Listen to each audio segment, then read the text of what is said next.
In the dark and damp confines of the basement, a girl lay curled on the floor, her dress soaked in blood, the original color now indiscernible. She slightly curled her body, as if seeking some relief from the agony that gripped her. The sound of high heels echoed tap, tap, tap. The girl trembled and slowly lifted her gaze, only to be met by a pair of limited edition red stilettos.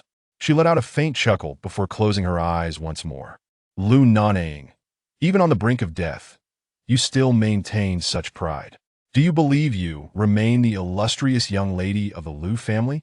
Chengzhou's face twisted in malice, her eyes fixed fiercely on the figure sprawled on the ground. Why should she, born with such privilege, be adored by all? Why should the trivial offerings of Lu Nanying be treasures that Chengzhou could never attain despite her tireless efforts? Lu Nanying remained silent, whether due to the excruciating pain in her body or her unwillingness to acknowledge the wretched person before her. Chengzhou, fiddling with her freshly manicured nails, suddenly laughed.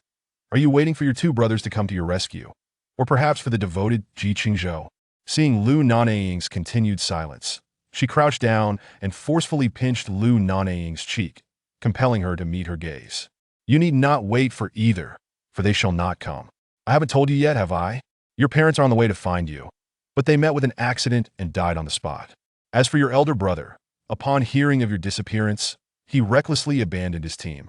The plane he boarded, I hear, has crashed, likely reduced to ashes. And your second brother?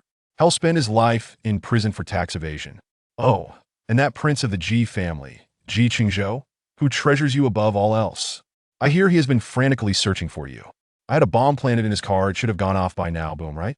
Her maniacal laughter reverberated through the dim basement, a jarring sound that pierced the air. Chengzhou forcefully shoved Lu Nanying away and leaned in close to her ear, whispering, I shall destroy what I cannot possess. Indeed, Chengzhou harbored feelings for Chengzhou, and thus she had perpetually created opportunities for them, despite his numerous rejections and the countless warnings that Chengzhou was not a good person. She held on to her belief. Lu Nanying lifted her head slightly, her eyes red and bloodshot, gazing at Chengzhou. Having gone without food and conversation for an extended period, her voice emerged hoarse. Chengzhou, you will reap what you sow. Tears streamed down her pale cheeks as she bit her lip, and even without sobbing audibly, her anguish was palpable. The rusty iron door swung open with force, and a hurried voice pierced the air. Why waste time talking to her? Finish her off quickly. Chengzhou's people are closing in. Upon hearing the voice, Lu Nanying looked up, her eyes filled with hatred as she regarded the newcomer, young Yunzev man for whom she had defied everything, even turning against her family to marry, now conspiring with her so-called friend to ruin her life and destroy her family, along with Chengzhou, who was utterly devoted to her. Yang Yunze, have you been using me all along? Lu Nanying's voice was frigid, devoid of warmth. Yang Yunze produced a dagger, approached Lu Nanying, and helped her to her feet, caressing her face. Nanying, you can only blame your own lofty ideals for this. Your parents and brother have long opposed our union for the sake of your family's wealth, for you heir to ascend. Do you think I would grovel before your parents for the sake of a worthless young lady like you? Now you heir is pregnant and you, Nanying, must die. As your fiancé, the Lu family's fortune will be mine. As the words left his lips, a sudden stab echoed through the air. Lu Nanying's eyes widened in shock as she looked down to see the dagger buried in her chest, held by Yang Yunze. He released his grip, and Lu Nanying trembled as she collapsed to the ground, her eyes fixed on the man and woman before her. Stubbornly refusing to shed a single tear, she, the proud daughter of the Lu family, would not bow her head before them, nor would she tarnish her family's name. Suddenly, the iron door was kicked open with force, and Chengzhou screamed in fright. Instantly, both were pinned to the ground, and Yang Yunze was beaten mercilessly, left unable to move. Lu Nanying's gaze lost its focus as she stared ahead, as if anticipating something. A tall figure stumbled in, and upon recognizing the person, Lu Nanying could no longer hold back her tears, softly murmuring the name, Chengzhou. Her voice was so faint that those nearby could not hear her. The man knelt on the ground, his gaze locked on the blood-soaked girl with a dagger protruding from her chest, devoid of life. He trembled uncontrollably, tears streaming from the corners of his eyes, his throat choked with anguish. He extended his hand, hesitant to touch her, fearing that one gentle caress might shatter her entirely. Chengzhou, I'm sorry, it's my fault. I caused the death of your parents, your brother, it's all my fault. As Lu Nanying spoke, blood poured from her mouth, and Chengzhou desperately wiped the blood from her lips, but it wouldn't cease. At that moment, the man, feared by all in the capital, wept for the girl he cherished, like a lost child. He could no longer contain his sobs, and the group of subordinates behind him bowed their heads, fully aware that the Lu family's young lady was of utmost significance to their master. Ingbao, if you do not love me, I shall never appear before you again. As long as you are well, I will grant you anything you desire. He understood that he was about to lose her. The girl raised her hand, gently caressing the corner of his eye, whispering softly, Brother Chengzhou, if there is an afterlife, let me love you, then I will cherish you dearly. Chengzhou gazed at the lifeless girl in his arms, her eyes tightly shut, and he hugged her tightly, crying out in despair, Ingbao, do not leave me alone. In the south courtyard, on a pristine European-style princess bed, the girl in the red dress lay quietly, her beautiful face adorned with exquisite makeup, leading any unaware observer to believe she was merely asleep. Chengzhou sat at the bedside, leaning down to kiss the girl's eyes and lips. A single tear fell onto Lu Nanying's face, unbeknownst to him that a faint shadow lingered beside him. Watching the once proud man meticulously cleanse her body, dress her in her favorite red gown, and apply her makeup actions he had never entrusted to another, finally prepared himself in his usual tailored suit. Lu Nanying's spirit rested on Chengzhou's back, gently patting him, urging, Brother Chengzhou, I am here, please do not be like this. It pains me so.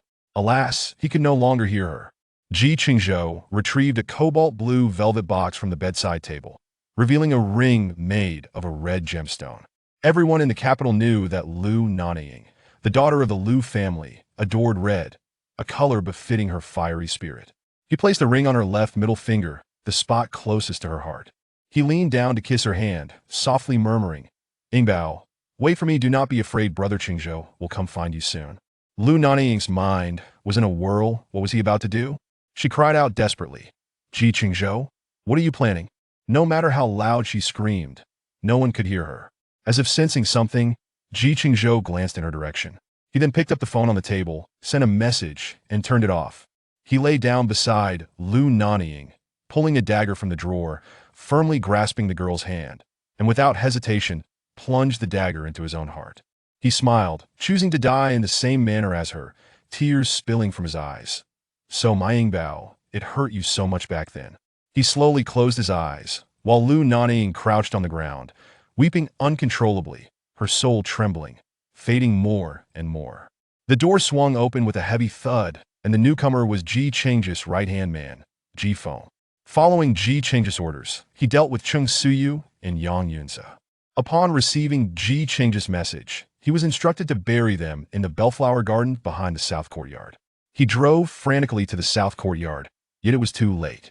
Seeing the two entwined on the bed, smiling peacefully, he knelt beside them. Choking back tears, he vowed, Master, rest assured, I will fulfill your wishes. You are finally with Miss Lu, you must be very happy now. 3 days later, Feng not only buried the two in the bellflower garden, but also organized a grand funeral. Almost all the prominent families in the capital attended. Lu Nanying's spirit floated near the gravestones, watching as her friends wept uncontrollably. The 4 prominent families had always been close, growing up together: the family, Lu family, Zhang family, and Gu family. Even her mother's family, the Yi family from Haishur, was present. As she approached the gravestone, reaching out to touch the man's photograph, a powerful force suddenly pulled her into the image.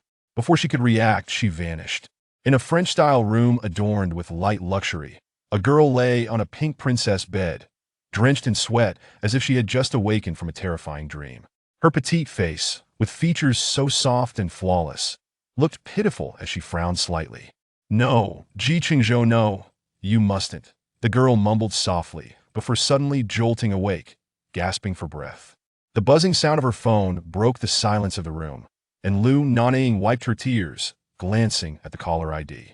Upon seeing the date, September 16th, 2022, 2 months prior to her death, her beautiful almond-shaped eyes widened. Have I been reborn? She abruptly flung aside the quilt and circled the room, eventually reaching the vanity. Gazing into the mirror, she beheld her reflection, flawless skin akin to fine jade, luscious lips tinted a vibrant red, and a tear mole at the corner of her eye adding an alluring charm to her visage. Once more, the phone on the bed vibrated insistently. Lu Nanying approached to answer it. Noticing the caller ID, Jujio. The eldest daughter of the Gu family, she had grown up alongside Gu Jiujio, the eldest daughter of the Gu family, and Jiang He, the eldest daughter of the Jiang family, forming an unbreakable bond of sisterhood since childhood. Yet, at some point, the dynamics of their relationship had shifted. Their interactions had devolved into constant quarrels, with sharp words exchanged at every encounter. Perhaps it had all begun with her acquaintance with Chengzhou. Lu Nanying pressed the answer button and gently brought the phone to her ear. Before she could utter a word, the anxious voice of a girl resonated through the line. "Are you all right? I heard you fell into the sea, and everyone is frantic with worry." Before Gu Juji's voice could fade, Jiang He's irate remarks filled the air. "It must be that wretched Chengzhou. I told you she harbored ill intentions." Feigning an image of an exquisite White Lotus. And what of Yang Yunze? He is hardly worthy average in looks, yet he dares to entertain thoughts of marrying the eldest daughter of the Lu family. He should take a moment to reflect on his own origins, a mere illegitimate son of the Yang family. Had it not been for the generosity of the Yang matriarch, he would still be languishing in obscurity. A soft laugh escaped Lu Nanying's lips, a light chuckle that softened the tone of the conversation. Jiang He, with an air of nonchalance, teased, "He doesn't even compare to a single strand of Chengzhou's hair. I fail to comprehend what you see in him. He is the very embodiment of a pretty boy. Chengzhou possesses beauty, wealth, and power, and being from the prestigious Ji family, we have grown up together, knowing each other inside out. It's perhaps for the best that she fell into the water. A little wake-up call wouldn't hurt." Listening to the words that oscillated between mockery and genuine concern, Lu Nanying could no longer contain herself, and a soft sob escaped her lips. Upon hearing this sound, the two on the other end of the line instantly straightened their postures, feeling as if they had committed a grave error, akin to a child caught in wrongdoing. Chapter 3. Recollections of a Past Life. One after a prolonged silence, a soft, delicate voice emerged from Lu Nanying. "Jujio, Xiaohe, I'm sorry, I was mistaken. It was I who failed to discern character." On this very day in her previous life, Lu Nanying had awakened after a fall into the water, only to find Chengzhou before her, lamenting her misfortunes through tears. At that time, the three of them had been aboard a speedboat, and she inadvertently witnessed Yang Yunze and Chengzhou in an embrace. In a fit of anger, she had confronted Yang Yunze and demanded a breakup. Amidst their quarrel, Chengzhou had pushed her overboard. Had it not been for Ji Chengzhou's persistent protection, she might have perished in the depths of the sea. Upon regaining consciousness, Lu Nanying found Chengzhou kneeling beside her bed, weeping inconsolably, claiming her sorrow stemmed from repeated rejections by Ji Chengzhou, and that Yang Yunze had merely offered her a moment of comfort.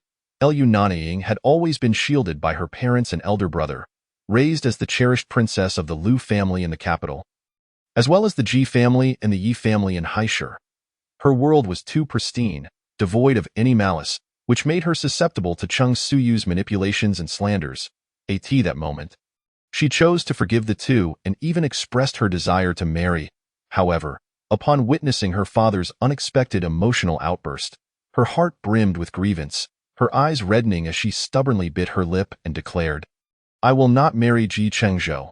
I would rather die than wed him." With that, she fled the scene. Lu Nanying, inherently soft-hearted, felt a warmth wash over her as she listened to her mother's gentle voice, whispering, "All right." After ending the call, she drove alone to a quaint afternoon tea spot, a handmade dessert shop named Ryu Tian, favored by many socialites for its understated luxury and serene ambience, with a high degree of privacy. Yet, the identity of the owner remained a mystery to all. At 2:30 p.m., Lu Nanying appeared in a sea-brand blue tweed dress, carrying a limited edition white handbag. Standing at 1.68 meters, she donned a pair of pointed flats adorned with bows.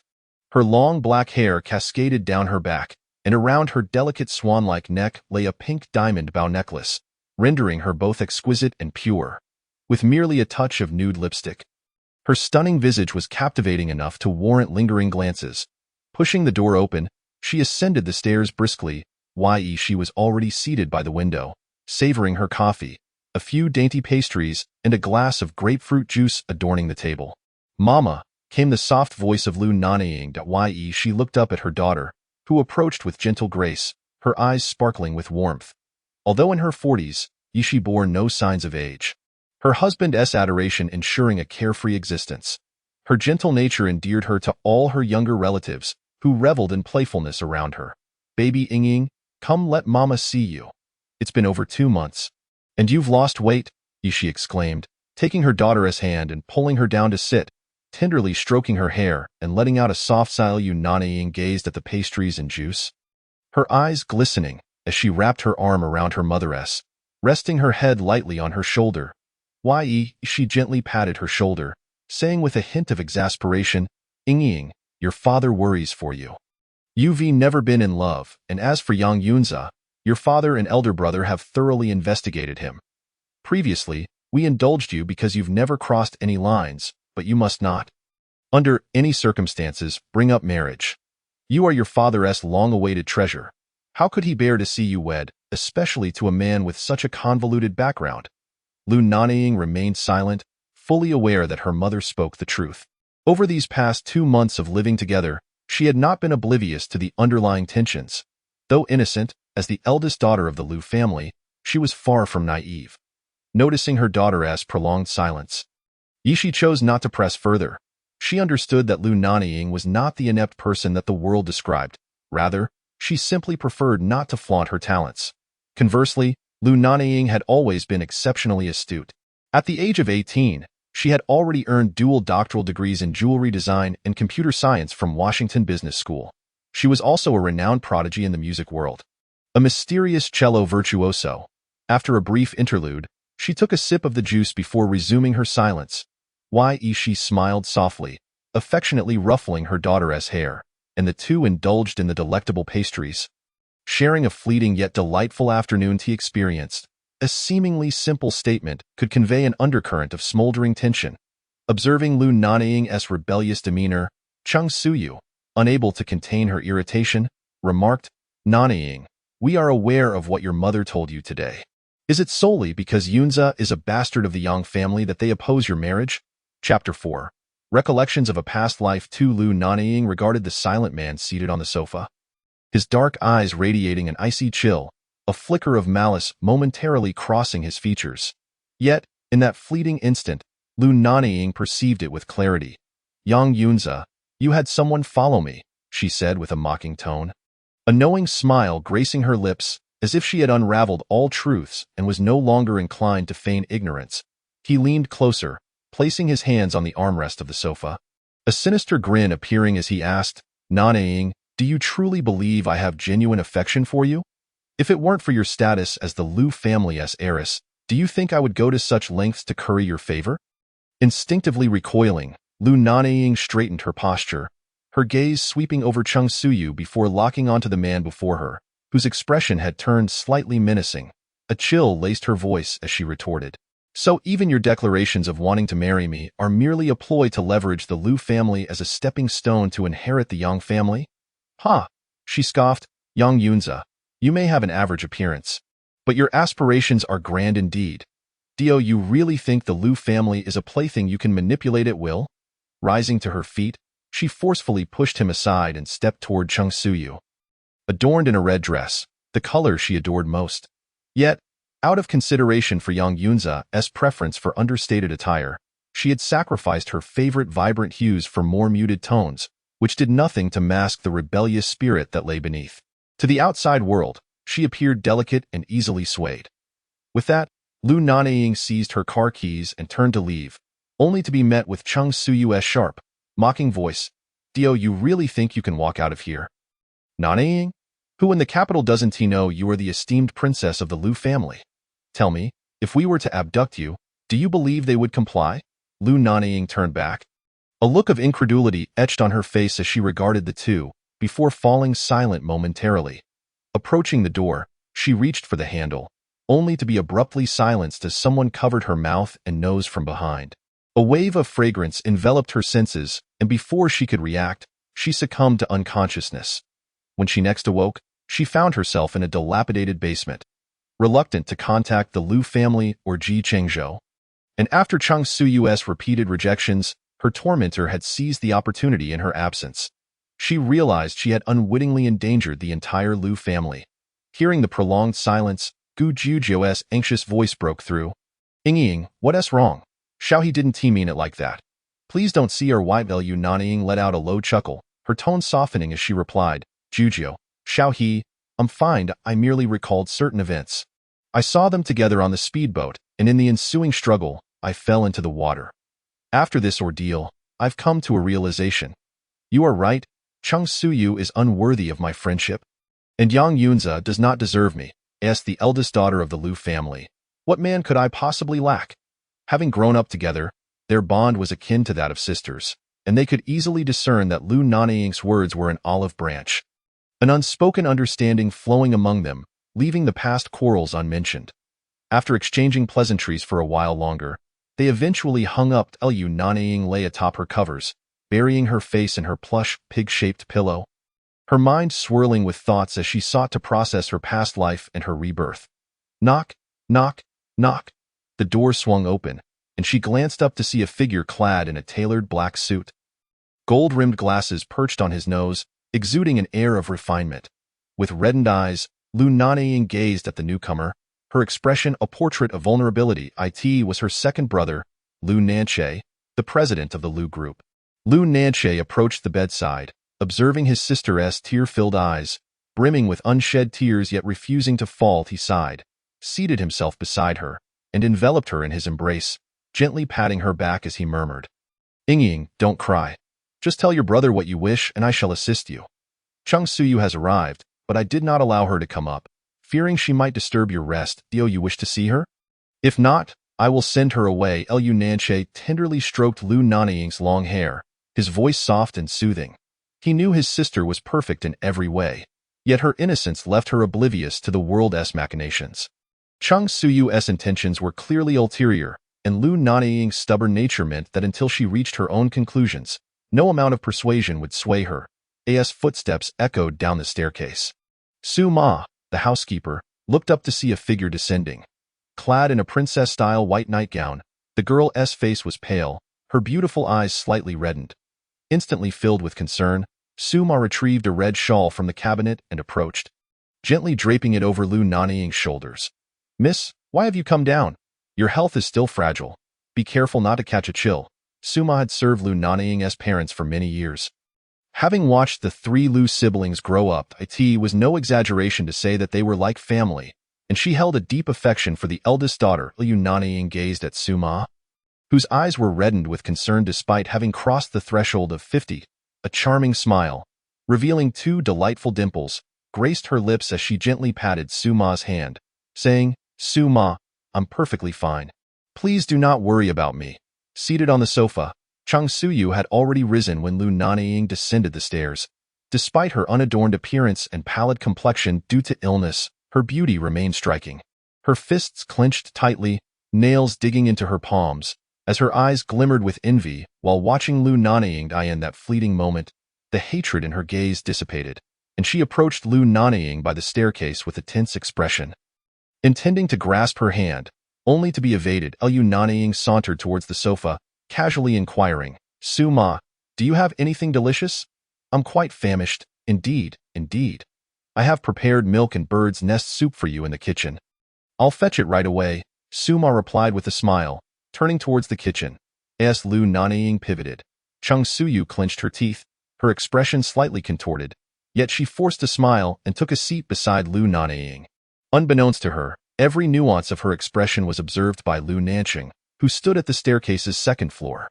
Not wishing to intrude on the women's affairs with Su Ma present, he grabbed his phone and retreated to his room.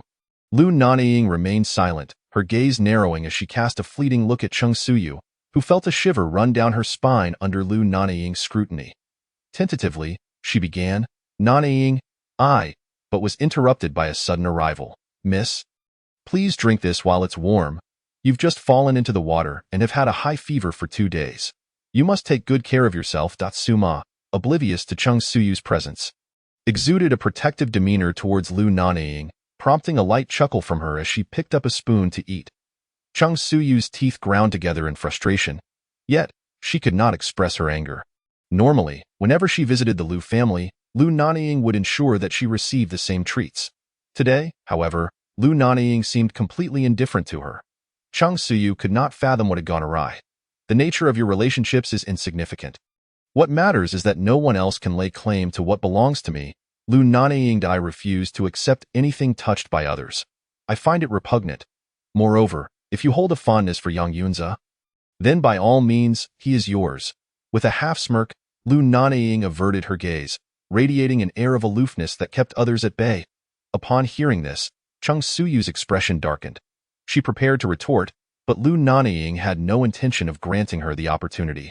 Setting down her bowl, she rose and ascended the stairs. Suma observed Suyu, whose face had twisted into a snarl, her crimson lips resembling those of a fierce beast.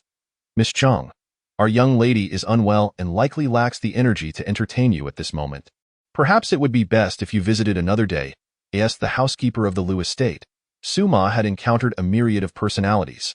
While her young lady was innocent and kind-hearted, it did not mean she was without her own defenses. Suyu scoffed disdainfully and grabbed her bag, departing in her room. Lu Nanying changed into a fitted red dress with a stand collar. Layering it with a black wool coat, she stood before the full-length mirror, admiring her reflection before approaching her vanity. Selecting a vibrant cherry-red lipstick, bold and alluring, she gazed at herself in the mirror, a gentle smile gracing her lips. Her dimples barely visible, every movement exuding captivating beauty. Descending with her bag, she encountered Lu Nanying as he exited his room. "Are you heading out?" he inquired. "Yes, second brother, I'm going to the Ji family," she replied. Lu Nanying was slightly taken aback. He had always known that his sister held disdain for Ji Chengzhou and would avoid gatherings where he was present. Her willingness to visit the Ji family now suggested that perhaps her recent misfortune had inadvertently yielded a positive change. "Be careful on your way," he advised, ruffling her hair. She preferred driving herself, and her skills were commendable. Thus the Lu family held no concerns regarding her independence. Arriving at the Ji family's underground parking lot, Lu Nanying parked her white G-Wagon. Instead of taking the elevator directly to the upper floors, she opted to enter through the lobby. The security personnel, aware of her status as the Lu family's young lady and the beloved of their president, dared not meet her gaze. The employee handbook explicitly stated that Lu Nanying could come and go freely, unimpeded by anyone. Previously, Lu Nanying had frequented the Ji family's establishment, but since the appearances of Suyu and Yang Yunza, after an unpleasant incident where she brought Suyu to meet Ji Chengzhou, she had not returned. Upon spotting Lu Nanying, the receptionist was momentarily startled and promptly approached her, saying, "Miss Lu, are you here to see the president? He is currently in a meeting. Would you like to wait in his office?" With her natural beauty, no one could resist her smile. "Yes, I'll wait for him in his office," she replied sweetly. Observing her enter the president's private elevator, the receptionist hurriedly contacted the secretary's office on the 26th floor. Anxious to prevent any potential mishaps, Ji Chengzhou had 4 secretaries and 1 assistant, and none were unaware of Lu Nanying's significance. When she stepped onto the 26th floor, Chief Secretary Su Ming was already waiting at the elevator.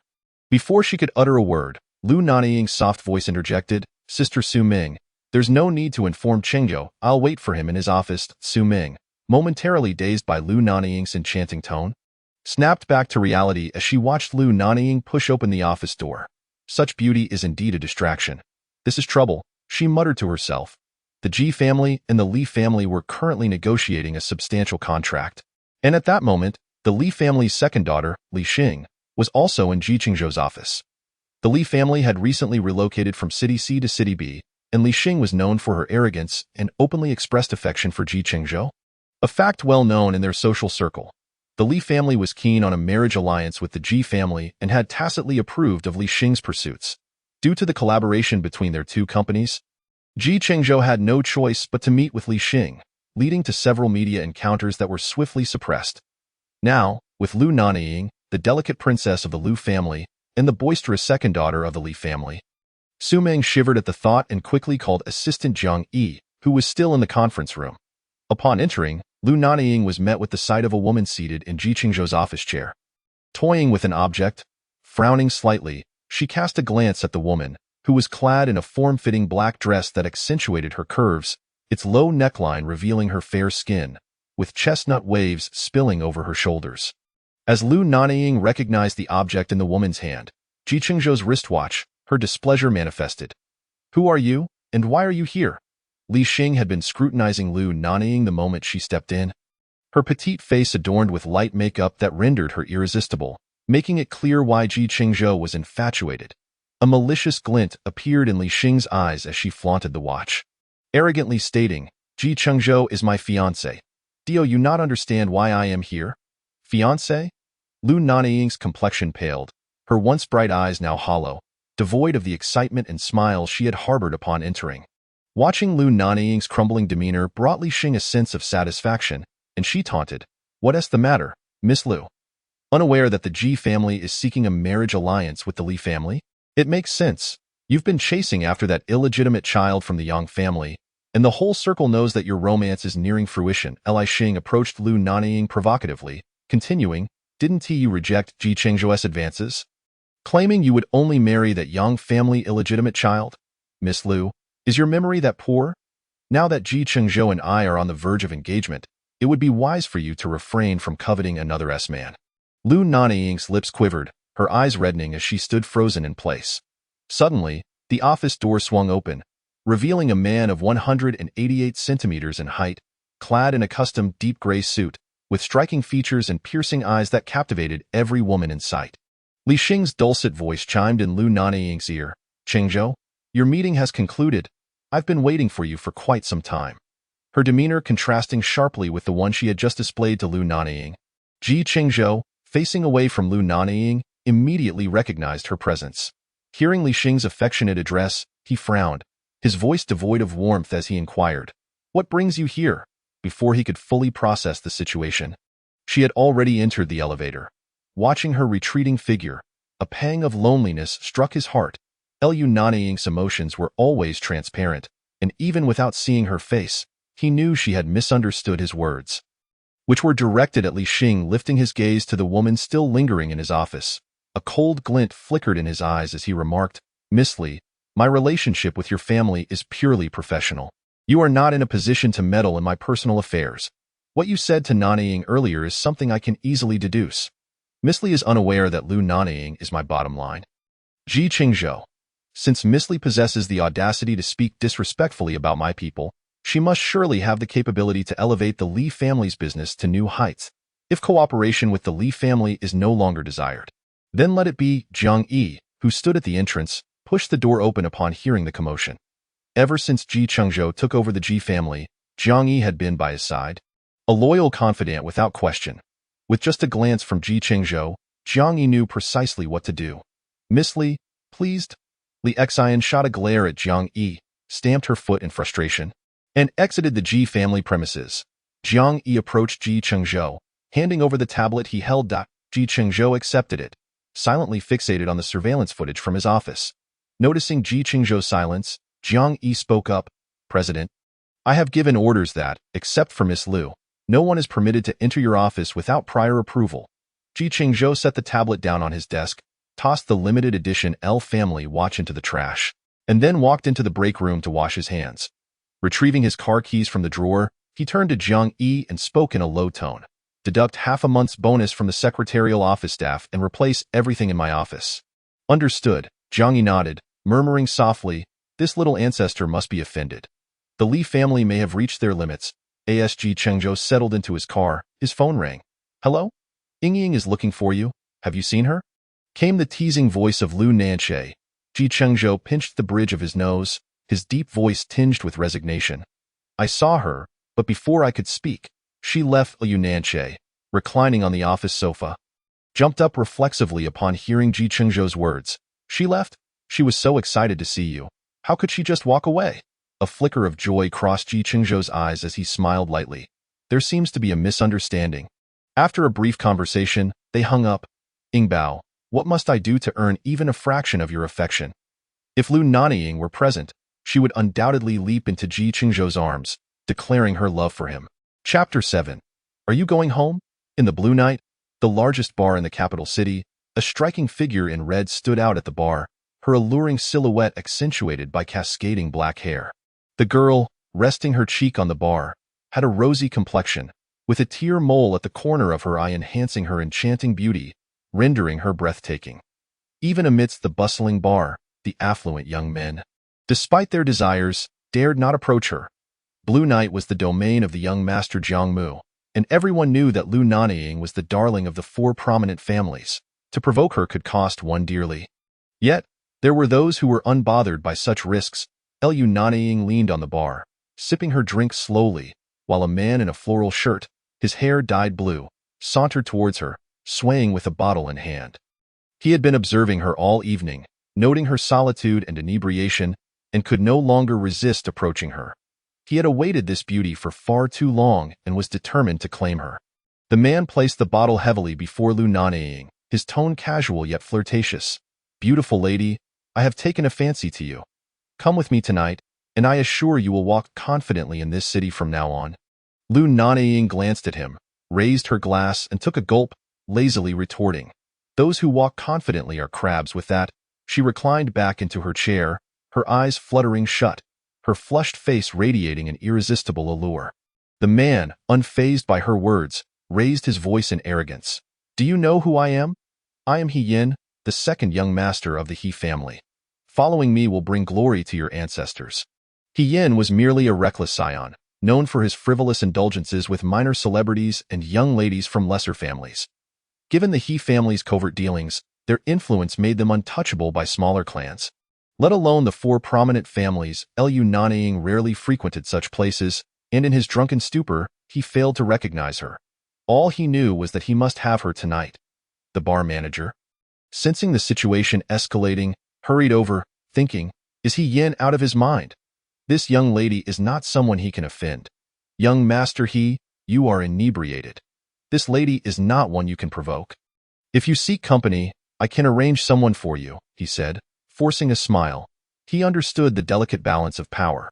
After all, the reputation of the He family was well known, and their indulgence of this young master was legendary. He had once left a second-tier actress to her demise without facing repercussions, implying that his connections ran deep. He Yin shoved aside the manager who stood before Lu Nanying, cursing, "Who do you think you are to meddle in my affairs? Tonight, regardless of whose lady she is, I will have her." With that, he reached out to grasp Lu Nanying, but before he could lay a finger on her attire, a powerful hand seized his wrist, rendering him immobile. "Ouch! Who dares to grab me? Let go, or you'll regret it." He Yin's face contorted in pain, and as a group of onlookers recognized the newcomer, they rushed forward, pleading, "President Ji, He Yin is simply intoxicated. Please show mercy." They all understood the significance of Lu Nanying in the capital. No one dared to provoke her. They had hesitated to intervene, curious to see if He Yin could ensnare the little princess of the Lu family, given the He family's influence. However, Ji Chengzhou's appearance startled them into immediate submission, bowing and scraping to avoid being caught in the crossfire. Ji Chengzhou forcefully released the grip on He Yin, his voice laced with icy disdain. "Get lost." He turned to face the girl, lounging with her eyes narrowed, her cheeks flushed and lips slightly pouted, clearly intoxicated. Ji Chengzhou observed her for a moment before leaning closer, his hand poised to caress her cheek, but halted. Memories of Lu Nanying's rejection echoed in his mind. "Ji Chengzhou, I told you I don't like you. Can you stay away from me?" He watched as her eyes fluttered open slightly, her gaze clear, betraying none of the typical signs of awakening. She had indeed been asleep in the car, but as Ji Chengzhou carried her upstairs and helped her out of her coat, she had already roused. Unsure of what to say, she feigned sleep, never expecting him to remain by her bedside for so long. As Ji Chengzhou departed for the bathroom, Lu Nanying sighed in relief. Glancing around the spacious room adorned in cool-toned luxury decor, the king-sized bed draped in misty blue linens, the air imbued with a subtle scent of cedar. The bathroom door swung open, revealing a tall figure. Steam rising from his body, a towel cinched at his waist, showcasing chiseled muscles. Water droplets cascaded down his neck and chest, accentuating his physique. Unable to resist, she reached out her delicate hand towards him. Beckoning softly, Ji Chengzhou, as if entranced, took tentative steps toward her. The man approached, radiating a potent masculine energy, his tan skin and toned body drawing her in. Ji Chengzhou, momentarily taken aback, glanced at himself before retreating to the dressing room. A few minutes later, he changed into a black silk nightgown, walked to the bedside, and sat down in silence for a moment. With a half-smile, he lazily inquired, "What kind of answer do you wish to hear?" Chengzhou was almost amused by the seemingly aggrieved little girl before him. It was she who had persistently rejected him and resisted his approach. Each of his declarations of affection had been met with her firm refusals. He had never felt wronged or hurt by her. Rather, it was the unverified words of outsiders that had led her to feel aggrieved. He sighed softly, speaking with resignation. "Knowing that I am to be married, you seem so distressed. If you truly do not harbor feelings for me and wish for me to stay away from your life, then surely my marriage cannot be a cause for sorrow?" Lu Nanying, who lay on her side on the bed, immediately sat up in alarm upon hearing this, grasping the man's sleeve with a choked voice. "It's not like that." She hesitated, as if an invisible claw had gripped her heart, rendering her unable to calm herself in her anxiety. A light sheen of sweat appeared on her forehead. Chengzhou remained silent, gazing at her, his eyes reflecting an unshakable affection. Her slightly reddened eyes, coupled with the tear mole at the corner, rendered her even more pitiful. Chengzhou suppressed the pain in his heart as he watched her. She raised her eyes to meet his, and seeing no reaction from him, she continued. "Later, I met Yang Yunze through Chengzhou. He has been very caring towards me and often kept me company. Gradually, I developed feelings for him. They often spoke ill of you in my presence, and with Chengzhou claiming she liked you and hoping I would give her a chance to confess to you. Over time, I came to believe that you were the person she admired, and that is why I turned you down." Chengzhou was nearly infuriated by this self-righteous girl. He rose and exited the room. Lu Nanying watched him leave, unable to hold back the tears that fell onto the blanket. When Chengzhou returned with a glass of milk and saw the girl on the bed with her head down, softly sobbing, his heart ached. He tightened his grip on the cup, approached the bed, and offered it to her. Lu Nanying looked up, her nose tinged with red, gazing at the man with a quivering expression. Chengzhou placed the milk in her hands, reached for a tissue from the bedside table, and gently wiped her tears. "After talking for so long, you must be thirsty. Have a glass of milk first." She paused for a moment, quickly regaining her composure. Taking a small sip of the milk, she set it down on the bedside table. Biting her lip, her voice quavered.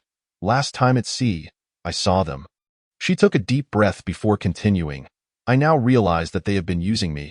I was disobedient. You warned me many times, yet I refused to listen. They pushed me into the sea, and I was truly scared. If you hadn't sent someone to protect me, I might have perished in those waters."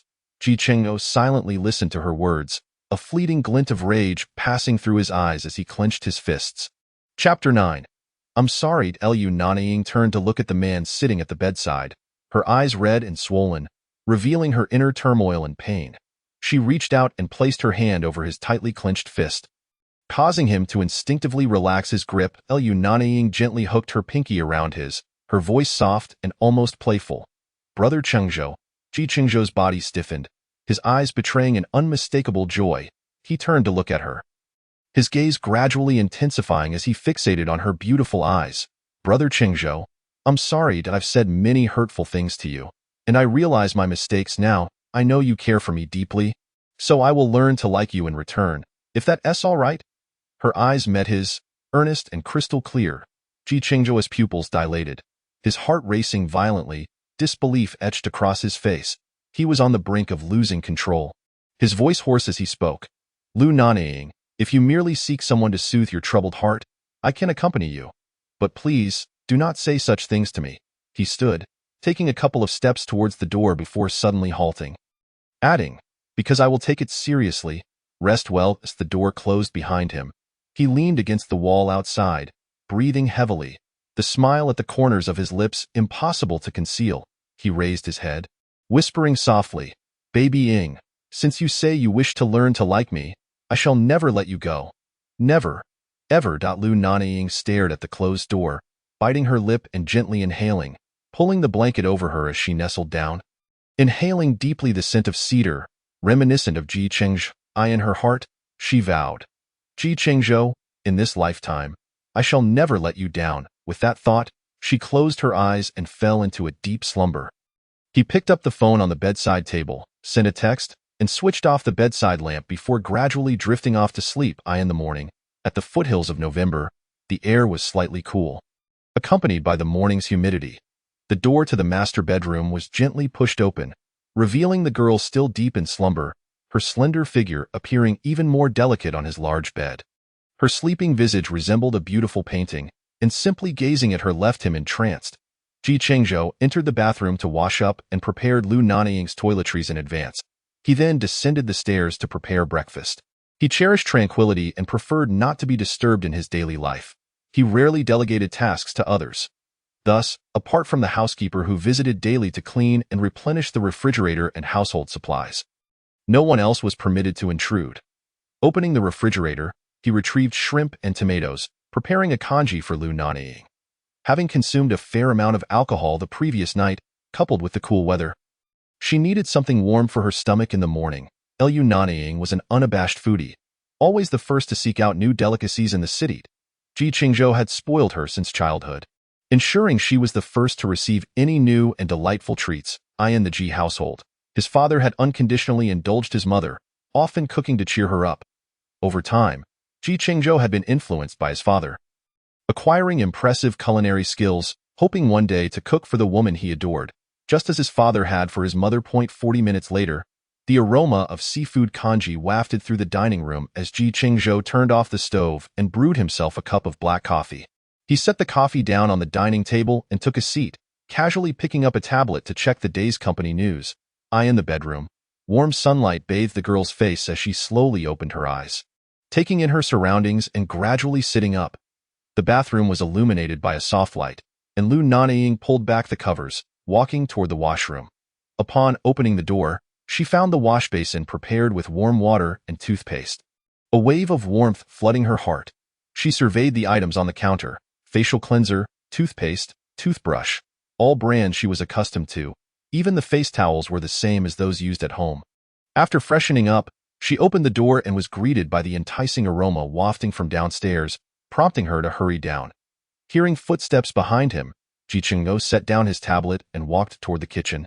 Lu Nanying approached the dining table, watching as Chengzhou carried a steaming bowl of seafood congee. Her cheeks flushed slightly as she greeted him softly. "Good morning, brother Chengzhou." Without hesitation, Lu Nanying sat down and began to eat. Knowing Chengzhou's routine and that there were no other servants in the villa, this congee was made by his own hands that morning, and the thought brought a smile to her lips. From the moment she descended the stairs, Chengzhou had not taken his eyes off her. Watching her smile now, his deep gaze was filled with affection, and a hint of a smile graced his lips. Setting down her spoon, Lu Nanying looked up at the man, a hint of disappointment evident in her eyes. She remained silent, simply gazing at him. Noticing that he did not seem inclined to send her away, she smiled, revealing two charming dimples, appearing especially adorable. She nodded gently and rose to head upstairs. When she came down again, the dining table had already been cleared. Chengzhou, dressed in a deep gray suit and wearing a limited edition watch on his wrist, was focused on his phone, standing by the door waiting for her. Lu Nanying gazed at his tall and upright figure, recalling how he looked just after his shower the previous night, a faint blush creeping onto her cheeks as she lowered her head and slowly approached him. Chengzhou noticed her footsteps, put away his phone, glanced at her, and then quickly walked outside. The car glided through the bustling morning traffic, the two occupants remaining silent. The man drove with determination while the girl gazed out the window, absorbing the lively atmosphere of the city streets. Chapter 10. You will be happy if you marry him. Nanyuan was not far from the Lu residence. It was merely a 30-minute drive. Chengzhou's ghost parked beneath the pear tree at the entrance of the Lu family's estate. He did not immediately open the car door, but turned to the girl who was unbuckling her seatbelt, speaking in a low voice. "Ying, regardless of whether your words yesterday were sincere, I have taken them to heart. Since you have chosen to be with me, whether you grow to like me or love me, I will not allow you to leave my side." Lu Nanying remained silent, her head bowed, making no move to exit. With a click, the car door unlocked, and she took her bag and opened the door. She walked up to the driver's window and knocked as the window lowered. Revealing her delicate features, she smiled, her dimples barely visible. Leaning in close to the man's side, she said in a soft, melodic voice, "Brother Chengzhou, I meant every word I said last night. I will definitely come to like you, just as you like me. Without waiting for his reaction, she gently kissed his cheek and turned to run away. Chengzhou was left in stunned silence, his expression a mix of surprise and delight. Momentarily at a loss for words, the staircase, a man and a woman descended hand in hand. The Lu family is renowned for their striking looks.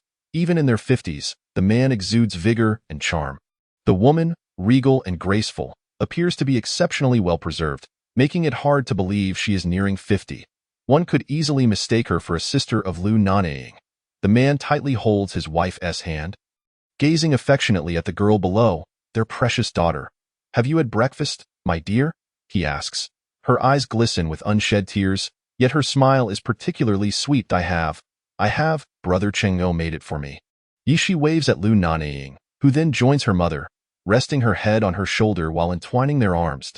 She gently caresses her daughter's head, asking softly, are you upset? Did you have a spat with Chengzhou? Lu Nanying chuckles at her parents' anxious demeanor, saying, Dad, don't you know brother Chengzhou? He could never bully me. She releases she and lazily settles into a nearby armchair, pouting, I was just thinking. You and Mom have such a wonderful relationship. It makes me happy. The three siblings of the Lu family grew up surrounded by their parents' affection and have high expectations for love.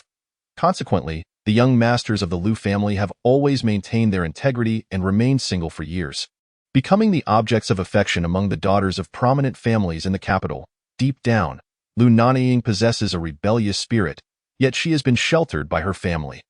Any hint of ill intentions directed towards her is swiftly quashed. Her heart is tender, and had it not been for her second chance at life, she might have never encountered the darker aspects of existence. She looks up with her tearful, large eyes at her parents and earnestly apologizes. Dad, Mom, I'm sorry in the past. I was willful and did not heed your advice, trusting outsiders too easily. It was only after I fell into the water that I realized the so-called good friends and the man I thought I liked were only using me. They were never interested in me, but rather in my identity as the daughter of the Lu family and the power that comes with it. They are well aware of the situation between Lu Nanying and Yang Yunze. Previously, they dismissed their minor squabbles, but now, with their daughter's safety at stake, they cannot remain passive. Yesterday, Lu Yuan instructed the family security team to teach Yang Yunze a lesson, only to learn that Chengzhou's people had already taken action, prompting him to relent. Nanying, throughout your life, whatever you wish to pursue, your father and I have always supported you, be it in studies, life, or love. However, I must tell you, Chengzhou is an exceptionally good man. The family has long-standing ties with our Lu family. Mr. G and his wife have watched you grow up and hold you in higher regard than the daughters of the Jiang and Gu families. If your future husband is from the G family, and your partner is Chengzhou, then your father and I can rest assured, for life with him will be even better than at home. Chengzhou possesses the capability to protect you, and his love for you is evident to all. He makes no effort to conceal it. Out of concern for your feelings, he merely exercises restraint. As parents, we can see that should you marry him, you will undoubtedly find happiness. Lu Yuan spoke earnestly, considering his little princess, who, in the entire capital, could only match with someone from one of the four prominent families. Chengzhou has unabashedly adored Lu Nanying since his youth, and everyone around has witnessed his unrequited love, feeling empathetic towards him. Finally, relieved that his daughter has come to her senses, he sincerely hopes she will not squander the affections of someone who holds her in such high regard. He bends down to kiss the corner of his wife Yishi's mouth, then rises to face his daughter, playfully pinching her delicate nose as he used to when she was little, saying softly, I'm off to the office. You and your mother behave at home. If you have nothing to do, go shopping, and buy what you like. As she watches her father leave, Lu Nanying throws herself into Yishi's embrace, murmuring sweetly, Mom, Dad really loves you. She genuinely envies their relationship, having admired it since childhood, which is why she was easily swayed by the attentions of Yang Yunze and Chengzhou. Why she hugs her daughter tightly, her face radiant with happiness as she says, You can have that too. Chengzhou is wonderful. His love for you is no less than the affection between your father and me, my dear. I hope you can firmly grasp the happiness before you and not let it slip away. Chapter 11. The He family, at their second-floor bedroom, steam filled the bathroom, clouding the mirror. The girl, with her voluptuous figure and alluring curves, was partially obscured by the mist. Lu Nanying, clad in a pink plush nightgown, dried her still damp hair as she gazed at her reflection in the vanity mirror. She set down the towel, placing her hands over her heart, whispering to the mirror, "Ji Chengzhou, am I truly blind? Everyone can see your affection for me, yet I have only ever caused you pain." After drying her hair, Lu Nanying lay on her bed, having consumed copious amounts of alcohol the previous night and staying up late. She awoke in a state of emotional turmoil, her energy depleted, and soon succumbed to a deep slumber. Ji Chengzhou pushed open the office door, finding Jiang Mu sprawled lazily on the office sofa, his feet resting on the coffee table, a playful glint in his eye as he regarded Chengzhou. "The workaholic Ji, and yet you're late today." His tone dripped with casual irreverence. Ji Chengzhou approached and playfully kicked Jiang Mu's feet off the table, remarking, "Are you looking to be thrown off the 26th floor for your insolence?" He settled into his desk chair, noting the office had been refreshed and reorganized. Jiang Yi entered with a contract requiring signatures, placing it on the desk, saying, "Ji, there's a lunch meeting with the president of Ruilin Group today, and at 3, the head of Yinhai International Plaza will come to report on the mall's situation. You'll need to attend the evening gala on my behalf." Ji Chengzhou glanced at the documents in hand, signed, and handed the contract back to him. "Understood." Jiang Yi knew that Ji Chengzhou typically avoided commercial galas, only attending when absolutely necessary. Jiang Mu observed his brother's cold demeanor and sensed something off, leaning in with a teasing tone. "Hey, why do I feel like you're a bit different today? Honestly, is it true what they say about you and the second daughter of the Li family? What is her name? Li Xian. Is something good about to happen?" Ji Chengzhou's gaze sharpened like a blade, as if he could pierce Jiang Mu's teasing words. "If you're seeking death, I can certainly oblige. You needn't disgust me here." Hearing his icy retort, Jiang Mu chuckled. "True, that woman with a face pieced together could never compare to our sweet and gentle Nanying." Upon hearing the name he had longed for, Ji Chengzhou's icy demeanor softened, revealing a hint of warmth.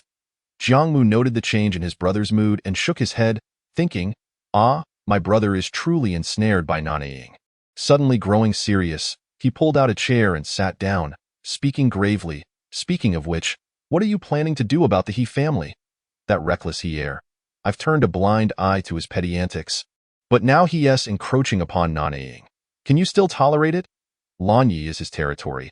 Just because he hasn't interfered with these young masters causing mischief in his bar doesn't mean they can threaten his people. The He family has reached their end."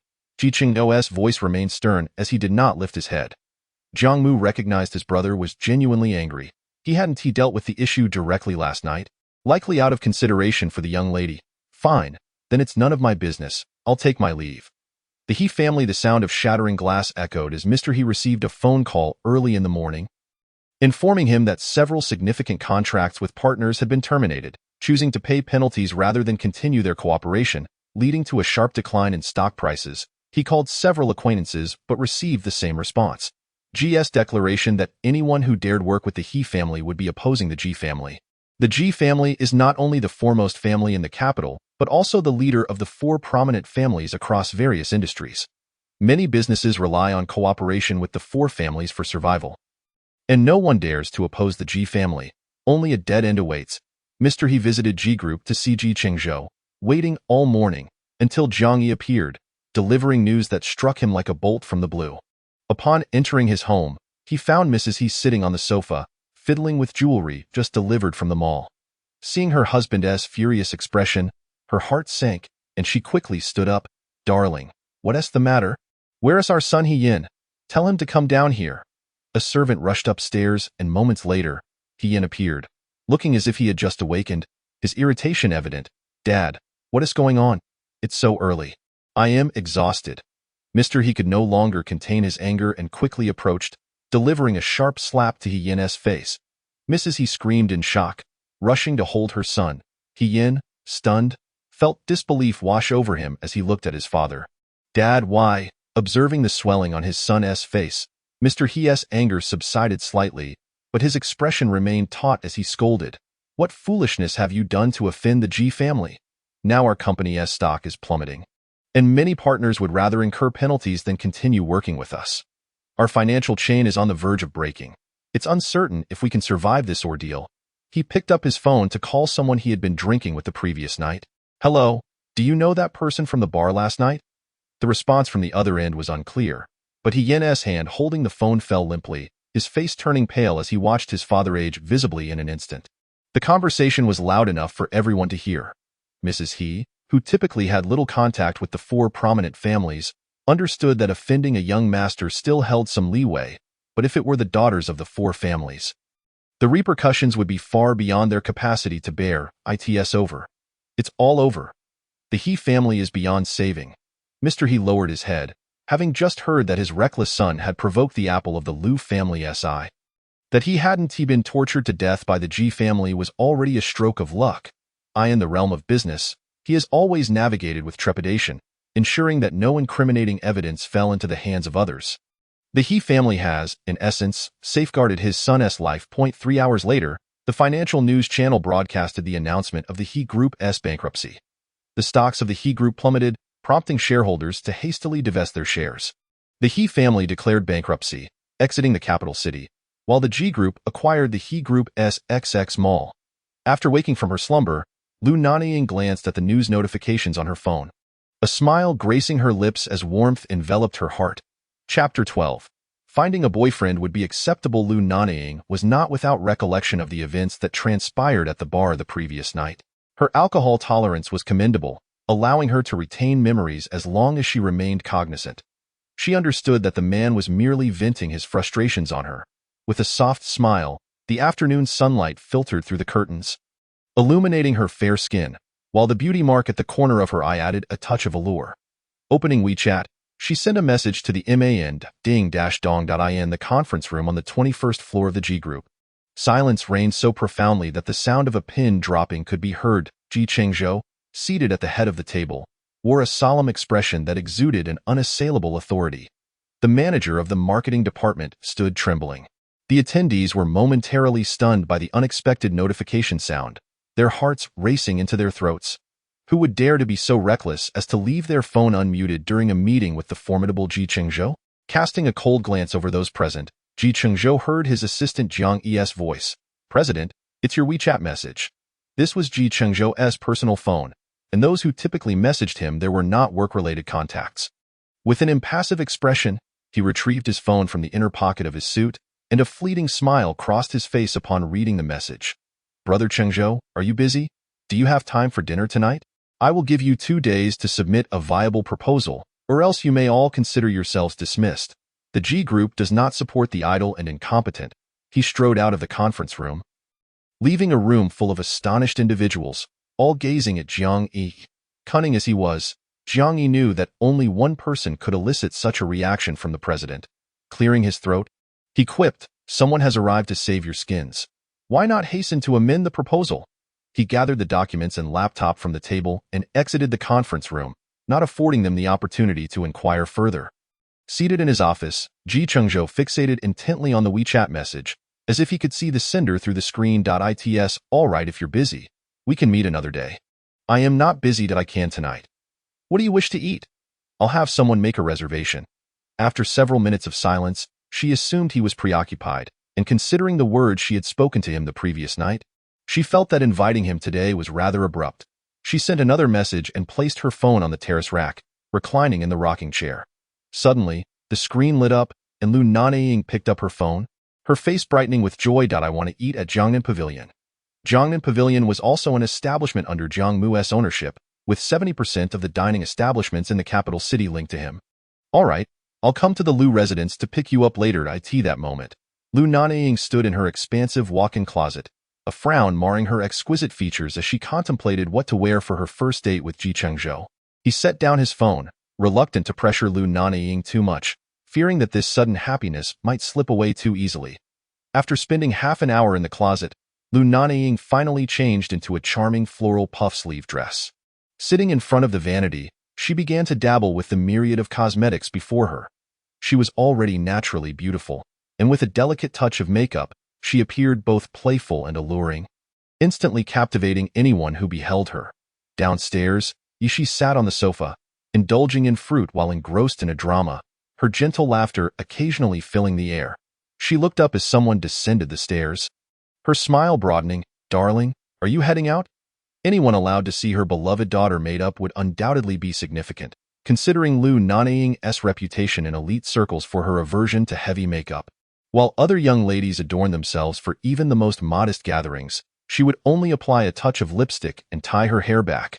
Upon learning that she was meeting Chengzhou, she refrained from further inquiries, playfully tapping her nose and reminding her to drive safely before letting her go. Had she not been concerned about her husband, who was a devoted father, she might have considered sending her daughter off to the south courtyard. Watching her daughter's delighted figure depart, she picked up her phone and dialed in. "I have delightful news to share. Jing Chengzhou's mother, had been close friends with she prior to their marriages. As the matriarchs of the 4 prominent families, they grew up together, their bond remaining unbroken. Their camaraderie became the envy of society's elite in the capital city. Unfortunately, Jiang He's mother passed away during childbirth, leaving her to navigate the world without her. The Jiang siblings' parents had been childhood sweethearts, and after Mrs. Jiang's death, Mr. Jiang never remarried, raising their 2 children alone while managing the family business. However, being a man, he struggled to attend to the needs of his daughters completely, often entrusting Jiang He to the care of the other 3 families. Coincidentally, the Lu and Gu families also had daughters, and the 3 girls had grown up together, making it fair to say that Jiang He was raised by the other 3 families. "I asked the good news that your son Ninche has taken a liking to someone?" Speaking of Chengzhou, Jing sighed. "We all understand Chengzhou's feelings, but Ying does not reciprocate. He faces a challenge, and my son, aside from our Ying, has no interest in anyone else. You've seen how many partners have attempted to introduce him to women, even going so far as to send them to his bed, yet he has cast them aside. They dare not offend the Ji family. Otherwise, given how he treats their daughters, I fear he might be assaulted on his outings." Chapter 13. Why so close? Such is the nature of a true mother, unreservedly critiquing her own son. Let us not dwell on him. What is this good news that has you so delighted? Share it with me so I can revel in your happiness. After speaking, she placed her phone on the table. The person on the other end paused for a few seconds before a shrill scream erupted from the device. Yishi chuckled, shaking her head, already anticipating the revelation. Ji Chengzhou immersed himself in work for 2 hours, finally completing all the contracts on his desk. He glanced at the time on his computer, shut it down, and grabbed his suit jacket from the back of his chair along with his phone before heading out. Upon encountering Jiang Yi, he issued a few brief instructions before stepping into the elevator. At Jiangnan Pavilion, when Ji Chengzhou arrived, Lu Nanying was already seated in the reserved private room, sipping juice. As the door swung open, she looked up at him, a charming dimple appearing on her cheek. "Brother Chengzhou, you're late." Her lips curved in a smile, her words laced with sweetness and a hint of playfulness. Ji Chengzhou approached her, pulling out a chair to sit beside her, gently stroking her long hair. "Apologies, traffic was congested. Why didn't you start eating first? If I'm late again, go ahead and eat without waiting." After signaling the service bell in the room, the waitstaff began to bring out dishes, all of which were Lu Nanying's favorites. Throughout the meal, Ji Chengzhou meticulously catered to his little lady, attending to her every need. Hick. Leaning back in her chair, Lu Nanying rubbed her stomach, exclaiming, "I'm so full." "It was absolutely delicious." Ji Chengzhou chuckled softly, his eyes brimming with affection. "Don't eat too much. You might feel uncomfortable later. It was just too delicious." I couldn't help but indulge. Her soft, melodic voice melted the man's heart. Walking side by side through the bustling city, they admired the steady flow of vehicles and the vibrant lights illuminating the streets. Suddenly, Lu Nanying halted, gazing at the man clad in a white shirt and black suit. Draped in a deep gray cashmere coat, his hands tucked into his pockets, the angular lines of his face exuding an air of coolness. Yet, this did nothing to diminish his charisma and charm. The pair made for a striking sight, drawing the attention of passers-by. "What's wrong?" Ji Chengzhou asked, somewhat perplexed. He was unaware of Lu Nanying's thoughts at that moment and dared not move closer for fear of displeasing her. Pouting slightly, Lu Nanying replied, "Ji Chengzhou, are we considered to be on a date?" The man paused, tension coursing through him as he stood rigidly, eventually nodding earnestly. Observing his reaction, Lu Nanying grew more frustrated, huffing, "Have you not seen how couples behave while out shopping?"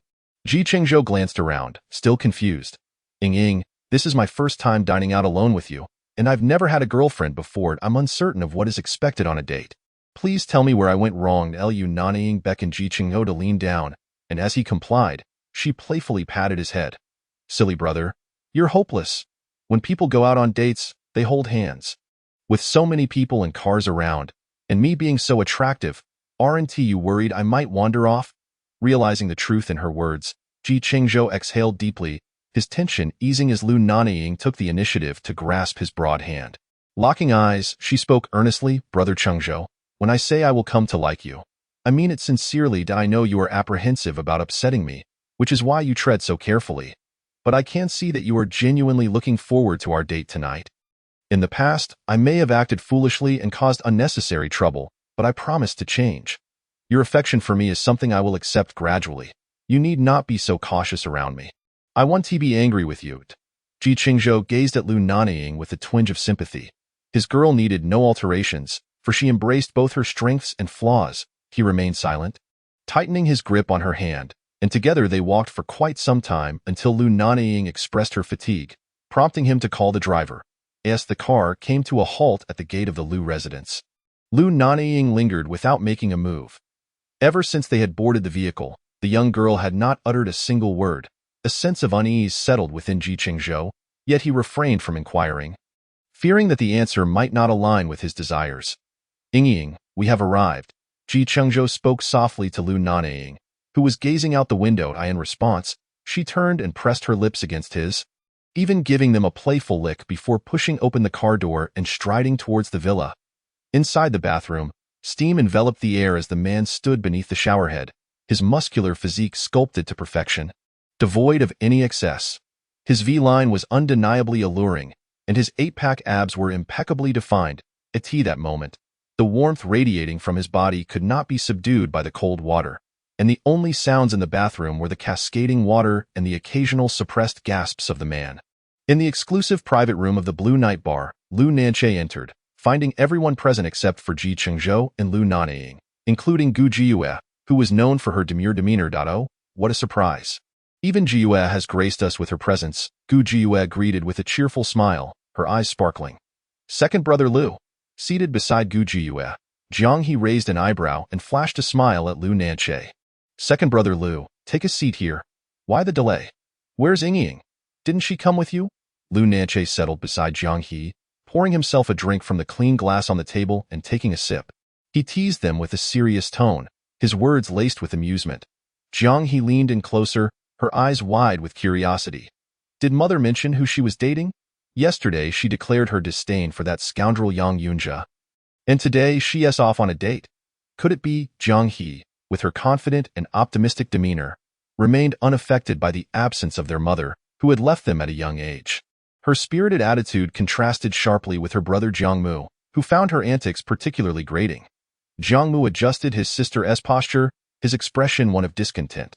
"Speak your mind, but do you really need to be so close?" Jiang He shot her brother a look of exasperation and whispered, "You're jealous of your own sister? And you claim to look down on others?" Her voice, though soft, was audible to all present. Gu Jiyue stifled a giggle, while Gu Ting laughed outright. Lu Nanying could only shake his head in resignation, a hint of indulgence in his gaze as he flicked Jiang He's forehead lightly. "You could afford to be a bit louder." Everyone was aware of Lu Nanying's orientation and how he had inadvertently influenced Jiangmu as well, yet Jiangmu remained stubbornly in denial. Frustrated, Jiangmu downed his drink in one go and exited the room. As he pushed the door open, he nearly collided with Chengzhou, who was about to enter. Jiangmu shot him an irritated glare before hastily departing, eliciting laughter from those inside. Chengzhou, seated in an armchair, observed the scene with a chuckle. Who provoked him to be in such a foul mood? "What's with that glare directed at me, brother Chengzhou?" "He's just jealous," Jiang He replied, her laughter vibrant as she leaned back on the sofa, clutching her stomach in amusement. Lu Nanying shook his head in exasperation. "You thrive on chaos, don't you?" After finishing his drink, he stepped out of the private room. "Brother Chengzhou, why are you alone? Where's Ying?" Gu Jiyue appeared outside, confirming that he was indeed the only one who had arrived. Jiang He, ever the gossip, seized the opportunity. "Brother Chengzhou, I heard you went on a date with Ying. How was it? You seem quite pleased. Your smile is hard to conceal." Though he was not angered by Jiang He's teasing, he cleared his throat and replied, "Why not just ask Ying yourself?" "Ah, but that would be too easy.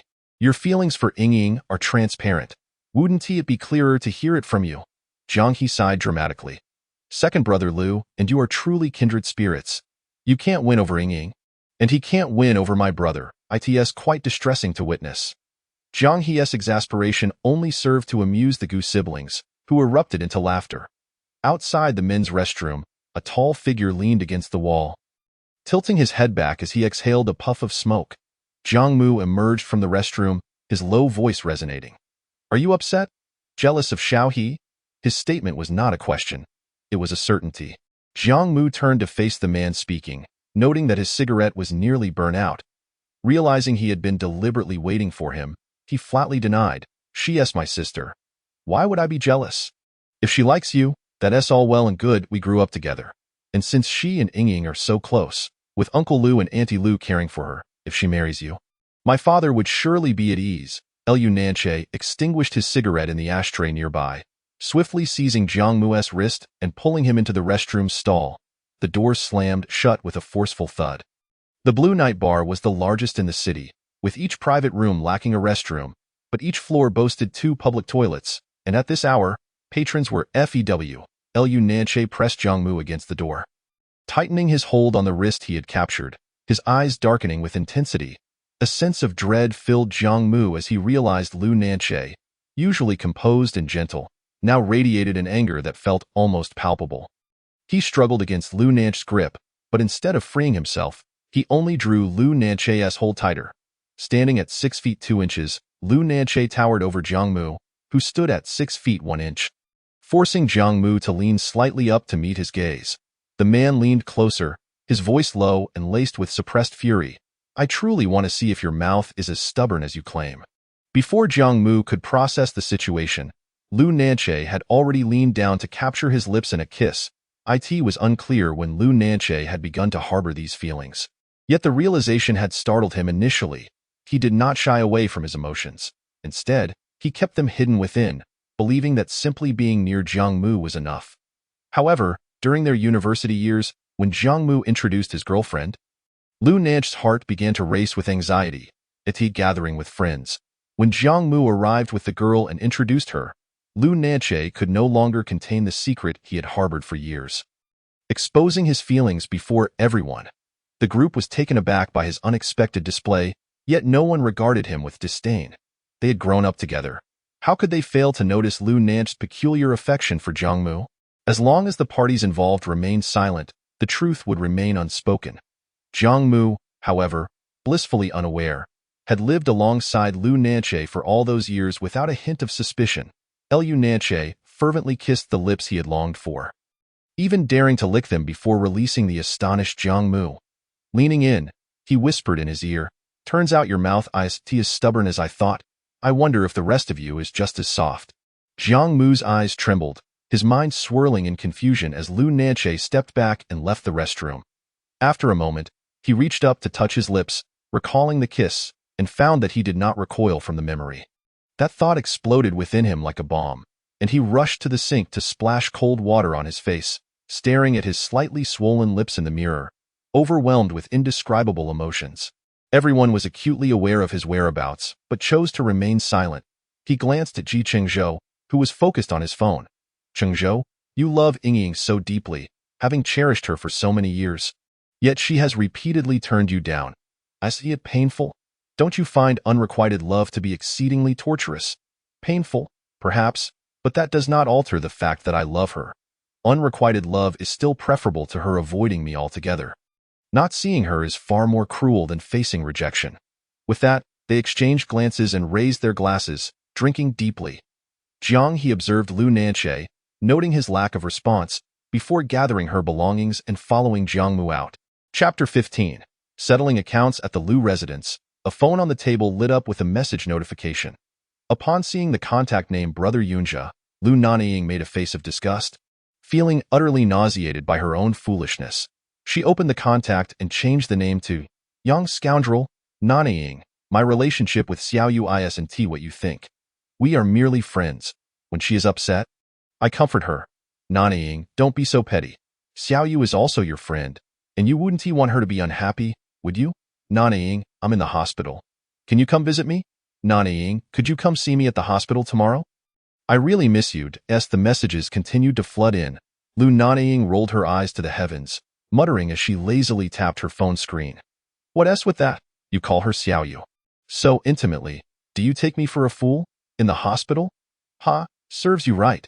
Why didn't brother Chengzhou make sure you were hurt worse? You still have the energy to message me? Ha, you miss me? If you want to play, I'll play along. A mischievous smile crossed Lu Nanying's face. Oh dear, how serious is your hospitalization? It's too late for me to go out. My mother won't allow it. I'll visit you tomorrow. Is this truly Chengzhou's doing? How could he act this way? I need to settle the score with him. After pondering for a moment, she picked up her phone again and sent Chengzhou a voice message. Brother Chengzhou, I heard that your people beat up young Yunjia. Is that true? In the driver's seat, Feng sensed a shift in the atmosphere around his master in the back seat. Though the car was equipped with heating, an icy chill enveloped him. When he had instructed Yu to handle the situation, he had not anticipated needing to disguise anything, nor did he intend for Yu to deliver a clear warning to others. Making it clear that Chengzhou's circle was not to be trifled with by someone as inconsequential as a mere illegitimate child, he trembled slightly as his fingers danced across the keyboard. Fear gripping him, an anxiety that the fleeting happiness he had experienced over the past few days would soon vanish. The mere thought pierced his heart sharply. Feng gazed into the rearview mirror. Catching sight of the person in the back seat, his fists clenched, a flicker of anger crossing his face. Humph, you secretly discipline others without informing me. I shall hold you accountable for this. Listening to the subsequent voice message, Chengzhou felt a sting in his eyes, a bitter smile tugging at his lips as he set down his phone and quietly instructed Feng, head to the Lu residence. Without uttering a word, Feng silently started the car, steering towards the Lu villa. Upon arriving at the grand entrance, he looked up at the room on the second floor, where a light still shone. Suddenly, a knock on the window jolted him. He glanced outside to find Lu Nanying standing there, and promptly lowered the window. What brings you here? They had both departed from Lanyi at the same time. Lu Nanying had lingered in the car for quite some time after reaching the entrance, and just as he was about to step out, he spotted Chengzhou's exquisite ghost parked at the roadside. He looked up at his younger sister's room before turning to approach the car. Observing the man within, who exuded an air of elegance yet now bore red-rimmed eyes and a countenance filled with sorrow, Lu Nanying understood instantly. Are you going up? Or shall I go and ask her if she wishes to come down to see you? The man remained silent, casting a sidelong glance at Lu Nanying, who immediately grasped his intent. Nodding slightly, he turned and entered the house. Knock, knock, knock. As Lu Nanying opened the door, the scent of alcohol wafted through. She intended to chide her second brother for sneaking out without her but was interrupted by Lu Nanying's serious inquiry. Nanying, do you truly have feelings for Chengzhou? She nodded earnestly. Of course I like him. Just as she was about to elaborate, Lu Nanying raised a hand to halt her. Nanying, young Yunjia has never been a good person. In the past, Father and I refrained from intervening because he hadn't done anything to harm you. However, this time, you fell into the water, and your safety is at stake. We cannot stand idly by. Chengzhou is not the only one who has taken action against him. Father and I have also dispatched our people, albeit at a slower pace. Lu Nanying continued. Nanying, Chengzhou's love for you far exceeds that of anyone else. If you don't like him, that is acceptable, but I implore you, please do not hurt him any further. He is waiting for you at the door. Think it over. Lu Nanying was taken aback. Her eyes welling with tears, Lu Nanying, witnessing his sister's distress, felt a surge of compassion and enveloped her in an embrace. Oh, not cry. If you do not wish to see him, then you need not go. I will speak to him. She grasped Lu Nanying's arm, sniffing back her tears. Second brother, when I said I wanted to hold him accountable, that was not my intent. I simply felt discontented that he dealt with the situation without involving me. When it comes to punishing scoundrels, one must take matters into their own hands. Hearing his mischievous sister's words, he chuckled softly. You, my dear, always leave half your thoughts unspoken. Who are you trying to scare? You nearly frightened him to death. He thought you were angry. You have no idea how much it pained me to see him in such a wounded state. Chapter 16. Are you satisfied? Lu Nanying hurried towards the car parked outside the villa. The man inside stepped out the moment she exited the door. Seeing her clad in only a thin nightgown, He immediately shed his outer coat and rushed to envelop her tightly. Noticing her feet clad in plush slippers, he furrowed his brow and scooped her up. Striding toward the car, he settled her in, commanding Ji-Feng, increased the heating a notch. Having just recovered from a fall into the water, the girl was vulnerable to another chill in the night air. Rather than placing her on the seat, he held her on his lap, Lu Nanying. Her arms wrapped around his neck, murmured, "Brother Chengzhou, I have something to discuss. Let us go to Nanyuan." Chengzhou held on to her without letting go, as the girl inhaled the mingling scents of alcohol and faint pine from him, gradually succumbing to drowsiness. The car came to rest in the underground garage of Nanyuan. "Have we arrived?" Noticing Lu Nanying's sleepy eyes barely open, he remained silent, opening the door and carrying her into the elevator. He placed her on the sofa on the first floor and, after changing his shoes, entered the kitchen. A few minutes later, he returned, presenting a cup of warm milk before her. She tugged at his sleeve, signaling for him to sit. Chengzhou placed the cup in her hands. "Have a sip of warm milk first. In the future, when you come out at night, be sure to wear more clothing to avoid getting cold." His concern finally broke through the emotional dam Lu Nanying had been holding back, and tears streamed down her cheeks, landing softly on Chengzhou's hand. Though her tears were merely warm, they seared his heart, leaving him breathless with pain. He raised his hand, intending to wipe away her tears, but paused at the corner of her eye.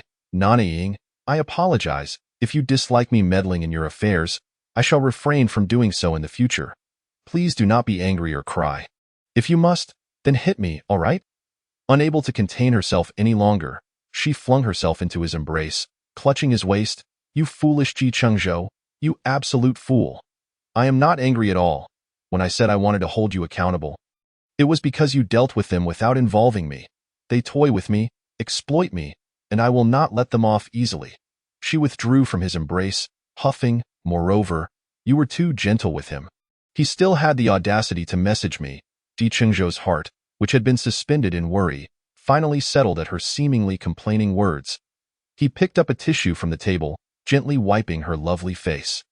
"Then from now on, when I deal with him, I will bring you along," he ventured tentatively, and the small girl finally revealed a charming smile. Lu Nanying cupped Chengzhou's face, playfully ruffling it. "In the future, if something arises, just ask me directly. Do not suffer in silence. If it weren't for second brother, I would have been oblivious to your misunderstandings." She glared at him with a mock ferocity. "Did you hear that?" Chengzhou was utterly charmed by her expression, unable to mask the affection in his eyes. He lowered his gaze to her, admiring her cherry-red lips, and leaned in for a kiss, a brief, tender touch. Yet he reluctantly withdrew. She reached for his neck, kissing him again. Not so much a kiss as a nibble, her inexperience leading to a flurry of clumsy pecks. Chengzhou felt a surge of heat coursing through him, his hands finding their place at the back of her head, deepening the kiss. As it grew more fervent, he became increasingly dissatisfied with the current pace, tightening his hold on the girl in his arms. He began to trail kisses along her chin and collarbone, gradually moving downwards, prompting the girl to arch her graceful neck, her breath quickening. In the throes of emotion, she could not suppress a soft sigh. The sound seemed to awaken something primal within Chengzhou, and he lost all restraint, his hands gripping her chin, the kisses no longer gentle. The buttons of her nightgown came undone. The girl, seated on his lap, appeared uncomfortable, shifting her waist, only to be restrained by a firm hand. Chengzhou, wrestling with his surging desires, rasped, "Nanying, do not squirm." Her face flushed like a ripe apple, undeniably enticing. She poked his shoulder with her finger. "It's uncomfortable. Let go." The moment those words escaped her lips, the man froze entirely. Chengzhou lifted the girl in his arms, striding towards the upstairs bedroom. He gently placed her on the bed, pressing a kiss to her lips and eyelids before standing back. Lu Nanying grasped his sleeve, her face flushed, her beautiful apricot eyes sparkling with shyness, the tear mole at the corner of her eye lending her an enchanting allure. Chengzhou felt himself on the verge of losing control. If this continued, his reason and self-restraint would soon be utterly consumed. "Be good. Sleep first. I will go take a shower." Lu Nanying glanced down at her chest, biting her lip. Hadn't he already? Was it that I lacked charm?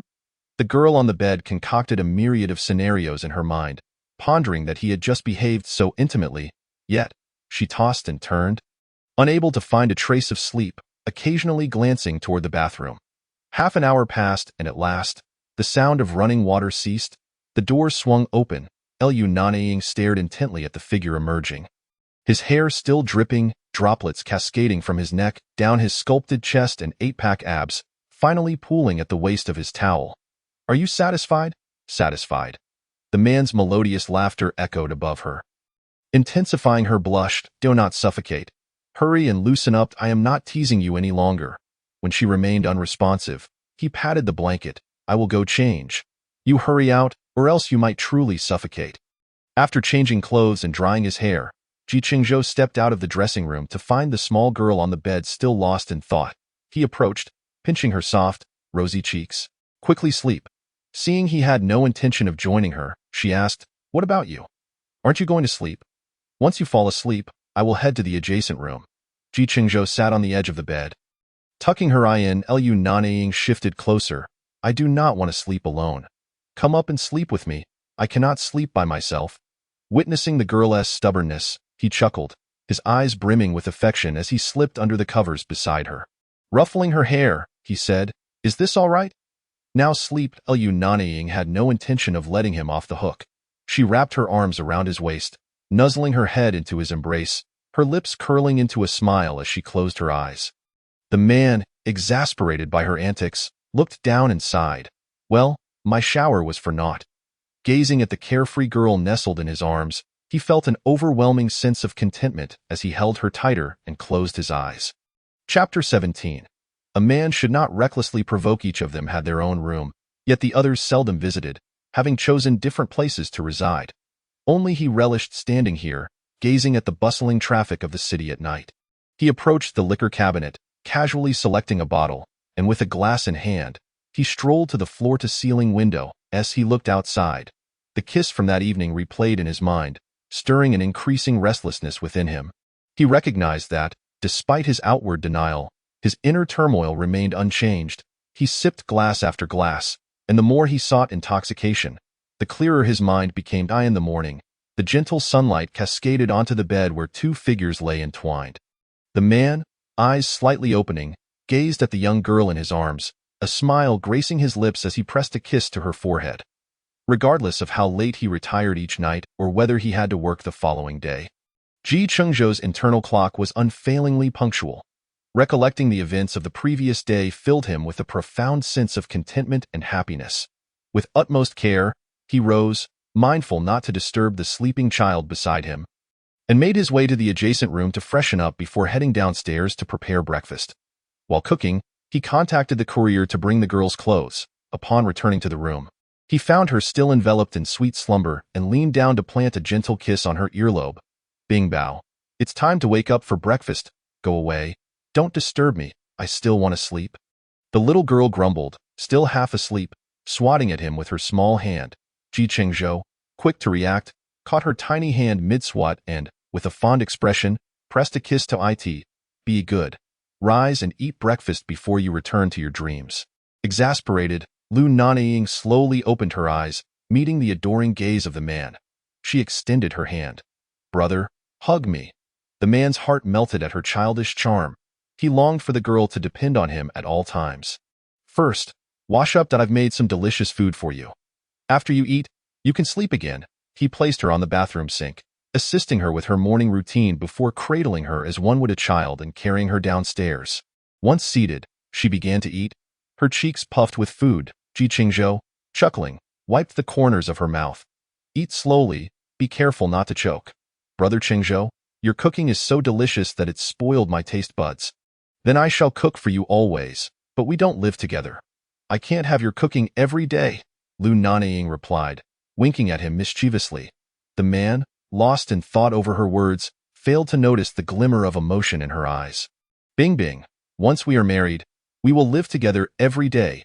Chengzhou's affection for her was unmistakable. His desire to wed her ever-present. "Is this a proposal?" "It seems rather casual," she teased, her focus still on her meal. Suppressing a smile, Lu Nanying reclined lazily on the sofa, rubbing her belly as she scrolled through a group chat with Gu Jue and Jiang He. Jiang He was gossiping about her elder brother's antics from the previous night. Last night, I saw my brother's lips were all swollen. Ha ha ha, too funny. Lu urges too handsome. He needs to be taught a lesson. Lu Nanying chuckled at Zhang He's messages. You truly are your brother's sister. Aren't you afraid he might hit you? If he dares to hit me, I'll go find my second brother. Lu urge will definitely side with Zhang Mu. Won't you be afraid they both team up against you? Gu Jiyue, typically quiet in the group, spoke up, her words startling everyone. After tidying up the dining area, Chengzhou observed the girl on the sofa. He settled beside her, leaning back lazily. What has you smiling so brightly? He toyed with her hair, a flicker of desire evident in his gaze. I heard Zhang He say you went out last night, and then Chengzhou showed up. What happened? As she lay back, resting her head on his thigh, she asked, Brother Chengzhou, what did my second brother do to Zhang Mu last night? Seeing her curious expression, he leaned down, softly recounting the events of the previous night. His warm breath brushed against her ear, causing her heart to race. Turning her head, she captured his lips in a kiss, playfully sucking on them, eliciting a soft gasp from him. Chengzhou felt his restraint tightening. Fearing that if this continued, he would lose control. Bingbao, has anyone told you that you shouldn't tease men, especially those who love you? Rising to his feet, his gaze darkened as he struggled to maintain composure. I need to attend to some matters in the study. Aren't you sleepy? Why not take a nap upstairs? I'll take you out for lunch later. With that, he hurriedly retreated to the study, leaving Lu Nanying chuckling softly below. Brother Chengzhou is shy. Hearing her laughter, the man at the staircase shook his head in exasperation. What must I do to earn just a glance from you? His towering figure appeared desolate, love for her consuming him. The phone rang incessantly, and Zhang Mu rubbed his forehead, grabbing the device from the nightstand without glancing at it. Brother, why did it take you so long to answer? Zhang He's disgruntled voice came through. But there was silence from the other end. Suffering from a hangover, his voice was hoarse. Bing said Brother Chengzhou wants to take her to Guiyun Manor. Are we going to? Guiyun Manor was the new hot spring resort developed by the Ji family, located in the outskirts and currently in its trial operation phase, perfect for a cool day of fun with the girl. Understood. I'll come pick you up shortly. Zhang Mu hung up, lying back on the bed for a moment. Ding dong. The sound of WeChat notifications echoed, prompting him to pick up his phone and check the group chat.yy. I'm taking Bing to Guiyun Manor. Are you joining us? Chapter 18. How's Brother Chengzhou's physique? Ji Ting. Count me in, Jiang Mu. I'm going to Lu Nanying, from the Lu Corporation's presidential office, stood by the floor-to-ceiling window, smoking, as his phone buzzed incessantly behind him. Initially indifferent, the sight of the one he longed for brought a knowing smile to his lips. The prey had appeared. See you soon. Upon their arrival at Guiyun Manor, the others had already gathered. Bing, Jiyue, Zhang He exclaimed, rushing towards them. Upon seeing Zhang He, Lu Nanying released Chengzhou's hand.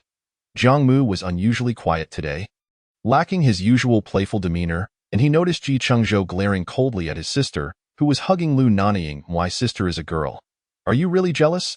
Chengzhou shot him a sharp glance. Bingbao, let's go. The group made their way to the lobby, laughter and chatter filling the air. The hotel manager awaited them with room keys in hand. Mr. Ji, Mr. Lu, Mr. Gu, Mr. Zhang, and ladies, your rooms are ready. Enjoy your stay. The manager, transferred from the Ji Corporation's marketing department, was well aware of Chengzhou's temperament, thus avoiding any requests for additional guests. The entire top floor had been reserved for them, as it was currently in a trial phase and not open to the public. Chengzhou had his own exclusive suite here. Bing, will you stay alone? Or with me? Zhang He interrupted, Brother Chengzhou. Bing will stay with me and Lu Nanying's cheeks flushed as she realized she hadn't seen Zhang He and Gu Jiyue in a long time. And she genuinely wanted to stay with them. She had so much to share. Seeing the girl's earnest expression, Chengzhou felt a wave of helplessness wash over him. He shot a cold glare at Zhang He. Contemplating how to manage the situation, it was evident that Zhang He was unafraid of his glare. Brother Chengzhou, your glares won't work on me. She made a silly face and snatched a room key from Lu Nanying. Dragging both girls away, Chengzhou turned to Zhang Mu, who was watching with amusement. Aren't you going to do something about her? Zhang Mu pointed at himself. Yo, you think I have the power? Even my father can't control her. Save those words for her future husband. He grabbed a room key. Stepping inside, I'm going to catch up on some sleep. Call me when it's time to eat. Gu Ting, sensing something off between the two, patted Lu Nanying on the shoulder. Not going to comfort her? Lu Nanying cleared his throat. Chengzhou left the two behind and headed to his room. Once inside, Jiang He and Gu Jiyue exchanged glances, silently agreeing to pin Lu Nanying on the bed. Confess, what level have you reached with the great demon king? He actually asked if you wanted to stay with him. Gu Jiyue, equally curious, looked at her expectantly. Lu Nanying, initially hesitant, finally shared the events of the past couple of days. Xiao He, Jiyue, I realize now just how much he loves me. I've been so foolish. He is so good to me. And I treated him poorly. All I want now is to make amends and love him properly. Jiang He embraced her, soothing her gently, but the emotional moment couldn't last long. A mischievous smile crept onto her face. Bing Bing, tell us, how's brother Chengzhou's physique? Is it good? Lu Nanying blinked in surprise, her cheeks flushing as she glanced at her two friends. She hadn't expected them to be so direct, and even Jiyue appeared intrigued. Leaning closer, Gu Jiyue rested her head on Lu Nanying's shoulder. Bing Bing, I'm curious too. Girls have a natural inclination for gossip, and when three of them gathered, the atmosphere brimmed with intrigue. Lu Nanying, blushing, recounted the near-miss from yesterday. Reflecting on the abrupt halt, she pouted and asked Jiang He, Xiao He, do you think my figure is lacking? He didn't even touch me. Jiang He, ever cheerful, had a clear understanding of many things in the past. She had been unable to bear seeing Ji Chengzhou in distress and had snapped at her friend, repeatedly warning her that Yang Yunze and Chengzhou were not good people, unworthy of her kindness. She is stubbornly set in her ways, convinced that Jiang He is defending Ji Chengzhou, harboring significant prejudice in both her eyes and heart towards him. The three engaged in conversation for an exceptionally long time. And as fatigue overcame them, they nestled together and drifted into slumber. The doorbell chimed, and Gu Jiyue was the first to rise, squinting as she opened the door. She rubbed her eyes while gazing at the person outside. Brother. Lu Ergi.Ji gently caressed his sister's cheek, asking, is Xiao He and Ying still asleep? Hurry and wash up. It's time for breakfast. Ji Jiyue nodded and closed the door. The hot springs at Guiyun Villa were divided into two areas, one featuring individual pools, and the other a standalone courtyard where Ji Chengzhou had arranged for a barbecue, with preparations currently underway. As the door to the room opened, Ji Chengzhou's tall silhouette leaned against the wall outside. A half-smoked cigarette pinched between his fingers. Upon noticing the door ajar, he extinguished the cigarette in the trash bin. Come on, I've arranged for a barbecue in the courtyard, and you can also enjoy the hot springs. I had someone deliver swimsuits. He walked over and took Lu Nanying's hand, while the two behind them gazed with hearts aflame. Wow, it smells amazing. Ying, hurry. Jiang He exclaimed, her mouth watering as she sprinted toward Gu Ting and Jiang Mu, who were busy preparing barbecue ingredients. Ouch, why did you hit me? Jiang Mu unapologetically swatted away her reaching hand. Have you washed your hands before touching? Go wash up first. Ji Jiyue pulled Jiang He toward the kitchen. Brother, chicken wings, beef, I want this and that. Jiang Mu chuckled. You might as well open a barbecue restaurant. This is too delicious. Flattered by the praise, Jiang Mu replied with a grin. Of course, have you seen who your brother is? Handsome, wealthy, and skilled. Hey Jiyue, you haven't found a boyfriend yet, have you? What do you think of your brother? Gu Jiyue blushed, while Jiang Mu continued to tease her. However, everyone understood that Jiyue was like a little sister to them all. Chapter 19. I will sleep here tonight. Listening to Jiang Mu jest with his sister, Gu Ting kicked him. If you dare to touch my sister, I'll beat you to a pulp. While the others dismissed Jiang Mu's playful remarks, one person's expression darkened, and he gulped down a mouthful of beer. Whether the speaker intended it or not, the words were jarring to his ears. The three men were entirely devoted to serving the three little princesses at home, showering them with treats. Barbecue and beer are a match made in heaven. Lu urged, why are you drinking alone? Come join us, I want to drink too. Jiang He, carefree yet perceptive, felt a hand flick her forehead. What are you doing, child? Go grab some juice instead. Hey, what's that for? I'm 22, not a child. Besides, eating barbecue without beer is soulless. Lu Nanying seemed resolute in opposing Jiang Mu, bringing a basket of beer, sitting beside Jiang He, and opening a bottle to hand to her. Drink up, this is your Chengzhou Ji's territory, don't worry. If you drink too much, you can sleep in this courtyard. She took the bottle, clinking it with his, and took a sip. Ah, so refreshing. Lu urged, you're the best, unlike my brother, who doesn't feel like family. I should ask Dad if he picked you up. Ji Ting humorously replied, then you should ask Uncle why he doesn't look like he belongs. He handed Chengzhou a bottle of beer. But his sleeve was tugged. "Brother, I want a drink too. Can you get me a bottle?" Gu Jiuyo had a modest tolerance, rarely drank, and today, with such delectable food, she craved a taste. Chengzhou looked down at the girl beside him. Meeting her round, expectant eyes, he stood and fetched 2 glasses, pouring small servings for the 2 girls. Delighted, they accepted the drinks, but with alcohol, once the first taste is taken, there's no stopping it. Eventually, all 3 girls had drunk too much. With newfound courage, Zhang He declared, "Lu urged, my brother is blind and doesn't he appreciate you? How about considering someone else? I know many handsome young men. I'll introduce you to them someday." Che, being astute, understood the underlying implications. He too was curious about how Jiang Mu would react if he liked someone else, or whether he could develop feelings for someone other than him. "Well then, if the opportunity arises, introduce me to a few." Jiang He managed an entertainment company under the Jiang family, and indeed, she was acquainted with many attractive men. Everyone was engrossed in her playful remarks. Oblivious to the flicker of ire in Jiang Mu's eyes, he downed the rest of his drink, gripping the can tightly until it crumpled in his hand. Only Chengzhou noticed this scene. When Jiang Mu met his gaze, he saw the teasing smile in Chengzhou's eyes and quickly averted his own. "Come here." Ji Yuting lifted his already sleeping sister and followed Chengzhou out. Suddenly, a small hand locked around his throat, pulling him down. "No, I'm not going. I'm sleeping here tonight." She clung tightly, and despite her slender frame, the alcohol unleashed a surprising strength within her. "Let go, or I'll hit you." Jiang Mu struggled but was cautious not to hurt her. Che observed the siblings in silence, taking a large swig of his drink. He placed Jiang He on the bed, yet she still wouldn't release her grip. He was well aware of his sister's drinking capacity. "Let go. I know you're not drunk." "Who says I'm not? I'm tipsy." She squinted her eyes, a drunken smile adorning her face as she regarded her awkward brother. "Brother, I'm really going to introduce a boyfriend to Lu urge. You won't mind, will you?" "What is there to mind? It's his freedom to like whoever he wants." Jiang He released his neck. "You just keep pretending. When his heart truly isn't with you anymore, don't come crying to me. I won't pay you any mind." "Brother, Lu urge is wonderful. Among our families, there's no gender discrimination. With our family's influence, outsiders wouldn't dare speak freely. As long as you can be happy with someone you both like, that's all that matters." Seeing Jiang Mu's silence, she added, "You always say Chengzhou Ji is foolish, demeaning himself for Ying. What about Lu urge? Isn't he the same? Loving someone unattainable, can't you feel for him too? I'm serious. If you really have no interest in urge, I'll introduce him to a few more people.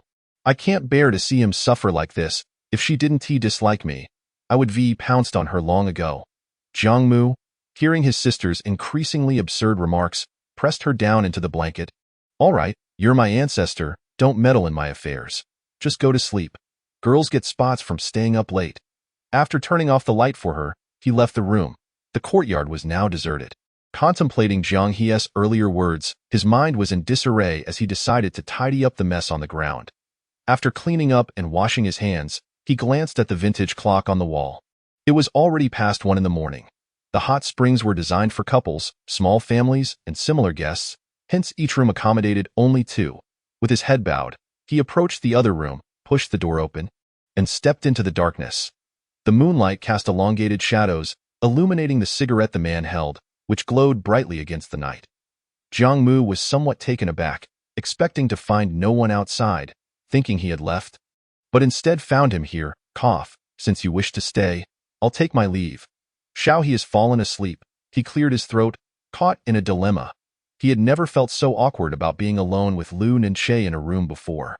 As he turned to leave, a low, husky voice from behind pierced through. "What's this?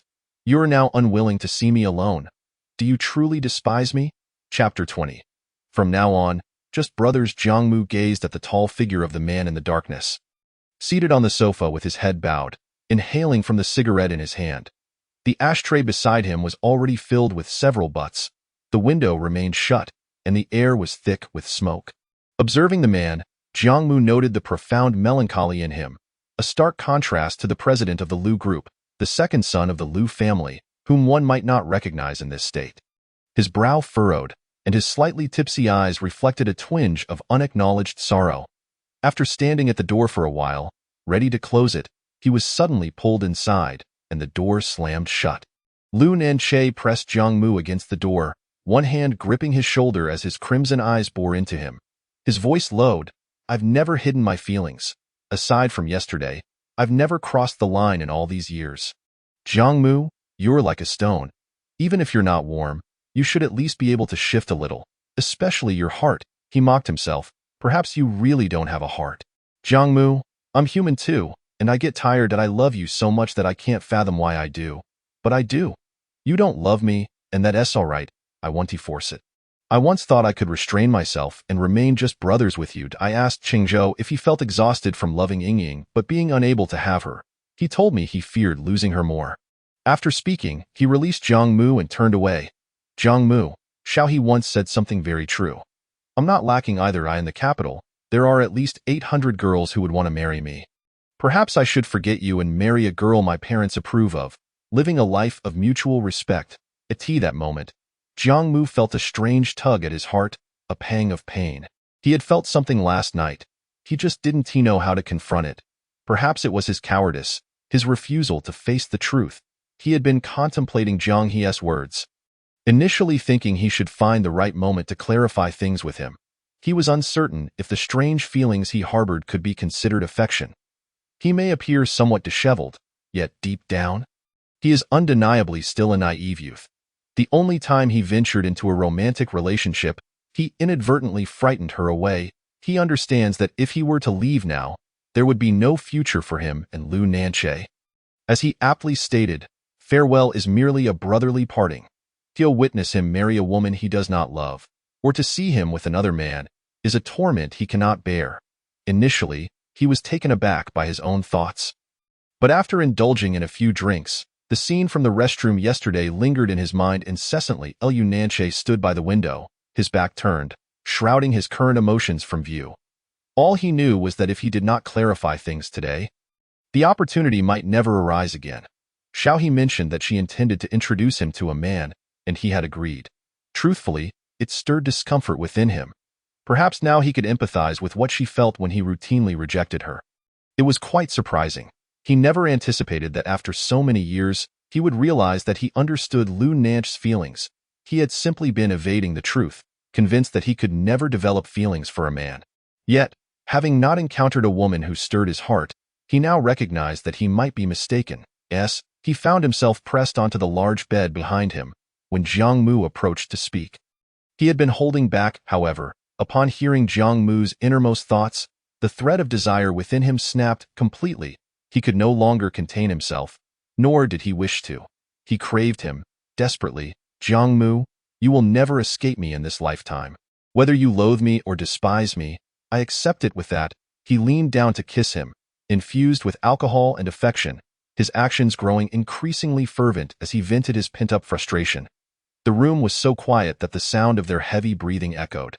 The white shirt and black trousers lay discarded on the floor, the chill of the night failing to diminish the ardor between them. Jiang Mu was nearly driven to the brink of insanity.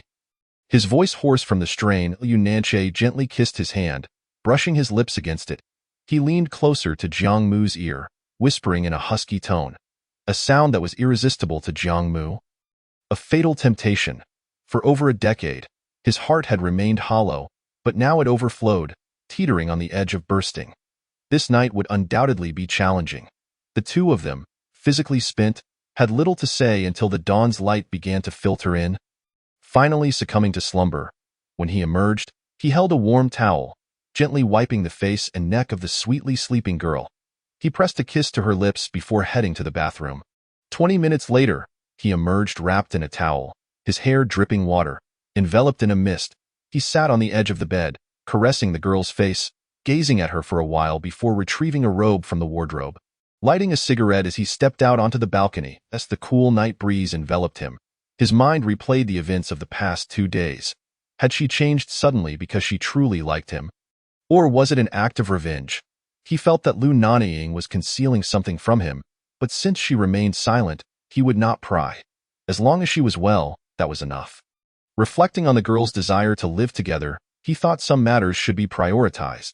He stood in the cold wind for quite a while until his restlessness dissipated. He reached out, wrapping his arms around the girl's waist, pulling her into his embrace, kissing her forehead, wishing her sweet dreams. Chapter 21. Congratulations, your wish has come true. The morning air in the outskirts was exceptionally refreshing. Jiu Zhao had gone to bed early the previous night. Waking up at 8:30, remembering their plans to visit the hot springs today, she got up, washed up, and began searching for her swimsuit.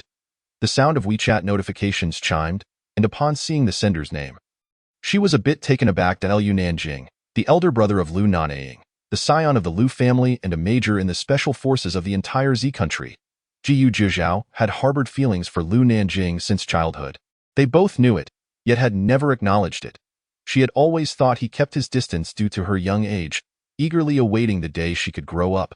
However, after maturing, Lu Nanying had joined the military. And now, 12 years later, he had become the youngest major in the entire Z country, making her feel even less worthy of him. But that was all right. As long as he was safe, that was all that mattered. In a half-asleep state, Gu Ting heard his phone ring, reaching for it and answering without looking at the caller ID. "Hello? It's me. Still not up?" Upon hearing the familiar voice he hadn't heard in a while, Gu Ting thought he was dreaming and instantly shook off his drowsiness, his face filled with disbelief. "Brother Jing, how come you have time to call me? I heard Uncle Lu say you were on a mission recently. You weren't injured, were you?" Gu Ting was aware of Lu Nanying's feelings for Gu Zhao and understood his sister's heart as well. However, Lu Nanying had his own mission, and Gu Zhao never mentioned it. So he refrained from meddling. "We're vacationing at Guiyun Villa under the Ji family. Zhao is in the room. Brother Jing, do you need something from her? Should I go get her?" Lu Nanying rarely took the initiative to inquire about Zhao. Knowing that even without asking, he would be informed that it's nothing, just checking in. "You all enjoy yourselves." After hanging up, Gu Ting set his phone down and tried to catch a few more moments of sleep. Gu Zhao glanced at the time and called Jiang He, not questioning why she wasn't calling Lu Nanying. Jiang He, intrigued, hurried to wash up. "All right, wait for me in the room. I'll come find you shortly." Jiang He assumed Jiang Mu was still there, unaware that he had left the night before. When Lu Nanying approached her, she noticed the faint red mark on his neck, her eyes widening with a mischievous smile. "Where's my brother? He hasn't left." He's still asleep." "Are you heading out?" He ruffled Jiang He's hair, a smirk dancing on his lips. With that expression, Jiang He would be a fool not to understand. "Zhao invited me to the Rose Hot Springs." "Congratulations, brother heir. Your wish has come true." "Thanks. Xiaohe.at the next Lu family jewelry launch. I'll make sure to reserve a limited edition piece for you." Jiang He beamed with delight, finally witnessing the pairing of her foolish brother and brother heir, while also being showered with the Lu family's limited edition treasure. "All right, thanks, brother heir, that I'm off now. You all come find us later to play." Lu Nanying descended the stairs, surveying the already tidied courtyard, and made a call to request 2 sets of clothing from the hotel. Wrapped in a towel, with droplets of water cascading down his body, he emerged, the marks on his neck and chest more pronounced after his shower. He climbed onto the bed, kissing Jiang Mu's neck. Pressing his lips to Jiang Mu's ear, he spoke in a husky voice, "Mu, it's time to rise." The two had spent the entire night in a whirlwind of activity. He felt exhausted yet fulfilled.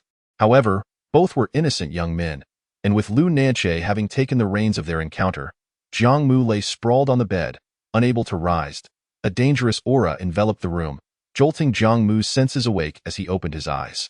He tugged at the slightly askew blanket, but alas, he was pinned down. "What are you doing so early?" Last night, that certain someone had been as fierce as a wolf, leaving him feeling utterly dismantled. Upon witnessing Jiang Mu's flustered expression, Lu Nanying burst into laughter. He intended to frighten him, but it seemed he had gone a bit too far. The sound of his laughter reached Jiang Mu's ears as mockery, igniting his competitive spirit. "What are you laughing at? You enjoyed yourself, and now you mock me. Oh, is this how you treat me because of who? If the roles were reversed, you would be the one lying here." Lu Nanying, keen to provoke him further, teased, "Oh, just me, huh? I wonder who had such a strong reaction last night. If you want to switch roles, I'm game." Jiang Mu felt a surge of indignation, his temper flaring. "Let me go. Are you even human? You want me dead or something, you dog of a man." Even as Jiang Mu's words stung, Lu Nanying remained unfazed, recognizing when to pull back to avoid truly riling him up. Lest their bliss be disrupted, He began to shed his towel and change clothes right before Jiang Mu's eyes. I'm not teasing. Hurry up and get up. Xiao He went to the hot springs. And if you don't come soon, they'll gather around to watch you sleep. Jiang Mu shot him an annoyed glance. I just don't know how to explain this to them. You go ahead. I'll take a shower and join you. Chapter 22. Now you can't escape me. Lu Nanying was forced to tilt her head back, a motion that undoubtedly emboldened Chengzhou further. Darling, I love you, he rasped, his voice barely recognizable as it brushed against her ear. Chengzhou was also apprehensive about causing her harm or frightening her. He endured the discomfort coursing through him, beads of sweat trickling from his forehead onto the girl's flushed cheeks. Though Lu Nanying had not experienced the ways of the world, it did not imply her ignorance. She was acutely aware of his struggle to hold back. And she was willing. Her blushing face and round, sparkling eyes gazed at the man as he kissed her eyelids. An hour later, Lu Nanying stared at him in terror, her cheeks still crimson, while he held her unsteadily in his embrace. The young girl pouted, resting her head on the bed, and he chuckled softly, planting a satisfied kiss on her cheek. He rose from the bed and entered the bathroom to fill the tub, cradling the girl in his arms as he led her to wash up. His dark eyes were filled solely with her image, brimming with affection. No one could fathom the extent of his happiness in that moment. Let us rest a while longer. I'll take a shower, and then we can go out for dinner. Later, I'll take you to the hot springs. Although they had yet to reach the final step, Lu Nanying was genuinely exhausted, her eyes fluttering shut as she drifted back to sleep. Emerging from the shower, he noticed his phone on the table continuously lighting up, several missed calls displayed. He picked it up and strolled towards the balcony. I'll be down in a bit. You all go ahead and eat. Darling, wake up. Everyone is waiting for you for lunch. It's a seafood buffet. Upon hearing of the delicious meal, Lu Nanying opened her eyes, her spirits lifting at the sight of the man's beaming smile. Carry me there. Seeing the girl's lazy, spoiled demeanor, Chengzhou was immensely pleased, lifting her as if she were a child. The sudden lift startled Lu Nanying. Instinctively wrapping her arms around his neck, he placed her on the bathroom sink, beginning to assist her with her washing. Afterward, he wished to carry her out, but she remained motionless. What's wrong? I need to use the restroom. Upon uttering this, her face flushed crimson as she lowered her head. Chengzhou was utterly smitten by her adorableness, setting her down on the toilet. Go ahead. You go outside. Chengzhou understood that despite their intimacy, the young girl remained quite shy. He knew she would hold back if he was present. After Lu Nanying finished, she gazed at her long, fair swan-like neck, lowering her eyes to behold her chest adorned with a constellation of tiny marks. Her face turned scarlet. How could she possibly enjoy the hot springs like this? This was truly embarrassing. A shiver ran down her spine as she dared not think further. Pushing open the door, she found a casual sports outfit laid out on the bed. She picked up the attire and headed to the bathroom. Upon finishing his call on the balcony, Chengzhou returned to find the clothes gone. He sat on the bed, wondering, why hasn't Nanying come yet? Apart from Jiang Mu, Chengzhou, and Lu Nanying, the other three had already begun their lunch in the small restaurant specifically arranged by the resort. A seafood buffet was laid out, catering to everyone's tastes, and Jiang He and Gu Juzhou could not help but indulge. Gu Ting was peeling shrimp for the two young ladies, casting a glance at Lu Nanying, who was elegantly enjoying her meal. Where is he? Just you here. Upon mentioning Jiang Mu, Jiang He chuckled. My brother? He is still asleep. I doubt he'll wake up. Ha ha ha. First place in the brother pit. Lu Nanying placed some food onto Jiang He's plate, warning, you better say that in front of your brother. He'll definitely make a fuss with me. Don't blame the second brother. All right? Hearing this, Gu Ting raised an eyebrow. What's this? Looks like you've succeeded. Lu Nanying remained silent, but his smile said it all. It had to be you. You should have made a move long ago after all these years of patience. Congratulations, second brother Lu. Gu Juzhou's sweet voice chimed in. Everyone was aware of the couple's situation and wished them well. Pleased for their newfound relationship. Thank you, Juju. Next time you find something you like from Lu's new collection, let second brother know. He'll send it to you. The extravagant President Lu, as generous with gifts worth millions as if they were mere trinkets. When Chengzhou and Lu Nanying arrived, the group was lively and engaged in conversation. Nanying, come quick. There's so much food you love. She released his large hand and hurried over. After he settled down, he donned disposable gloves and began peeling seafood. The waiter brought 3 bowls of freshly stewed bird's nest, placing them before the 3 girls. Chengzhou picked up a spoon, feeding the young girl in small bites. Brother Chengzhou, if you keep this up, Nanying will become a little waste. That is even better. Then she won't be able to leave me. Jiang He could not help but roll her eyes. We haven't even started eating yet, and you're already overwhelming us with your dog food. Jiang Mu's voice echoed as he returned to his previous cheeky demeanor. However, Chengzhou was not easily intimidated. If he didn't want to eat from others, he should let others eat from him. Observing the marks on Jiang Mu and Lu Nanying's necks, Chengzhou could not help but tease. Starting off the day with such a fiery temper. Seems you didn't serve her well last night. He raised an eyebrow at Lu Nanying, who was serving food to Jiang Mu, who blushed furiously while still retorting. You re-criticizing others? Take a look at yourself, and no wonder Nanying ignores you. Chapter 23. I miss you. Lu Nanying was stuffing her cheeks. Brother Jiang Mu, don't say that. We're doing just fine. Big brother texted you. Why didn't he text me? Having not seen her elder brother for quite some time, Lu Nanying felt a pang of jealousy upon hearing that he had messaged her friend but not her. Sensing a shift in Gu Jiujiu's mood, Lu Nanying appeared to understand something. After lunch, the group headed to the hot spring area, relishing the autumn warmth in various hot springs. Had they not had work the next day? The 3 girls would have wished to linger longer. As Lu Nanying sat in the car, she cast a reluctant glance back at the hot springs, her hair being affectionately tousled by a large hand. Next vacation, I'll bring you back. We'll experience the natural hot spring pool in the courtyard. Jiang Mu was busy expanding his different branches, and even Jiang He was overwhelmed at the entertainment company. Since receiving the text that day, Gu Jiujiu had been absent-minded, even while at her dessert shop, often lost in thought. Hello, Sister Amy? Sure, no problem.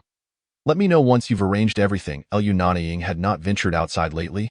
Focusing on her design sketches at home, as Lu's latest winter-themed jewelry was soon to be unveiled.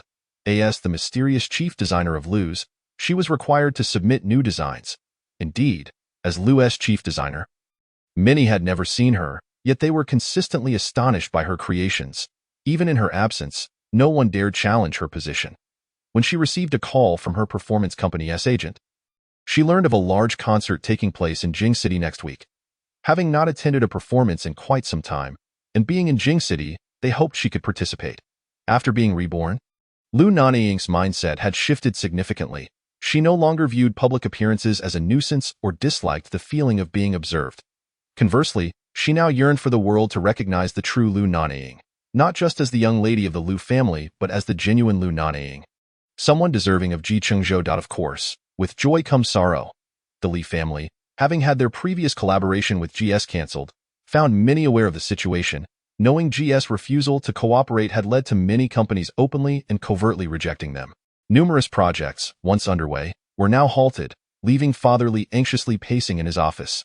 His assistant entered. Mr. Li, I found out, they said. The assistant hesitated. Just spit it out. Why are you stuttering?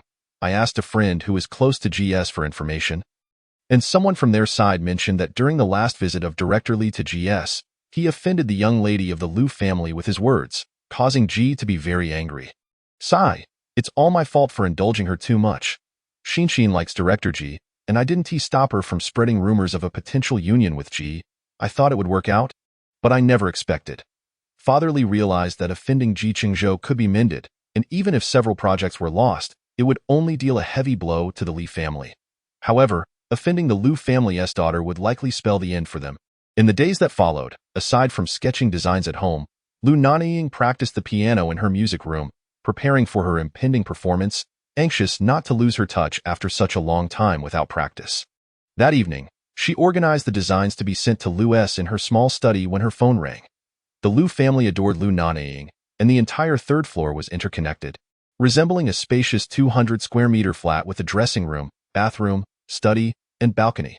Darling, what have you been busy with lately? You haven't come to find me. Ever since their intimate moments, Chengzhou had grown increasingly clingy. She suspected GS company might be on the verge of bankruptcy, as he, an executive president, seemed to have more free time than she did. I have a performance day after tomorrow.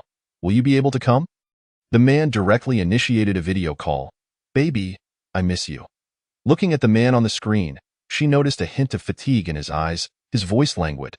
Are you still at the company? Been busy lately? There's a minor issue with the project, so I've been working overtime for the past few days. What time is your performance day after tomorrow? It's at 8 p.m. I'll save you a seat. Observing the dark circles under his eyes, Lu Nanying felt a pang of heartache. Chengzhou, noticing her concerned frown, could hardly contain his delight. Enduring a few sleepless nights to earn her concern was more than worth it. He ultimately cared for his little girl. She should be joyful, and he could not bear to see her sad. After waiting for nearly an hour, she felt drowsy, on the verge of sleep. Suddenly, the phone rang. GS was not far from Nanyuan, about a 20-minute drive. Even with traffic, it wouldn't take an hour. After taking a shower, fatigue washed over me, and I nearly succumbed to sleep. Asg Chengzhou listened to the young girl recount the events of the past few days during their separation. His weariness was instantly dispelled. After a considerable time, the soft sound of her breathing reached him from the other end of the line. He smiled indulgently and whispered, "Good night. My darling, I love you." Once the call ended, he recalled her mentioning a performance scheduled for the day after tomorrow. Feng, he instructed, have someone thoroughly inspect the Grand Theater and arrange for a few individuals to stand by in the vicinity. The four prominent families had made numerous enemies, and the men among them were well protected. No one dared to provoke them lightly. However, with the young girl making her debut in the public eye, he could not gamble with her safety. After the call, his mood considerably improved, yet weariness and drowsiness soon enveloped him, as he had not enjoyed a good night's sleep in several days. He set his phone aside and lay on his bed, lost in thoughts of his beloved girl, before drifting into a deep slumber. Chapter 24. The genius girl Yin. The day of the performance arrived swiftly. Due to Lu Nanying's status, her manager, Amy, brought the makeup team and wardrobe directly to the Lu residence. "Miss Lu, your skin is simply flawless. You need minimal makeup to look stunning. Even I, as a woman, can hardly keep my composure." Lu Nanying, engrossed in her game, smiled without responding. "Nanying, have you made up your mind to reveal your true self this time? Aren't you afraid?" Before she could finish, she was interrupted. "Sister Amy, worry not. With the Lu family's backing, no one would dare harm me. I was once a liability, but times have changed. I must strive to be worthy of him.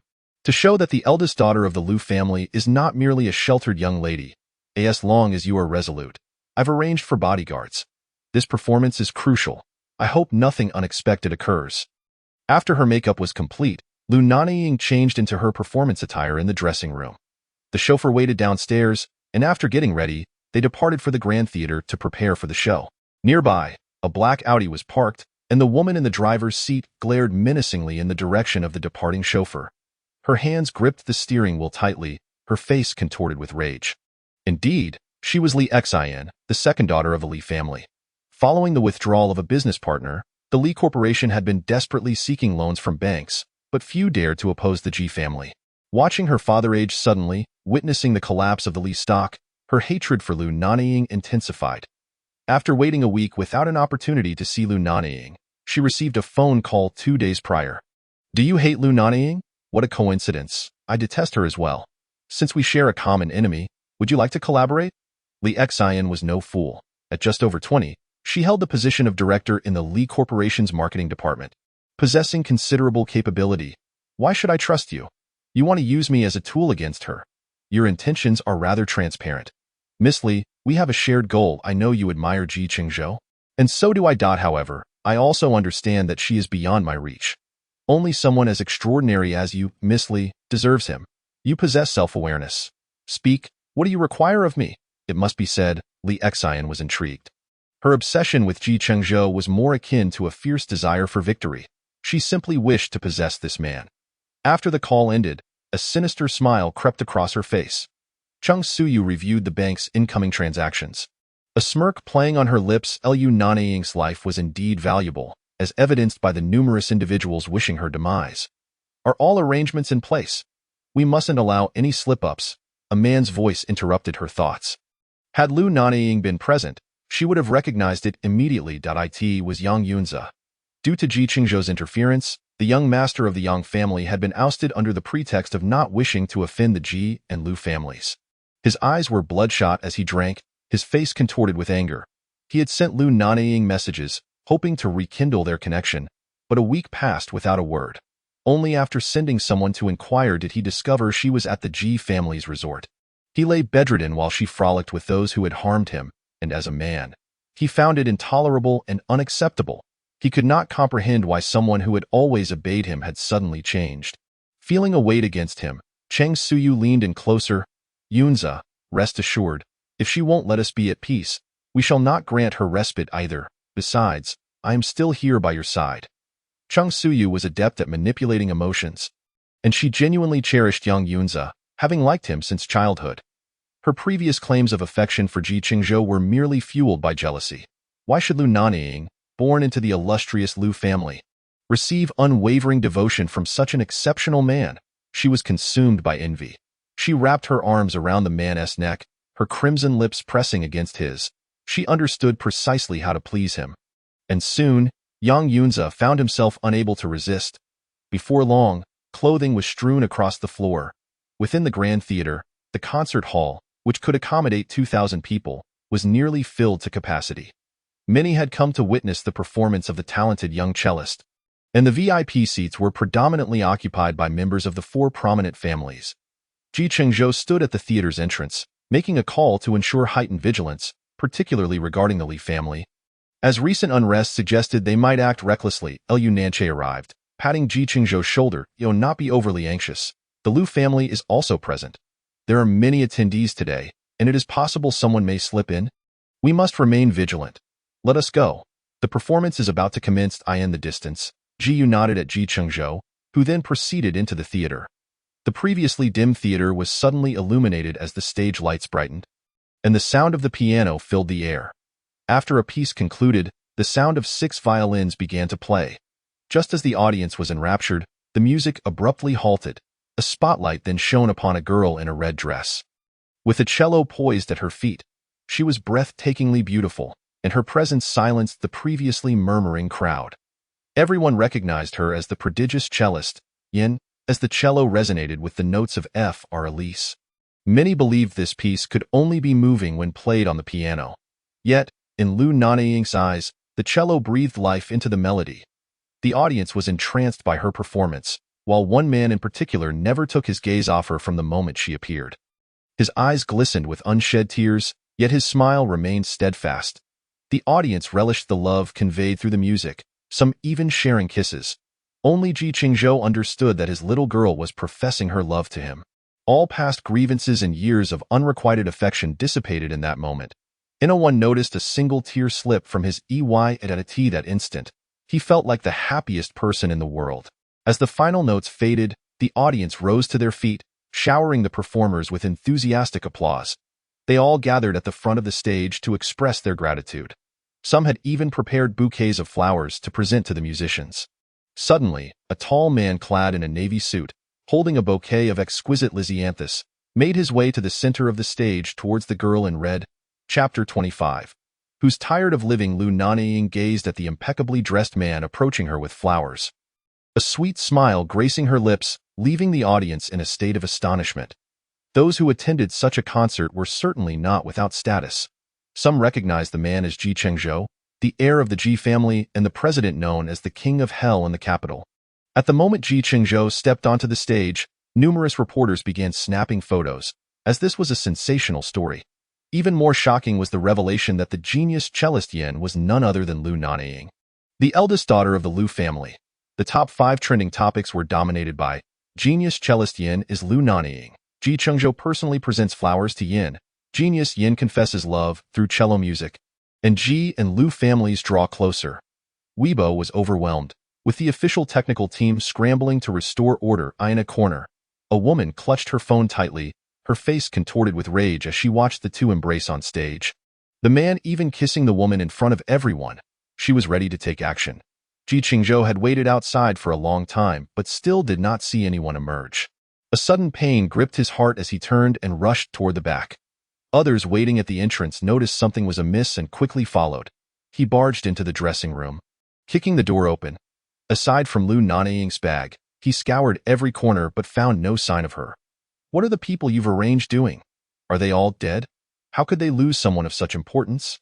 Find her. Search every inch of the capital at any cost. Ji Chengzhou's hands trembled with rage, and he called Jiyu, his face pale, exuding an icy demeanor. Those familiar with him recognized that he was furious. The trembling of his hands stemmed from fear. There are cameras here. I've had someone check, and the Lu family is also searching. Lu Nanying's expression was equally grave, yet he could not panic. She was his younger sister. Gu Ting and Jiang Mu were both on the phone, while Gu Jiuzhou's eyes were red, covering her mouth as tears streamed down her face. Jiang He kicked the nearby trash can in frustration. Who is tired of living and dares to kidnap Nanying? If I don't make them pay, I'm not Jiang He. Ji Chengzhou suddenly recalled something and called Jiang Yi. What is the situation with the Li family? Li has been scrambling for funds, and Miss Li hasn't shown her face at the Li Corporation lately. Instruct someone to investigate Li's recent whereabouts. Upon hearing Ji Chengzhou's phone call, Lu Nanying felt a sense of reassurance. There was no need to worry.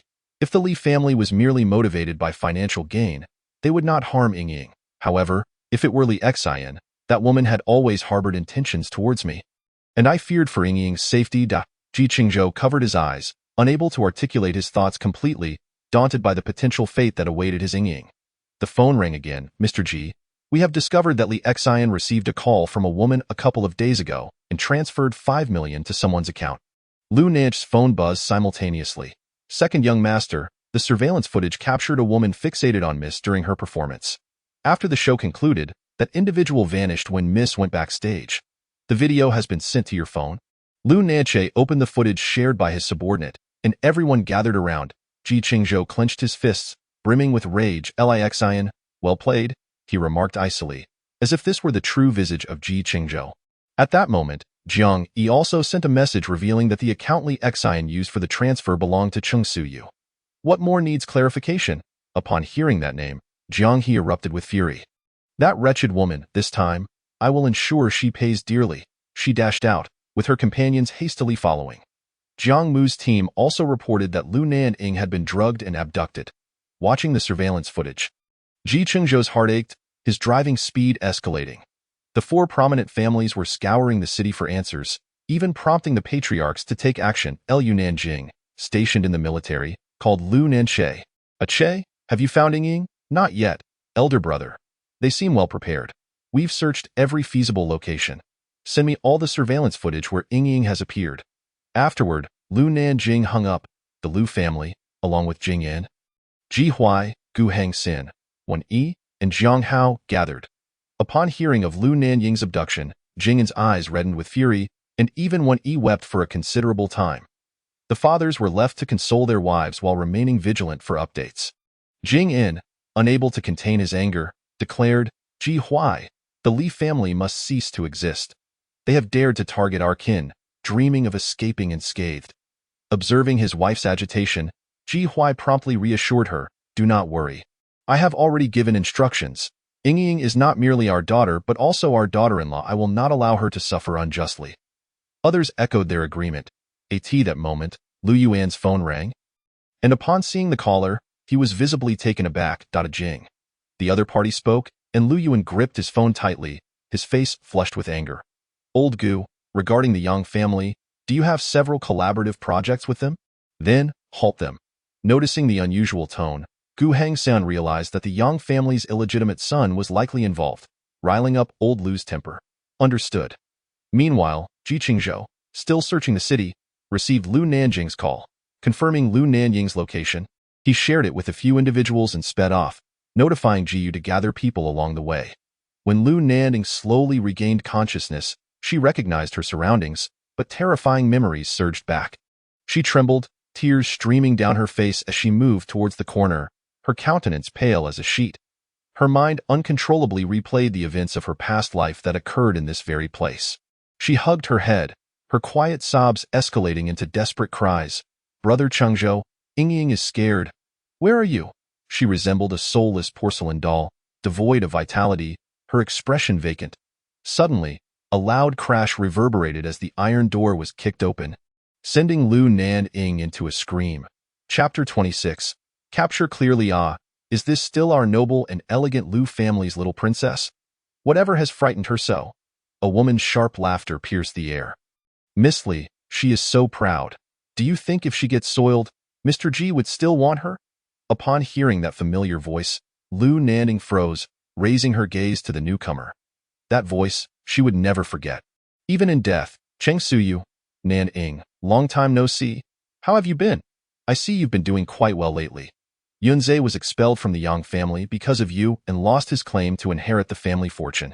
He lies injured in the hospital, and you don't even visit him while you flirt with others. She approached, her 10-centimeter heels clicking against the floor, pinching Lu Nanying's face. I've heard you are that prodigious cello girl. Nanying, after all this time, I never knew you were hiding so deeply. Lu Nanying, still under the influence of the drug, found her body weak and unresponsive. Her beautiful eyes glared fiercely at Chengzhou. Chengzhou, you are truly beneath contempt. After all these years, I could have raised a dog that would recognize its master. Without me, you wouldn't even be able to step foot in the capital. She was a member of the Lu family. Even as a captive, she would not shame her lineage. Observing Lu Nanying's defiance, Chengzhou's jealousy twisted her features, and she struck her with a resounding slap. Ha! You were always the most insignificant person from a slum. I extended my hand to help you, yet you repay kindness with enmity. Now that you are in our hands, you best not let me down. Or else. Another slap followed, and Lu Nanying, seated on the ground, was sent sprawling, her body covered in mud, her cheeks swollen. Yet, she did not appear defeated. Facing death, you remained defiant. Truly, the Lu family's eldest daughter possesses a strong spirit. I wonder how long it will last. Exine stood before Lu Nanying, looking down upon her with jealousy, for she was the one who had stolen her beloved man. Her high-heeled shoes hovered dangerously close to Lu Nanying's fingers. I watched your performance today. It was splendid. Your cello serenade was enchanting, and your hands are indeed exquisite. A terrified and pained scream escaped Lu Nanying as Exine's limited edition high heels pressed down hard on her delicate fingers. The pain was overwhelming, cold sweat beading on her forehead, yet she remained silent after that initial cry.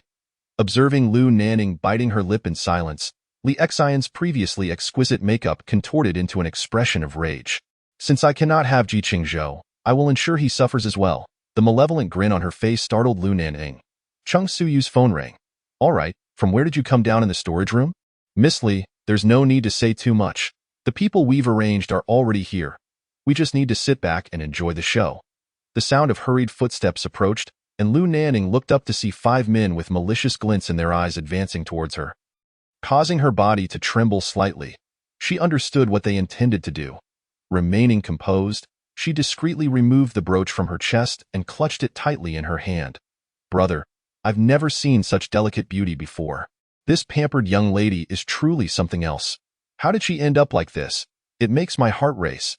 Listening to their crude remarks, Lu Nanying clenched her lips, scanning her surroundings. All right, look at your pitiful selves. The target is right there for your enjoyment. Ladies, we agreed that we would only do our job and not cause any fatalities, the man they called Big Brother said gruffly to Chengzhou and Exine. She better not die. That would spoil the fun. Exine idly fussed with her freshly done nails. Have you brought the equipment? Chengzhou retrieved a small DSLR camera and a folding tripod from her bag. Rest assured, everything is prepared. It will capture the beauty of our Lu family's eldest daughter for all of the capital to see. You all better take good care of this young lady. If you satisfy her, I will double the final payment. These men had garnered some fame in the underworld, and they had never encountered a client willing to pay extra for such services. They were elated. Nodding eagerly, they assured her, "You can trust us. We will make sure this beauty is satisfied." Their smiles were lewd and grotesque.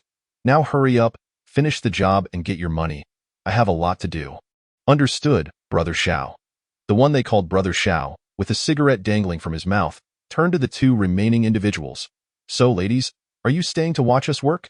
Chengzhou longed to witness Lu Nanying's humiliation, but sensed that this man was not to be trifled with. So she tugged at Exine. Miss Li, why don't we wait upstairs? This place won't be found easily, and the camera will capture everything. Exine, inexperienced in matters of intimacy, hesitated. Although she wanted to see Lu Nanying's predicament, she also feared the unsightliness of the scene. Make sure to capture it clearly.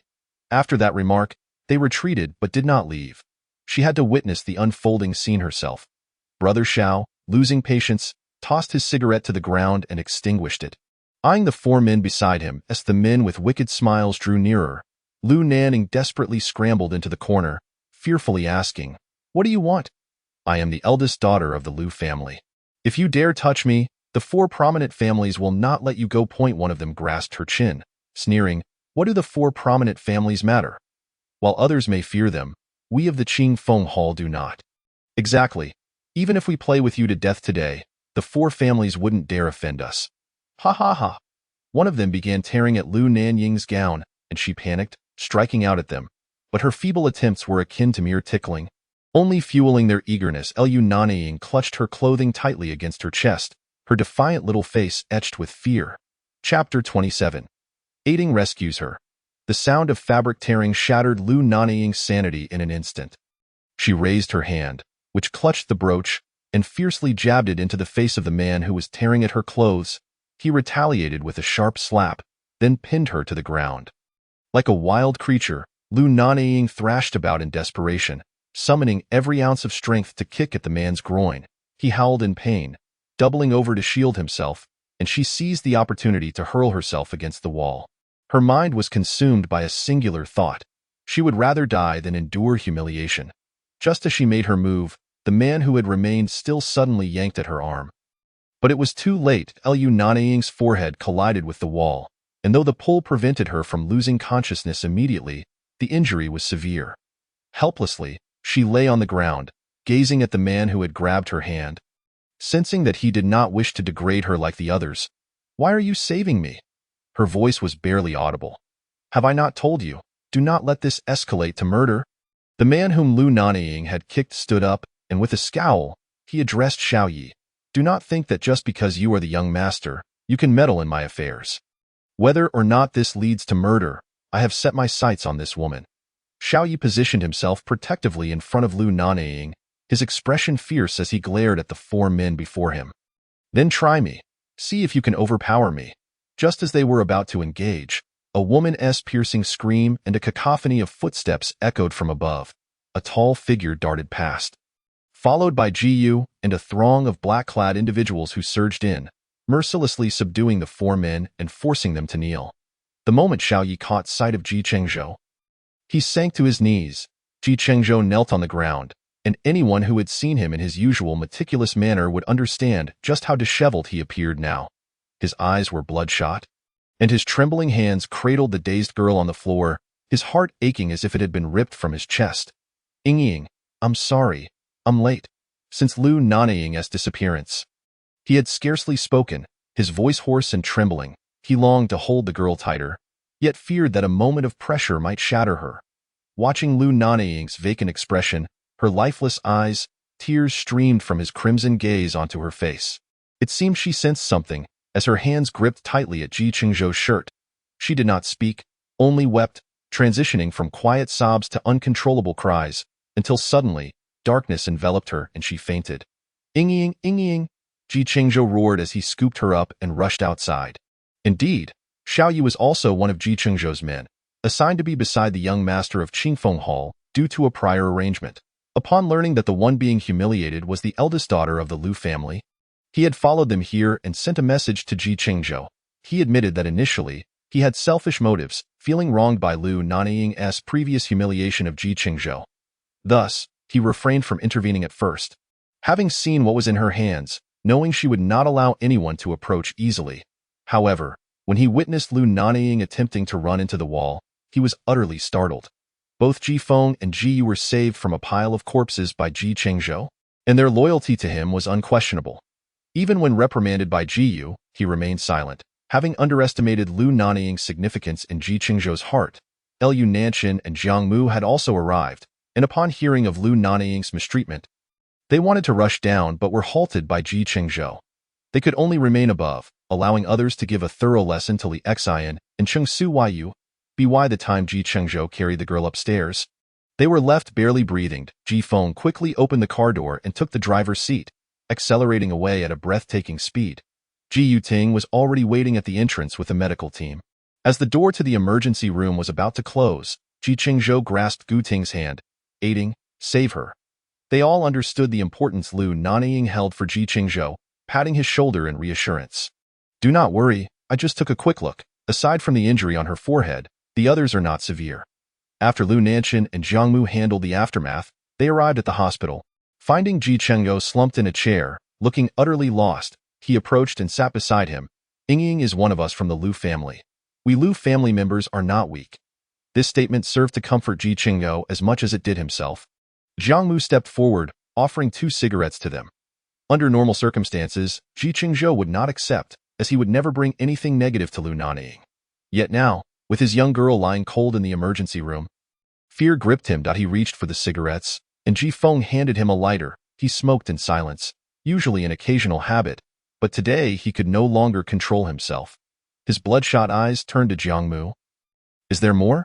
Wait for the elders. When Ji He and Gu Jiuxi arrived, they found 3 men seated, Ji Feng standing, surrounded by a plethora of cigarette butts, the air thick with smoke. Jing Yan approached, gazing at Ji Chengzhou's vacant expression as he stared at the emergency room's red light, tears streaming down his face. Ji Huai embraced his wife, whispering a few comforting words before asking, have they caught everyone?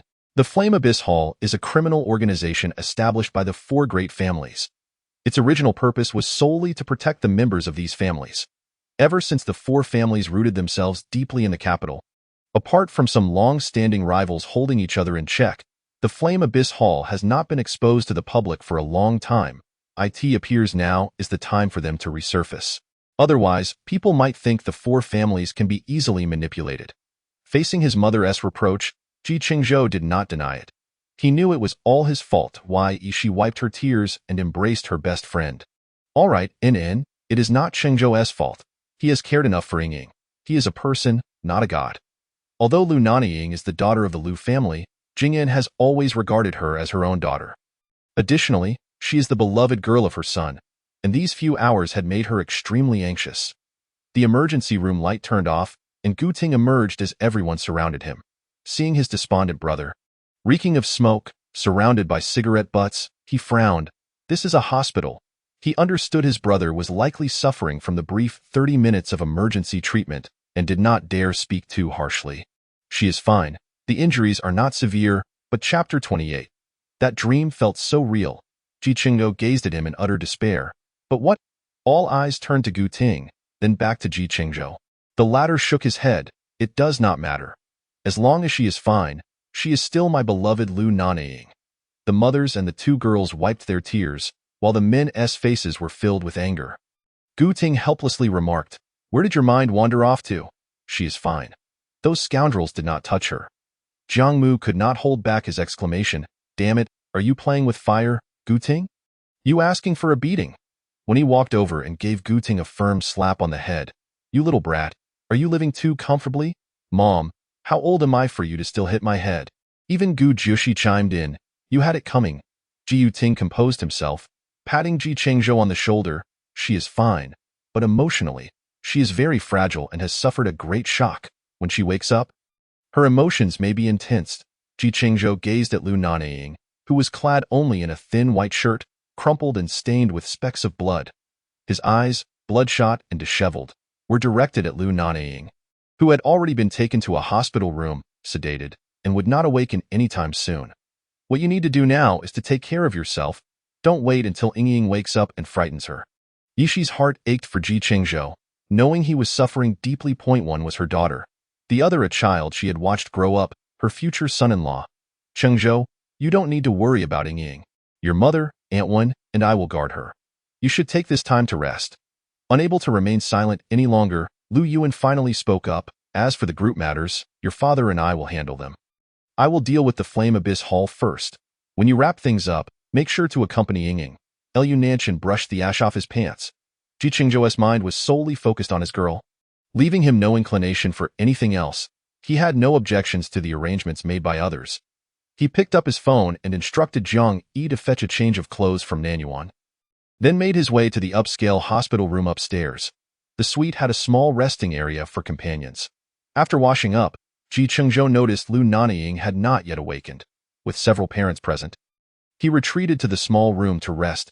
He was acutely aware that he needed to rest well. His Yingbao needed him. Ji Chengzhou's slumber lasted 2 hours, and it was restless, filled with dreams. He dreamt of his Yingbao crying, of her calling out in pain, of a knife embedded in her chest, and then he jolted awake.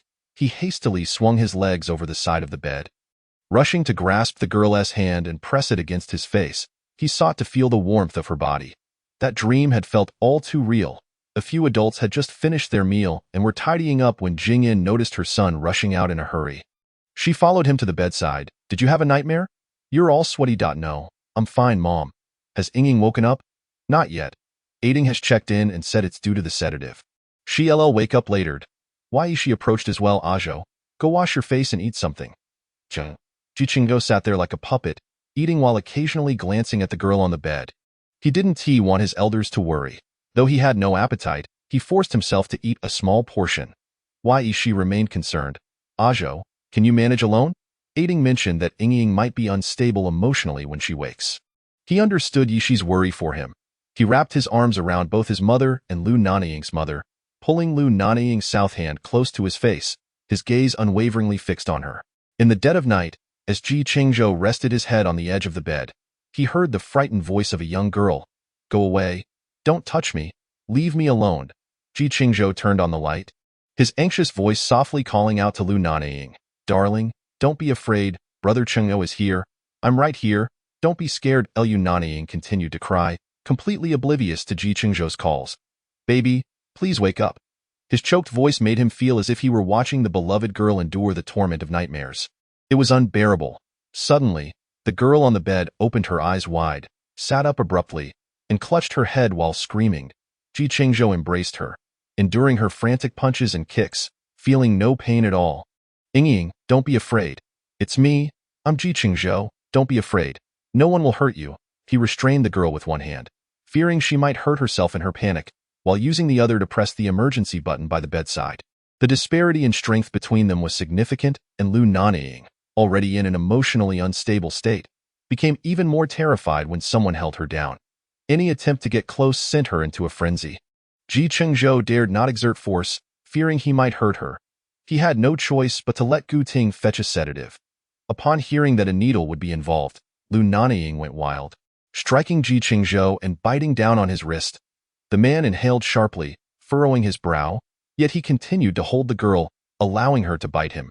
"Baby, don't be afraid. No needles. Don't be scared." As Lu Nanying's emotions began to stabilize, Gu Ting placed the sedative down and approached her to help remove the four. She called out, "Go away. Don't touch me." Chengzhou cautiously said, "Yinging, darling, it's me. Don't be afraid. No one dares to hurt you again." He drew near, gently enveloping the girl in his arms, patting her back to soothe her.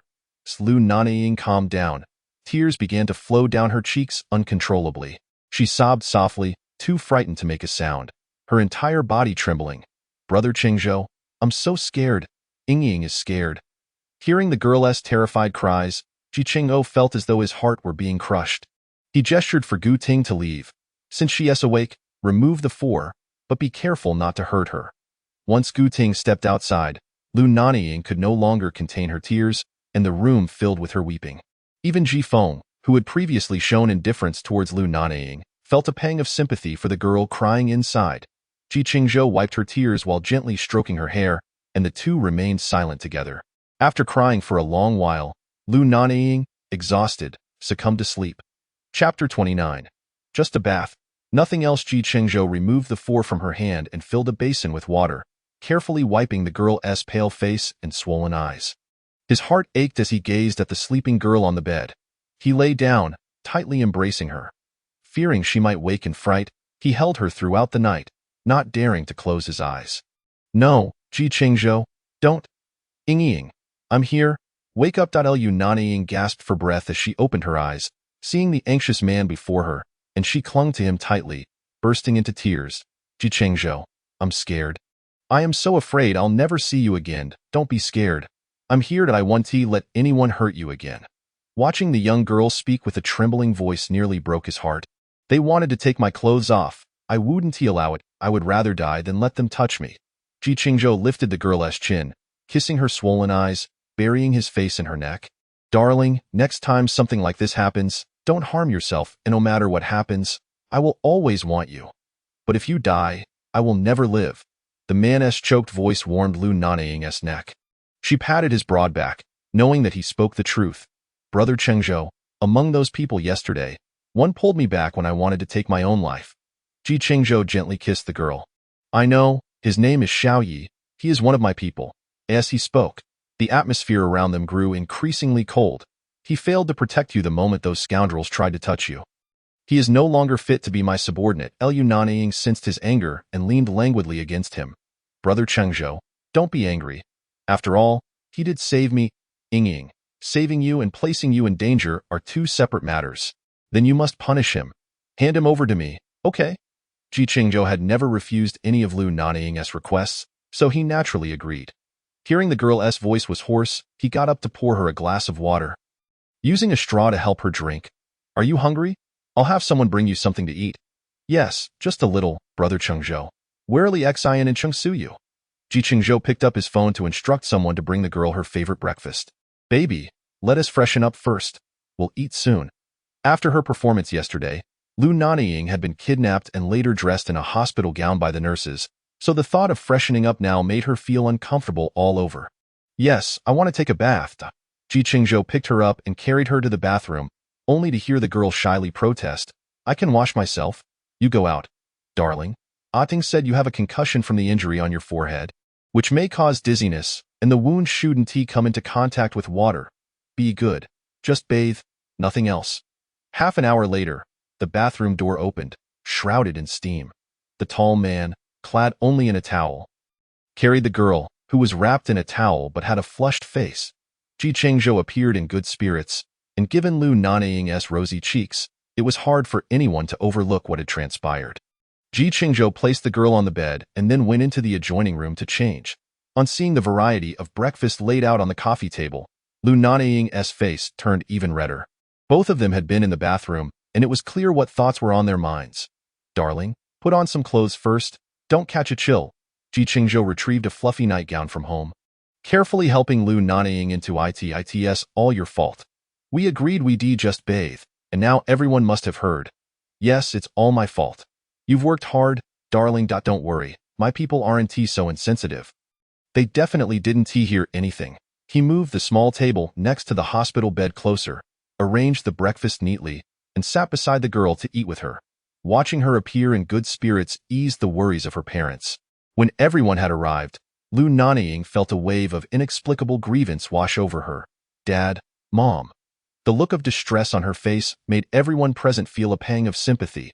Why she approached her, embracing her while wiping her own reddened eyes as she touched the bandaged forehead. Jiang He, known for his quick temper, felt his anger rise upon seeing his friend's distress. Lixian and Chengsuyu. Those two wretched girls dared to lay a hand on you, and they even dared to find someone to bully you. If I don't gather double the people to deal with them, they think the 4 families have perished. Suddenly, a kick struck his calf, causing him to stumble back 2 steps. Who kicked me? What the hell? I did. Why did you hit my daughter? Jiang Hao, who always considered his daughter precious and his son expendable, was met with indifference. Jiang Mu in rage replied, Fine, old man, you're something else. I'm sure you picked her up. Of course, it's all my fault for not having better eyesight back then. I didn't pick a decent one. Jiang Hao rubbed his daughter's head while grumbling at his son. The previously heavy atmosphere in the room lightened with their banter. After 2 days in the hospital, aside from her unstable emotions and recurring nightmares of the humiliation she faced that day, along with images of Chengzhou's suicide, Lu Nanying found herself waking in tears each time. This is Aunt Ning, an elder from your mother's side. Aunt Ning is an excellent cook and will take care of your dietary needs.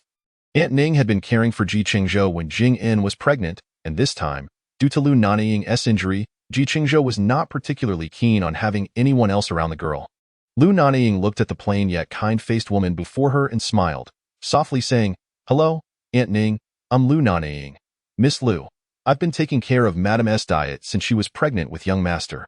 Please feel free to ask for anything. I will certainly fulfill your requests.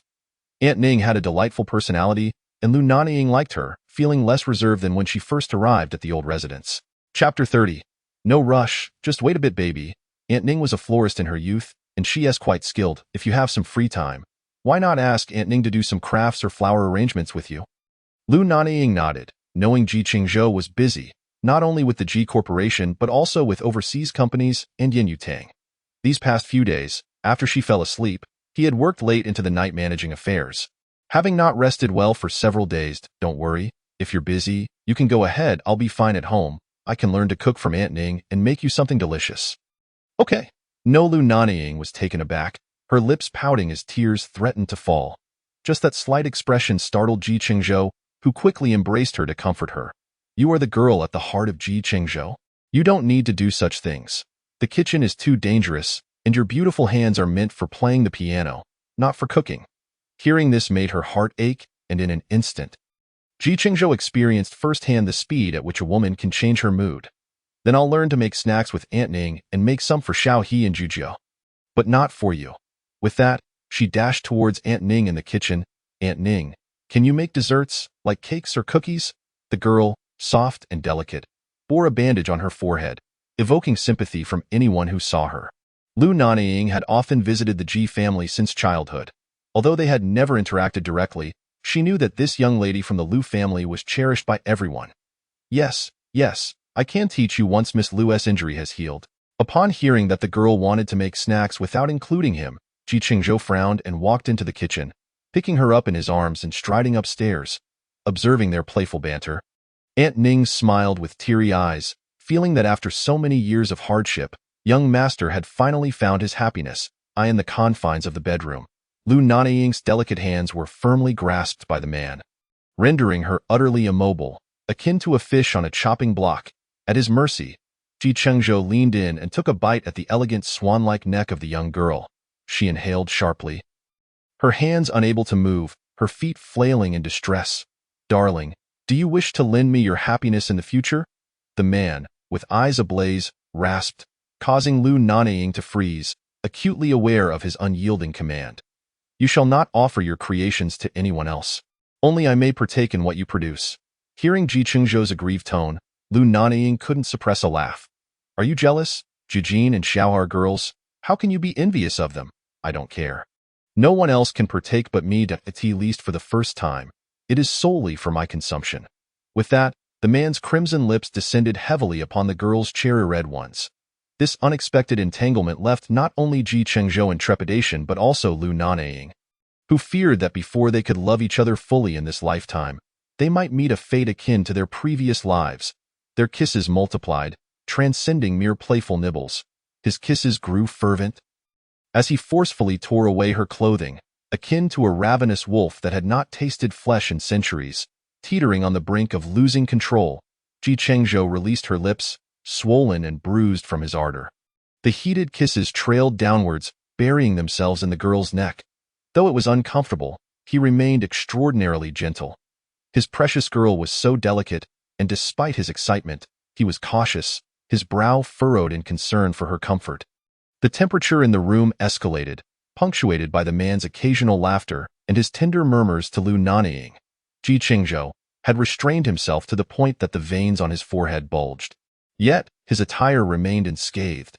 The term beast in human clothing fit him perfectly. He held the girl tightly, nuzzling her chubby cheeks. Lu Nanying, her face flushed, looked up at him with tear-brimmed eyes, feeling a sense of injustice. Why wouldn't he take the final step? Ji Chengzhou, however, was profoundly satisfied. Witnessing the girl's emotional response brought him immense joy. He pecked her pouting mouth. Be good, don't rush. Wait until you're healed. Thus, they remained entwined in each other's embrace. Moments later, he rose, cradling Lu Nanying and making his way to the bathroom. Downstairs, Aunt Ning had prepared several of Lu Nanying's favorite dishes as per Ji Chengzhou's instructions. Although both hailed from prominent families, their wealth could sustain generations. They seldom wasted food and often indulged in casual meals from local eateries. Noticing the delay of the two, Aunt Ning, fearing the chill would render the food cold, mustered her resolve and ascended the stairs. She knocked on the door of the second-floor bedroom. Young master, Miss Lu, the meal is ready. It's chilly, so it would be best to eat before resting. The door remained shut, but a voice called back. Understood. Aunt Ning, I'll be right down. Lu Nanying's soft voice echoed, her gaze fixed on the man still dressing. Ji Chengzhou, clad in a tailored black suit, carried the girl down like a child in a fluffy nightgown. Put me down, she exclaimed. He pulled out a chair, seated himself, and placed her on his lap. "Darling, you've worked hard. Allow me to feed you." Lu Nanying immediately covered Chengzhou's mouth. "Shut up, don't say that." Aunt Ning chuckled softly, and Lu Nanying, who had been hiding her face, buried it in Chengzhou's shoulder. "Aunt Ning, you should join us for a meal." Once Aunt Ning departed, Lu Nanying lifted her head, playfully punching the man's chest. "This is all your fault. I'm so embarrassed. Aunt Ning will surely tease me." Aunt Ning would be delighted to see them in such affection. As Chengzhou fed the girl, he soothed her, and only after she could eat no more did he begin his own meal. After lunch, the two strolled hand in hand in the garden of Nanyuan, digesting their meal. The garden was adorned with myriad hues of bellflowers on one side, while the other boasted well-maintained grass, tended to regularly. "Brother Chengzhou, why is there no bellflower on that patch of grass?" Lu Nanying twirled amidst the flowers, gently caressing the blossoms nearby. "Because I wish to reserve it for the lady of Nanyuan to cultivate." "The lady of the house?" Lu Nanying pondered, slightly taken aback. Chengzhou approached her, leaning down to place a kiss on her small lips. "Ying, would you like to be the lady of Nanyuan?" Chapter 31. "Not quite, Brother Chengzhou. Is this a proposal?" "Not quite. I am imploring you. Ying, you are my destiny, and I wish to present the finest offerings to you." Lu Nanying remained silent, simply tugging Chengzhou's hand as she sprinted towards a vacant space behind them. "This area is too vast. I envision planting grapes there and setting up a swing, so when the grapes grow, they will entwine around the swing, allowing me to reach out and pluck them. And here, I wish to cultivate vegetables and raise a few bunnies." Witnessing the girl's joyous demeanor, Chengzhou felt his heart soften. Those familiar with him knew that he had not always been so cold. It was the numerous rejections from Lu Nanying that had led him to shut himself off emotionally. "Very well, I will comply with all your wishes."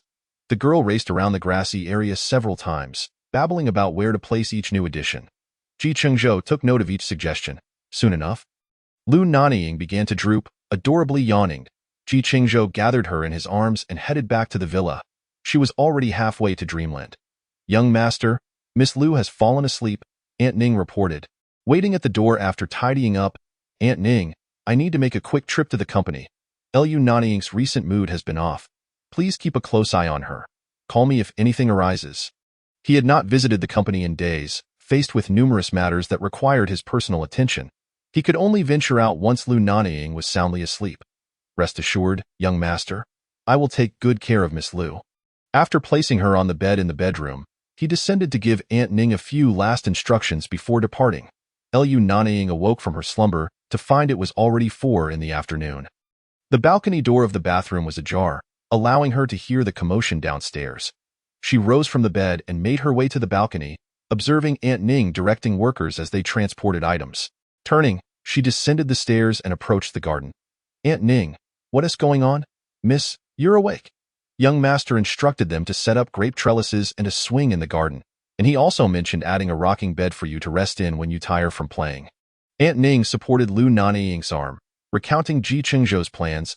Lu Nanying's smile widened as she watched the workers diligently turning soil, erecting frames, and moving materials. Ever since she had expressed her feelings to Chengzhou, she had nurtured an idea that had been delayed by various events. Now that inspiration had struck, she picked up a brush and began to sketch on paper. Meanwhile, Chengzhou had been engrossed in meetings since arriving at the company that afternoon, and by the time they concluded, it was already 4:30. Thinking that Lu Nanying should be awake from her nap, he attempted to call her. To his surprise, after several attempts with no answer, he dialed the home phone. Aunt Ning, hearing the phone ring, hurried to answer. "Hello, this is Nanyuan. May I ask who is calling?" "Aunt Ning, where is Ying? Why is no one answering the phone?" "Young master, Miss Lu has been in the garden painting since she awoke. Her phone is likely left upstairs. Would you like me to have her take the call?" Aunt Ning assumed Chengzhou had an urgent matter, ready to summon Lu Nanying. Knowing she was painting, he understood her to be the enigmatic designer of the Lu family. Since she was in the flow of creativity, he chose not to disturb her. After hanging up, he grabbed his suit jacket and car keys before leaving the family estate. At the Inferno Hall, "Greetings, master." The headquarters of the Inferno Hall was situated in a secluded villa on the outskirts. This was family territory, untouched by development and seldom visited, appearing almost abandoned. However, numerous guards kept vigilant watch over the premises. Upon Ji Chengzhou's arrival, his vehicle passed through the infrared scan at the first gate and was granted entry. The guard stationed at the main building knelt respectfully upon recognizing Ji Chengzhou's vehicle. Since the heads of the four great families had stepped down, the Inferno Hall had been entrusted to a select few. Here, everyone regarded Ji Chengzhou with reverence, not for any trivial reason, but because he was ruthless and immensely powerful. No one could rival him. What of the individuals we received a few days ago? He exited the vehicle, radiating an aura of menace. Here, he was not merely Ji Chengzhou. He was the sovereign of this domain. Ji Yu hurriedly approached, kneeling before Ji Chengzhou. Mastered, Ji Chengzhou remained silent, retrieving a cigarette from his pocket and lighting it. Are they in the dark cell? The second master and young master Mu are present. How are they faring? A couple of days ago, the second master had them dealt with. They were injured and starved for 2 days, so they likely lack the strength to resist now. And the two women? As Ji Chengzhou made his way toward the dark cell, Ji Yu quickened his pace to keep up. Young Master Mu had some medicine brought in and instructed a few brothers to. Ji Yu hesitated, but Ji Chengzhou understood the implications. What brings you here? Where is Ying? Lu Nanying, surprised by Ji Chengzhou's presence, responded, I took a moment to visit the company. Ying is in Nanyuan painting. Ji Chengzhou took several deep drags from his cigarette before discarding it on the ground, extinguishing it beneath his foot. The members of the Qingfeng Hall were tied to a pole, having remained there for days, their bodies exuding an unpleasant odor. Ji Chengzhou glanced at the two disheveled individuals behind the iron gate. Their eyes meeting the Exinus gaze, which was filled with affection. He merely cast a fleeting glance before feeling a wave of revulsion wash over him. He deemed himself tainted, his eyes sullied. I have cherished my treasure in my palm and dared not utter a harsh word. How dare you be so audacious? Ji Chengzhou sent a message to Ji Yun, instructing him to bring some supplies. Since we VE accepted payment, we cannot neglect our duties. Release them. Before long, Ji Yun arrived with several syringes in hand. Ji Feng had always been responsible for the surface security of the four great families. Ji was responsible for managing the clandestine affairs of the four prominent families and mobilizing the personnel of the Flame Prison Hall. Meanwhile, Ji Yun was a master of interrogation and poison. Those who entered the Flame Prison Hall feared his torment. Master, the items are here. Administer the nutrient solution to both of them, and inject these drugs into the four of them. Ji Chengzhou's voice dripped with anger and malice. Reveling in the depravity of such acts, eager to allow them to experience the depths of despair. The four individuals, after receiving their injections, were unceremoniously thrown into the room where Li Xian and Chengzhou were confined. The iron door was locked from the outside, and Ji Yun clapped his hands, signaling the commencement of the performance. Before long, the four men, consumed by madness, began to claw at the two women, engaging in a frenzied attack devoid of reason. From initial terrified screams to desperate pleas for mercy, tragically, the effects of Ji Yun's drugs rendered them deaf to all sounds. He had little interest in watching this sordid display. All he wished was to swiftly find the young girl and cleanse his eyes from the sight. Chapter 32. The design blueprint. Of course, one must seize opportunities when they arise. Jiang Mu, as ever, was prone to speaking without thinking. Ji Chengzhou called Aunt Ning, requesting her to prepare several dishes. The three of them arrived at the South Garden Escarage in 2 cars. One following the other. Lu Nanying was still in the garden, as she often worked for hours when inspiration struck, sometimes locking herself in the studio for an entire day and night. Young Master Lu, Young Master Jiang. Upon hearing the sound of cars, Aunt Ning emerged to greet them. Jiang Mu, grinning widely, put his arm around Aunt Ning's shoulders, exclaiming, Aunt Ning, no longer must we wait to return to the old residence to enjoy your cooking. The few of them had grown up under Aunt Ning's care, and in her eyes, there was little distinction between them and her own young master. Young Master Jiang, please do come more often. Hey, why are you kicking me? Jiang Mu retorted. Has the Jiang family gone bankrupt, or have your nightclubs closed down, making you come here for free meals? Che, can't you support him? After some playful banter, Ji Chengzhou made his way towards the girl in the garden. This person is quite stingy. Jiang Mu continued to jest from behind Ji Chengzhou, while Lu Nanying playfully tugged at his earlobe. I have no money. Can't support you. Lu Nanying replied with a bemused smile that I have money. I don't need you to support me. Observing Jiang Mu's behavior, Lu Nanying chuckled heartily. Dinner is ready, Ji Chengzhou announced as he approached the garden. Ruffling the girl's hair affectionately, The man, watching the girl, merely smiled without revealing his thoughts. The young girl was a designer for the Lu family, and her design works were her private matters. She never spoke of them. And he would not pry. Chengzhou pinched her cheek and leaned down to plant a gentle kiss on her crimson lips. Lu Nanying took the man's arm and led him inside the villa. When inspiration strikes, I can't stop. The breeze feels so nice that I lose track of time. I saw the workers tending to the garden. Brother Chengzhou, you're truly wonderful. She was genuinely touched by Chengzhou's thoughtfulness. If I don't treat you well, who else will I treat well? As long as it's something you desire, I will procure it for you. Their conversation flowed effortlessly as they discussed the events of the day.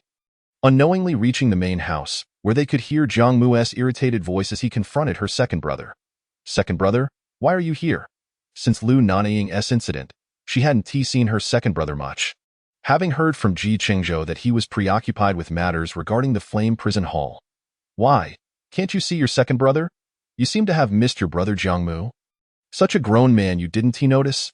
Perhaps having been humbled by Lu Nanying, Jiang Mu's tone was laced with sarcasm. With such a tone and attitude, even Chengzhou could hardly endure it. Do you want to feed the wolves in the back mountain? Strutting about on someone else's turf? He delivered a swift kick to Jiang Mu's calf in terms of skill and speed. Only Lu Nanying could rival him. Jiang Mu's half-baked abilities were akin to that of a fledgling chick. Watching their playful scuffle, Lu Nanying couldn't help but smile, teasing them a little. That I saw you. But brother Jiang Mu, does it matter if I saw you? It's enough that my second brother saw you.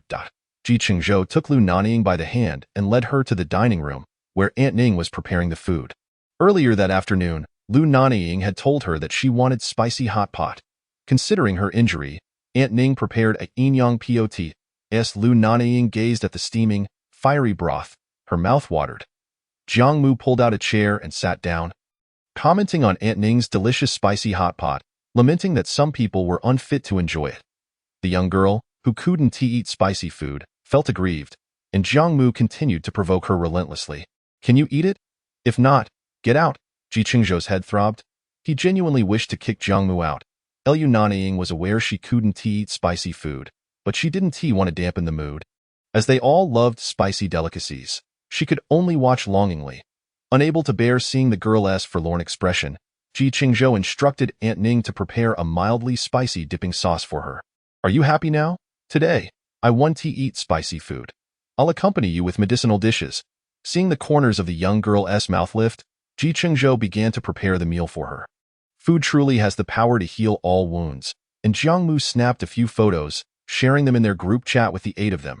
You bastard brother, you went to the South Garden for food without inviting me. Jiang He, upon discovering they had gone to the South Garden for hot pot, exploded with anger. Even Gu Zhuzhou couldn't help but chime in. I want to eat Aunt Ning's hot pot too. Come on. Can't you act like a decent person? I'm exhausted from working in the hospital, and you go and eat without even inviting me. Ji Yuting had just completed a nearly 7-hour surgery. He was on the verge of collapse from hunger. Coming out to see someone flaunting in the group chat, his temper flared. Baby, can't eat spicy food. Throwing a tantrum. Let her heal a bit more before we all eat together. Lu Nanying, unwilling to see Jiang Mu being attacked in the group chat, stepped in. Second brother, you are being unfair. Seeing the messages in the chat, Lu Nanying rolled her eyes in frustration, feeling like throwing a tantrum. Can I still keep this brother? Look at how he is protecting Jiang Mu. Chengzhou could empathize with Lu Nanying, so he wasn't surprised by his protectiveness towards Jiang Mu. The group continued their meal and conversation, and before they knew it, it was past 9 in the evening. They all knew Lu Nanying had not yet fully recovered from her concussion and couldn't stay up late. Thus, they began to prepare to leave as the time seemed right. Second brother, I have something to discuss with you. She called out as she helped Chengzhou tidy up. Lu Nanying set down his things to wash his hands in the kitchen, giving a gentle nudge to Jiang Mu, who was sprawled on the sofa. Go help Zhou clean up. Nanying needs to rest. Despite his feigned reluctance, Jiang Mu didn't hesitate to place the remaining dishes from the dining table into the dishwasher in the kitchen. Lu Nanying, watching the man in the kitchen, discreetly took out the design sketches she had completed that afternoon. Lu Nanying took the blueprint, opened it, and inhaled sharply, his deep gaze settling on his sister. He knew that whatever his sister produced would be of exceptional quality, yet this design astonished him at first glance. Folding the sketches neatly, He tucked them into the inner pocket of his suit and gently rubbed the wound on Lu Nanying's forehead. Behave in the South Garden.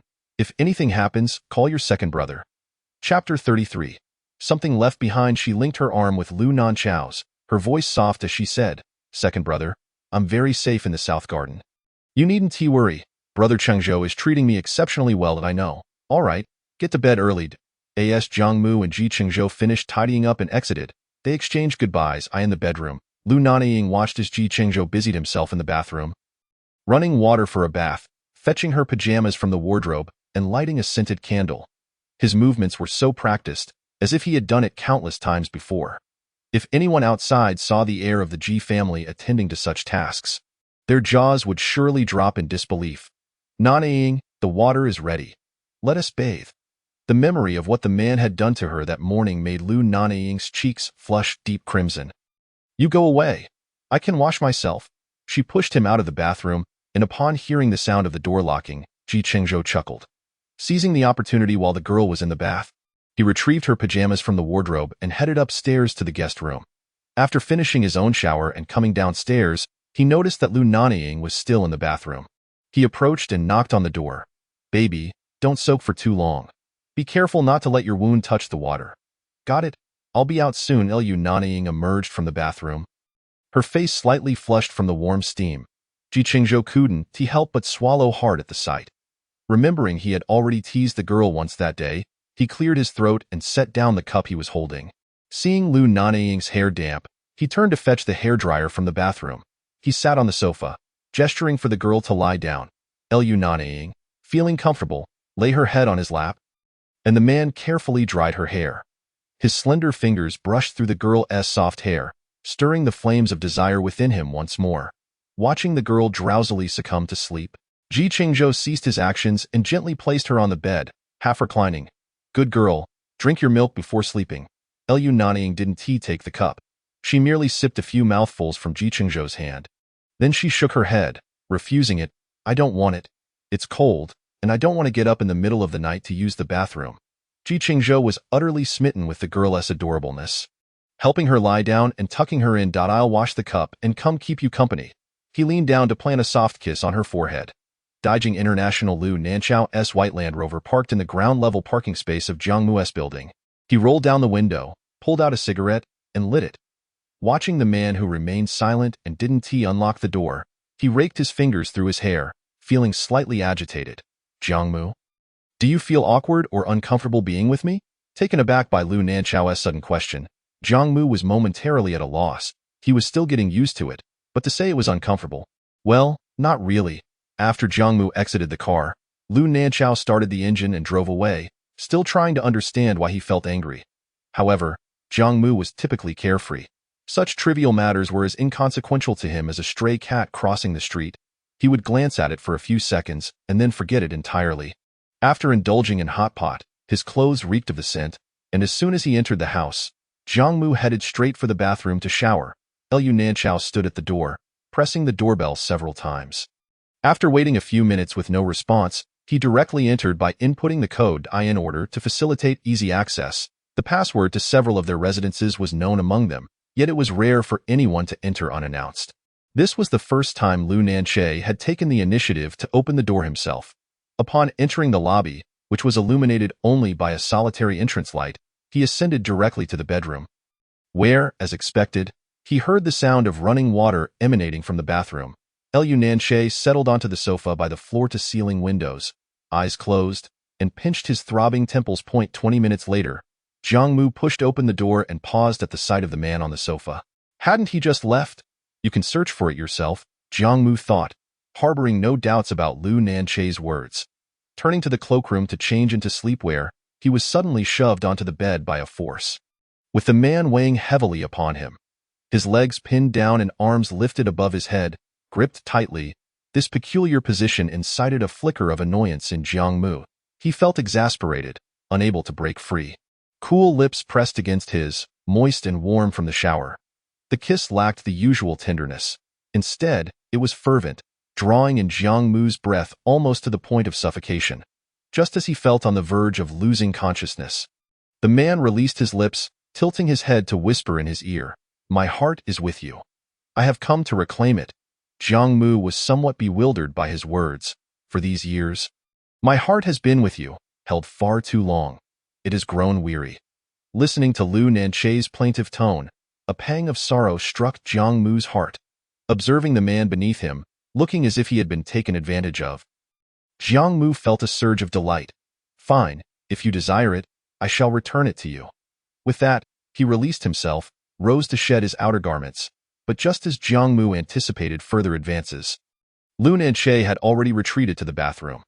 Raking his fingers through his hair, Jiang Mu went to the bedroom to change into a fresh set of sleepwear, then made his way downstairs to grab a bottle of wine and a glass.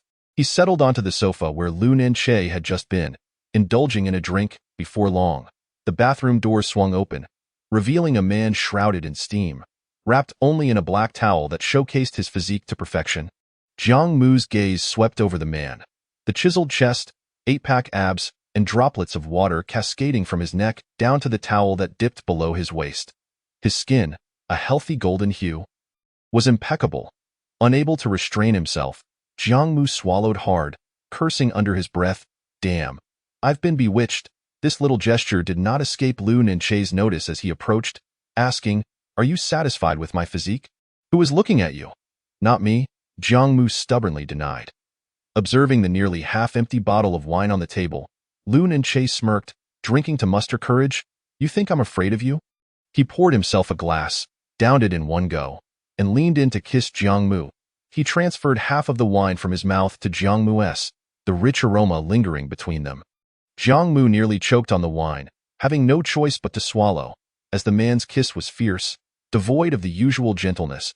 Lu Nanying tugged at Jiang Mu's sleepwear. The delicate buttons could hardly withstand such force. Clattering to the ground, Jiang Mu felt his breath quicken at the sudden provocation. That night, it was you who took the initiative. If I am to return it, should I not retrieve it myself?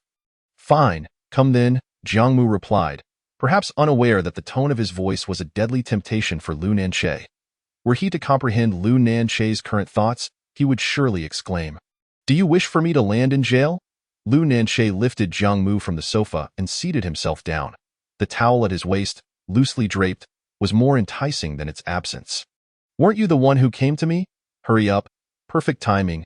I wish to experience the sensations of that night. Jiang Mu felt as if struck by lightning. Is this truly the case? It was not what he had envisioned. Seeing Jiang Mu's hesitation, Lu Nanying's patience waned. He rose and dragged Jiang Mu to the bed, imprisoning him in his embrace. He fought against the overwhelming desire coursing through him, biting down hard on Jiang Mu's soft lip. As if to punish him, without an ounce of tenderness as the kiss lingered, Jiang Mu felt his lips tingle.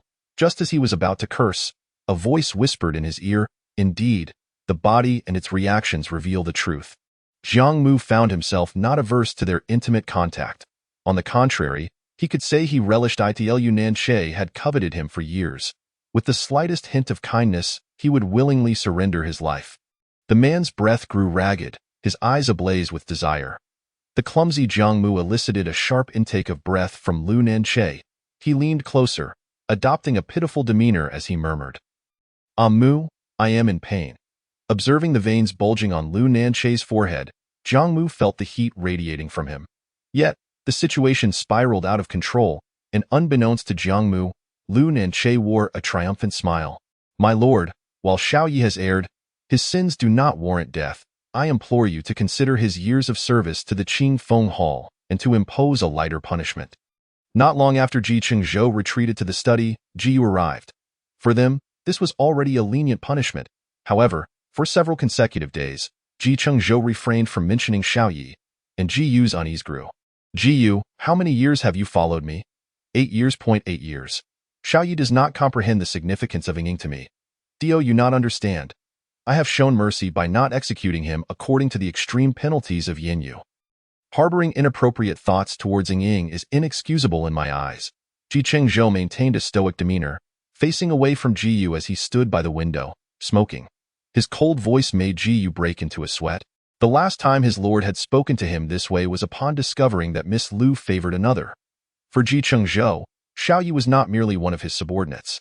He was a brother with whom he had shared life and death, even more important than his biological siblings. Jifeng and Gyu and my lord.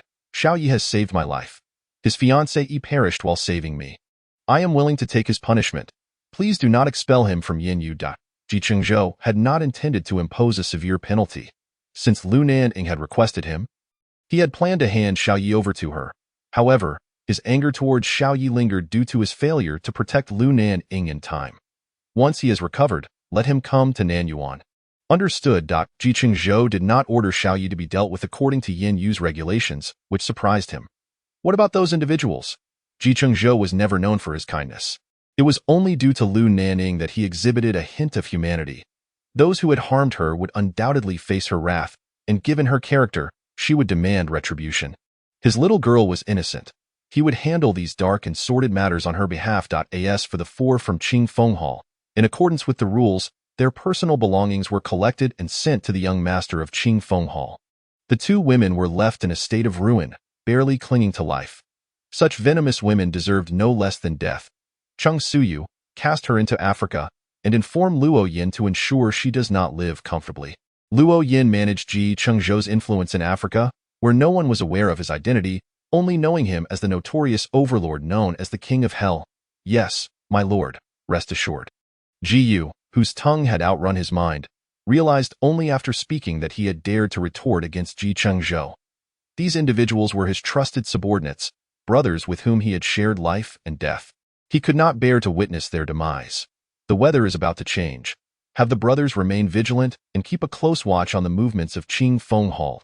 Chengzhou carefully climbed into bed, and just as he lay down, a soft, delicate body rolled into his embrace, wrapping around his waist. Did I wake you? He kissed the girl's forehead. Lu Nanying nestled against his chest, having awakened when she noticed his absence. Did you go out for a smoke? I had too. Did the smell bother you?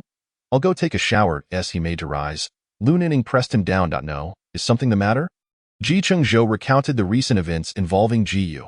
After he finished, he observed Lu Nanying pouting and frowning, appearing somewhat discontent. What has caused your sudden unhappiness, brother Chengzhou? I am not unhappy. They harmed me in such a manner, and I wish to handle it myself. Ying, you are a girl. These sordid matters are best left to me to resolve. If you wish to handle something, just tell me, all right? He could not bear to see her unhappy. Her sorrow tugged at his heartstrings.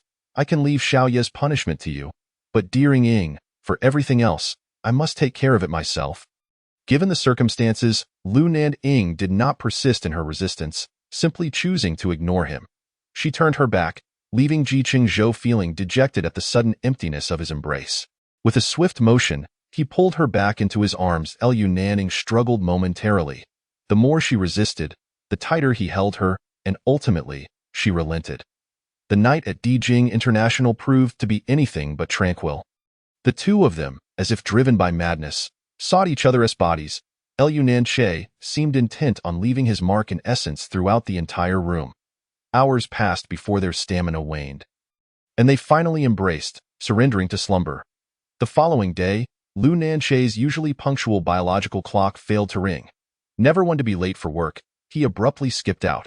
The conference room of the Lu Corporation was filled with bewildered faces, all staring at one another, while Lu Nanying's assistant, Su Jiang, was frantically searching for him.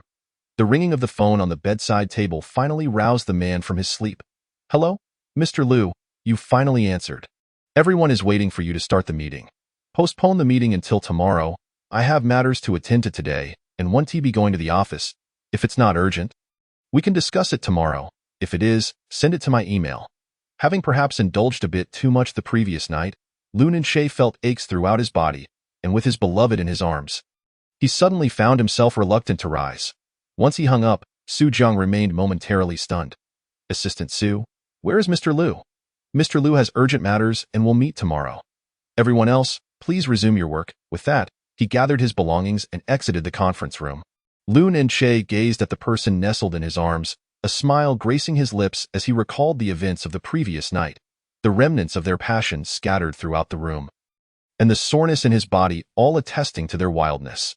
The entire night was filled with the scolding of Jiang Mu, accompanied by Lu Nanying's tender voice soothing him. He rose, tidied up the room with a semblance of care, and after a refreshing shower, descended to prepare a meal. Jiang Mu turned over, awakening when he found the bed empty. After their last encounter the previous night, both had been too exhausted to clean up before succumbing to slumber. Lying awake for a moment, he resolved to get up and wash up. However, in his haste, he inadvertently strained a sensitive area, causing him to curse in pain. Lacking the strength even to shower, he shuffled into the bathroom, only to discover the bathtub filled with water at a perfect temperature, courtesy of that thoughtful man. Settling into the warm embrace of the water, he closed his eyes, relishing the comfort. After several hours of vigorous activity the night before, Jiang Mu's stomach growled with hunger, prompting him to wash up quickly and head downstairs. Upon reaching the staircase, the enticing aroma of food wafted up, and he couldn't help but smile. A life shared with someone else seemed rather delightful. Lu Nanying was multitasking, conducting a video call while preparing the meal. Upon hearing movement outside, he hastily concluded his conversation and ended the call. Awake and ready to eat, he noticed Jiang Mu's damp hair, indicating that he had indeed washed up, but he refrained from questioning him further. Lu Nanying's culinary skills were exceptional. In the past, when Lu's parents frequently traveled, he and his younger sibling, Lu Nanying, were left to fend for themselves. As a child, Lu Nanying had been averse to the meals prepared by their aunt, so their father often took charge of cooking. When they were gone, it was just him. Initially, he had been scorned by Lu Nanying for his cooking, often going hungry, but eventually, he found the time to learn and even earned a professional chef certification. However, after officially taking over the family business, he became so busy that even eating became a luxury, let alone cooking. Seeing the table laid out with 3 dishes and soup, Jiang Mu sat down eagerly, thinking that if he didn't eat now, he might not only be in pain but also starve. Observing Jiang Mu devour his food with gusto, Lu Nanying poured him a bowl of soup. A smile playing on his lips as he asked, Mu, how does my cooking fare? Quite well. Why? Are you considering a career change to become a chef? Would you like to eat my cooking for a lifetime? Jiang Mu paused, his chopsticks halting midair, staring in disbelief at the man across from him. The debt from last time has been settled. You took what you were owed last night. Are you aware of how others perceive you? Lu Nanying simply smiled, relishing Jiang Mu's vexation, for the more irritated Jiang Mu became, the more joy it brought him. When did I ever claim we were even? Jiang Mu's expression darkened. They were at this stage, and now parting would hardly bring him joy.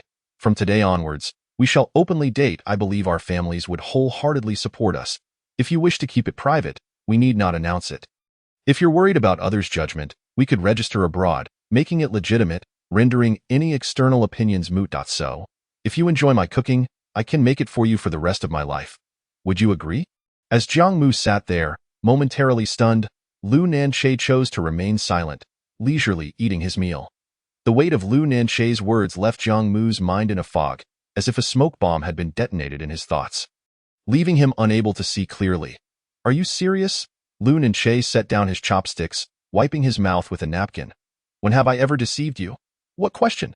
Jiang Mu resumed eating, having posed several inquiries without knowing which he was addressing. I asked if you want to eat my cooking for a lifetime. You work so hard that you barely have time to eat. Why concern yourself with my meals? Am I really that foolish? Lu Nanying chuckled at his antics. Indeed, he was so busy that he often neglected to eat. Moving in, Jiang Mu, genuinely hungry, was more focused on filling his stomach than on Lu Nanying's words. Fine, move in. Your apartment is just in the neighboring building, so it's convenient for you to fulfill your desire to cook for me. You think Jiang Mu is foolish? He's quite adept at remembering the essentials. But you could argue he doesn't grasp a man's intentions. I am moving in with you. He looked up at Lu Nanying, frowning. Why would you forsake your spacious home to squeeze in with me? You can choose to move in with me if you wish. Jiang Mu remained silent, aware that he could neither overpower nor outtalk Lu Nanying. Would opposing him even matter? Watching the man engrossed in his meal, Lu Nanying couldn't contain his happiness, swiftly dialing his assistant, Su Jiang, to arrange for his belongings to be sent over. Early the next morning, Lu Nanying's phone rang incessantly. Hello, who is this? When in a good mood, she was truly delightful, but when angered, no one could handle her. What time is it? Are you still asleep? Did Ji-Dimo Wang give you a hard time? Recalling the previous morning's events, she touched the empty space beside her and got out of bed to wash up. Ying, Gigi's birthday is approaching. She's going to the one family today with Mom. Shall we go shopping? Sure, just wait for me. I'm on my way. After washing up, she entered her dressing room, eyeing the rows of haute couture dresses. She opened a small cabinet and pulled out a pair of leggings and a mid-length sweater, opting for comfort over style for their shopping trip. Once dressed, she went downstairs, finding Aunt Ning supervising workers tending to the newly delivered garden items. "Miss Lu, are you heading out?" Seeing the unpretentious demeanor of the young heiress, Aunt Ning couldn't help but feel fondness.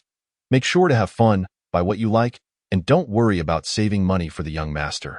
Lu Nanying chuckled at Aunt Ning's words and waved goodbye as a red Porsche rolled through the gate. "You've got a new car." Unlike her, Jiang He preferred robust vehicles like the G-Class over flashy sports cars, which resulted in all three girls having identical custom-made cars, one of a kind. "Aren't you afraid your brother will beat you up?" Lu Nanying gazed out the window, feigning indifference. He wouldn't dare. "My beloved car is in my hands." She gave Jiang He a thumbs up, acknowledging their sibling rivalry where they would hurt each other without hesitation.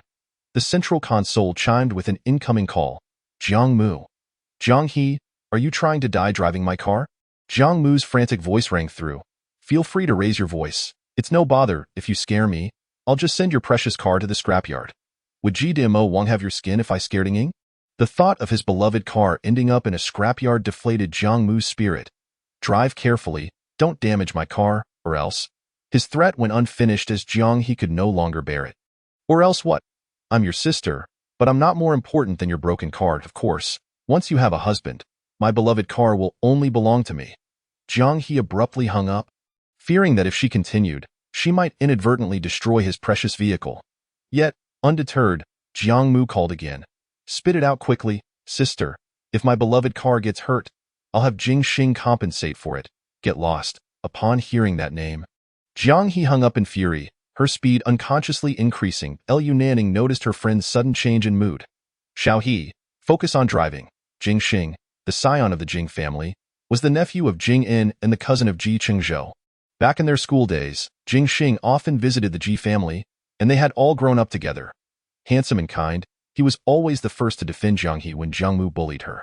As time passed, Jiang He developed feelings for him. When several boys graduated from university, she confessed her feelings to Jing Xing. He ruffled her hair, saying, "Little girl, you're still too young to understand what liking and loving truly means." "I'm about to turn 18, and I'm not a child anymore," she retorted, glancing down at her well-developed physique, which was quite remarkable compared to her peers. Observing her reaction, Jing Xing chuckled. "When you graduate from university and still have feelings for me, I'll tell you the answer, all right?" The men present recognized Jing Xing's unique regard for Jiang He but understood why he didn't reciprocate. Among the four prominent families, some had to engage in business, while others pursued politics. The Jing family was the wealthiest in the city and closely allied with the Ji family. Ji Chengzhou was destined to take over the political arena, and the Jing family was naturally inclined toward governance. While the three girls pursued their studies, Jing Xing went to the military with Lu Nanying. That single sentence became the crux of Jiang He's anticipation for 4 long years. On graduation day, while out celebrating at a bar, she spotted Jing Xing with a stunning girl. The girl, with a fiery temperament, berated Jing Xing, yet surprisingly, he consoled her gently. After 4 years apart, Jiang He couldn't help but confront him. "Jing Xing, who is she? Your little lover?" Upon hearing this, the girl gleefully kissed Jing Xing on the cheek. That moment pierced Jiang He's heart, and she fought to hold back her tears, refusing to let them fall. "Miss Jiang, long time no see." The distant tone in Jing Xing's voice made Jiang He's complexion pale further. The girl behind him wore a displeased expression. "Miss Jiang, don't pretend you don't recognize her. You know who she is. I never claimed not to know. She's just a family acquaintance, a little sister." Jing Xing's tone grew impatient, but the girl, aware of his temperament, refrained from pressing further. Jiang He remained silent as the girl laughed. "Ah Xing, be gentle. She's just a girl, don't frighten her." She approached Jiang He, saying, "Sister, this gentleman is my fiancée. I am Chen Wanqing, the eldest daughter of the Chen family in M country." Seeing Jiang He remain silent, feigning innocence, Chen Wanqing's expression turned somewhat sinister. She despised women like her. As she took a step closer, her hand was seized by someone. "She's from one of the 4 prominent families. Don't cause trouble." Jing Xing's warning proved futile in her presence. She wrenched her hand away from him, dismissing the significance of the 4 prominent families. "What of the Chen family? Are we to fear her?" With that, Jing Xing strode purposefully towards the bar's exit. No one noticed the pain etched in his eyes as he turned his head. After Jingxing departed, Chun Wanqing shot a glare at Jiang He and swiftly grabbed her bag to follow. Although she had never broached the events of that night, ever since, she had become irritable whenever Jingxing's name was mentioned. When she later observed his troubled demeanor, Lu Nanying instructed Jiang Mu to review the bar's surveillance footage to uncover the truth. Both Lu Nanying and Gu Jiuzhou expressed their displeasure towards Jingxing, indirectly severing ties with him. Only a handful of men were privy to Jingxing's actions, yet they remained silent. Jiang Mu regarded Jiang He, whose transformation was palpable. He felt a pang of sympathy for his sister, yet he discerned the gravity of the situation. 2 years had elapsed without a single mention of Jingxing in her presence. And today, hearing his name unexpectedly caused her to lose control. Xiao He, it has been 2 years. You have yet to let go. Jiang He managed to smile. He has no connection to me. I have long forgotten him. I am merely upset with Jiang Mu. This wretched vehicle is of greater importance. Lu Nanying understood her well. Xiao He, you need not feign strength before me. Over the past 2 years, everyone has perceived Jiang He as an arrogant young lady. How could I not see that this is merely a fade to conceal your pain? After all, she had died once. The moment Jiang He heard Jingxing's name, her expression was unmistakable. Ying, ever since I assumed control of the Jiang family's media company and encountered all manner of men, I have come to realize that he is not as remarkable as I once thought. Taking a deep breath, Jiang He released one hand from the steering wheel and playfully pinched Lu Nanying's cheek. Who do you think I am? What man could I possibly lack? Fear not. I am perfectly fine. Just as Lu Nanying was about to respond, Jiang He choked back emotion. Ever since that woman kissed him, I have no use for him. He is tainted and unworthy of me. This statement would elicit sympathy from anyone who heard it. Lu Nanying observed her sister's slightly reddened eyes and shook her head. Both of you siblings are so stubborn. Soon, they arrived at a shopping mall under the Jiang family's banner. Rather than browsing, they first visited a newly opened Trini restaurant. Upon seeing a long queue outside, Lu Nanying tugged at Jiang He. Let's try another place. It's too crowded. However, Jiang He grasped Lu Nanying's hand and entered the restaurant, presenting a gold card, which prompted the waiter to escort them to a private room. Jiang Hao's affection for his daughter knew no bounds. Jiang He possessed a universal card for all the malls under the Jiang name, ensuring a reserved private room in every restaurant. This card was unique, and during staff training, employees were specifically instructed about its significance, recognizing its holder as the esteemed young lady of the Jiang group. After finishing their meal, the queue outside remained long. They headed straight for the women's clothing section. Embarking on a day of shopping, they never liked bringing bodyguards when shopping. Any purchases were arranged for home delivery. After buying clothes, Jiang He pulled Lu Nanying to the men's section, intending to buy cufflinks for Jiang Hao, who had misplaced one during a social event. Leaving the old man in a foul mood for days, it was the perfect opportunity to make a purchase. Jiang He bought 2 pairs of limited edition cufflinks for both Jiang Hao and Jiang Mu. Their wardrobes primarily consisted of haute couture, leaving little else to acquire. Uncharacteristically, Lu Nanying purchased a tie for Ji Chengzhou and cufflinks for Lu Nanying and Lu Yuan. They did not arrange for delivery for these small items. Instead, they carried them in hand as they walked. Remembering they were there to buy a birthday gift for Gu Jiuzhou, they grabbed a cup of milk tea before heading to the mall's largest jewelry store. Most of the jewelry at home comprised limited editions from the Lu family or pieces acquired at auctions, unsuitable for everyday wear. This brand's jewelry was the favorite of the 3 sisters, as nearly all their casual pieces were from this label. Miss Jiang, Miss Lu, what a pleasant surprise. Why didn't you inform us of your visit in advance? I would have made preparations, said the store manager, who had a keen memory for the socialites of the capital. Furthermore, one was a princess from one of the 4 major families, while the other was a lady from another prominent family, both of whom were not individuals he could afford to offend. Please show us your latest collections. Many designs at this store were limited to 5 pieces, with some being unique, which was one reason they favored it. There was little chance of encountering duplicates. They bypassed the VIP room and took a seat at the high stools in front of the jewelry display. Please bring that bracelet, Lu Nanying requested, having spotted a blue diamond 4-leaf clover bracelet that she felt would suit Jiang He perfectly. Jiang He was a quintessential blue enthusiast. In her own words, blue symbolized freedom and was most befitting of her. She donned it on Jiang He's left wrist, and the more Jiang He admired it, the more she liked it. She turned and kissed Lu Nanying. Darling, Your taste has improved tremendously and no need to wrap this bracelet.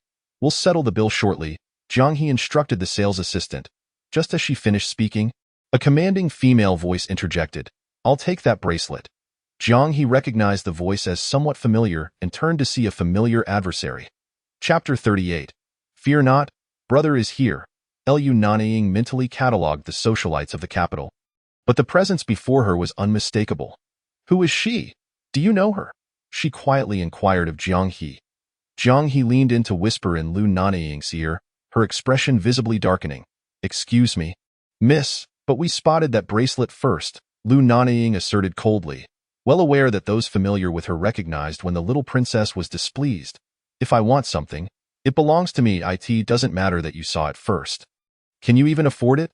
The woman scrutinized Lu Nanying's attire, dismissing her as someone from a prominent family. Jiang He clenched her fists, ready to confront her, but Lu Nanying restrained her. Yes, I said. That bracelet is ours. Whether we can afford it is our concern, not yours. There is nothing that Chen Wanqing desires that she cannot obtain. Indeed, this woman was none other than Chen Wanqing, the individual Jiang He had encountered at the bar. In recent years, Qingfeng Hall had risen in prominence in the capital. Few dared to cross them, especially given Chen Wanqing's youth and cunning, which made her a formidable presence. Upon hearing the commotion, the manager quickly approached. Ladies, there are many new arrivals in the store. Perhaps we should look for something else you might like. With a swift slap, Chen Wanqing struck the manager's face. I said I want the one in her hand. Are you deaf? The manager, having been struck, wore an expression of dismay. Though she was an employee, she had served as the store manager for many years, with many patrons treating her with respect. After all, it was her family's mall, and the employees were not accustomed to being assaulted. Jiang He, previously suppressing her anger, could no longer contain herself. She pushed the manager aside and delivered a resounding slap to Chen Wanqing's face, instantly swelling it. Chen Wanqing, taken aback by the unexpected aggression, staggered back a couple of steps. Jiang He flicked her wrist, muttering, strength is reciprocal. The pain on Chen Wanqing's face mirrored the ache in Jiang He's hand. Who do you think you are? What gives you the right to lay hands on someone from the Jiang family? You wretched girl. How dare you strike me?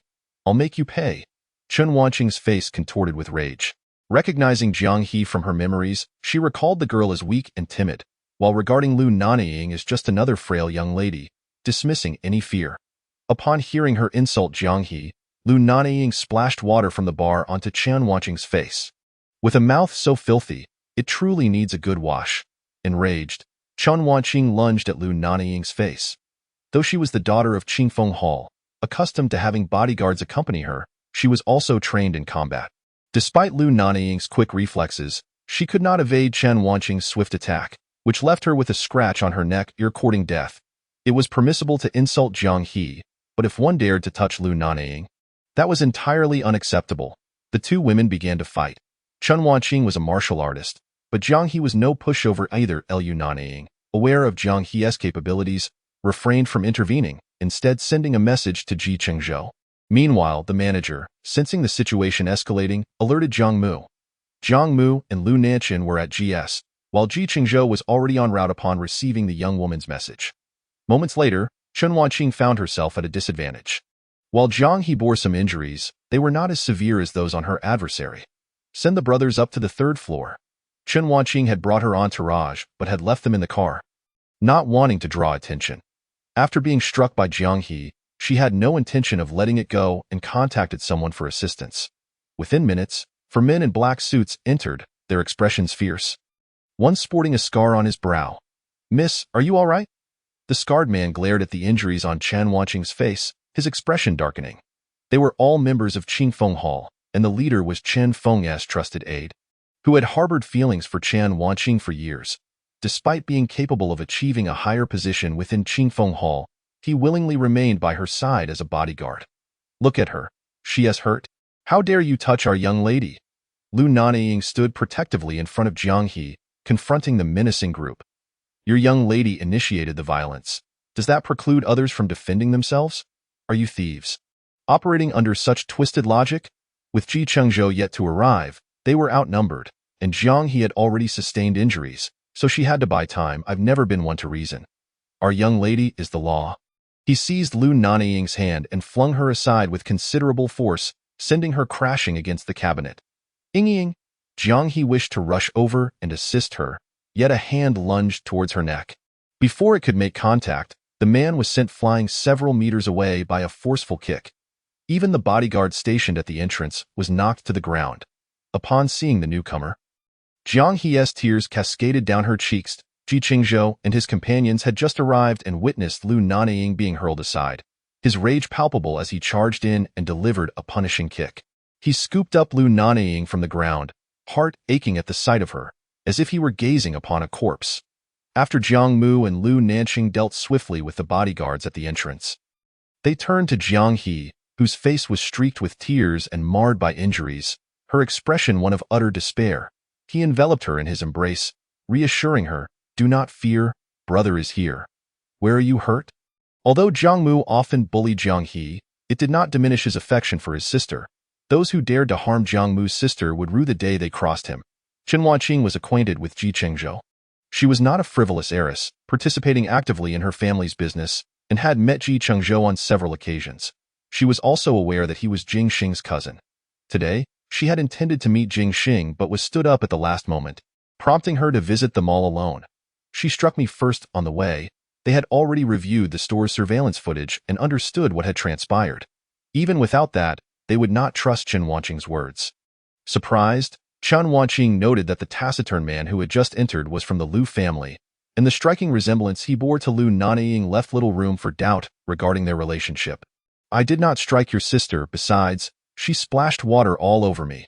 Lu Nanying was so swift that Chengzhou barely had time to react before his grip tightened around her neck. "If you did not harm her, then from where did her neck injury arise?" Chapter 39. "I am not her fiancé." Cough, cough, cough. Chengzhou's breath was suddenly stolen away, her hands grasping desperately at Lu Nanying's. Yearning for a breath of air, just as she felt herself suffocating, she was violently thrown against another cabinet. Crumpled on the floor, she gasped for breath, while a bodyguard who had remained on the ground rushed over to shield her trembling form. When Lu Nanying had her by the throat, genuine fear had gripped Chengzhou as she looked at Chengzhou, whose face was a mask of fury. "Chengzhou, I am Jingxing's fiancée, and also your future sister-in-law. How can you stand by and watch them assault me?" The mention of Jingxing intensified Chengzhou's wrath, and he inwardly cursed his cousin. "I, Chengzhou, am no saint. When you dared to harm my fiancée, did you consider my relationship with Jingxing? Do not think that just because you are Jingxing's fiancée, or even his lawful wife, that I would spare you." Jiang He approached Lu Nanying, brushing back her hair to inspect the injury on her neck, then turned and delivered a fierce kick to Chengzhou's abdomen. "Using Jingxing as your shield? Do you think I, Jiang He, fear him?" As Jingxing hurriedly arrived, the comparison of himself to a mere feather struck him to the core, causing his temples to throb. "Young Master Jing, young Master Jing." The bodyguards at the entrance greeted him, and Chengzhou, looking at him with a mix of weakness and grievance, spoke, "Xing, they struck me and injured my bodyguard." Jingxing's gaze swept over everyone in the store, landing on Chengzhou's grim visage as he cradled the girl in his arms, the blood-stained marks on her delicate neck glaringly evident. His eyes then shifted to Jiang Mu, who held the injured girl, and his fists clenched unconsciously. "Oh, the fiancé has arrived. The haughty heiress is now the victim. Are you studying Sichuan opera? How can your expression change so?" Hearing the young girl's mocking words, Chengzhou's face darkened further. "Shouldn't you take your young lady to the hospital?" Xing. Chengzhou looked at Jingxing, whose expression had grown increasingly stormy, wanting to say more, but was swiftly escorted away by the bodyguard. Jingxing narrowed his eyes dangerously. "Are you instructing me on how to act?" The man remained silent as he carried Chengzhou away. Once the crowd had dispersed, Jingxing approached Jiang He, his heart aching as he observed her injuries and the redness in her eyes. "I am not her fiancé," he spoke softly, his voice low and soothing. Jiang He clearly did not wish to engage with him. "What does that have to do with me? Do you intend to take revenge for her?" "You know I will not. That I do not know. We are not that familiar." The men remained silent, understanding the predicament Jingxing faced, yet it did not mean they would tolerate anyone bullying their sister. "Young Master Jing, perhaps it would be best to check on your fiancé's injuries." In response to Jiang Mu's sardonic remark, Jingxing remained calm, He approached Lu Nanying, lifting her hair to inspect her neck. Nanying, is your injury serious? With a resounding slap, his hand was forcefully swatted away. Do not touch her. Chengzhou's tone was frigid, showing no leniency simply because Jing Xing was his cousin, Zhou. Brother Jing Xing? It was Chen Wanqing who initiated the attack. Lu Nanying, still reeling from her concussion, had just been thrown against the cabinet, and her head began to spin once more. She understood Jiang He's intentions and had some inkling as to why Jing Xing had become involved with Chen Wanqing. But she did not wish for their misunderstandings to deepen. Hearing Lu Nanying's weak and gentle voice only fueled Jing Xing's anger. I understand. Nanying, Xiao He, I will ensure this matter is resolved. Zhou, He, it is time to end this. The three exchanged knowing glances, fully aware of his intent. In the hospital, Gu Ting treated the wounds of the two young girls, while Jiang Mu berated Jing Xing from the side. Lu Nanying placed a hand on his shoulder. Enough, Xing has had a rough time. This is not his fault. He has his own responsibilities. Lu Nanying attempted to contact Lu Nanying but was unsuccessful, so he left a coded message. Although Jing Xing was affiliated with the Qingfeng Hall, his identity remained unaltered. Prior to any action, he had to notify the higher-ups. After leaving the hospital, the group went to Jiangnan Pavilion for a meal. As Jiang He and Lu Nanying sat down to order, they began chatting animatedly, unfazed by the earlier commotion. Elder brother. His cold tone responded briefly before he handed his phone to Chengzhou. Brother Jingdamim, it is nothing serious. I understand. Your elder brother is asking if you want to take the call. He turned to the girl enjoying dessert, and upon seeing her nod, he held the phone to her ear. Elder brother. The girl's sweet voice only intensified the anger of the person on the other end. Lu Nanying reiterated some instructions to Chengzhou, and only after the server arrived with the dishes did he hang up. When the four arrived, the previously quiet base was now buzzing with activity. The conference hall was brightly lit and filled to capacity. Even the heads of the four prominent families, who had long been absent, were present. Chengzhou, is Nanying and Xiao He unharmed? The speaker was Lu Yuan, who seemed to be living quite comfortably in the Qingfeng Hall. Ji Huai was not as benevolent as Lu Yuan, for to their fathers, the three girls were treasures. Father, Uncle Lu, Chen Wanqing was severely beaten by Xiao He. I fear she will not let this slide easily. Who dares to touch Jiang Hao's daughter? They must consult me before they can let it go. Jiang He was indeed Jiang Hao's precious gem. They could not simply let this matter rest. A resounding slap landed on Jiang Mu's back. Are you dead? Your sister was assaulted, and you did not ensure her assailant was dealt with. Feeling cornered, Jiang Mu remained silent, while Lu Nanying sensed the tension and intervened. Uncle Jiang, you are aware of Xiao He's abilities. No one would gain the upper hand against her. I have already contacted my brother. We are ready to act at any moment. Noticing Lu Nanying's fierce protection of Jiang He, Jiang Hao shot a disapproving glare at the two. Chapter 40. Am I not a reasonable person? The meeting dragged on until the early hours, with participants trickling out around 3 in the morning. Have Xiao Yi come to Nanyuan tomorrow? After relaying a message to Jiyu, he drove away from the base. He had smoked a couple of cigarettes, and although it was not much, the smell clung heavily to him. After showering in the guest room downstairs, he finally climbed into bed around 4 in the morning. He picked up his phone and sent a message before pulling the peacefully sleeping girl into his arms, planting a gentle kiss at the corner of her mouth before closing his eyes. The next morning, the vibration of the phone on the bedside table roused the sleeping girl. Sweetheart, sleep a little longer. Chengzhou comforted the girl in his embrace. He got up, phone in hand, and stepped out onto the balcony. Master, the batch of diamonds from Im country was intercepted at the dock by Qingfeng Hall. Ji Feng's anxious voice crackled through the line. Was anyone injured? 2 brothers were shot in the shoulder. Everyone else sustained minor injuries. Ensure that Jiyu distributes compensation to the injured brothers as needed. After giving a few instructions, Chengzhou hung up the phone, finished his morning routine, and knelt by the bed to kiss the still sleeping girl. Darling, I must head to the base now. Remember to wake up for breakfast. Xiao Yi will be coming over shortly. You may deal with him as you wish. The girl, disturbed from her slumber, swatted his handsome face with her palm. Chengzhou could only smile helplessly as he got up and headed downstairs. Ningyi, wake her up for breakfast if Nanying hasn't risen in an hour. Also, a person named Xiao Yi will be arriving. Please have him wait for Nanying. Understood, young master. When Xiao Yi arrived, Lu Nanying was already seated at the dining table, enjoying breakfast. Miss Lu, you may call me Xiao Yi. As Lu Nanying munched on the shrimp dumplings prepared by Ning Ai. Her cheeks were adorably puffed. Yes, Xiaoyi felt uncomfortable about being assigned to Lu Nanying and would have preferred to face punishment at the base.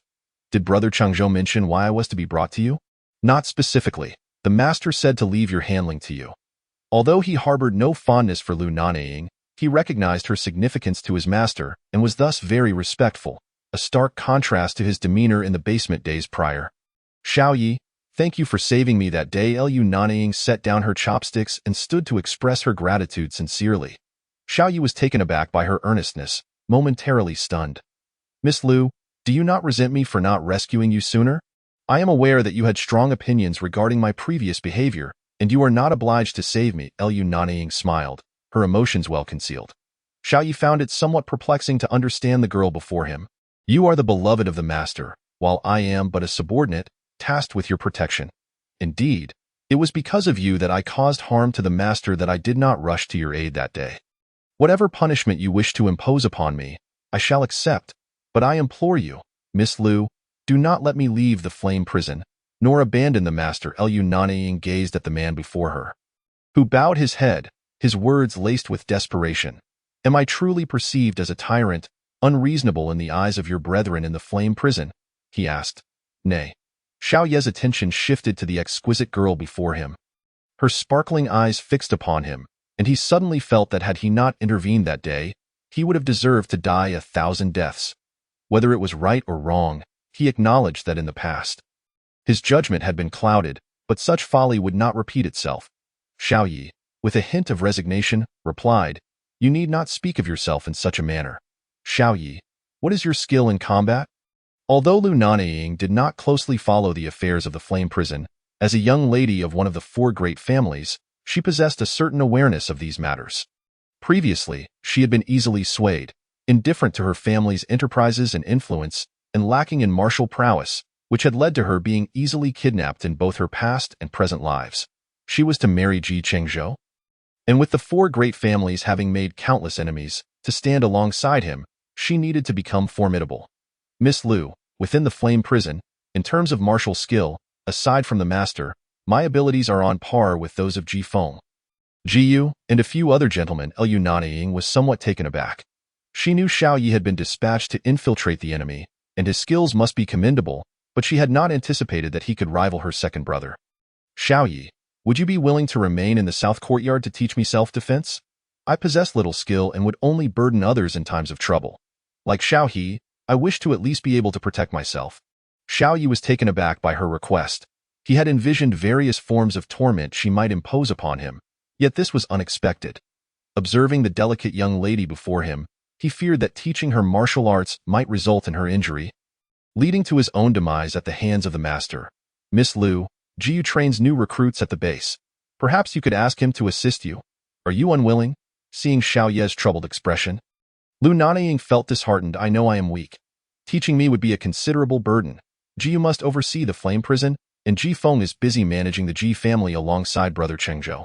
If I were to go to the base, even the slightest mishap would cause great anxiety. He would hardly have the time to truly teach me. Xiaoyi felt a pang of sympathy. Yet he genuinely feared for his life. Oh heavens, who will come to my rescue? He mustered the courage to inquire, Miss Lu, is the master aware of this matter? I have not yet informed him. Lu Nanying replied, shaking her head. Suddenly, Xiaoyi seemed to recall something. Shall I seek the master's permission first? If he consents, I shall teach you.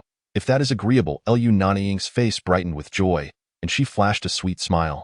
Very well, please wait for me. I shall call him at once. After the ringing ceased, Chengzhou did not answer. Lu Nanying refrained from calling again, understanding that he was preoccupied with important matters. Xiaoyi?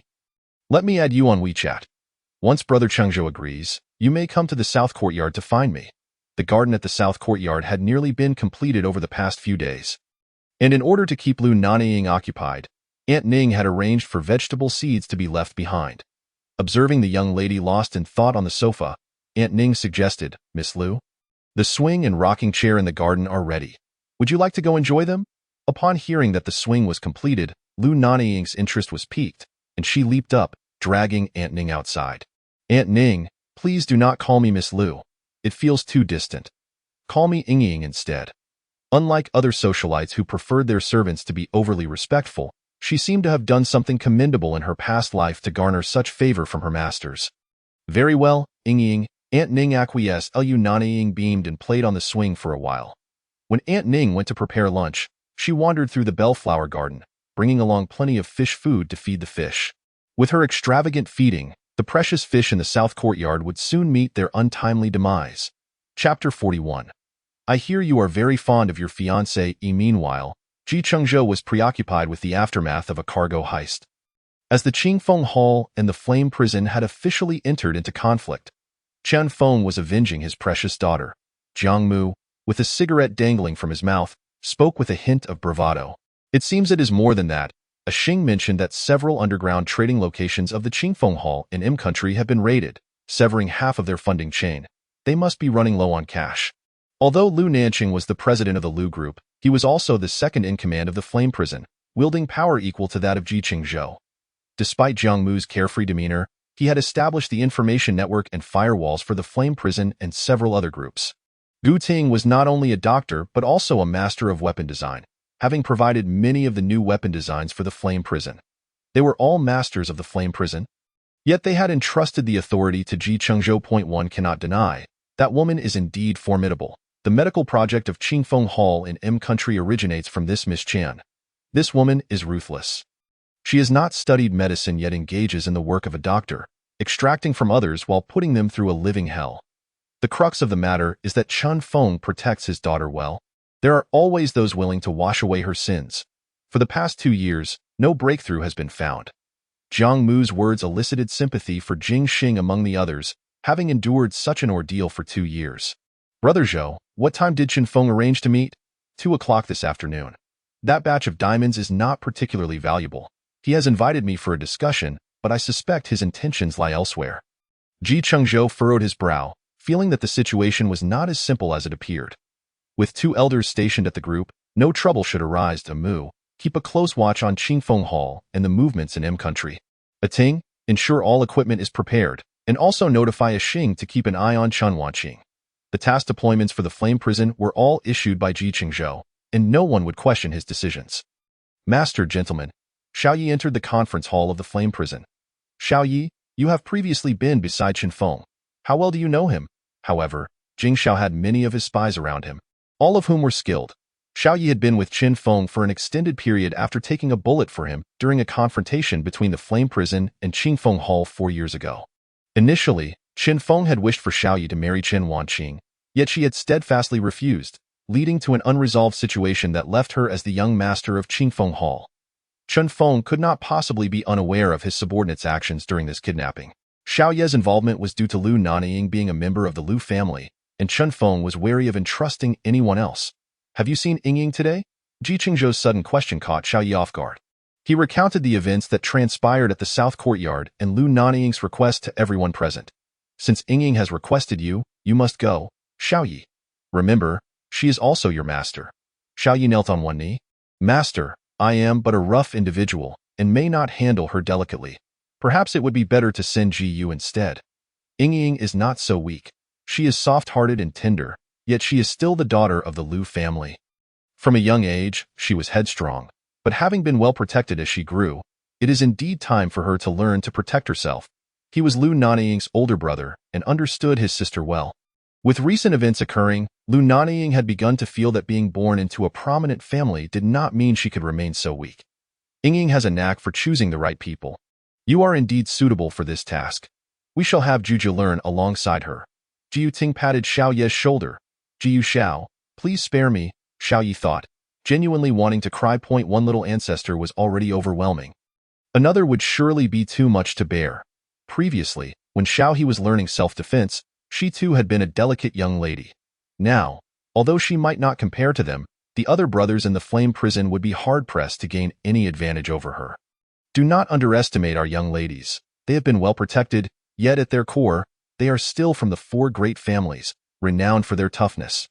Listening to their words, Xiaoyi felt a sense of despair. What could he say? He could not, nor did he have the right to. All he could do was accept his fate. Thus it is decided. Xiaoyi, this serves as a punishment for not treating Ying's safety with the gravity it deserves. Should there be a next time, I shall personally deal with you. Ji Chengzhou's voice was cold. Though Xiao Yi was his comrade in life and death, he was angry, yet he would not take Xiao Ye's life. However, such an opportunity would not arise again. Yes, master, at 2 o'clock in the afternoon, Ji Chengzhou and Ji Feng set out to meet. Mr. Ji, I trust you are well, or should I address you as the master of the flame? Whatever you wish, it is merely a title. Chen Feng seized such a large shipment from me. You must know I did not come to reminisce. Ji Chengzhou's icy tone offered no leniency. You of the flame prison killed 4 of my brothers and imprisoned the young master of Qingfeng Hall. Seizing a shipment from you is hardly excessive. Their deaths were deserved. As for your young master, whether she belongs to you is debatable. Ji Feng, ever sharp-tongued, interjected, knowing precisely how to provoke. What do you mean by that? Chen Feng was perplexed by Ji Feng's words. The literal meaning, Chen Feng.I, Ji Chengzhou, am one to repay grievances with vengeance. Your people have harmed my fiancé, They deserve nothing less than death.Is Xiao Yi one of your people? Chen Feng, formidable in his own right, had led Qingfeng Hall to its current stature. Realizing the implications, he was suddenly aware of the gravity of his situation, but it was too late. Chun Feng's face flushed with rage. His subordinates had informed him that Qingfeng Hall's various businesses in Jing City had been systematically shut down, with many brothers caught in the crossfire. Taking advantage of the meeting with Chen Feng, they had arranged for Lu Nanying to coordinate from within. Mr. Ji, I hear you are quite fond of your fiancée, and I wonder if that lovely young lady will survive in country. Upon hearing Lu Nanying's name, Ji Chengzhou's heart tightened. The sound of a bullet being chambered echoed ominously.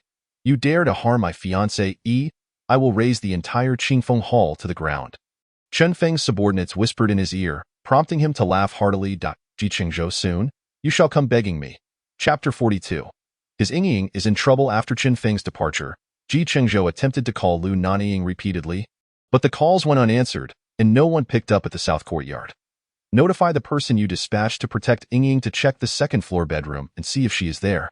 At this moment, Ji Chengzhou's heart was in turmoil. He had an ominous premonition that something had happened to his Ying. His phone rang. It was a call from Lu Nanying, Zhou. The brothers guarding Nanyuan are all gone. Aunt Ning has been injured, and a Ting has already gone to the hospital. Hearing Lu Nanying's heavy tone and the distant sound of a helicopter, his hands began to tremble uncontrollably. Where is Ying? Lu Nanying continued. I've sent you a video. Take a look. I'm going to country with Jiangmu first. I've already contacted Jingxing. Don't panic just yet. Knowing Ji Chengzhou's obsession and love for Lu Nanying, Lu Nanying dared not speak too directly. After the call ended, he gazed at the video on his phone, his face filled with rage, his eyes bloodshot, and he crushed the screen of his phone in his grip. The only person capable of evoking such a response from Ji Chengzhou was Lu Nanying. Ji Feng dared not delay. He pressed the accelerator to the floor. The car stopped at the helicopter landing pad of the Yinyu base, where Ji Yu and Xiao Yi were already waiting with their men. Ji Feng, notify my father and several uncles to spare no effort in acquiring all assets of the Qingfeng Tang. Furthermore, you stay behind and send someone to ensure the safety of several madams and young ladies. After giving his orders in haste, Ji Chengzhou boarded the plane. The flight from Jing City to country would take more than 2 hours. And for him, every second of those 2 hours was agonizing. Ji Yu handed him a new phone, offering no words of comfort. He understood how crucial Lu Nanying was to his master, in a place like country, which devoured people without a trace, especially a delicate young lady. If anything happened to Lu Nanying, his master would never survive. Upon arriving at the Yinyu base in country, Lu Nanying and Jiangmu were already searching for her. And even the long-absent Lu Nanying was present. Jinggu. Ji Chengzhou greeted in a hoarse voice as Lu Nanying patted his shoulder. A Xing has sent word. Chun Feng has arrived at the Qingfeng Tang headquarters and has not seen Ying, proving she has not yet made it to country. No news was the best news for him at that moment. Thinking of the injuries still lingering on the little girl's body, his heart ached as if it were being torn apart. In the video Lu Nanying sent him, Lu Nanying was dragged from the second-floor bedroom to the car, unconscious. When had his little girl ever endured such suffering? Bang! Ji Chengzhou punched the wall, his fist bloodied and bruised, leaving cracks in the wall, a testament to the force he exerted. They had also seen the video and dared not comfort Ji Chengzhou, as their anger rivaled his own. Their news: a boat has arrived at G Port, filled with many Qingfeng Tang members. along with several martial artists escorting a very beautiful girl. There were too many people, and the brothers watching did not dare to act, currently following the group. Jiang Mu rushed in, panting, while Lu Nanying quickly handed him a bottle of water. G-Port was the territory of Qing Fengtang. The person they were escorting could only be Lu Nanying. Without a moment's hesitation, Ji Chengzhou dashed out. Now that they were in M country, everything was uncertain. The sooner he found her, the less suffering his little girl would endure. Lu Nanying followed closely behind, while Jiang Mu and Lu Nanying remained behind to hold the fort. Every step taken now was critical to Lu Nanying's life and death, and they could not afford to gamble. Ji Chengzhou received the location sent by Lu Nanying. The car sped along the road, thankfully deserted. In his earpiece, Lu Nanying's voice resonated. Ah Zhou, a Xing has sent word. Yingying is in the hospital of Qing Fengtang. Chen Feng has been stalled by our men, and Chen Wanqing has not yet exited the operating room. Yingying is temporarily safe. He will find an opportunity to get her out. Don't act impulsively. Ji Chengzhou was drenched in cold sweat. He feared Chen Feng would take her to the red zone. Half of the forces in M country belonged to him. As long as they were in the open, it was manageable, but with Chen Wanqing, that madwoman, he could not bear to contemplate the consequences. As they approached their destination, everyone disembarked armed. The men lying in ambush outside the hospital hurried toward Ji Chengzhou. Master, no one has exited since they went in. All entrances and exits are secured with our men. Looking at the phone handed to him by his subordinate, Ji Chengzhou's eyes glistened with moisture. It was his little girl. How many people are inside? His voice was devoid of warmth, yet none dared to tremble in fear. The true Ji Chengzhou was indeed a cold-blooded individual. We observed the hospital. There are 4 floors in total, with approximately 20 people on each floor. Master, they are armed with heavy weaponry, and we have yet to find an opportunity to infiltrate. Jiang Mu's voice came through the earpiece. Ah Zhou, Yingying is in a 3rd-floor room, surrounded by 6 armed guards. Jiang Mu's hacking skills were formidable. As long as there were cameras, they were mere toys in his hands. Damn it, that madwoman Chen Wanqing. How many more must suffer before she meets her end? Ah Zhou, that woman has entered Yingying's room. Just as Ji Chengzhou prepared to storm into the hospital, a low voice came through the earpiece. Ah Zhou, don't act impulsively. Wait for my signal. Jiyu. Go to higher ground. If that woman dares to harm Yingying, eliminate her. Jiyu said nothing, climbing a tree near the hospital entrance with his weapon. When Lu Nanying awoke, she found herself in the storage room of a boat. Her hands and feet bound. She pressed against the wall, inching toward the corner. In the midst of her slumber, someone had invaded the room. Before she could react, she was drugged and taken away. Shortly after, someone entered and led her out. She didn't recognize them, but she recognized the dagger tattoos on their arms, the mark of Qing Fengtang. Not knowing where they intended to take her, she dared not act rashly and could only follow their lead. They spoke in the language of M country, which she could not comprehend, but she caught the mention of Ji Chengzhou's name. As Lu Nanying was lost in thought, the door to the hospital room was forcefully kicked open. She turned to see Chen Wanqing, clad in a blood-stained white coat, sending chills down her spine. She knew that Qing Fengtang was capable of anything. She never anticipated that Chen Wanqing, the daughter of Qing Fengtang, would stoop to such acts herself. Slap! A resounding blow struck Lu Nanying's face. The force so great it caused a brief ringing in her ears, blood spilling from her mouth as her cheeks swelled rapidly. You dare to splash water on me, Miss Lu? I didn't expect you to fall into my hands. Chen Wanqing picked up a scalpel from the operating table, lifting it to Lu Nanying's cheek. You are indeed beautiful. No wonder you are the belle of Jing City. Unfortunately, after today, this face will cease to exist. Rest assured, my skills are exceptional. I will peel it off intact. Lu Nanying shivered at her words, yet she did not cry. With her striking eyes fixed on Chen Wanqing, she thought, look, gaze a little longer. These beautiful eyes of yours will fetch a handsome price. Seeing the manic smile on Chen Wanqing's face, it would be a lie to say she wasn't afraid, but being from one of the 4 great families, she would never beg for mercy from such a person, even in death. Lu Nanying, a pampered young lady, lacking any combat skills and drugged, was entirely at the mercy of Chen Wanqing's bodyguards, who pinned her to the operating table, rendering her motionless. She did not struggle. She knew it would be difficult to survive this ordeal, yet she felt a sense of unwillingness in this new life.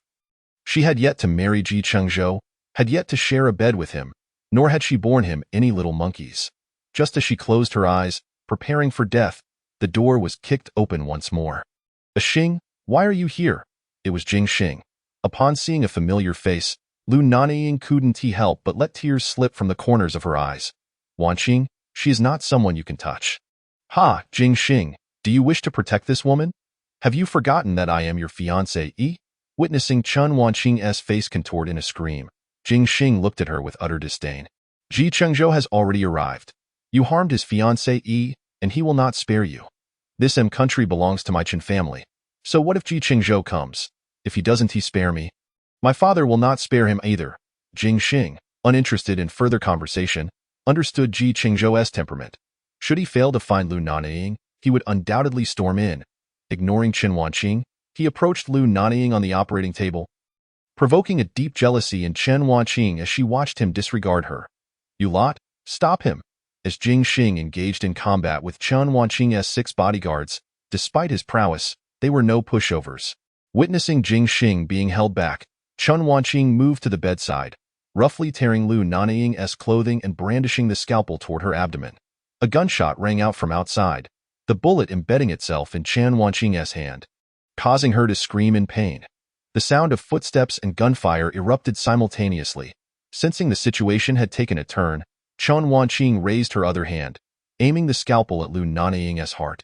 Due to her injury, her hand lacked steadiness, and Lu Nanying managed to grasp the scalpel, blood streaming from her palm. The door was kicked open again, and Chen Wanqing was sent flying against the wall. Violently spitting blood, Lu Nanying was tightly embraced, a large coat enveloping her disheveled form. The familiar scent enveloped her, and all her fears surged to the surface as she buried her face in the man's embrace. Feeling his body tremble, Lu Nanying, leading the troops, had resolved the situation outside. Upon seeing his sister's condition, his face was filled with concern. Hearing the familiar voice, Lu Nanying peeked out, "Big brother." Seeing her family, Lu Nanying broke into tears. Her face streaked with tears and her cheeks swollen. The murderous intent in Lu Nanying's eyes was barely contained. Ji Chengzhou swiftly carried Lu Nanying away, while Jing Xing and Lu Nanying ensured they apprehended all the Qing Feng Tang members and seized evidence of Chen Wanqing's recent crimes. The Chen father and daughter had long been under scrutiny, and despite his urge to eliminate Chen Wanqing on the spot, he had to restrain himself, as she had to be handed over to higher authorities to provide an explanation for the innocents who had perished. As the two arrived at the Yinyu base, Lu Nanying's phone rang. "Major, the vehicle transporting Chen Wanqing met with an accident on the way. She was rescued." "What about the brothers escorting the vehicle?" "They sustained serious injuries and have been sent to the hospital. Qingfeng Hall has nearly monopolized the entire dark industry of Country M. This operation to encircle and suppress them has been meticulously planned for a long time. To prevent Chen Feng from escaping, a military command center was specifically established in Country M. Twice in succession, Lu Nanying was abducted right under Ji Chengzhou's watchful eyes. Witnessing the suffering endured by the young girl, he felt an overwhelming urge to inflict harm upon himself. He understood the gravity of this mission. Yinyu Hall was not only affiliated with the 4 prominent families, but also served higher authorities. Yet, he dared not leave his little girl again. Should it happen once more, he would truly lose his mind. The influence of Qingfeng Hall in Country M was formidable.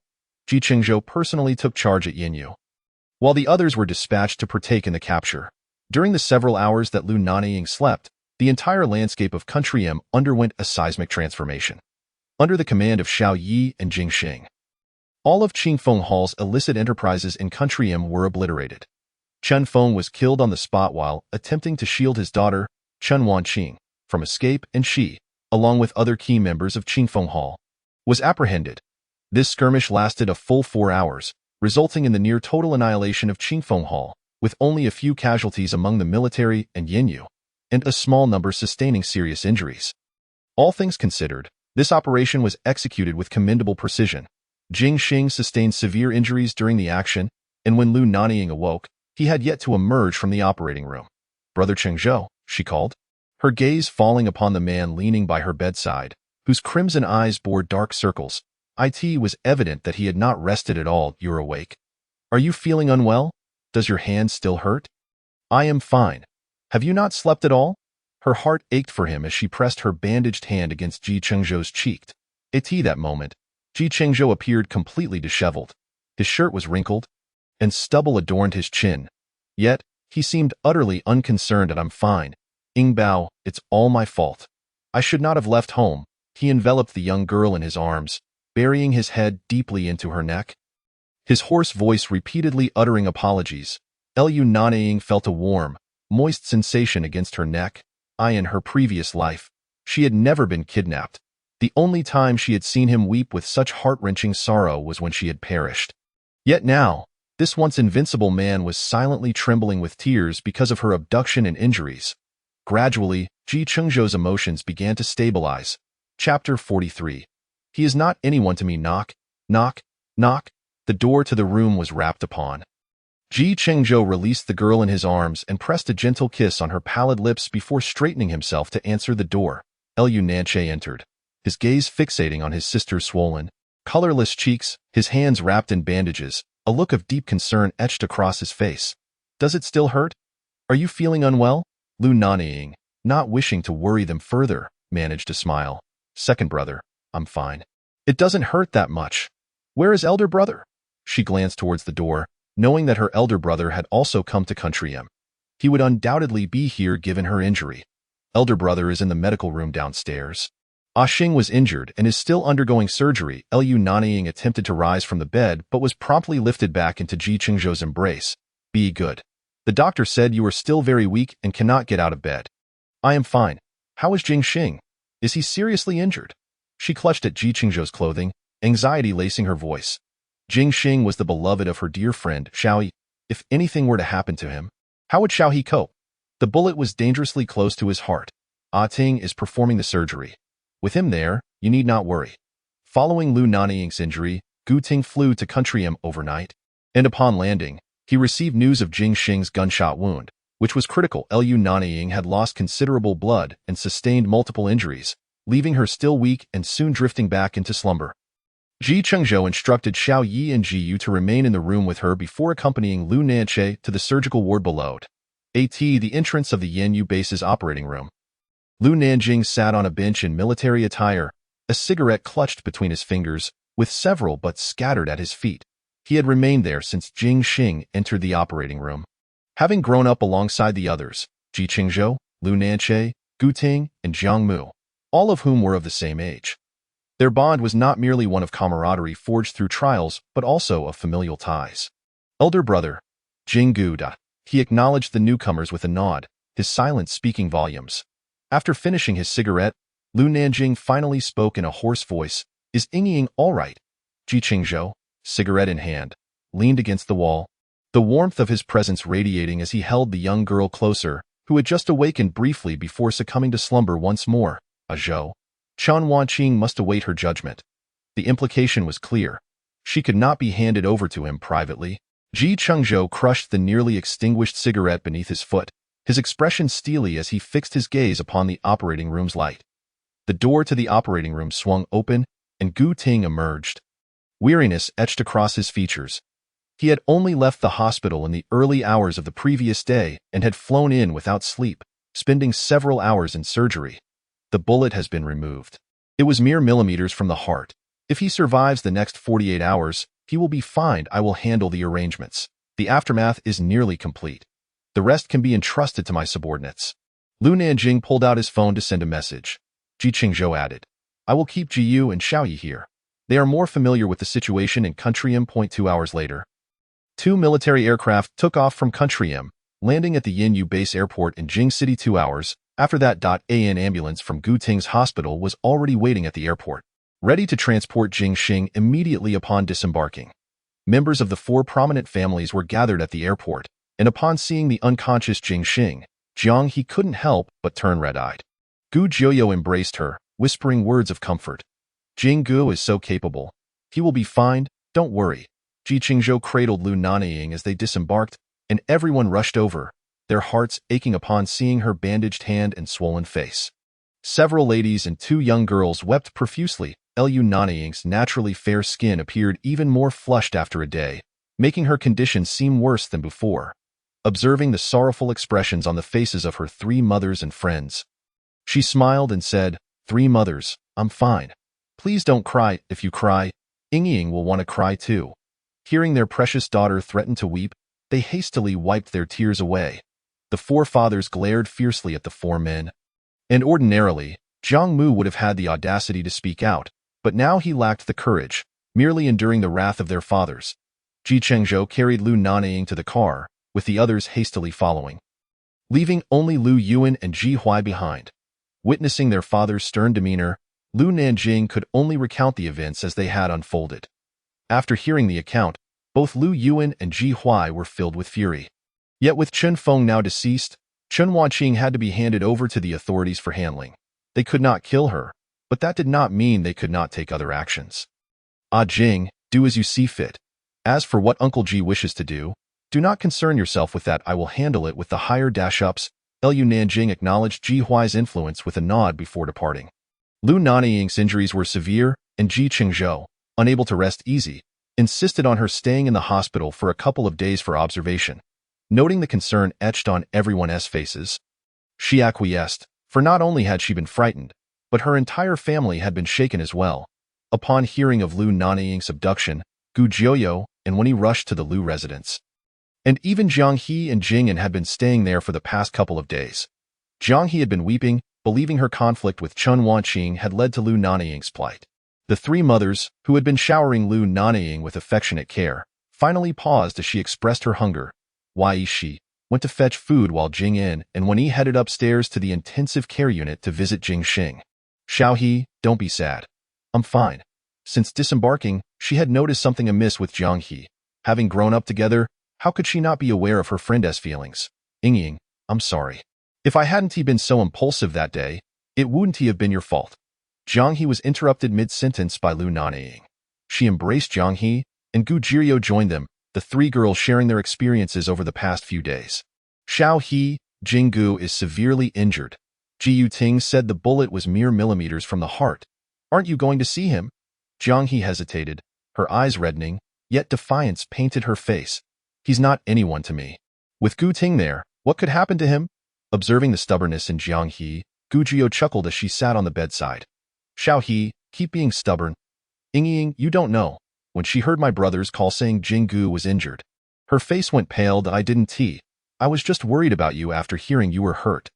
Jiang He adamantly denied, eliciting laughter from Lu Nanying and Gu Jiuyo. Chapter 44.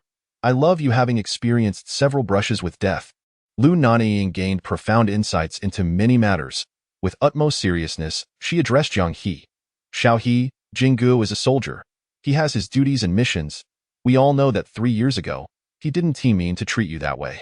A great deal has transpired recently, leading me to realize that it is a luxurious thing for two people to truly know, love, and support one another. In the past, I was foolish, causing Chengzhou deep hurt.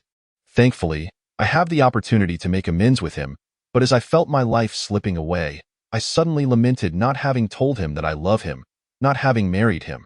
Some sentiments remained unspoken, and Lu Nanying had no intention of elaborating further. Turning to the somewhat peculiar expression on Gu Jiuyo's face, she said, "Jiuyo, if you like my elder brother, you should say it. How will you know if he doesn't like you if you don't express it?" Chengzhou had been present since Lu Nanying began speaking to Jiang He, having chosen to stay back so as not to intrude on the girl's conversation. Upon hearing the young girl profess her love for him, he transitioned from shock to delight. Suddenly, Chengzhou became aware of something, turning to see Yishi, greeting her with a nod before knocking on the door to the ward. "Xiao He, Jiuyo, I'm going downstairs to check on Jingxing. Would you like to come?" Gu Jiuyo took Jiang He by the hand and nodded towards the exida. She placed the food she had brought on the table at a zhou.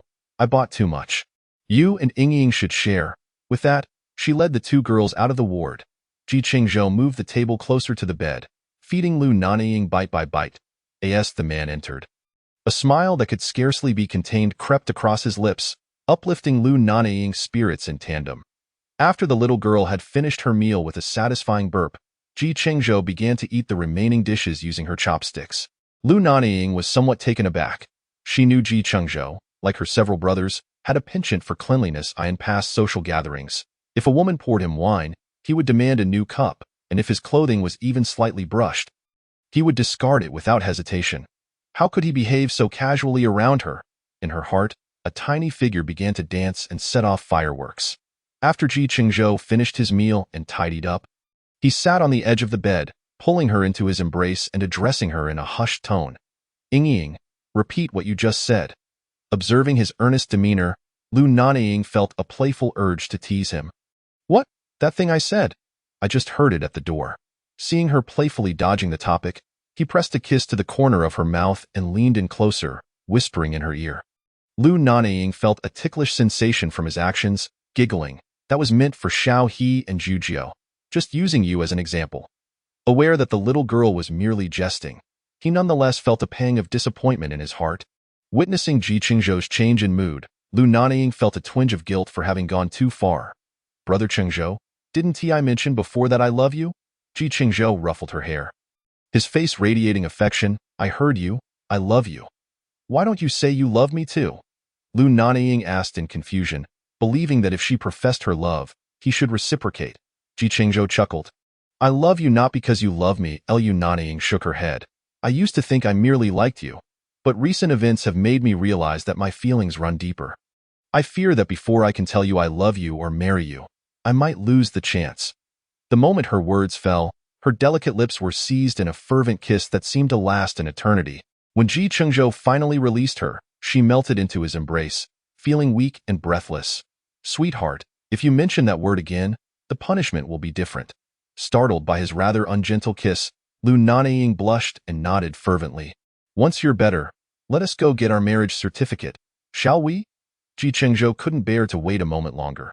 Had it not been for the injury to the little girl's hand, he would have summoned the Civil Affairs Bureau to work overtime. Outside the intensive care unit, everyone gathered around the glass window, gazing at the man lying in bed, his body riddled with tubes. As their eyes grew are Diu Ting, Jiang Mu, and Lu Nanying. Sensing something was amiss, each embraced their mother and whispered words of comfort. The danger had not yet passed, and their presence here was futile. They could only rely on Jingxing to pull through in these past few days. None of them had eaten or slept well. Jiu Ting, after briefly outlining the situation, urged everyone to have a meal. Jiang He stood a short distance away, watching the pallid man on the hospital bed, his chest bound in thick bandages, feeling as though her feet were burdened with 1,000 pounds, unable to move. Jing Yin recalled the words Jingxing had said before enlisting, Auntie, Xiao He has been without a mother since childhood. Please take good care of her. Jing Yin could see through her nephew's thoughts. Xing, the men of the Jing family can only marry one person in their lifetime. Are you sure it's Xiao He? Observing Jiang He, who bit her lip and had red-rimmed eyes. Jing Yin felt a pang of heartache. Darling, you haven't eaten or slept well these past few days. Go have a meal with Annie Jing. Xing will be all right. Jiang He looked at Jing Yin in astonishment. Incredulous at her words, he checked once more, but instead of leaving immediately, he pulled over a nearby chair and sat down. A few minutes later, the man on the bed slowly opened his eyes. The medical equipment restricted his movements, and as he attempted to speak, Gu Ting interrupted, ear-awake. I thought you wouldn't wake up until tomorrow. I knew you were tougher than that, he said with a lightness in his voice that had not been present in the past few days. Jingxing glanced around the room, noticing only Gu Ting was there, and turned his gaze toward the window, finding it empty. Jiu Ting understood what he was searching for. Everyone has been here. Seeing you unconscious? I let them go eat and rest. Jingxing nodded and closed his eyes, drifting off again. He had just awakened, and his vital signs were still unstable. He lacked the energy to engage in idle chatter with Gu Ting. In the director's office, Gu Ting had gone several days with little sleep. After finishing his meal and waiting for someone who had yet to arrive, he entered the lounge to lie down. Preparing for a brief rest, a knock on the door interrupted him, and he reluctantly got up to put on his shoes and answer it. Seeing the expected visitor outside, he smiled. Why are you so late? I was almost asleep. Jiang He looked surprised, her cheeks flushing as she replied. How did you know I would come? Gu Ting gently patted her head. Do I look as foolish as Jiang Mu? She fell silent, thinking he should reconsider his words. The person he deemed foolish was, after all, her own brother. However, that was not important. Jiang He was not one to be shy. She followed him to have a meal. Throughout the meal, her mind was occupied with Lu Nanying's words. Noticing her distraction while eating, Jing Yin excused them to the restroom and shared with Jiang He what Jingxing had said to her 4 years ago. With her mind already elsewhere, Jiang He found it even harder to eat. Watching the flustered girl, Jing Yin embraced her gently. Go on. When Ah Xing sees you, he'll surely get better. The restaurant wasn't too far from the hospital, and Jiang He took a taxi directly to the hospital. Xiao He, Ah Xing has also had a tough time these past few years. We all know how he feels about you. Even Uncle Jiang is aware. But there are some things he must do. Jiang He was aware that the few of them knew about her relationship with Jingxing, but she was astonished to learn that her father also knew. Go on. I'll have someone take you to change your clothes. He is waiting for you. Ji Yuting called the on-duty nurse, who guided Jiang He to the top floor of the intensive care unit. Miss Jiang, if the patient exhibits any abnormalities, please press the button on the bedside, and we will come right away. The nurse greeted her before stepping out. Jiang He looked at the man who had been vibrant just days ago, now pale and lying in the hospital bed. She was resentful but also deeply in love. She pulled up a chair, placing her delicate hand on Jingxing's uninjured hand, resting her forehead against it. Whispering softly, I vowed never to care about you again, to let you go. Later, I learned that was your duty, yet I still felt heartbroken. Until that day, when I heard you say with your own mouth that she was not your fiancée.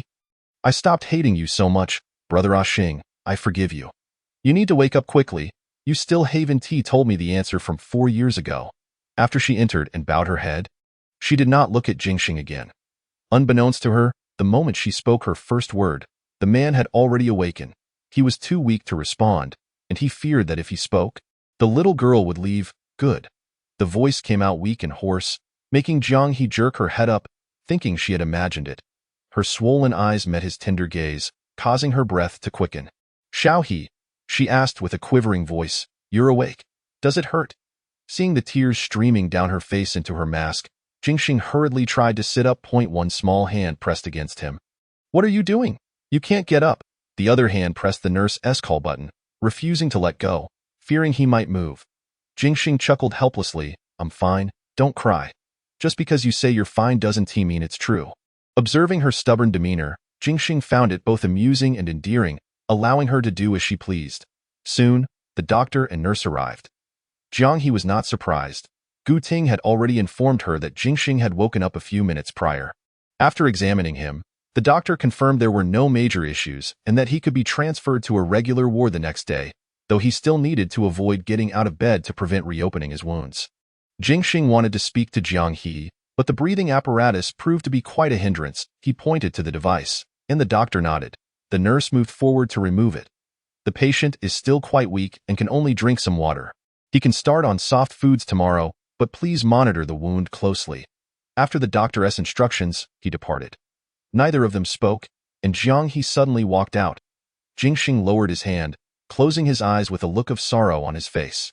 Not long after, the door opened, and Jiang He returned, holding a cup of water. She said nothing, merely placed the straw from the cup to Jingxing's lips. After he drank a little more than half, he finally spoke. Xiao He, I'm sorry. Having slept for 2 days, his voice was hoarse. Had he not drunk water, he might not have been able to speak at all. I didn't mean to be harsh with you. I was just afraid she would hurt you. Jingxing hurriedly explained the events from 2 years prior, fearing Jiang He would be upset. I forgive you. You don't need to explain. That was your duty? Jiang He replied blandly. Seeing her eyes still red, Jingxing felt a deep ache in his heart. Dio, you still want to ask me about that question from 4 years ago? He ventured cautiously. Jiang He bit her lip, remaining silent. It's all right. I'll ask you. A rough yet slender hand took hers from the bedside. Xiao He, 4 years ago, you asked me if I liked you. I just didn't know then. Do you still wish to like me now? Jiang He kept her head down, not responding. Jingxing was in no rush. Take your time to think about it. When you're ready, let me know. I've waited for you for 4 years. This time, I'll wait for you. Hearing him say that, Jiang He felt a surge of joy, though she didn't want to show it. He was right. She had waited for him for 4 years, and now it was his turn to wait. Jingxing was amused by her adorably awkward demeanor. Jiang He's face flushed beneath her mask, grateful for its concealment. Watching her flee in embarrassment, Jingxing's heart swelled with happiness. His gaze filled with affection.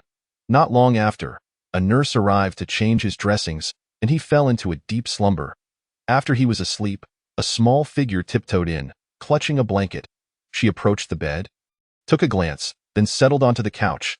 Chapter 46. Both of them can succeed. She had just been to Gu Ting's place and learned that Jinghang's 4 had been infused with a sedative to help him sleep better. Only after the nurse came in to change the fluids and mentioned that Jinghang was already asleep did she stealthily open the door. Who is Jinghang? At such a young age, he is already a major general. He is merely asleep, not deceased.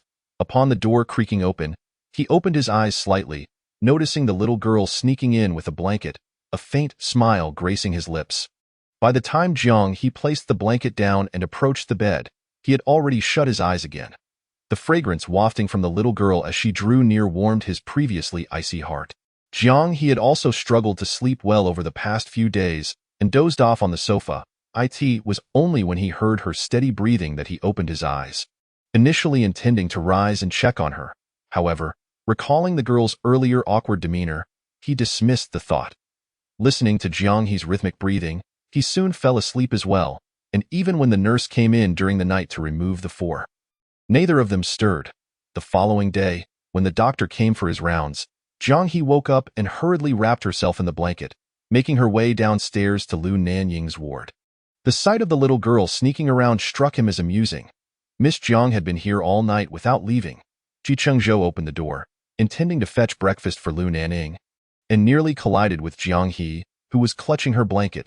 He placed a hand on her shoulder, glancing at the blanket she held. Sneaking around? Are we? Jianghe's face suddenly flushed. Wasn't she just sneaking around? Brother Chengzhou, has Ying woken up? Yes, Jujio is inside. Have you had breakfast? Jianghe shook her head, and Chengzhou shot her a disapproving look before departing. Inside the room, the 2 occupants wore mischievous smiles as they watched Jianghe enter. What are you staring at? Jianghe stammered, startled by their gaze. After exchanging a glance, the 2 burst into laughter. Xiaohe, where did you disappear to last night? You left your bag behind, Gu Juzhou teased.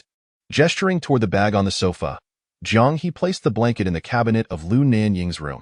Thank you. Lu Nanning chuckled, her expression filled with curiosity. Xiaohe, has Jinghang woken up? Yes, the doctor said he can be moved to a regular ward today. Upon hearing her friend's teasing remarks, Jianghe suddenly realized what she had inadvertently revealed. Her face turned crimson, practically dripping with embarrassment. How do you know so much? Did you sleep at Jinghang's room last night? Realizing she had been caught, Jianghe felt no anger, only awkwardness. Lu Ying, do you even realize what you're saying? Can you just blurt out such things? What do you mean by sleeping at his place? I merely felt sorry for him and took care of him. Xiaohe, has anyone ever told you that your stubbornness rivals that of a boiled duck? Suddenly, Jianghe's composure crumbled. Ying, Juju, he asked me if I still liked him, and he said he liked me the very first time he saw me.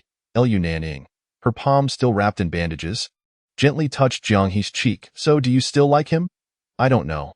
When I saw him 2 years ago, I truly felt heartbroken, but I can't bring myself to hate him. Yesterday, seeing him lying in the ICU with tubes attached, my heart ached a little. Jianghe pressed Lu Nanying's hand against her chest, tears streaming down her face.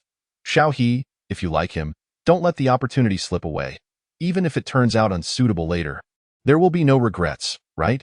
Gu Juzhou comforted her, only to be interrupted by Lu Nanying's question. Juzhou, what about you? Are you planning to tell my brother? About Xiaohe? Gu Juzhou lowered her head, looking somewhat glum. Jinghang likes Xiaohe, but your brother doesn't like me. Whether I say it or not, it doesn't matter. How do you know your brother doesn't like you? Did he tell you? Gu Juzhou shook her head. Just then, the door swung open, and Chengzhou entered with breakfast, followed by Jiang Mu and Lu Nanying. You 2 timid souls, if they can be together. What makes you think you can't? Chengzhou remarked coldly while unpacking the breakfast he had brought. This statement startled the 3 girls sitting by the bed. Jiang Mu and Lu Nanying, who had just entered, were unexpectedly called out, causing Jiang Mu to flare up. Chengzhou, do you even hear what you're saying?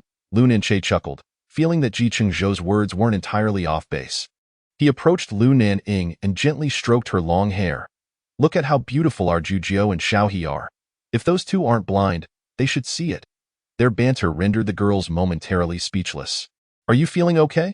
Lu Nanying shook her head, taking the opportunity to act cute. I'm fine, second brother. Chengzhou is just overreacting and won't let me be discharged. You've been injured repeatedly. Zhou is worried about you. Lu Nanying pouted, turning her head away from the breakfast bearer. He gestured for Jiang He and Gu Jujiu to join him for breakfast, starting to coax the little girl into eating bite by bite. Jiang He wanted to protest that she hadn't washed up yet, but a hand extended a bag toward her. "Hurry and wash up and eat, brother. I love you," Jiang He exclaimed, taking the bag from Jiang Mu's hand, planting a kiss on his cheek before darting into the bathroom. That little rascal. Jiang Mu shook his head, feeling utterly helpless against his sister's antics. Chengzhou had bought enough breakfast for several people, and Jiang Mu unabashedly sat down to eat. When Jiang He emerged from the bathroom, Gu Jujiu had already finished her meal, leaving only Jiang Mu still eating. Seeing the breakfast nearly devoured, Jiang He lamented, "Indeed, good brothers are always someone else's." Jiang Mu picked up a new box in front of him, opened it, and offered it to her. Upon seeing what was inside, Jiang He's eyes lit up. "Wow, crab meat soup dumplings, you little rascal, not even a thank you." Jiang He, cheeks stuffed, replied, "What's it to you? This was bought by brother Chengzhou. You ate my portion." She knew this would annoy him. Jiang Mu suddenly choked, thinking, this sister is too much. Observing the pair's dynamic, Lu Nanying and Gu Jujiu couldn't help but laugh. Lu Nanying turned to Ji Chengzhou, who was still trying to coax the little girl, and said, "Brother, I received a call this morning. The situation has been resolved, and Ahang can return to the team." Chapter 47. Look at your worthless expression. Jing Hang was transferred to a regular ward, and after waiting a long while, the little girl still hadn't arrived. "What brings you here?" He spoke in a rather indifferent tone. "You little rascal, what was that expression? Can't your mother and I come?" Seeing his son's disdainful look, Jing Yu would have slapped him had he not been injured and looking half dead. "Ahang, how serious is your injury according to the doctor?" Yu Chu Tang gazed at her son, whose face had grown gaunt, with a thick layer of bandage wrapped around his chest, tears welling in her eyes. Before Jing Hang could respond, he was met with a fierce glare from his father, as if to say, "It's your fault for making my wife cry." "Wife, this little rascal is tough. Did you see that expression? He clearly isn't that hurt." Jing Yu consoled his wife while scolding his son. Jing Hang could only twitch his lips in response. "Mom, I'm fine. The doctor said I just need to be observed for 2 days before being discharged, brother, sister-in-law." Just then, Jing An entered with a thermos. "Ahang, are you feeling better today?" "Auntie, much better." Noticing his sister-in-law's red-rimmed eyes, Jing An understood her concern. Why Yu Chu Tang and Jing An had been college classmates, and their relationship had deepened after becoming family. Observing Jing An's busy hands preparing soup, Yu Chu Tang felt a bit embarrassed. "Xiao, I apologize for troubling you so early. Don't mention it. Ahang is my dear nephew." After receiving a glare from Jing An, Yu Chu Tang smiled and took the bowl from him. Jing Hang could only lie back, unable to move his hands, and had to rely entirely on his mother to feed him. After drinking most of the soup, Jing An suddenly asked a question that made Jing Hang choked. "Ahang, where's Xiao He? Wasn't she staying in your ward last night?" Jing Hang felt as if his wound would burst open. "Auntie, do you want me to stay a few more days?" "I don't." Jing An adopted a look of, "That wasn't me. Don't misconstrue my words. Xiao He, is she that little girl from the Jiang family?" Yu Chu Tang inquired, stifling a laugh at Jing An's expression. "Sister-in-law, Ying is in the ward downstairs. Let's go check on her." Upon hearing that Lu Nanying was also in the hospital, Yu Chu Tang forgot about her own son, and the two hurriedly exited hand in hand. Jing Hang watched the two bustling figures with a smile. His aunt's desire to see Ying was genuine. Taking his mother to see Jiang He was just an excuse. Without any concealment, Jing Hang confessed to Jing Yu, "Dad, I like Jiang He. I have since we were at university in the capital. I want to marry her." Jing Hang was much like Ji Chengzhou, cold to everyone except family, and having spent years in the military, Jing Yu was somewhat taken aback by this declaration of wanting to marry. The Jiang family is one of the 4 prominent families. Although their matriarch passed away early, Jiang He was cherished and raised by the 4 families. Does Jiang He feel the same? Is your uncle Jiang aware? Though the Jiang family isn't based in the capital, they are closely intertwined with the 4 families. "It's a good thing for my son to like his friend's daughter, but I'm worried your friend might not approve. When we left the capital, she confessed her feelings to me, but I didn't respond." Upon hearing that he had been confessed he yet failed to reciprocate, Jing Yu couldn't help but slap Jing Hang's head. "You little rascal, someone likes you, and you act all aloof. Do you not realize your own worth? With that expression of yours, if someone were to marry you, your mother and I would be burning incense to thank the ancestors of the Jiang family." Jing Heng wore a look of exasperation. Dad, can you let me finish?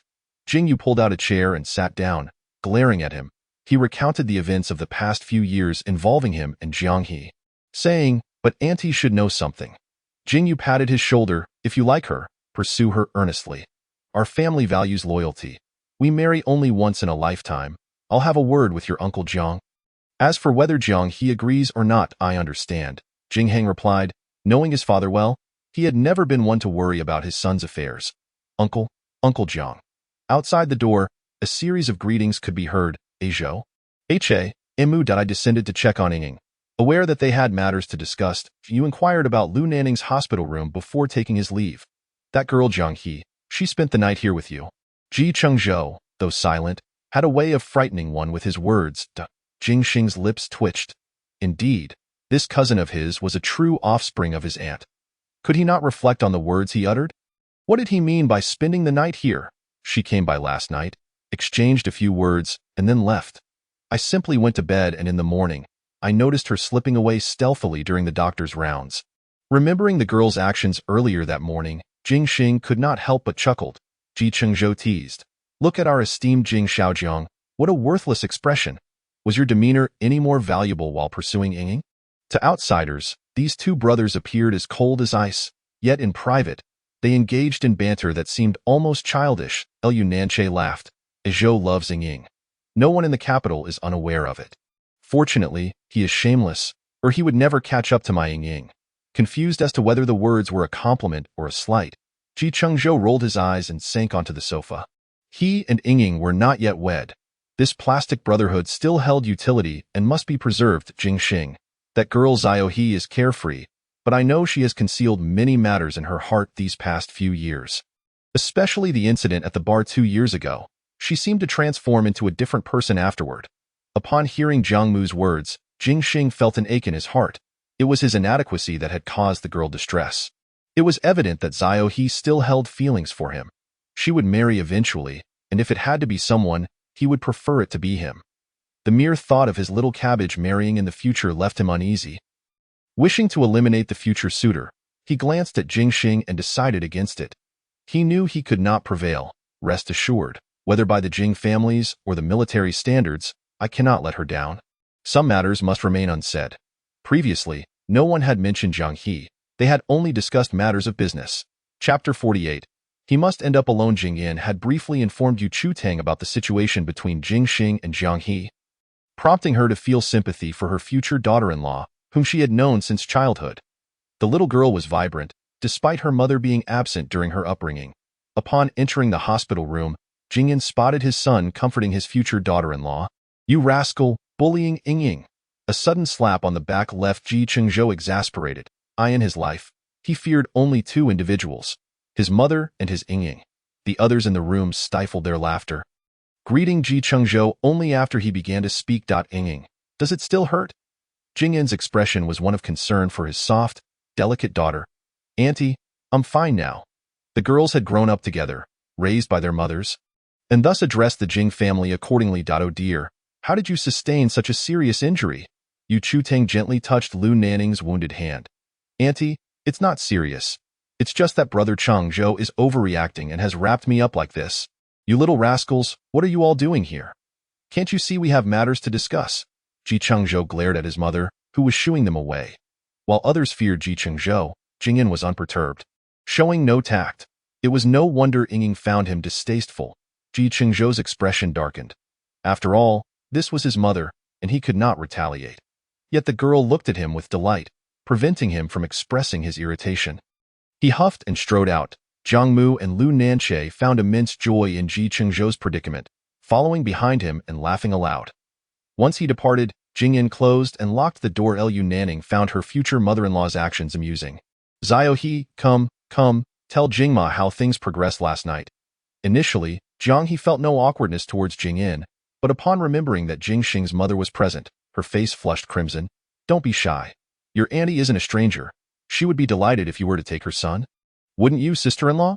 Yu Chutang pulled Jiang He onto the sofa, saying, what Jingma said is right. If you can catch Jing Xing's eye, it must be due to your family's good fortune. Lu Nanying and Gu Jujiu had initially been mere spectators.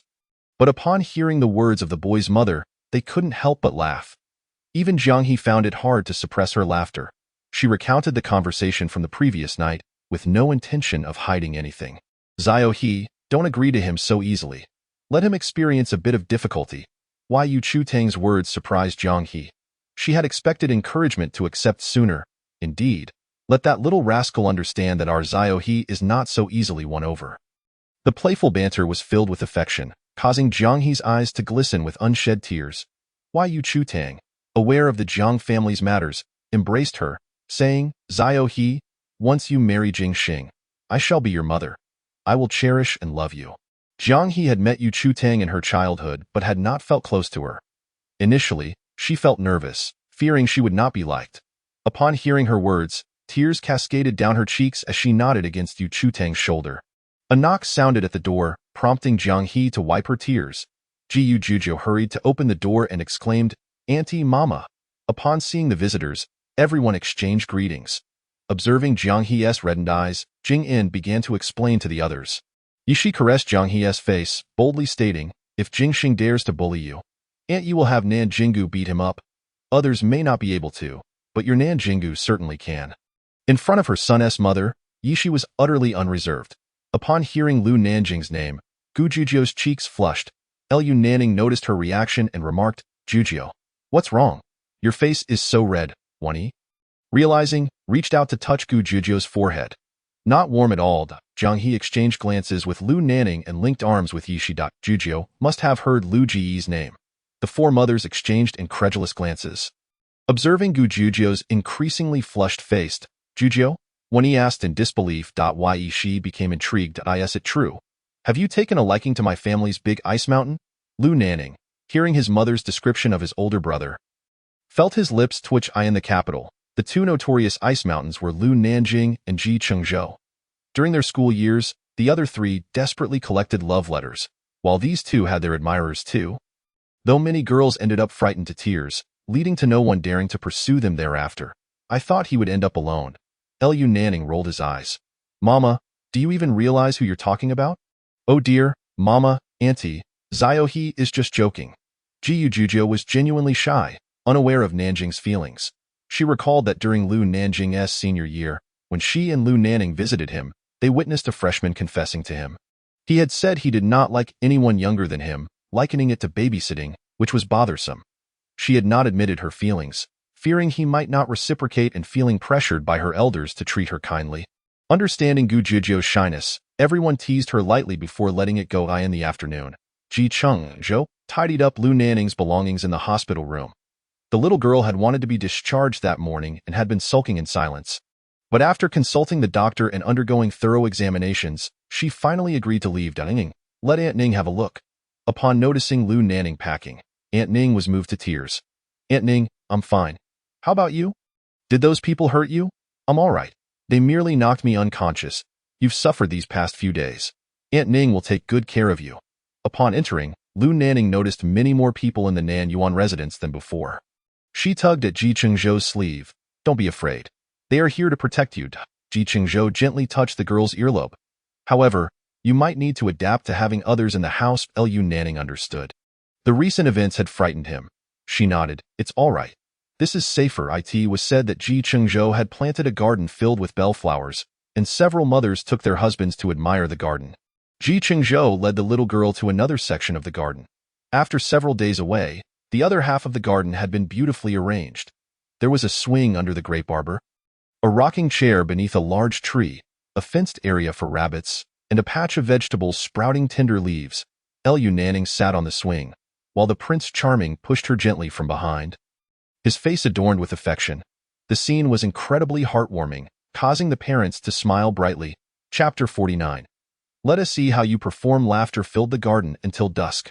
Once Aunt Ning prepared dinner, everyone moved to the villa, observing the table filled with dishes, the majority of which were Lu Nanying's favorites. Lu Yuan and Yishi exchanged knowing glances. They had always known Ji Chengzhou treated their daughter well, but they were unaware of how he meticulously attended to every little detail. Aunt Ning's culinary skills were impeccable, prompting everyone to indulge. Initially, Jing In had worried Lu Nanying might dislike Aunt Ning's presence. But now it seemed bringing Aunt Ning had been the right choice. As Lu Nanying enjoyed her meal, everyone's appetites improved. This was undoubtedly the most satisfying meal they had had in recent days. Throughout the meal, the smiles of Lu Yuan and his wife never faded. Yi Shi and Jingyan exchanged glances, fully understanding the implications of their close friendship. After finishing dinner, everyone gathered in the living room to enjoy fruits and chat when Jingyan suddenly spoke up. Ying, does Chengzhou treat you well? Yes, indeed. Lu Nanying took a bite of the strawberry Chengzhou had offered, her cheeks puffed with delight. Have you considered marrying him? Lu Nanying froze momentarily, but Jingyan had no intention of granting her the opportunity to respond. Look at him. His temper is dreadful, his demeanor cold, as if someone owes him billions. He may be decent looking, but without you, he wouldn't stand a chance. Chengzhou's lips twitched. This was indeed his mother. Just consider it as helping Jingma. And take him. Otherwise, she will certainly be displeased. Don't spout nonsense, Chengzhou interrupted sharply, exasperated by his mother's bewildering remarks. It is better left unsaid. Ying, do give it some thought. Once you marry, let Ajo transfer all his assets to you. If he ever mistreats you or makes you unhappy, you can simply send him out of the house and deny him any financial support. Jingyan, fearing that Lu Nanying might refuse, was nearly prepared to offer her all his and Ji Huai's wealth, much to everyone's amusement. Only Chengzhou looked on, utterly speechless at his mother's antics. There was no need to wait until marriage. I had Jiangyi organize all my assets last month. However, due to the recent events, I have yet to present the documents for Ying to sign. Unable to resist the adorable expression on the young girl's face, Chengzhou leaned in and placed a gentle kiss on her slightly parted lips. Startled, Lu Nanying immediately pushed him away, covering her mouth with her small hand. Her face flushed as she exclaimed, "What are you doing? There are so many people here." Chengzhou chuckled, wrapping his arms around her, reassuring her that their parents were not strangers and that they would have to get used to it. The man was growing increasingly bold in his declarations. Ying, my mother speaks the truth. I am ill-tempered with everyone else, but only with you do I feel life has warmth. I will cherish, love, and pamper you for a lifetime. Chengzhou's love for Lu Nanying was unwavering and eternal. The sudden confession moved Lu Nanying deeply, especially in front of his parents. Yet, a mischievous thought crossed her mind. Are you proposing to me? That won't do. There are no flowers or rings, so I cannot agree. Though she was thrilled at the prospect, she yearned to fulfill all the regrets of her past life step by step, dating, proposing, getting engaged, marrying, and having children. Then, if I propose, will you accept? Chengzhou asked with a smile. Playfully pinching her Lu Nanying, feeling shy from his gesture, replied, It depends on your performance and my mood. This caused everyone to burst into laughter. She looked at Jingyan and remarked, It seems that our family will soon be celebrating a joyous occasion. Indeed, it was about time someone could tame this mischievous boy.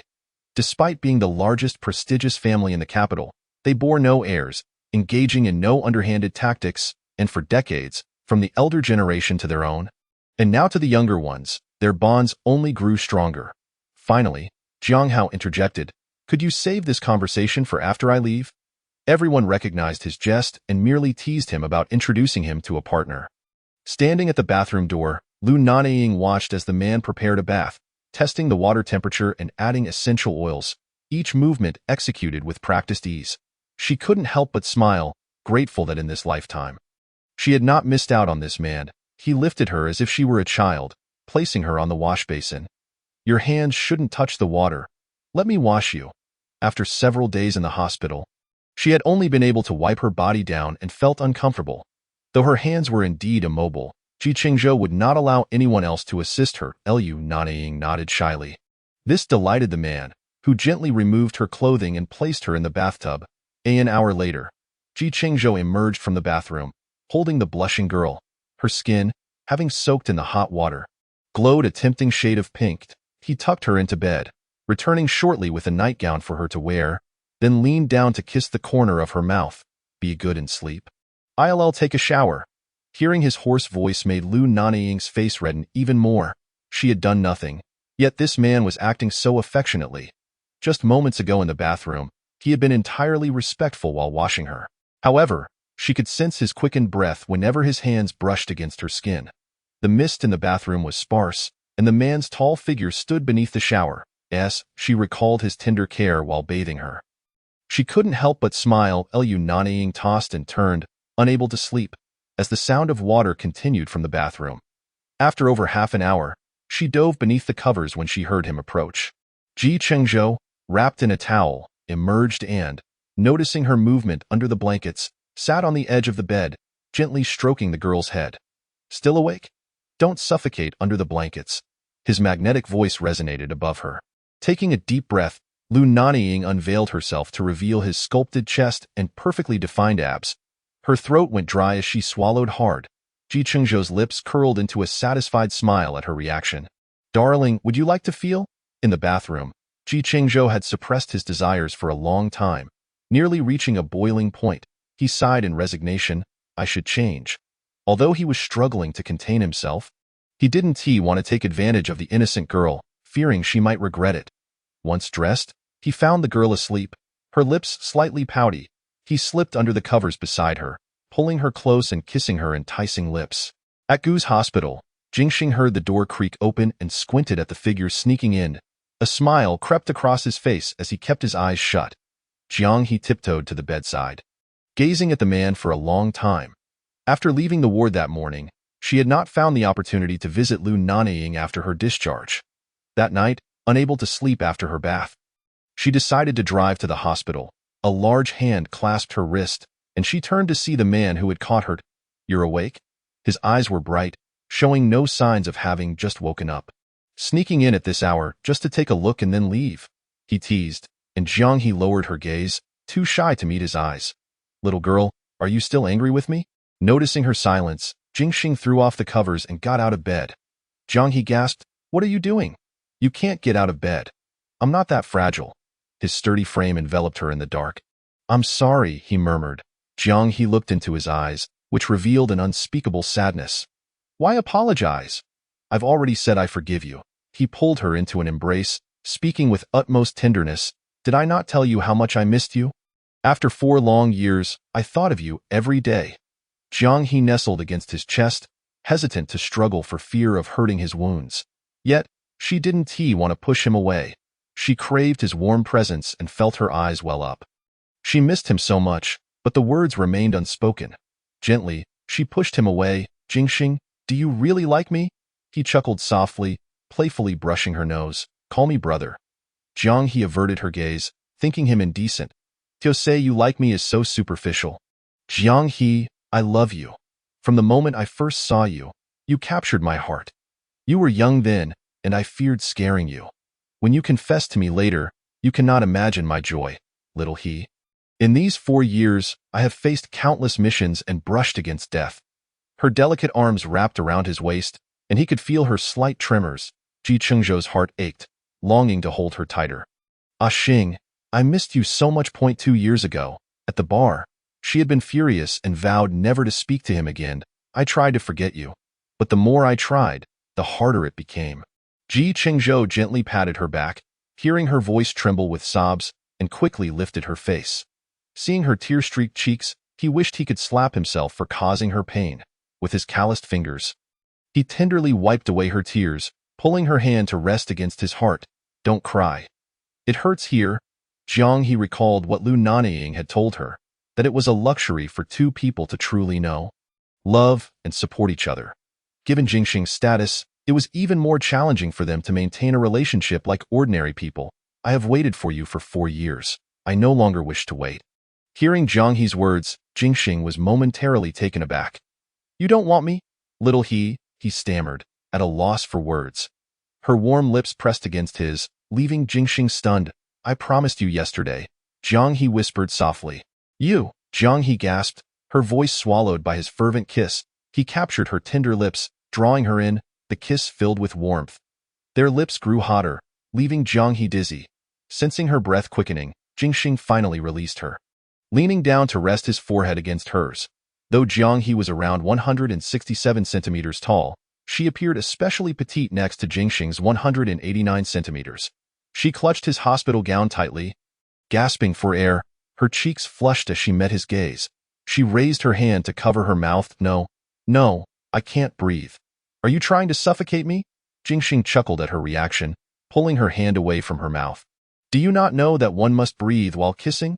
Amused by her adorableness, he couldn't resist teasing her. Who would compare to young Master Jing? After all, with just a beckon, women flocked to him. Jingxing burst into laughter, while Jiang He glared at him. This expression darkened his eyes, and he leaned in to kiss her again, startling Jiang He into pushing him away and turning her back to him. Then how about I beckon? Will Miss Jiang come closer?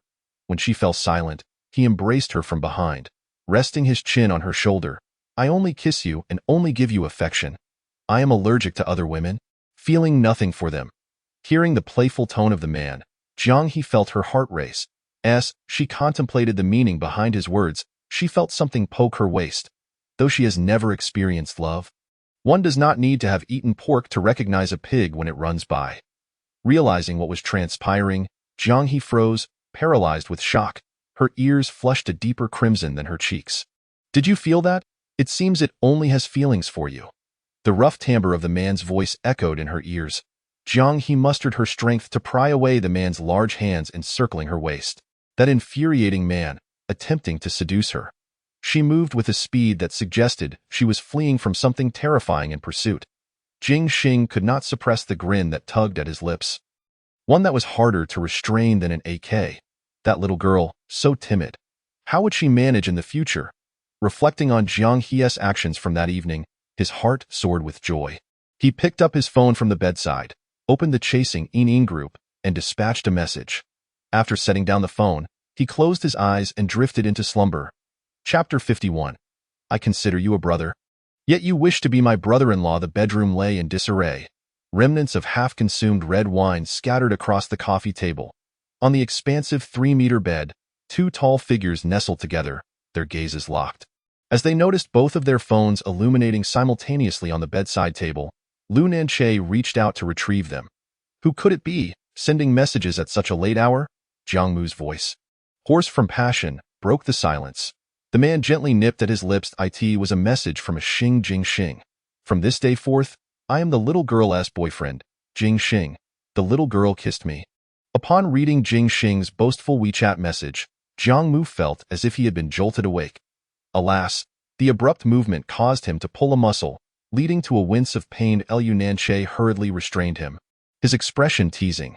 Jiang Mu shot a glare at the instigator of his discomfort, exclaiming, "Who do you think caused this? Truly, this wretched man reaps the rewards yet feigns innocence." Frustrated, Jiang Mu realized he could not overpower him, even though he had managed to pin him down. Yes, it is I, but it is also Amu. Lu Nanying leaned closer to Jiang Mu's ear, his voice low and husky, causing Jiang Mu's expression to shift ever so slightly, almost erupting in annoyance. Observing the changes in Jiang Mu's demeanor, Lu Nanying chuckled in delight. Get lost. How infuriating. What should I do? Lu Nanying. Congratulations. Our once single Jiang Shao finally has someone who desires him. Jiang Mu, Jing Xing. I regarded you as a brother, yet you wish to become my brother-in-law. Jiang Mu. Just wait. I shall have my father deal with you tomorrow. Jiang Mu. Having taken advantage of his little cabbage, he will not let you off easily. Jing Xing. Lu Nanying. Jing Xing. Ache, are you incapable?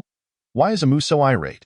Jiang Mu's pupils widened in shock as he glanced at the WeChat message from Jing Xing, only to have his phone snatched away by a man whose eyes glinted with mischief. Amu. A Xing claims I am incapable. Jiang Mu felt his earlobe being bitten. Amu. To verify a Xing's assertion, I believe it is necessary for you to understand. Tomorrow, you shall tell them. Jiang Mu, frightened, waved his hands in protest. No need, you are capable. The remainder of Jiang Mu's words were silenced by a kiss. Tender and lingering before this, Lu Nanying had been somewhat considerate of him. However, since Jing Xing sent that message, the man had seemingly gone mad. Jiang Mu's voice had grown hoarse to the point of being inaudible. With Lu Nanying refusing to relent in a feeble attempt, he struck the man who continued his indulgent advances. Hearing yet another inquiry, Lu Nanying gazed at him with a smirk. Behave, you will soon find out. The man seemed as if he had consumed a stimulant. Uncertain of when it would all conclude, Jiang Mu's mind was consumed with thoughts of Jing Xing. You've truly trapped me. I shall never agree to this marriage. Absolutely not. Watching the man succumb to slumber, Lu Nanying hastened to conclude their activities, then led him to the bathroom for a thorough wash. He retrieved ointment from the cabinet and gently applied it to him. Initially, he had considered letting Jiang Mu off the hook due to the recent turmoil, but once was simply insufficient. Unbeknownst to him, in the middle of the night, someone sent a pillow his way. After satisfying his needs, he lay down, embracing the exhausted figure beside him, sinking into a deep sleep. The next day, it was already past noon, and the two had yet to awaken. Hearing the vibration of his phone, Lu Nanying reached for it, saying, "Hello, Lu Zong, are you still asleep?" Su Jiang, upon hearing Lu Nanying's husky voice, assumed he had been out recently and lacked rest. There's something pressing. He had gone a bit overboard last night and was still struggling to recall the events. "Oh, just inquiring if the high-level meeting at 2 p.m. will commence on time." Su Jiang quickly remembered the purpose of the call. "Certainly, I shall be there shortly." After hanging up, Lu Nanying glanced at the time. Astonished to find it already past 11, he kissed the person beside him, only to receive a slap on the face. "Wretched man, do not touch me." Jiang Mu, in turning over, inadvertently kicked him. Lu Nanying could not help but chuckle at the carefree demeanor of the man. Shaking his head in exasperation as he got out of bed to freshen up, he descended to prepare lunch for Jiang Mu, leaving behind a note before heading to the office. Jiang Mu awoke to find it already 2 p.m. Glancing around the room but finding no trace of the man. That damned man must have gone immediately. As he rose, every bone in his body ached. Damn, does he intend to kill me? I swear. If I find the opportunity grumbling about Lu Nanying, he made his way to the bathroom. Jiang Mu, supporting his waist, descended the stairs and was greeted by the sight of warm dishes laid out on the dining table. A smile spreading across his face. Picking up the note, he mused, "Do not think that a mere meal will make me forget last night's events." It must be said, Lu Nanying's culinary skills were to his liking. He felt as though he could devour Lu Nanying whole. If Lu Nanying were to discover Jiang Mu's thoughts, he would undoubtedly retort, "How do you wish to devour me?" In the Lu Group's conference room, after a hearty meal the previous night, the senior executives could discern their president's excellent mood today. Throughout the meeting, no one faced reprimand, and some even received his guidance. The employees of the Lu Group silently revered the individual who transformed their president, elevating him to an ancestral status. After the meeting concluded, Su Jiang sent a voice message to the company group, announcing that Lu Zong was in high spirits today. Those wishing for signatures or approvals should hurry. In under 3 minutes, over 10 individuals from Lu Nanying's office arrived. Su Jiang felt the weight of several gazes upon him, causing him to tremble involuntarily. In good spirits, Lu Nanying refrained from making things difficult for them. Half an hour later, as everyone dispersed, Lu Nanying coldly declared, "Should this happen again, you shall be sent to country to mine stones." Understood. Su Jiang lowered his head, feeling the burden of handling it all alone. Lu Nanying glanced at his phone, frowning at the absence of messages. Su Jiang, notify the production department to expedite the design drafts I provided last time. Ensure the director supervises closely. The materials must meet requirements with no room for flaws. Suddenly recalling something, Lu Nanying made a call. At that moment, Lu Nanying was in Gu's hospital. Removing the bandages from her hands. "All right, I will deliver it to you then, in a rush. Let us wait until your hand heals before you begin painting," Lu Nanying said gently. "Understood, second brother. I will ensure it is completed before Jiang Mugu's birthday." Lu Nanying teased with a mischievous grin. On the other end, Lu Nanying wore a face of affection and exasperation, saying, "You are quite the clever one. All right, I must go see Jing Xinggu now." Goodbye. Chengzhou had not been to the company for several days, but today he had a crucial meeting that required his personal attendance. After dropping her off at the hospital to meet Jiang He and Gu Jujio, he headed to GS Group. Chapter 52. My elder brother is quite impressive. Upon mentioning Jiang Mu, the 3 young women and Gu Ting, who was removing the bandages, erupted into laughter. Che has truly met his match in this life. Gu Ting tossed the discarded bandages into the medical waste bin. Jiang He laughed heartily, exclaiming, "You should say, finally someone has taken on the burden of Jiang Mu's grievances. One wonders who will emerge victorious." Lu Nanying, with a curious expression, regarded Gu Ting. Gu Ting, feeling cornered, pondered why she was asking him about it. "You should direct that question to your second brother." He looked helplessly at the 3 young women before Lu Jujio chimed in softly. "I believe Jiang Mu Gu would undoubtedly lose to Lu Gu Jujio. Darling, be a bit more confident. Remove that 'I believe' from your vocabulary." Reflecting on the morning she awoke at the resort to see Lu Nanying looking fresh and invigorated, she had realized, if he dares to bully me again, I shall have Lu Ergu handle him. Jiang He laughed so hard, she nearly fell over. Ji Yuting shook his head in resignation, remarking, "You truly aren't worried he might sell your bag. He wouldn't dare. I would smash his car into the junkyard." These two are indeed siblings. Now, do not overexert yourself. Be mindful of the time when you draw. Gu Ting advised Lu Nanying. Understood, thank you, Brother Gu Ting. I shall be busy now. Please close the door when you leave. Exiting the director's office, the three girls linked arms as they made their way to Jing Xing's hospital room. Just as they approached, they heard Jiang Mu's exasperated voice. Jing Xing, in the past, I could not defeat you. Do not forget you are currently lying here. Even in this position, you still cannot win. Jing Xing shot back. Brimming with arrogance. 5 minutes earlier, Jiang Mu had entered the room, taking small steps, unable to suppress a chuckle. Is that so? Then regarding your affair with Jiang He, I do not consent. Just as Jing Xing was about to speak, the door swung open. Why affairs require your consent? Jiang He strode confidently into the room, her bag in hand, followed closely by the giggling Lu Nanying and Gu Jujio. Upon her entrance, Jiang Mu instinctively stepped back in fright. The abrupt movement caused him discomfort, eliciting a sound of distress that sent Gu Jujio and Lu Nanying into fits of laughter. You concern yourself with my affairs. Perhaps you should focus more on your OWN. Lu Ergu is so handsome and accomplished. With your current state of affairs, be wary of being discarded by him. I am nothing. Yet the money I earn could buy you 10 of your shabby companies.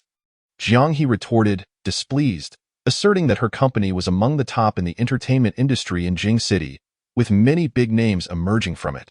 The two glared at each other fiercely, while Jing Xing casually interjected. Amu, your bars haven't undergone routine inspections in quite some time. Have they? Damn, can you behave like a human being? I cannot even voice a few words. Jing Xing's protective response towards Jiang He pleased Gu Jujio and Lu Nanying. Their eyes meeting in mutual satisfaction. Observing his demeanor, one could tell he had been thoroughly defeated by Lu Ergu last night, and unable to contend with him, had come seeking trouble. Jiang Mu was struck by the truth of his feelings. He recalled how the man had gone wild last night, his ears flushed with embarrassment. Jing Xing laughed, observing that Ache must be rather weak, to allow Jiang Mu to still rise from bed. Jiang Mu instantly bristled. It was precisely due to this person's words that he almost met with the ancestors of the Jiang family last night, and he dared to speak again. Jing Xing, I solemnly inform you that I do not approve of your affair with him. Absolutely not, he shouted at Jing Xing and Jiang He, exasperated, before storming out with the car keys in hand. Watching her brother's furious demeanor, Jiang He was left in a daze. What did you do to him? Why is he so displeased with you? She picked up an orange from the table and plopped down by the bed. Lu Nanying pulled Gu Jioyo to the sofa, unpeeling an orange from the table to eat. Jiang He handed a peeled orange to Jing Xing, who did not take it but instead bit into it directly from her hand, even licking her fingers, causing Jiang He's face to flush deeper than the apple on the table. Jing Xing recounted the events from their WeChat conversation last night, speculating that he must have been tormented by Ache and was now seeking solace with Jiang Mu. Laughter erupted among the three, and Lu Ergu was indeed impressive. Lu Nanying raised her small face. Of course, just look at who he is. One of the Lu family. Yu Joyo blushed, feeling sympathy for Jiang Mu.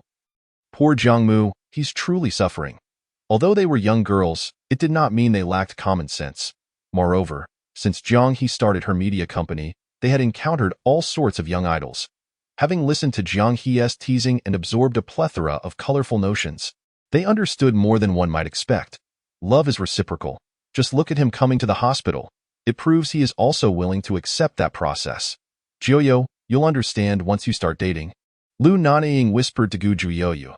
Ji Juyo widened her eyes at her, gripping the strap of her crossbody bag. I just remembered I have something to do at the store. I need to leave. Observing the two on the sickbed, eating oranges bite by bite, Lu Nanying quickly added, Jioyo, wait for me. I'll go with you. Before leaving, she shot a knowing glance at Jing Xing. Jing Xing was quite pleased with Lu Nanying, who was clever and perceptive. As a future sister-in-law, if Ji Chengzhou knew, he would undoubtedly tease him about it. He took out a tissue and gently wiped Jiang He's fingers one by one. Just as Jiang He was about to rise, she found herself enveloped in a strong embrace. The man's tall figure pressed against her back. Baby, you've had many boyfriends. Hearing the man's voice tinged with grievance, Jiang He felt inexplicably confused. I've never dated anyone. Why do you ask? Then how do you know so much about a Mu and Ache's private matters? She understood precisely what Jingxing was implying. Her voice grew softer. I'm not a child. I may not have eaten pork, but I've certainly seen pigs run. Besides, there are plenty like them in the entertainment industry. I've heard enough. The man nestled into her neck. Baby, I'm impressive too. I can surprise you just as much. Jiang He was taken aback by his words, pondering what he meant, wondering if she should listen to what he was saying, before she could react.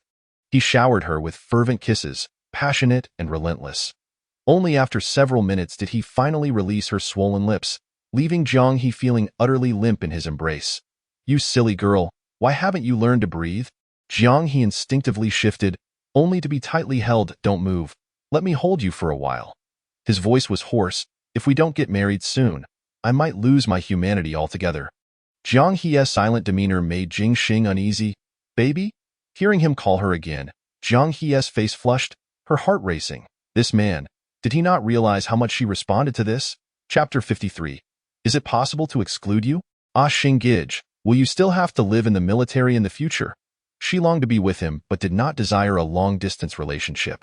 For over 4 years, every night spent thinking of him had been tormenting. Marriage could allow her to apply to live at home, but it would require her to be on standby at all times, possibly being called away on missions unexpectedly. Jingxing played with the strands of her brown curls. Xiaohe, even though I may not be able to be by your side every day, I promise to devote all my efforts to treat you well, cherish you, and love you. I will never let you down in this lifetime. Jiang He nodded. Whether it was called being infatuated or not, she did not wish to wait any longer. Jiu Joyo, blushing, hurried to the hospital entrance, with Lu Nanying chasing after her. They were running quite hurriedly, sweat beading on their foreheads. Joyo, wait for me. Let us go together. Jiu Joyo hailed a ride on her phone, as today Jiang He was the one driving them, leaving them no choice but to call for a car. I am heading to the store. I'm craving the new cherry cheese mousse from your shop. The mention of food, Lu Nanying unconsciously swallowed. Recently, due to her injury, Chengzhou had been finding various excuses to deny her desserts and milk tea. Now that she finally had a chance, she could not let it slip away. Jiu Joyo sighed, fully aware of her best friend's nature. Once they got into the car, Gu Joyo quickly texted the staff at her store, reserving a few items that Lu Nanying adored, as the desserts were limited each day. Joyo's dessert shop is located in a mall under the Gu family's umbrella, spanning about 80 square meters with 2 stories. It features a fairy tale princess decor. Many socialites in the capital choose this place for afternoon tea. Boss, Miss Lu, the manager greeted them. Would you prefer to go to the boss's private room or? I'd like to sit by the window on the 2nd floor. Lu Nanying knew that there was a massive floor-to-ceiling window with an excellent view, typically reserved for high-level members. Please bring the items over and squeeze 2 cups of fresh grapefruit juice. After Gu Joyo finished instructing the manager, she pulled Lu Nanying upstairs. The shop usually opened at 2 in the afternoon, with only preparations taking place in the morning, hence there were no customers yet. Joyo, I've always wanted to ask you, why do you think my brother doesn't tea like you? Lu Nanying took small bites of the cake, her eyes narrowing in delight. Because he said so himself. Gu Joyo bit her straw, her eyes moistening. When did he say that? I didn't know. Lu Nanying was somewhat astonished. How could her brother possibly? Jiu Joyo recounted the words she had heard years ago. After listening, Lu Nanying rubbed her forehead. Joyo, is it possible that my brother wasn't referring to you? It was understandable that Gu Joyo would overthink. Her best friend was simply too innocent. She couldn't help but worry that if she and her brother became involved, he might swallow her whole. Oh, you don't like my brother? It's not that I don't like him. It's just Jiu Joyo hesitated, causing Lu Nanying's heart to ache. Lu Nanying thought to herself, brother, you deserve to be single. Meanwhile, far away in the military, Lu Nanying sneezed several times, rubbing his nose. If you like him, why not tell my brother? I always feel like he treats you differently. Baby, I can still secretly like him now. But if I tell him and he rejects me, I want to even have that secret admiration left. Lu Nanying moved closer to Gu Joyo, wrapping her arms around her. Joyo, don't worry. I will only recognize you as my sister-in-law. Gu Joyo's face flushed slightly. I hope he can be with the person he truly loves, rather than being bound by our family ties. I understand. If Aunt She knew I liked Lu Gu, she would definitely push for him to be with me, or even to marry me, but I don't want to force him to like me. Maybe it will be fine. Perhaps I'll meet someone who truly likes me, and then I'll be moved by him. Lu Nanying remained silent for a long time, realizing that her Joyo was truly wonderful, and her brother was not worthy of her. Just then, her phone rang, and Lu Nanying picked it up, her eyes lighting up at the caller ID.is at Chengzhou Gu Joyo, observing this scene, felt a mix of envy and happiness, glad that her friend finally recognized Chengzhou Gu's worth. Where are you off to, baby? He had just finished a meeting and, checking the surveillance at Nanyuan, noticed the little girl was missing. He asked Aunt Ning and learned she had left early for the hospital and was now at Gio's store. The soft, sweet voice of the girl was delightful. He could hardly resist wanting to see her. Have you had dessert? Can you come over for lunch? Adapa Joyo and I need to check on the new store this afternoon. Baby, you should go find Chengzhou Gu. We can eat together next time. All right, then I'll head over soon. After hanging up, Lu Nanying asked for the leftovers on the table to be packed and called a car to GS Group. Standing at the entrance, Gu Joyo watched the car grow distant, her eyes reflecting a sorrowful envy. She admired how loved Lu Nanying appeared, even though many loved her too. It was the one she wanted that eluded her. After the call ended, Ji Chengzhou pressed the intercom.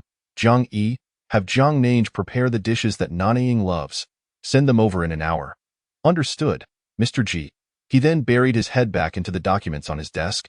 After Lu Nanying got out of the car, the reception staff at GS Group immediately stood up. Miss Lu, are you here to see the president? Yes, I'll go up myself. She waved her card at the front desk. The receptionist hurried to press the elevator button, performing the utmost courtesy. Miss Lu, please. Thank you. Goodbye. Lu Nanying smiled as she greeted them. The receptionist was utterly captivated by Lu Nanying's breathtaking beauty and sweet smile. No wonder the president adored her so much that the whole world knew it. If she were the president, she would love her too. What was I just thinking? That is the crown princess of the air. The little ancestor of the G family. Ladies and gentlemen, the little ancestor has arrived. Your fire extinguisher is here. Dings echoed as the Alipay notifications rang on her phone, startling her into quickly silencing it. Her smile stretching from ear to ear as she viewed the transfer records shared in the group by the higher-ups. The smile on Lu Nanying's face was about to reach her ears. She was truly her little lucky star, bringing her half a month's salary with just one visit. My dear friends, I am currently engaged in the arduous task of typing away. Please, if you could, lend a hand and bestow a star upon me. Chapter 54. Let him worry for himself. As the elevator came to a halt on the 26th floor, Lu Nanying stepped out, bag in hand, only to be taken aback by the throng of people standing before her. Alarmed, she paused in her tracks. Miss Lu, the president is in his office, Su Meng greeted with her signature professional smile. The dozen or so senior executives behind her greeted Lu with hushed tones, their eyes gleaming with mirth. Ming, what is this?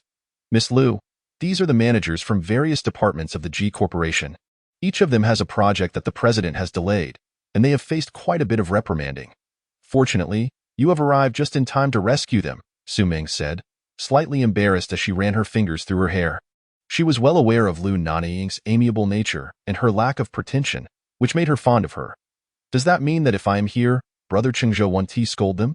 Surely, the president would not dare to express anger towards you, remarked a man who appeared to be several years older than her. Only after speaking did he realize the impropriety of his words. My apologies, Miss Lu, I am the director of the marketing department.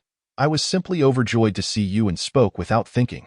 To offend her, the cherished gem of their president, would be a grave error that could lead to a severe reprimand from him or, worse, a thrashing from the others. That is quite all right. Please follow me, but I cannot guarantee that Brother Chengzhou won't be upset to see you, she replied. Knock, knock, knock. Observing the crowd behind her, Lu Nanying did not push the door open immediately. Instead, she knocked politely. Come in. The voice, devoid of warmth, echoed through the room. Lu Nanying smiled and entered. Speak quickly. Ji Chengzhou, believing it to be his assistant Jiang Yi, did not lift his gaze from the computer screen. The president is busy, so I shall return another day. Brother Chengzhou, I encountered them at the door looking for you, so I brought them along. Am I interrupting your work? Ji Chengzhou sighed. You have 10 minutes. The executives, as if granted a reprieve, seized the moment. Each presented their files in an orderly fashion, highlighting key points. Ji Chengzhou listened intently while swiftly reviewing the documents in his hands. Keep these few. And note the others that require revisions. You have 1 day to provide me with a satisfactory plan. Chengzhou tossed the files heavily in front of them. For further inquiries, consult Zhang Yi. Lu Nanying sat on the sofa, engrossed in a mobile game, startled by the sudden noise. Chengzhou, having kept his focus on her since her entrance, noticed her reaction. Why are you still standing here? Wait until I treat you all to a meal. Thank you, President. They dared not let the formidable figure treat them to a meal. That would be courting disaster. Chengzhou continued coldly, Are you thanking me? In an instant, they understood, bowing slightly towards the little ancestor on the sofa. Thank you. Miss Lu Nanying was genuinely taken aback, hastily waving her hands. No need for thanks. No need at all. Seeing how they had frightened his little girl, Chengzhou snapped, Hurry and leave. As the executives fled the president's office, Lu Nanying could not help but burst into laughter. Is it really that amusing? Chengzhou approached, gently pinching her nose with an affectionate expression. Brother Chengzhou, it seems your employees are quite fearful of you. Are you very strict with them? Am I strict with you? Chengzhou countered. Lu Nanying shook her head. He would go to great lengths to bring her the moon if he could. How could he be strict with her? Then it must be that they are simply too timid. Chengzhou tousled Lu Nanying's hair and glanced at the bag of desserts she had placed on the table. Did you bring this for me?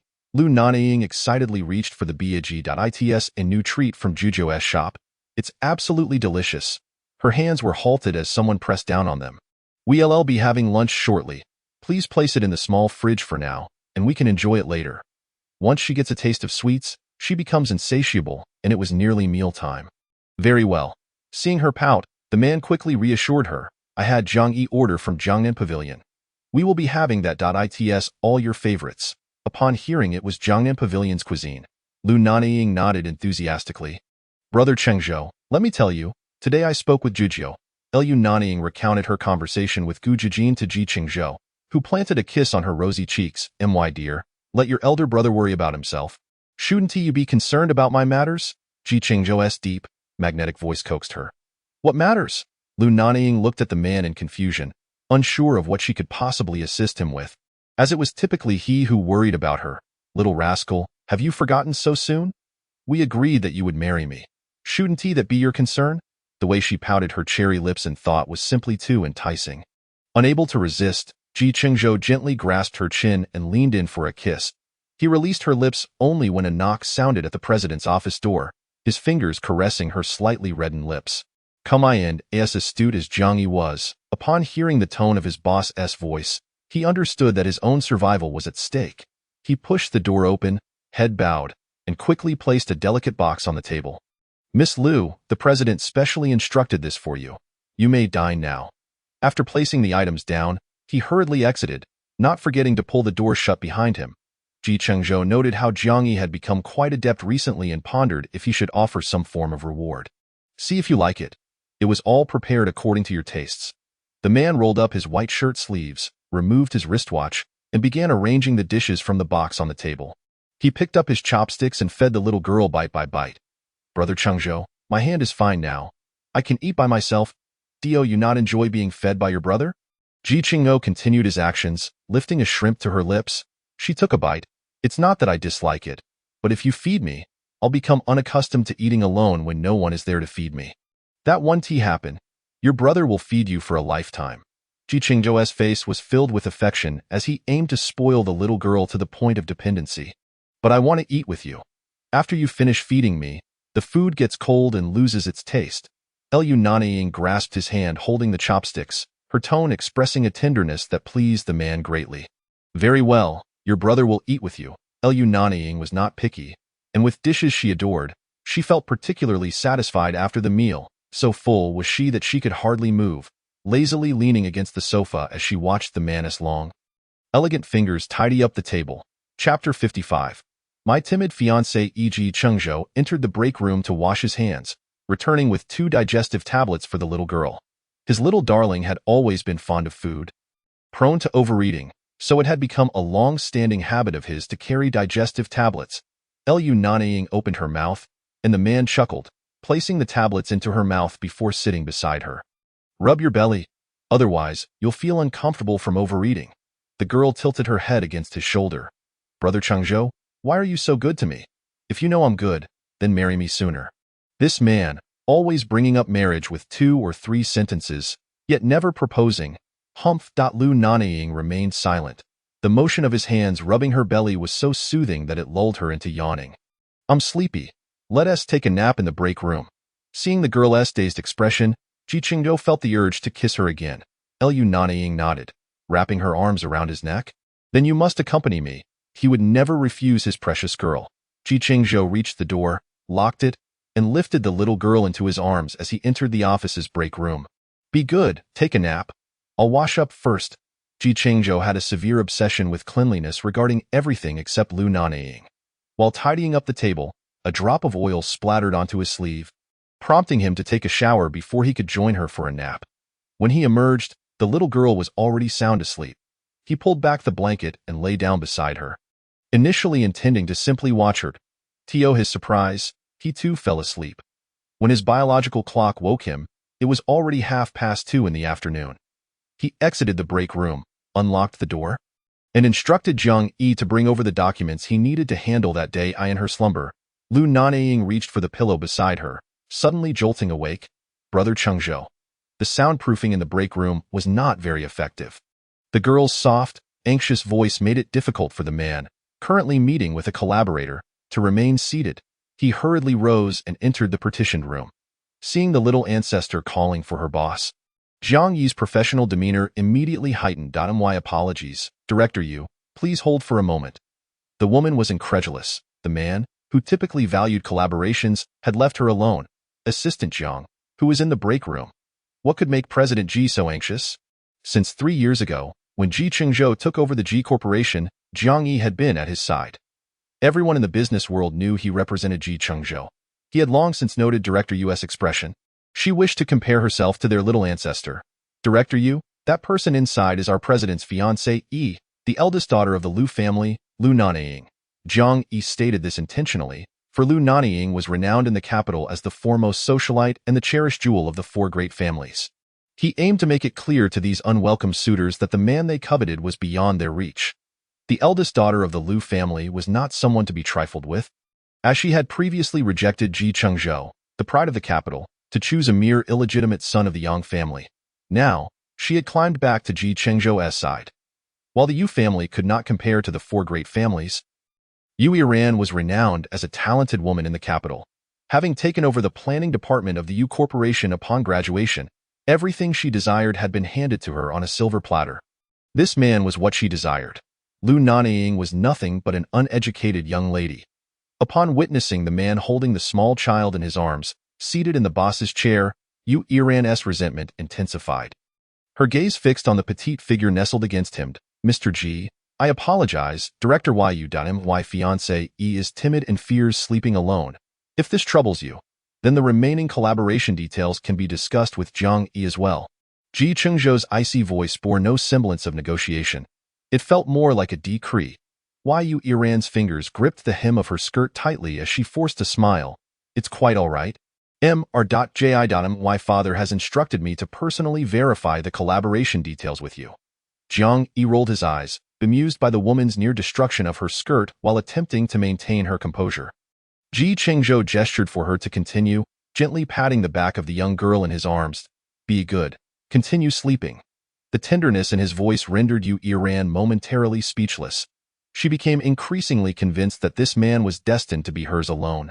Throughout the exchange, Chengzhou remained silent, only occasionally murmuring an acknowledgement until the girl in his arms began to fidget, causing tension to ripple through him. Let us conclude for today. The rest can be coordinated with Zhang Yi. Mr. G, would it be possible to invite you to dinner to celebrate the collaboration between our 2 companies beforehand? At the project launch, all participants from both firms will attend the collaboration banquet. So dining now feels somewhat inappropriate. Upon hearing Chengzhou's words, Yu Iran did not take offense. Of course, I have delayed you long enough today, Mr. G. Would you grant me the honor of sharing a meal? No need. Zhang Yi will see Director Yu out, Chengzhou stated curtly, showing no inclination to indulge the woman before him. With that, he cradled the young girl and retreated into the adjoining lounge. Watching the man's retreating figure, Yu Iran's brows knitted in anger, her gaze sharp and vengeful. Director Yu, this way pleased, my goodness. That woman's gaze is truly terrifying, Zhang Yi thought. shivering involuntarily. Following her out, he promptly hung a warning sign on the office door, clapped his hands, and made his way back to his own office. Chengzhou entered the lounge, settling on the bed with the girl still nestled on his lap, refusing to let her go. He gazed down at her tightly closed eyes, leaning in to whisper sweetly in her ear, "Baby, you've been naughty," pretending to be asleep. The moment Chengzhou had lifted her away, she had been wide awake, merely closing her eyes to avoid interrupting him. With a rival present, it was absurd to think she could actually sleep. After all, she wasn't trying to disturb his conversation with that director Yu. Lu Nanying, blushing defiantly, had initially been quietly listening, but as the conversation progressed, she began to toy with the buttons of his shirt. Upon hearing the sweet invitation to dinner aimed at her man, she didn't hesitate to unbutton his shirt, her slender fingers slipping inside. She was displeased and unwilling to endure. She wasn't his saint. Chengzhou found the girl's audacity amusing, engaging in such bold actions in front of others. Did she think he was the ever-pure Lu Xiaohui, or was she confident he wouldn't dare act in front of an audience? Our little Nanying has had quite the tumultuous journey. Having a handsome fiancé can indeed be a burden. Baby, do you think I wouldn't dare to do anything to you? The man's voice was hoarse, and Lu Nanying blinked her beautiful eyes. Everyone outside claimed that brother Chengzhou was quite abstinent, yet she hadn't done anything wrong. Seeing the girl utterly oblivious to her own actions, Chengzhou felt it necessary to enlighten her about the truth behind the rumors. With a soft chuckle, he lifted her chin, leaning in to kiss her lips. The kiss, initially gentle, soon spiraled into something deeper, losing all sense of restraint. Chengzhou laid her back on the bed, her one-shoulder dress slipping slightly, revealing a glimpse of softness. He whispered something in her ear, causing her entire face to flush a brilliant shade of red. Embarrassed, she pushed against his chest, yet his grip on her delicate hand remained firm.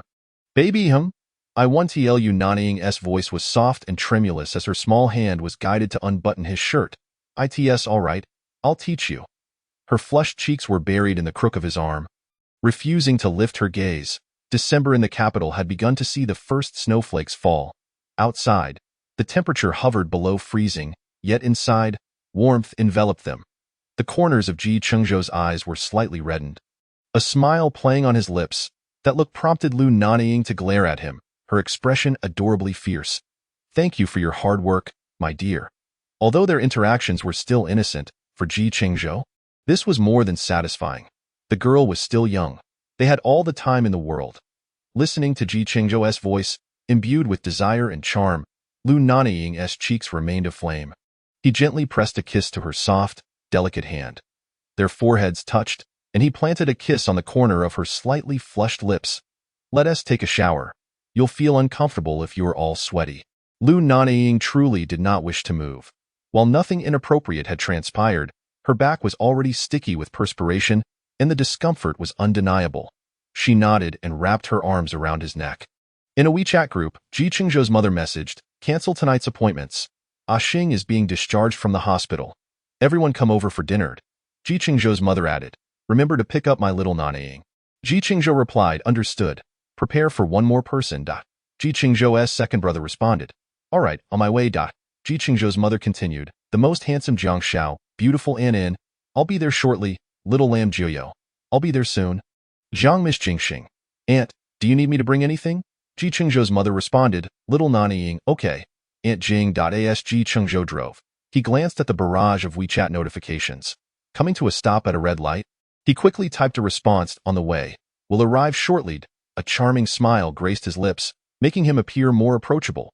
As the light turned green, Lu Nanying noticed the sudden smile on his face. Feeling somewhat unaccustomed to it, the phone buzzed incessantly, prompting Lu Nanying to open WeChat and burst into laughter. "Chengzhou, can you have some dignity? That belongs to my family. Someone is truly shameless. You two aren't even married yet. And you, have I consented?" Just her Jingxing, "I absolutely do not agree." Throughout the drive, Lu Nanying couldn't stop laughing, her joyful sounds infecting the man behind the wheel, his lips curling upward in delight. Meanwhile, Jiang He, in a separate car, wore an expression of utter disbelief. These people could not possibly be more childish. Their antics seemed fit for 3-year-olds. Jingxing chuckled at the sight of the girl in the passenger seat, rolling her eyes. Finding it amusing that if you're unhappy, should I change the group S name? Jiang He brushed his hand away, focusing on the steering wheel. I just think you and G the Great Demon King are rather boring. Must you compare everything? Zhou has finally gotten his wish fulfilled. May he soon become official. One couldn't deny the two were undoubtedly related by blood, adept at pricking each other's heartstrings. Jingxing toyed with the car key adorned with glass beads, striding towards the main building. The token of our love was given 4 years ago. Watching Jingxing's smug demeanor, Chengzhou felt a pang of irritation. With his head hung low and a frown etched across his face, he was still pondering what to gift. He believed that whatever others possessed could never be worthy of his treasure. The token between him and his beloved should be unique in this world. The Ji family residence was vast, once a royal mansion, acquired by Ji Huai at a high price from an auction. Every brick and tile retained its original charm. Is everyone here? Dinner is about to start. Jing En beamed at the lively crowd. The main building was well equipped, and after purchasing the property, Ji Huai had arranged for some recreational facilities, making it a popular gathering place during their school days. Just a moment while she stood at the main building, gazing outside. If one excluded video calls, it had been 4 whole years since she had seen her children. Not far away, a green military Land Rover slowly approached. With tears brimming in her eyes, Yishi stared intently at the halted vehicle. As the door swung open, a pair of black military boots appeared. Unable to contain herself, she dashed forward, embracing the person, Lu Nanying. Having just closed the car door, swiftly stepped forward to wrap her arms around her mother. And why, dear children, she thought, as they raced to put words to their feelings. Lu Nanying, with a voice choked with tears, clung to Lu Nanying's waist, her tears streaming down as if they were free. The sound of her faint gasps and sobs pierced Lu Nanying's heart. From a distance, Chengzhou stared intently at the young girl embracing another man. Sensing a disapproving gaze upon him, Lu Nanying released the person in his arms and gently wiped her tears away. Including her past life, it had truly been far too long since she had last seen her elder brother. The last time was in Country M. She knew her brother was there too. Yet they had never found the opportunity to meet. Lu Nanying's eyes swept across everyone, greeting each elder in turn. Among the crowd, he spotted a girl in a beige dress, her delicate oval face adorned with a pair of beautiful, slightly reddened peach blossom eyes. It's cold. Let's head inside, Lu Nanying said, taking his mother's hand with one hand and his sister's with the other. Jing En instructed the servants to prepare the meal, with dishes on the table that everyone loved. However, it had been years since they had such a complete spread. Ji Huai had gone to the wine cellar early to fetch fine wine. Aging, can you drink? Yes, it's a holiday, Lu Nanying replied, accepting the wine glass with both hands. Come, it's been years since our family has been so complete. Let's have a toast. Everyone, except Jingxing, who was drinking juice, raised their glasses. The meal was imbued with warmth. It was evident why the 4 prominent families remained steadfast. Only they understood that they were not bound by blood yet were the closest of kin. Over the past 4 years, he had learned, to some extent, what had transpired. He understood the fervor with which he embraced his beliefs and the hardships he faced. How many times he had narrowly escaped death to attain the rank of Major General. Upon hearing that he could take a month off, Yishi's joyful smile was impossible to conceal. That's wonderful. I'll call my brother and ask him to come to Jing City to celebrate the new year with me. Jing En, with his impulsive nature, immediately picked up his phone to make the call. Observing a couple of individuals lounging in their chairs after a hearty meal, Ji Huai chuckled, nudging his son who was rubbing the little girl's belly. Behind the Ji family's old residence lay an expansive organic vegetable and fruit garden, crafted to Jing En's preferences by Ji Huai. Upon hearing about fruit picking, Lu Nanying's eyes sparkled with excitement as she looked expectantly at the man. Ji Chengzhou pinched her nose playfully, his affection evident. He instructed the servants to fetch baskets and scissors, taking the little girl's hand as they headed towards the back mountain. Jingxing followed suit, carrying a basket and chasing after Jiang He, who was ahead. Jiu Joyo gazed at the tall man standing before her. Even without military attire, he exuded the aura of a soldier. The basket he held seemed utterly out of place. Joyo, hurry over here, Jiang He called out. Hearing her name, Gu Joyo ducked her head, stepping past the man, but then paused, contemplating something. Both her close friends had boyfriends, and she felt out of place tagging along. She was the glaring light bulb in the orchard. Lu Nanying seemed to read the girl's thoughts and approached her. As he drew near, Gu Jiuyo instinctively recoiled in surprise, causing Lu Nanying to freeze in place. She hurriedly made her way to Gu Ting, who was conversing with Lu Nanying. "Brother, come with me." She had expended all her energy from dinner and tugging at Gu Ting's arm. Gu Ting, with a resigned expression, followed her lead. Lu Nanying patted his elder brother on the shoulder. "What is up with you? Jiuyo seems to be avoiding you today, Gu. What have you done to make Jiuyo so frightened? She used to call you Brother Jing without hesitation. Now look at her." Jiang Mu grinned mischievously at the imposing Major General Lu. Lu Nanying responded with annoyance, revealing no hint of concealment in front of them. "If you like someone, you should be as shameless as a Zhou and a Xing." Lu Nanying observed his elder brother's troubled expression, one he had never seen even when facing formidable foes. "You should also be shameless?" He recognized the longing in his brother's eyes. How could he not understand? There was no shame in it. The fear of losing and not gaining was far more daunting. He sprinted to embrace Jiang Mu, only to be roughly shaken off. Jiang Mu nearly kicked him in retaliation. Fully aware of their surroundings, this was the Ji family home. Moreover, he was still angry. He hadn't yet calmed down, and this man was adept at charming others after the fact. Watching the playful banter between the two, so grounded and devoid of awkwardness, Lu Nanying felt a pang of envy. Resigned, he carried the basket at the back. Before marrying, Jing had been the cherished daughter of the Jing family, the sole girl, adored like a princess.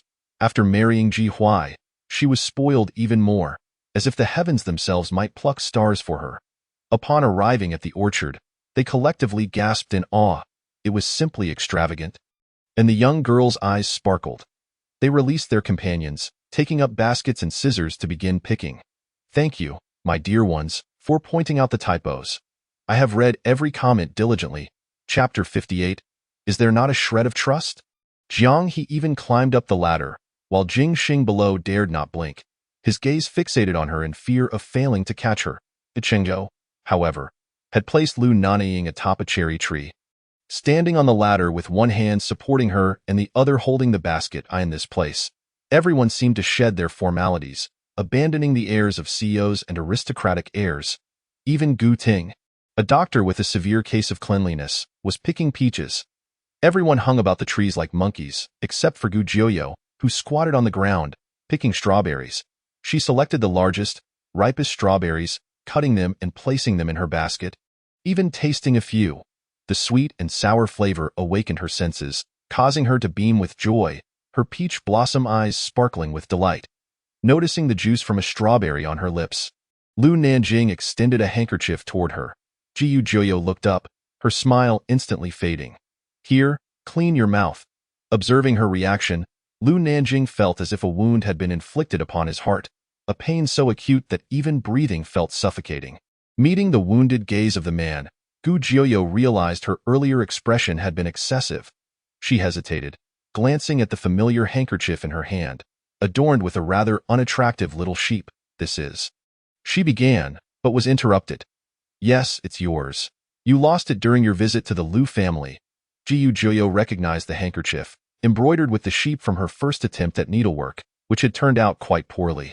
She had searched for it for a long time, never knowing where it had gone. In that moment, her heart underwent a profound transformation. She couldn't comprehend why he had kept such an ugly handkerchief if he supposedly disliked younger girls. Seeing Gu Jiuyo frown, Lu Nanying quickly explained, "I thought you had discarded it, so I kept it on me." Gu Jiuyo questioned softly, "You kept it on you?" Lu Nanying's urgency escalated. He'd rather face a battle than comfort her. "Jiuyo, please don't be afraid. I'm just a major general who can curse without swearing in the army." Facing the girl, he found himself at a loss for words, fearing she might view him as a pervert. "Lu Dage, I have a question for you." Gu Jiuyo finally mustered the courage to voice her doubt. That day, Nanying said perhaps he speaks to others better than he does to me. Initially, she thought Lu Nanying was merely comforting her, until she saw the handkerchief she had lost 7 or 8 years ago, giving her the courage to confront her feelings. "Oh, you dislike girls younger than you?" Hearing her address him as Lu Dage instead of Brother Jing, as she had always done, felt like a dagger piercing his heart. "Jiuyo, why do you think I dislike younger girls? And why are you calling me Lu Dage? You used to call me Brother Jing." He felt an ache in his heart, liver, and head. It was as if he was in pain everywhere. he couldn't comprehend when he had transitioned to Lu Dage. When did I ever say I didn't like younger girls? Lu Nanying chuckled, albeit in irritation. Ji Juyo recounted the words she had overheard that day, then resumed picking strawberries. So, you came to the school with Nanying that time we went to the snack street, heard me speaking to someone else, and left without a word. Gu Juyo bit her lip, remaining silent as she moved a few steps forward with her basket. So, you didn't show up on the day I graduated and left for the army because of that? I did go. I just didn't appear before you. The murmurs from the ground were barely audible. Who was Lu Nanying?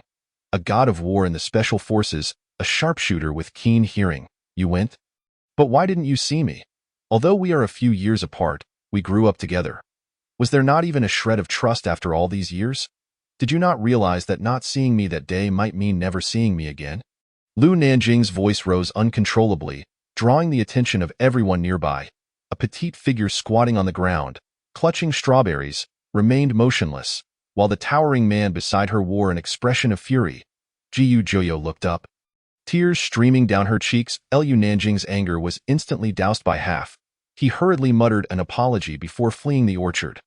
The sudden turn of events left everyone feeling disheartened. Chengzhou lifted Lu Nanying from the tree, and as soon as she was set down, she dashed towards Gu Juyo. Jiang He followed suit, descending the ladder in a few quick strides. Juyo, what's wrong? Why is your brother so angry? Gu Juyo remained silent, collapsing onto the ground with her face buried in her knees. Jiang He and Lu Nanying exchanged glances, silently acknowledging one another before turning to their respective men. Having grown up together, they often understood each other with just a look. Chengzhou approached Lu Nanying, taking out a wet tissue to clean her hands. Let's go check it out. I'll instruct the servants to come take care of the things left here. Mother, Aunt Shi? Where is Brother Jing? Behind the three ladies sit their respective husbands, while Jiang Hao stands alone, battling the tides of this gathering. Chengzhou chuckled softly, remarking that this scene truly remains unchanged through the ages. He had just hurriedly mentioned that he had urgent matters to attend to and left. Noticing his pallor, I refrained from inquiring further. Everyone else was caught up in the festivities, oblivious to the oddity in his words. As Ji Huai rose and stepped outside Zhou, Chapter 59, aren't these three quite handsome? Father, what is it? Chengzhou asked his father, who had followed him out without displaying much emotion. What has happened? Why the rush? Where are the girls? Chengzhou whispered a few words into Ji Huai's ear, causing a subtle change in his expression. You should go check on them, your mother and the others. I will inform her later. The others had already departed, and Chengzhou activated his ghost app, opening the WeChat location sent by Jingxing Blue Night Bar. Several luxury cars stopped in succession at the entrance, where the doorman respectfully received them. Boss, young Master Lu is in your private room, and he has ordered a plethora of drinks. Very well, you may proceed, but ensure no uninvited guests disrupt us. Each bar owned by Jiang Mu had exclusive private rooms for their close circle. The frequent visits to Blue Night were due to its bustling atmosphere, where a diverse crowd mingled, alleviating the worry of being easily recognized. As they entered the private room, they found that only half a bottle of whiskey remained before Lu Nanying. The air thick with the lingering scent of tobacco. The individual on the sofa had red-rimmed eyes, yet remained strikingly lucid. On the way, Chengzhou had already accessed the surveillance footage from the Ji family orchard. Thus aware of the unfolding events, silence enveloped the room as everyone took their seats and poured themselves drinks. Jiu Ting patted Lu Nanying's shoulder and sat beside him, clinking their glasses before downing half a cup. Jiuyo had always been perceptive. Any occurrence would reach my ears through Yining or Xiaohe. This matter, it seemed, was known solely to her. Upon witnessing his sister trembling in tears, he felt a compelling urge to confront the individual before him. Even though he understood the latter's struggles, however, he could not bear to see his sister in distress. Yet, upon viewing the surveillance video sent by Chengzhou, he fell silent. Lu Nanying's anger was something he deeply understood. Lu Nanying looked up at Chengzhou, who spoke. They have gone to Dijing International. Yining just mentioned that she learned of this incident only this morning, and hasn't he had the chance to clarify? That was all Chengzhou said. He chose not to elaborate. Lu Nanying was a meticulous thinker, yet his favoritism towards Gu Juyo was evident. Having witnessed their growth in his previous demeanor, he treated Lu Nanying and Gu Juyo entirely differently. From childhood, Gu Juyo would cling to him, and he would tolerate her noise, while he would comfort Lu Nanying, encouraging her to play with Lu Nanying. Brother Jing, since this is a misunderstanding, you ought to explain things clearly to Jiuyo. She is not the kind of girl to create trouble without reason. Chengzhou, distracted by his phone, showed little interest. I heard that Aunt One is seeking potential suitors for Jiuyo, Jiang Mu remarked with a grin. Well aware of how to stir the pot, Diu Ting chimed in, and everyone understood Jiang Mu's intentions the moment he spoke. Jing Xing noted the cracks forming in the tightly gripped glass held by the man. Shaking his head, "Ah Jing, you are behaving inappropriately tonight. Jiuyo is merely a young girl. With such a thick-headed disposition, he wouldn't even manage to handle a wife if he were to have children with Jiang He. Indeed, you've made Jiuyo cry. She looks utterly aggrieved." Jiang Mu thrived on the chaos. Upon hearing Jiuyo's tears, Lu Nanying felt an even greater sense of injustice. Hadn't he cried yet? Wasn't he the one who should be shedding tears after being inexplicably misunderstood for 5 or 6 years? The thought of having sat in silence for 5 or 6 years stirred his feelings of grievance. "Brother, I've told you not to lose face. Why quarrel with the young girl, in the end? It is you who will feel heartache." Lu Nanying was not oblivious. He had seen his brother secretly keeping photographs of Gu Jiuyo, even carrying a picture of her at 16 in his wallet. Whether Lu Nanying absorbed the words spoken by the others remained uncertain. Nonetheless, he finished an entire bottle of whiskey without uttering a word. Ding ding ding ding. Ji Chengzhou's WeChat chimed. Ineen saying she craved the charcoal-grilled skewers from the snack street. "I am off first. Let us go together. I wish to check on Jiuyo." Gu Ting stood up, grabbing his phone to follow Ji Chengzhou out. "Brother, don't wait until it's truly too late to regret." Lu Nanying's drinking capacity was formidable, and they had no worries of him getting drunk. Thus no one cared whether he left or not. "I'll join you." After finishing the remaining drink in his glass, he took the coat from the sofa and swiftly exited. Lu Nanying drove Lu Nanying's military jeep, while Jiang Mu sat in the passenger seat, following Ji Chengzhou's car to the entrance of the snack street. "Brother, rest in the car for a bit. I'll go down with Mu to buy some things." It was a rare occasion to visit the snack street, and Ineen had expressed a desire for a late-night snack, likely seeking an excuse for everyone to gather. The man in the back seat furrowed his brow, eyes shut tight, unnoticed by anyone as a tear glistened at the corner. He retrieved his phone from his pocket and opened a pinned WeChat message. "Jiuyo, I'm sorry. Can we talk?" Before long, Lu Nanying returned, arms laden with takeout boxes of snacks. "I'll join you." The group stood before the entrance of Building 7 at Dijing International, only Jiang Mu standing empty-handed. As the others gestured for him to ring the doorbell, to everyone's surprise, he simply entered the code to unlock the door. Lu Nanying smiled indulgently, shaking his head as he followed inside. Jing Xing wore an annoyed expression. This was his girlfriend's home, and he didn't even know the password. Noticing the displeasure on the faces of the men nearby, Ji Chengzhou tilted his head and added, "That's her brother. Why are you feeling jealous?" Jing Xing was momentarily speechless, recalling who had kept him company through the long nights of drinking after Ineen had scolded him. The living room was dimly lit, illuminated only by the glow of the projection screen. "Wow, Xiaohe, is that handsome guy from your company too? And that one, and that one. All 3 are quite dashing. Aren't they? Their physiques are incredible. I remember they participated in a variety show filmed by a pool. Let me find it." Hearing her friends praise the artists from her company, Jiang He couldn't contain her pride, wishing she could whisk them away immediately. The trio's voices were loud enough for anyone entering to hear, and Lu Nanying exchanged amused glances with Jiang Mu, observing the dark expressions of the 2 men behind them. If looks could kill, the projector would have exploded. In a soft, raspy voice, "Xiaohe, could you send me the WeChat of the guy in the blue shirt?" Chapter 60. Ancestral Spirits, Spare Me. As Lu Nanying was about to close the door, he hesitated, noticing everyone gathered at the entrance, and silently shut the door. "Jiuyo, he looks so good when he smiles. He has dimples. Indeed, he is quite tall. Xiaohe, does your company only hire such attractive individuals? Of course, you should consider whose discerning eye it is. During interviews, I scrutinize both appearance and physique meticulously." Listening to the fearless young women, Lu Nanying felt a pang of pity and cleared his throat. The 3 engrossed in conversation suddenly froze, and the lights flickered on, revealing the 3 men with dark expressions at the door, along with 3 others who appeared to be enjoying a spectacle. "Come over to eat. It will taste bland if it cools down." Lu Nanying placed the items he was holding on the dining table. Observing the beers next to the girls, he opened the fridge to retrieve a few. The three exchanged glances, sharing identical smiles.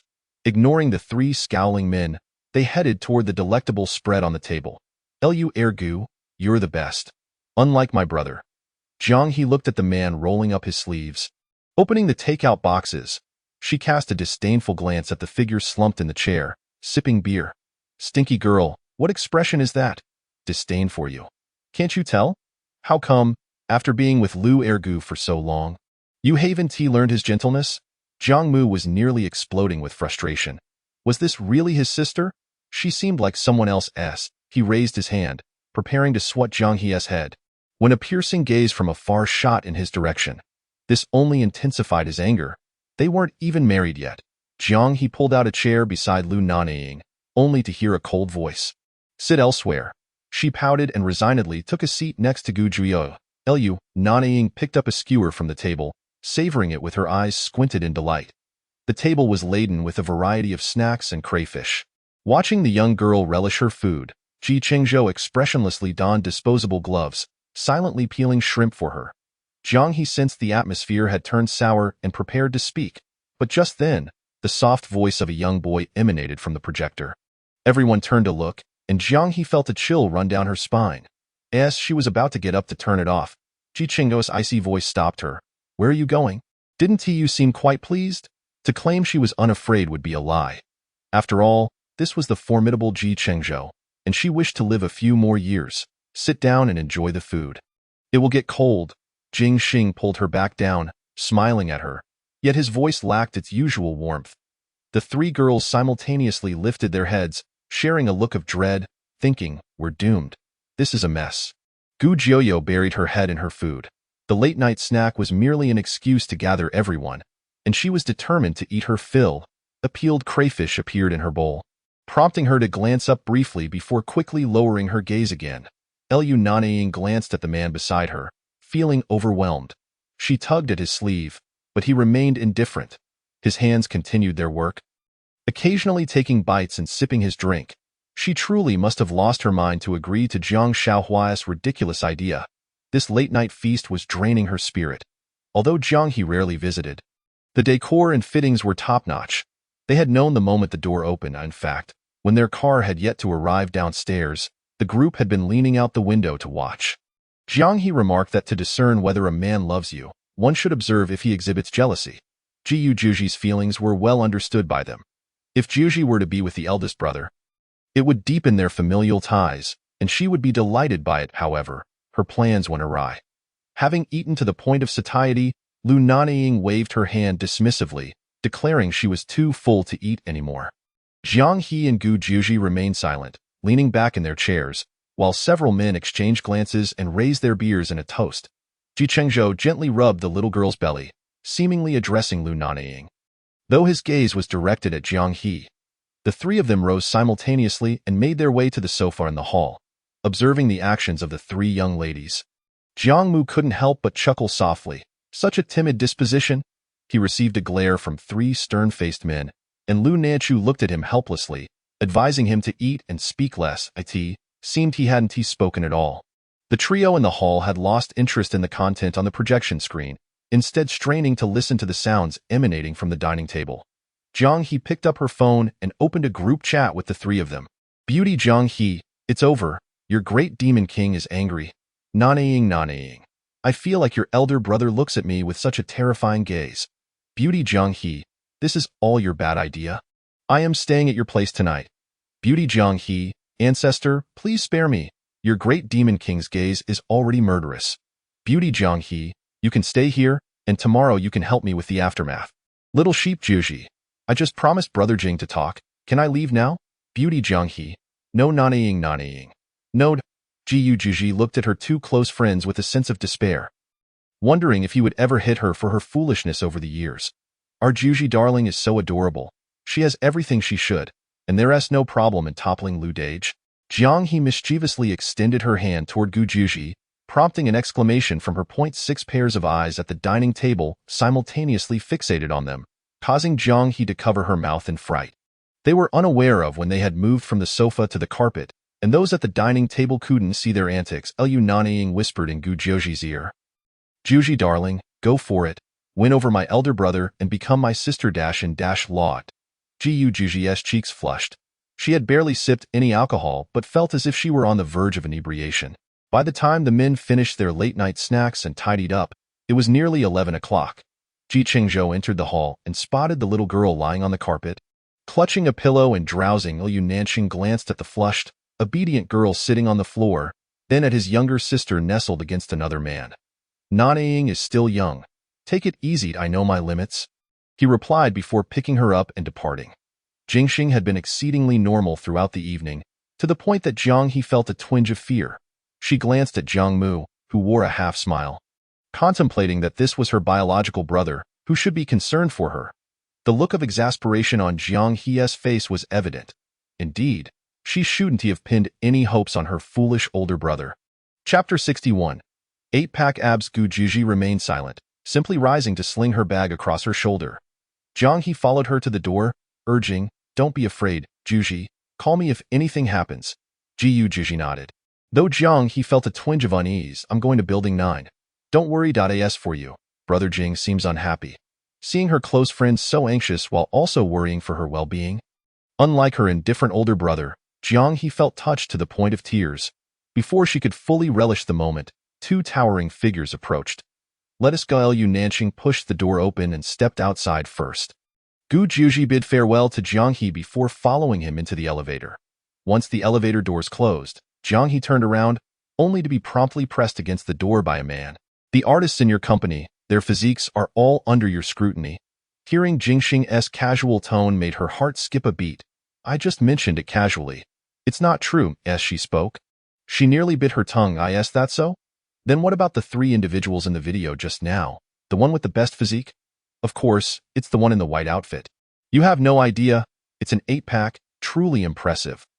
Once excitement struck, her mind tended to falter, and only after she had spoken did she realize what had slipped out. However, it seemed too late to take it back. Jingxing effortlessly lifted her and carried her toward the bedroom upstairs. Jiang He's eyes widened. He was carrying her? Yet she had forgotten that he was a major in the special forces. "Darling, whose physique is better? Those male actors from your company or mine?" His face loomed closer, filling her vision as he leaned in. "Of course, yours is better." Jiang He found herself at a loss for words. As if she had been seduced by him. Suddenly, his expression shifted, and he descended upon her with a punishing kiss. Jingxing's kiss was fervent, leaving Jiang He somewhat overwhelmed as she pushed against him. Mistaking her resistance for reluctance, he intensified the kiss, even biting her lips several times. Only when he sensed her struggling to breathe did he relent, yet he maintained his position, not moving an inch. "So, not only did you look, but you also touched." Hearing the words laced with a hint of grievance from the man, Jiang He felt bewildered. "I didn't." How could I? What had she done to warrant such a pained look from him? "I only occasionally oversee the artists. It's not as if I got hands on. I'm not a heartless person. Besides, I merely appreciate them." Jiang He was filled with a strong desire to survive. As the sight of him looking so pitiful tugged at her heartstrings, "Xing, you're the only man for me. Everything I said tonight was deliberately for you to hear." Lu Dage wanted to have a word with Juji, and she was nervous, "So we let you overhear, then, darling, from now on, you can only look at me and touch me." The final petulant from him left Jiang He utterly disoriented, and she nodded fervently. Jingxing was satisfied, yet he had no intention of letting her off that easily, leaning down to kiss her heavily once more. After a long while, she murmured, "My wounds can't get wet. Will you help me wash up?" Jiang He nodded, rising to enter the bathroom and draw water. Gu Juji followed Lu Nanying downstairs, who locked the car door, illuminating the military Land Rover's headlights. "I've already informed Mom and Dad. It's too late, so staying at Daijing International is the best option." After years apart, Gu Juji no longer clung to him as she once did. Instead, she felt somewhat intimidated by him. "My apartment is in Building 9. Not far from here. A short walk will do." Lu Nanying was well aware of her residence in Building 9, as he owned the penthouse in the adjacent Building 10. He relocked the car and walked alongside her. Daijing International consists of only 12 buildings, with hundreds of meters separating each. Recalling his words when he was angry earlier that night, Gu Juji lowered her head, uncertain of how to voice her thoughts. With a sigh, She prepared to look up when she heard a deep voice cutting through the night with remarkable clarity. Juji, I'm sorry. I was in a bad mood tonight and shouldn't have spoken to you so harshly. Juji, can you call me Brother Jing like before? Gu Juji remained silent, yearning to comprehend his meaning. Since the misunderstanding from years past, she wished to seize this chance for her happiness. Just as Nanying had said. Perhaps he liked her too. She had merely assumed he wasn't fond of younger girls, and that included her. Brother Jing, when you said you didn't like younger girls, did that include me? Summoning her courage, she asked, and once the words were out, she felt her heart lighten. Of course not. You, Nanying, and Xiaohua, all of you are like my little sisters whom I've grown up with. The three of them frequently rotated living at each other as homes, with the Lu household hosting the most, as both elder brothers always took care of them. Juji, what I'm about to say might shock you. Lu Nanying deliberately slowed his pace. I don't know when I started to like you. It's not the kind of affection an elder brother has for his little sister. Maybe it was the day of your 16th birthday, or perhaps even earlier. Juji's face was a picture of astonishment, her mind racing with Lu Nanying's declaration that he liked her. Chapter 62. Have you considered me? You said you like me? Gu Juji's expression was one of disbelief, observing her adorable demeanor. Lu Nanying found that expressing his feelings wasn't as daunting as he once thought. Yes, I like you. Since that day when you first got your period, in Gushu, and when you were away on a business trip. You came to me in tears. I felt an unusual sense of anxiety regarding you, different from how I felt about Nanying. I even enjoyed your constant presence by my side, looking forward to seeing you every day. You were only 13 or 14 then, and I was afraid of scaring you. Juji, do you think I developed feelings for you when you were so young?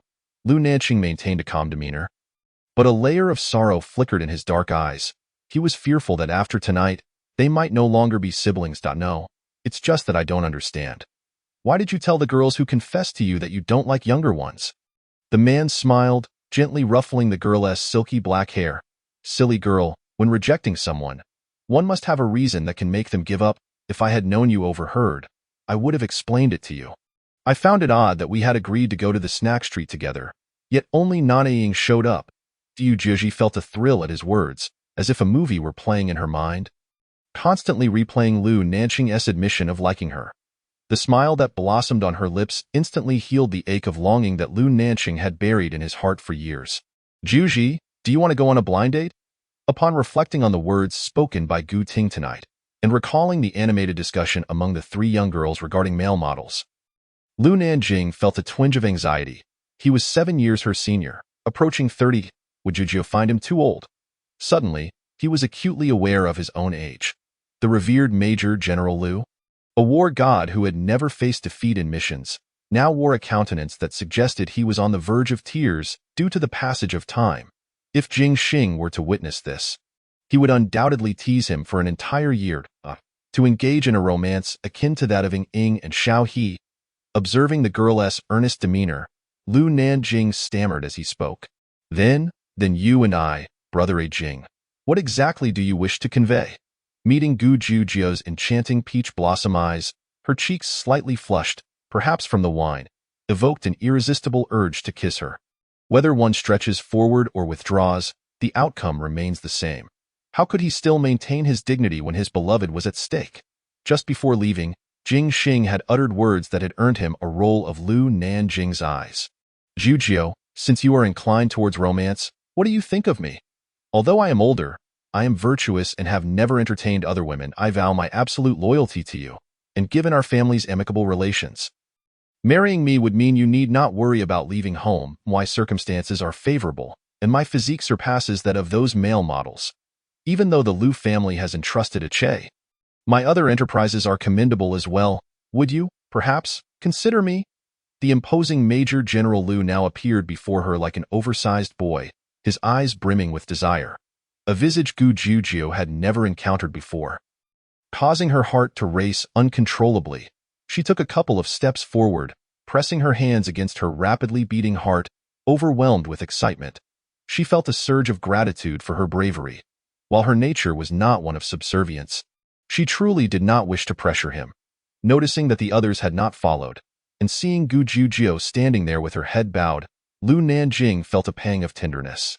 I have thought it over, my boyfriend. In that instant, Lu Nanying's heart, which had been aching, surged back to life as he gazed incredulously at the radiant girl smiling at him from a distance.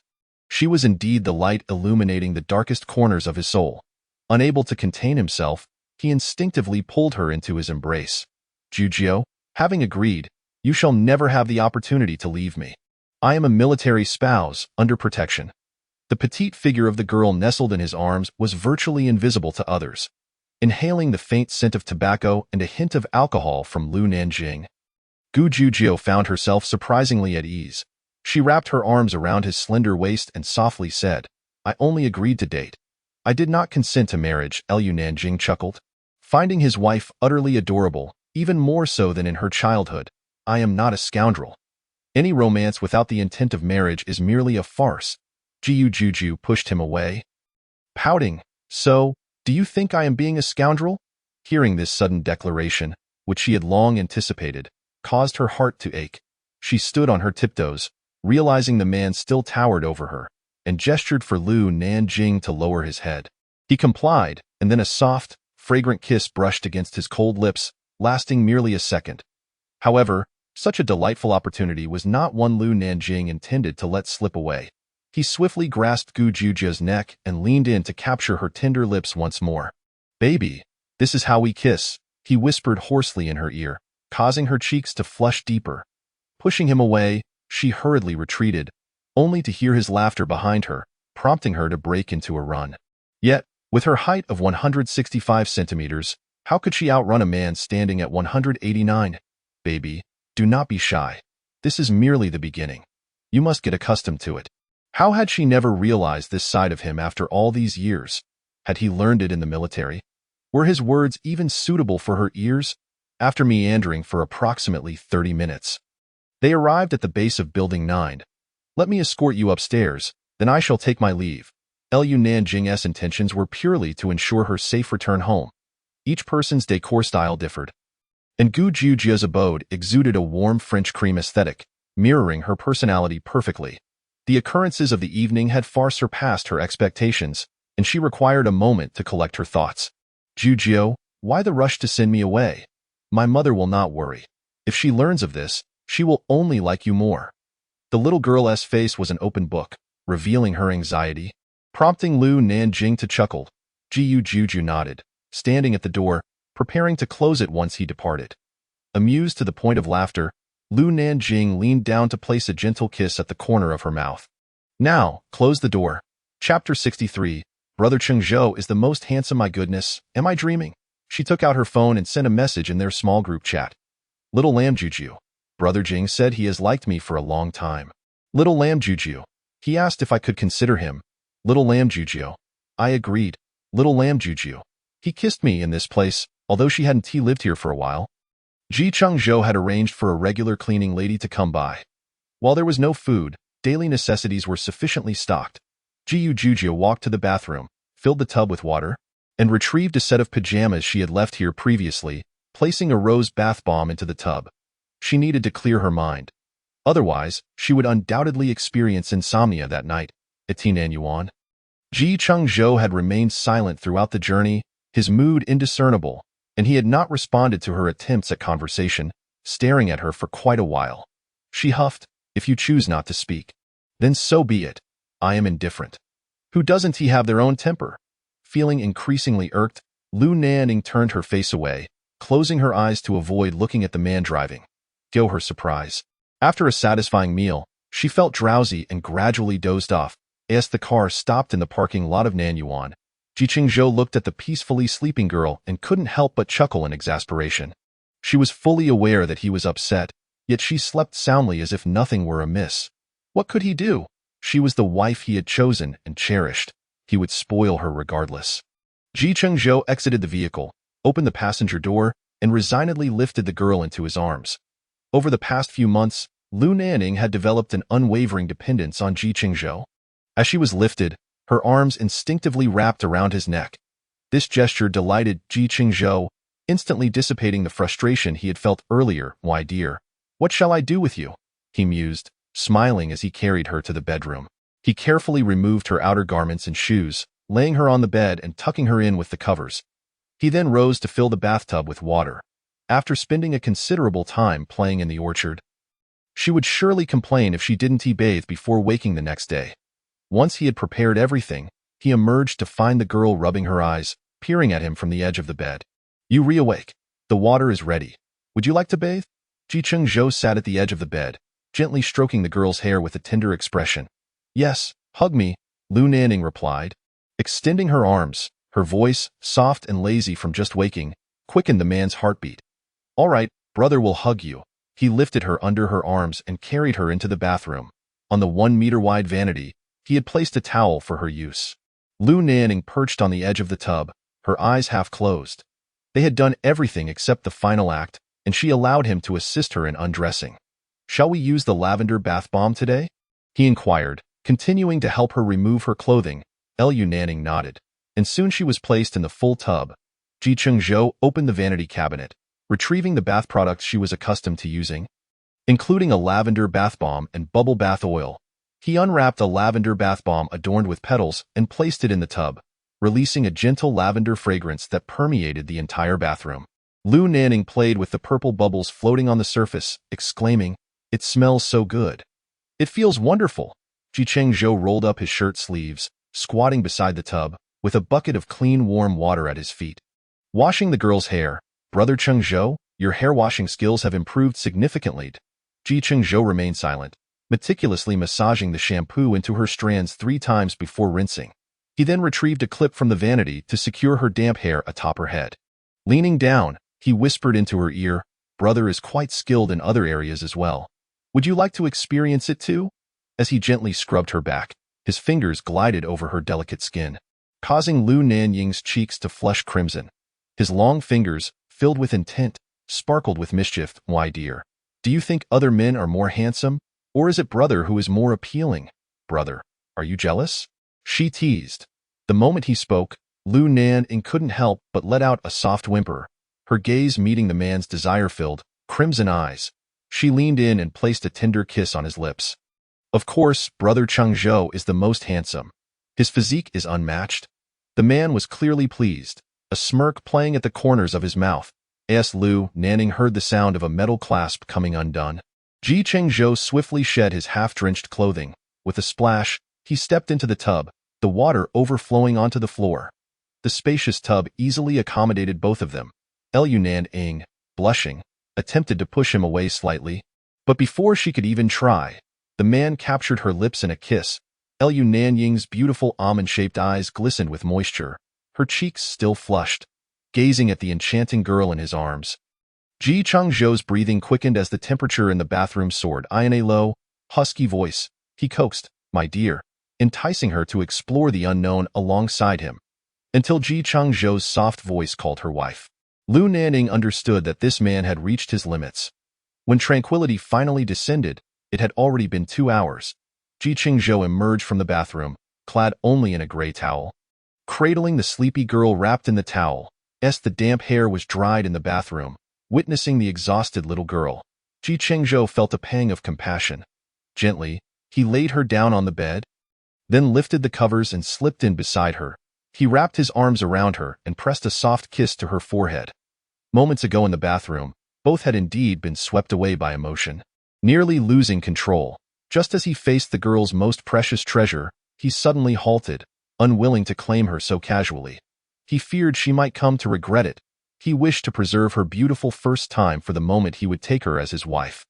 Chengzhou picked up his phone from the bedside, quickly sent a message, then turned off the lights in the room and drifted into a deep slumber, holding the girl close. To his surprise, upon entering the room, he found his father seated on the sofa, while his mother nestled in his father's embrace, drowsy. Chapter 64. Afraid I am not good enough. Afraid you might not like me. Lu Nanying smiled. The love shared by his parents had always been a source of envy for him and his siblings. "Mom and Dad, why are you still awake at this hour?"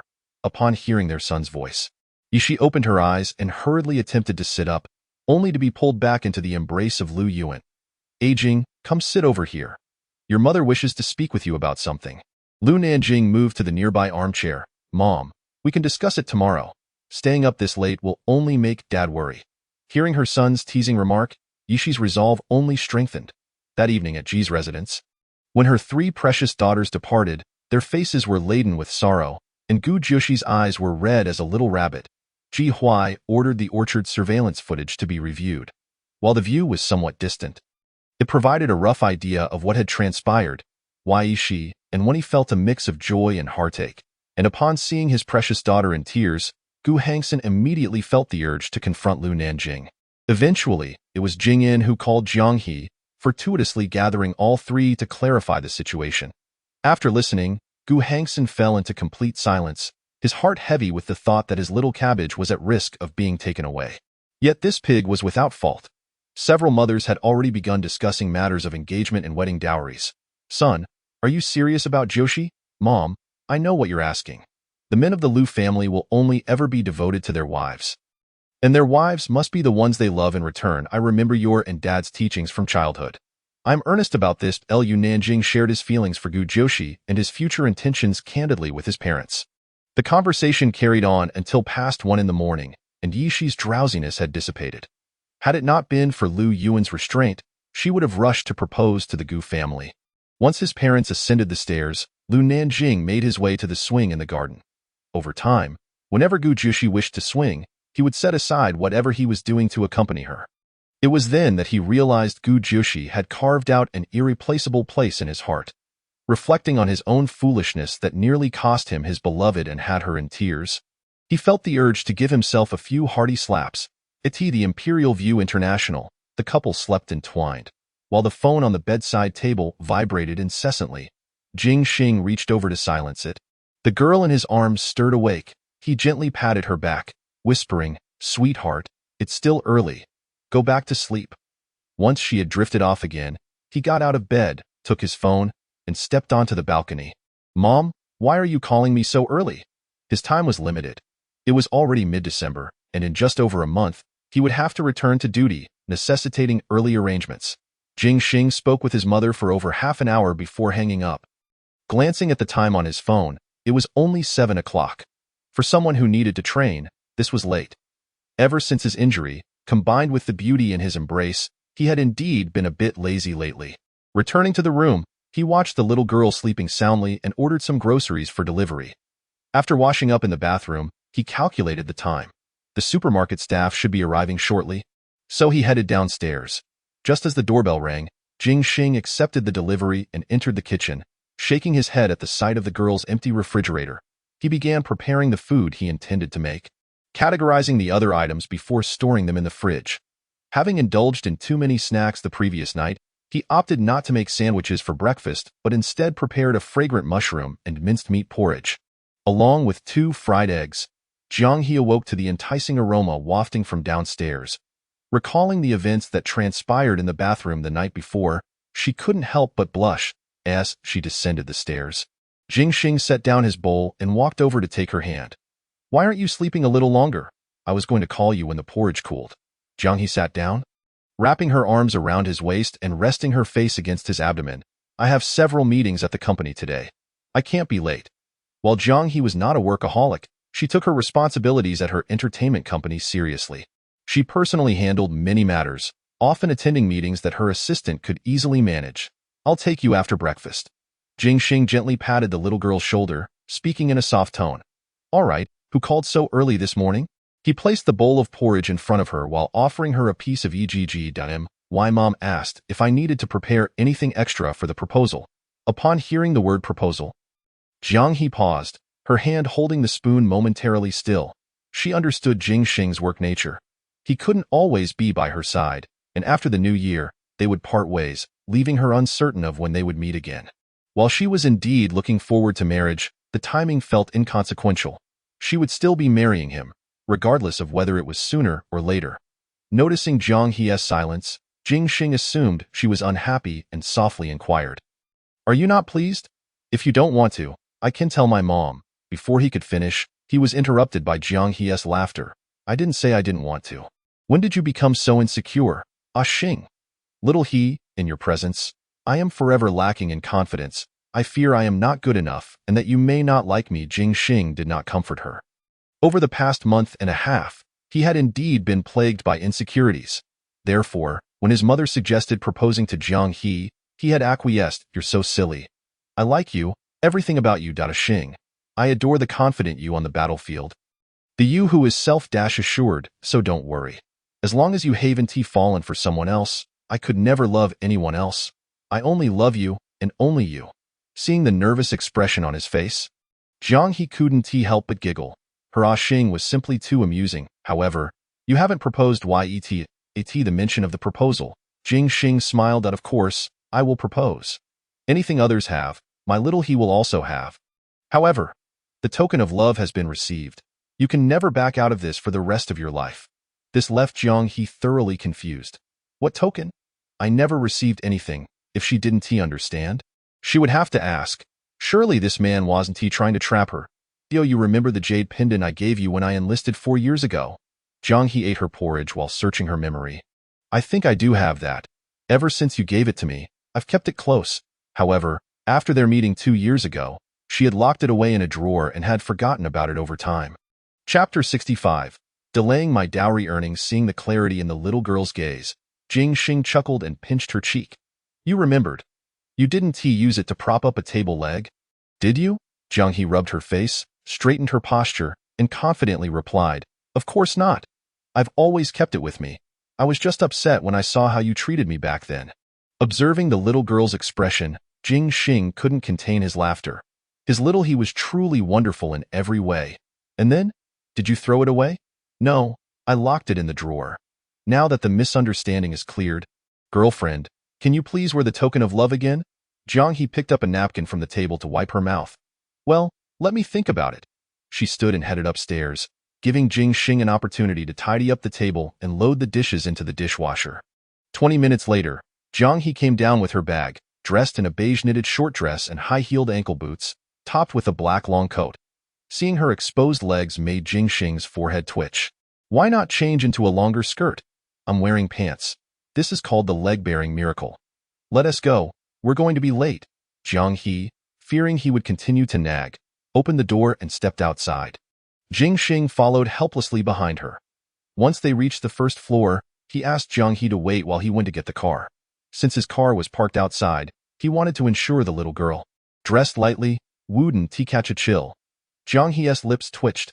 Was she dating a protective boyfriend who acted like a father? When the car arrived at the entrance, Jiang He pushed the door open and got in, finding the heat already quite comforting. Feeling warm inside, she appreciated the care she received daily but couldn't help but wonder how long it would last. Suddenly feeling a bit downcast, Jiang He considered that Jing Xing was a major general in the special forces. He would surely notice her sudden mood change. Why do you look unhappy all of a sudden? He held the steering wheel with one hand while taking her slightly cold hand with the other. I was just thinking, if I get used to having you by my side every day, what would I do if you suddenly weren't there anymore? Jing Xing froze. He hadn't anticipated she would think such thoughts. Silly girl, that won't happen. Trust me. Both lost in their thoughts, they remained silent until they arrived in front of the He Xing Entertainment Building. As Jiang He prepared to get out of the car. Her left hand was grasped. She smiled, turned, and planted a kiss on Jing Xing's cheek. I'm off. Goodbye. Just as she was about to ask what time he would pick her up, the little girl slipped away too quickly. Watching her figure fade from view, Jing Xing restarted the car. Halfway through the drive, something suddenly struck him, prompting him to make a phone call. Where are you? His deep voice contrasted sharply with the gentleness he had just shown Jiang He. If Jiang He were in the car, she would undoubtedly ask, Did you learn to change your face like in Sichuan opera in the army? After hanging up, Jing Xing accelerated, speeding away into the distance. G Group's Jiang Yi was already waiting at the front desk on the first floor. When Chengzhou received the phone call, Jiang Yi happened to be in the president's office, so he was asked to come down for a brief meeting. Jing Xiao, the president is on the 26th floor. You may go directly up. Jiang Yi granted Jing Xing access to the president's private elevator but did not accompany him. Jing Xing bypassed the secretary's area and strode directly into the president's office. Chengzhou's secretary team had been with him since he took over the company. Although they had never met Jing Xing, they could tell from his appearance that he was indeed the young major general from the Jing family, the close cousin of their president. If you have free time, why not accompany my mother for some shopping? Chengzhou, upon hearing the door open, put down the collaboration proposal in his hands. I merely have a favor to ask of Jizong. Jing Xing's nonchalant demeanor made Ji Chengzhou wish he could toss him from the 26th floor at a favor. With that attitude, speak your mind and then get lost. Oh, such fiery temper. Have you been chased out of your home by Ying? Jing Xing chuckled, his lips twitching. Get lost. Can't you wish me some good fortune? A document flew across the table, landing in Jing Xing's hands, which he casually flipped through. Heard there's an auction at Wangchuan Tower in a couple of days? Are you interested in attending? Ji Chengzhou glanced at the stock chart on his computer screen without sparing him a glance. A smirk curled at Ji Chengzhou's lips, his eyes revealing a playful glint. Dream on. It's not just you who can enter. I'll go to find my uncle. Surely he knows what his brother is plotting. After saying that, he picked up his car keys, preparing to leave. You can go, but you mustn't bid on that natural ruby. He had received a message from the head of Wangchuan Tower 2 days prior, informing him of a top-quality natural ruby rough stone from M country that was to be sold through Wangchuan Tower. The largest auction house in the capital, owned by Ji Chengzhou, was well known that Wangchuan Tower had been established 3 years ago, hosting a grand auction only on December 20th each year, where rare treasures could be glimpsed, making many eager to obtain an invitation. Yet, few knew that Wangchuan Tower belonged to the prince of the Ji family. All right, I know that S for Ying. No need to warn me. If you have nothing else, then leave. You're wasting my time for dowry. Jing Xing wore a face full of disbelief. Did this person really need to consider dowry? With his wealth, he could marry Lu Nanying. Of course, he didn't dare to voice that opinion. At the entrance of the Lu family villa, a red G-Wagon was parked in front of Lu Nanying's military Land Rover.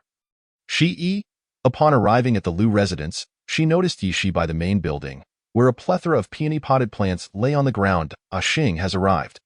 Jing is in the study on the 4th floor. Yi smiled gently, looking well-preserved. With her husband and son doting on her, she had lived a life free of worries, making her age indiscernible. When she went out with Lu Nanying, many would believe they were sisters. All right, I'll go find him. Jing Xing's solo visit to Lu Nanying surely involved business, and Yi never pried into her children's affairs. Stay for lunch. She took out her phone and snapped a photo of the flowers on the ground to send to Xing. Knock, knock, knock. Come I in. Lu Nanying's deep voice resonated.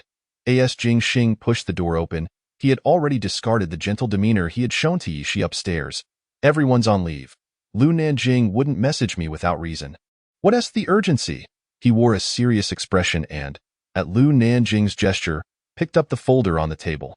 After a quick perusal, a derisive chuckle escaped him. These people have truly lost their minds. What directives have we received from above? They instructed us to send one person and have one in command. Lu Nanying replied, with a cigarette pinched between his fingers, his casual attire failing to conceal the innate aura of a leader. You stay here to command. I'm more suited for this operational task. Chapter 66. Rest assured, I value my life. Jing Xing's military presence was not as pronounced as Lu Nanying's. Despite both being major generals, their vibes were markedly different. He had long learned to mask his aura and adopt various character disguises due to the nature of his special missions. Your injury hasn't fully healed. I'll go this time. Lu Nanying didn't engage in a discussion.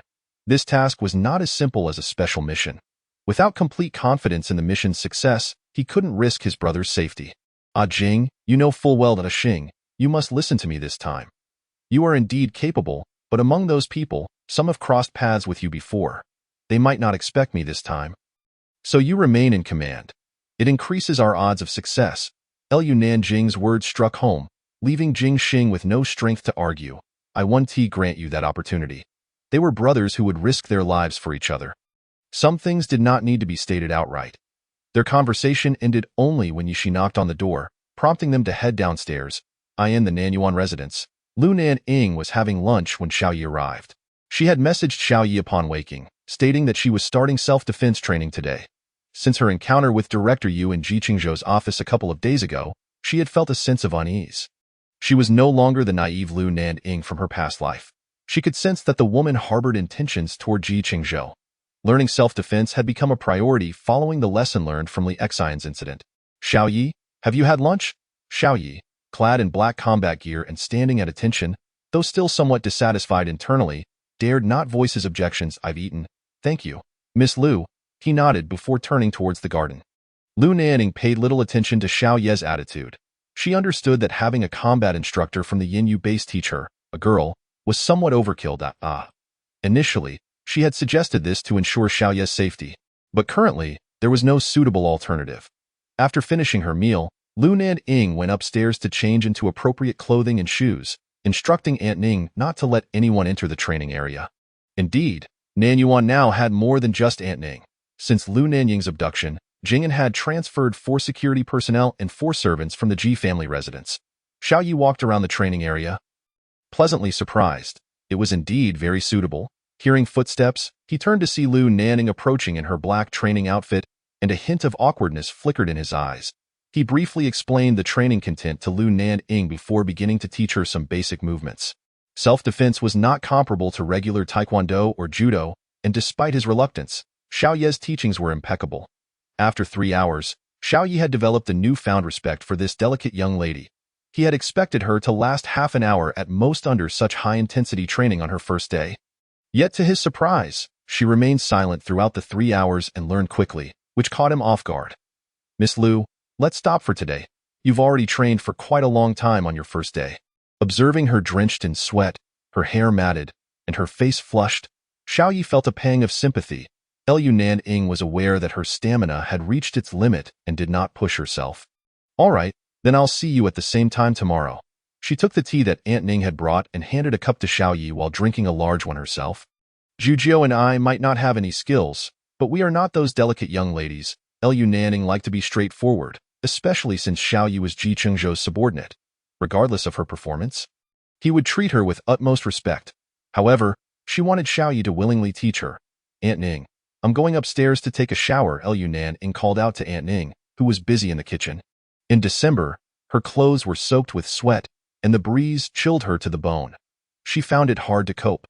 Once upstairs, she felt as though her legs had abandoned her, sore and painful. Not daring to sit or lie down, she went to the cloakroom for a set of sleepwear and entered the bathroom. She didn't even have the strength to shower, so she filled the bathtub with water and sank into it. Taking a deep breath, for the first time, she found soaking in the bathtub to be incredibly comforting. Before long, she felt drowsy. When Xiaoye arrived at noon, he received a call indicating that the young lady wanted him to come over to start learning self-defense. "Aunt Ning, Ying is upstairs." "Yes, she has been up for an hour," saying she wanted to take a shower. She trained with Mr. Xiao in the martial arts field for over 3 hours this afternoon. Upon hearing about the 3 hours in the training area, Ji Chengzhou was astonished. 3 hours on the first day? He strode upstairs. The bed in the bedroom was neatly made, showing no signs of having been slept in.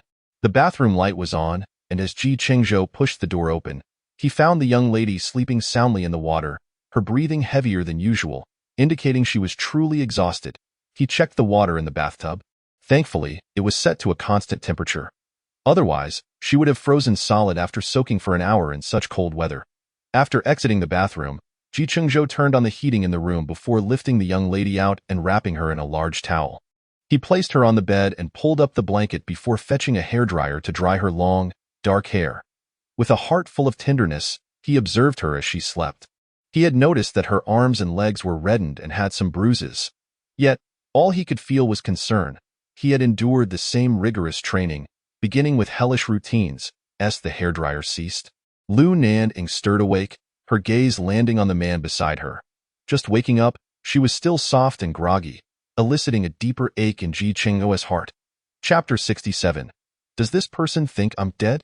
Ji Chengzhou gently squeezed her slender, feeble arm. Imagining just how hard she had worked, "I was worried I'd fall asleep without the constant temperature set. I just dozed off for a bit." Leaning against Ji Chengzhou, all her afternoon fatigue seemed to vanish. Ji Chengzhou kissed her forehead. "Dio, you want to sleep a little longer?" No. I want to go down for dinner."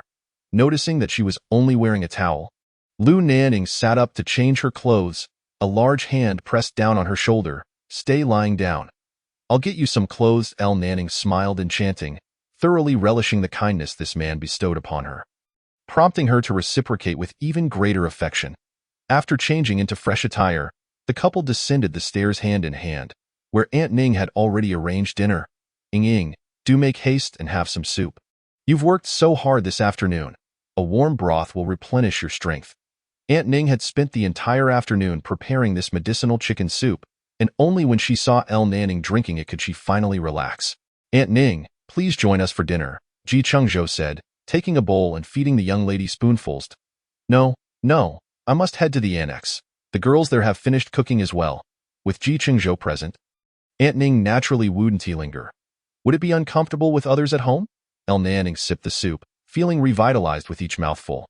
Not at all, that way Aunt Ning won't be so busy. Hurry and eat. I'm absolutely famished. Observing the young lady's hearty appetite, Ji Chengzhou, who had initially felt no hunger, suddenly found himself feeling ravenous as he watched her enjoy her meal. He gazed at the girl, who was laughing like a duck, with a patronizing expression, occasionally offering her bites of fruit. By the way, I need to inform Juju that she is coming over for lunch tomorrow. Suddenly recalling that she'd mentioned to Xiaoyi that Gu Jujio would also be attending, she realized she hadn't had the chance to message her dear friend yet. Nanying, Jujio, darling, please come to Nanyuan for lunch tomorrow. I've arranged training with Xiaoyi at 1 p.m. After sending the message, Lu Nanying set her phone down and resumed watching the variety show. The next moment, Ji Chengzhou's WeChat chimed. He pulled out his phone to find it was indeed the message Lu Nanying had sent to Gu Jujio. Concurrently, messages in the group chat kept flooding in, with everyone inquiring about the training. Zhanghe, Nanying, what training? Why did you only invite Jujio and not me? Are you two keeping secrets from me? Lu Nanying, training? What training, Lu Nanying? Care to explain this to me? Jingxing, darling, I have no secrets from you. Jingxing was promptly kicked out of the group by Jiangmu. Jiangmu, does this person think I'm dead? Lu Nanying, sister, what training? Why is Jujio going too? Lu Nanying, shouldn't you provide some clarification? Jujio, Nanying, sure, I'll come over right after I wake up tomorrow. Ji Chengzhou shook his head in resignation. The little girl was completely oblivious to how her phone was nearly vibrating off the table. He wrapped his arms around her and handed her the phone from the table. Huh? Lu Nanying, still puzzled, took the phone and realized the group messages were incessantly popping up. Upon opening it, she discovered, oh dear, I sent it to the wrong group. In her haste, she had seen the word group but hadn't noticed which group it was directed to. What was meant for their intimate trio had inadvertently been sent to a group of 9. Her petite face scrunched up in dismay as she looked at the smiling Ji Chengzhou. Pouting, she pitifully said, Brother Chengzhou, I sent it to the wrong group. Now, big brother and second brother will surely keep asking. Ji Chengzhou couldn't help but chuckle at her expression, soothingly saying, it is fine. This is a good thing. They only worry about you and want to hinder you. Really? She asked incredulously in the past, when she had mentioned wanting to learn self-defense alongside Zhanghe. Her father and brothers had vehemently opposed, insisting that it was too arduous for a girl and suggesting she hire a bodyguard instead.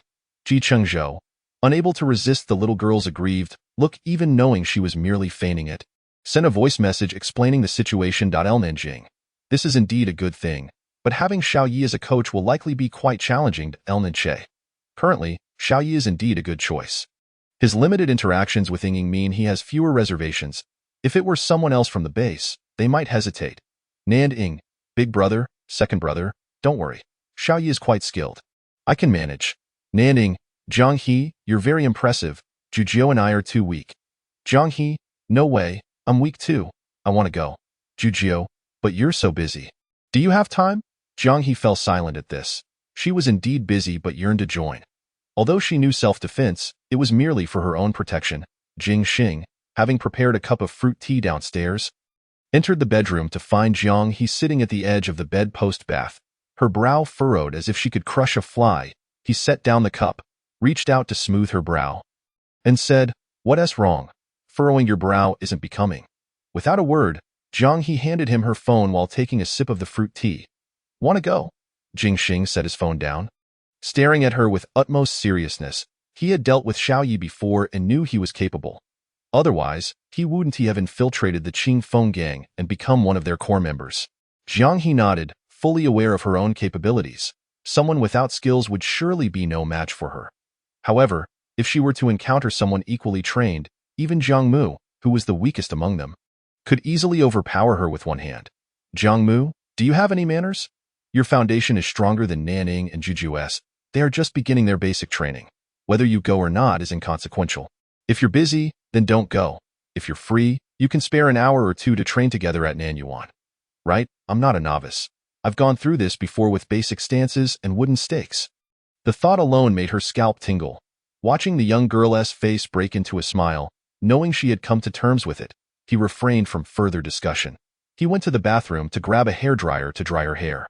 If possible, he would love to teach her himself. However, in an instant, he dismissed that thought. Even the slightest frown from the little girl could take hours to soothe. Should an accident occur, he would be left to face the dire consequences. The sound of the hairdryer filled the air as his fingers wove through her hair, gently massaging her scalp. Jiang He lay back on his lap, nearly drifting off to sleep. There's an auction at Wangchuan Tower the night after tomorrow. Care to join? The hairdryer ceased, and Jing Xing leaned down to kiss the girl resting on his lap. Initially, he had intended to sneak off without her, but after seeing the items Xiao Yi had shared, he decided it was best to bring her along. Upon hearing the mention of the auction, Jiang He's eyes sparkled with excitement. Are Ying and Zhuzhou going? Will Zhou be there? You can ask him. Jing Xing's gentle voice made Jiang He fall even more in love. Her hands clasped around his long neck, and their lips met in a kiss that left them both breathless. I can't wait to get married, she said. You rest? I'll go take a shower. Chapter 68. After liking, come off, and once Jing Xing entered the bathroom, Jiang He quickly grabbed her phone and sent a voice message. Brother Ah Xing said there's an auction at Wangchuan Tower the night after tomorrow. Are you all going? She had heard that Yishi had expressed a desire to propose early in the morning. And Lu Nanying, fearing a sudden visit might startle her, had called ahead to give Winnie a heads up. Did my mom scare Uncle Gu and Annie this morning? Lu Nanying asked deep. Magnetic voice brought a faint blush to Gu Zhuzhou's cheeks a little, but Mom seemed quite pleased. The girl on the screen had a round, adorable face, causing Lu Nanying's throat to involuntarily bob. Zhuzhou, you might think this is too hasty, but you know my circumstances are unique. I could be called to duty at any time. Therefore, I wish to settle our marriage before that happens. But we haven't even started dating yet. Zhuzhou felt a thrill of joy in her heart, yet greedily longed for the ordinary progression of a relationship. Dating, then engagement, and finally marriage. I should have considered this better. It's my first relationship, and I know nothing. If I've upset you in any way, please tell me. Lu Nanying nodded, and after the video call ended, he picked up the cigarettes on the table and stepped onto the balcony. Hey, big brother? Came Lu Nanying's hoarse voice. Are you at Amu's place? Though he had never been in love, he wasn't naive. The abnormality of the voice was apparent to anyone. No. I'm at the company. There's something you need. Big brother? Lu Nanying cleared his throat, attempting to sound normal. Please save 2 seats for me at Wangchuan Tower the night after tomorrow. Got it. Just as Lu Nanying intended to ask something further, he realized the call had already ended. He chuckled softly. His brother was far too straightforward. The person in bed, however, was far less amused. Blushing as she glared at the source of her embarrassment, she was utterly mortified, wondering how this person could be so brazen before their older brother. Earlier that evening, she had visited a newly opened bar. Knowing Lu Nanying was working late on a project, out of kindness, she had brought him some late-night snacks, unaware that she was unwittingly walking into a trap, or rather, a den of wolves. 2 hours earlier, Jiang Mu had driven his newly purchased Porsche, humming a tune as he approached the office of the president of the Lu Corporation. Seeing the office doors swing open, he announced, Let us all leave work early. We can finish the remaining tasks tomorrow morning.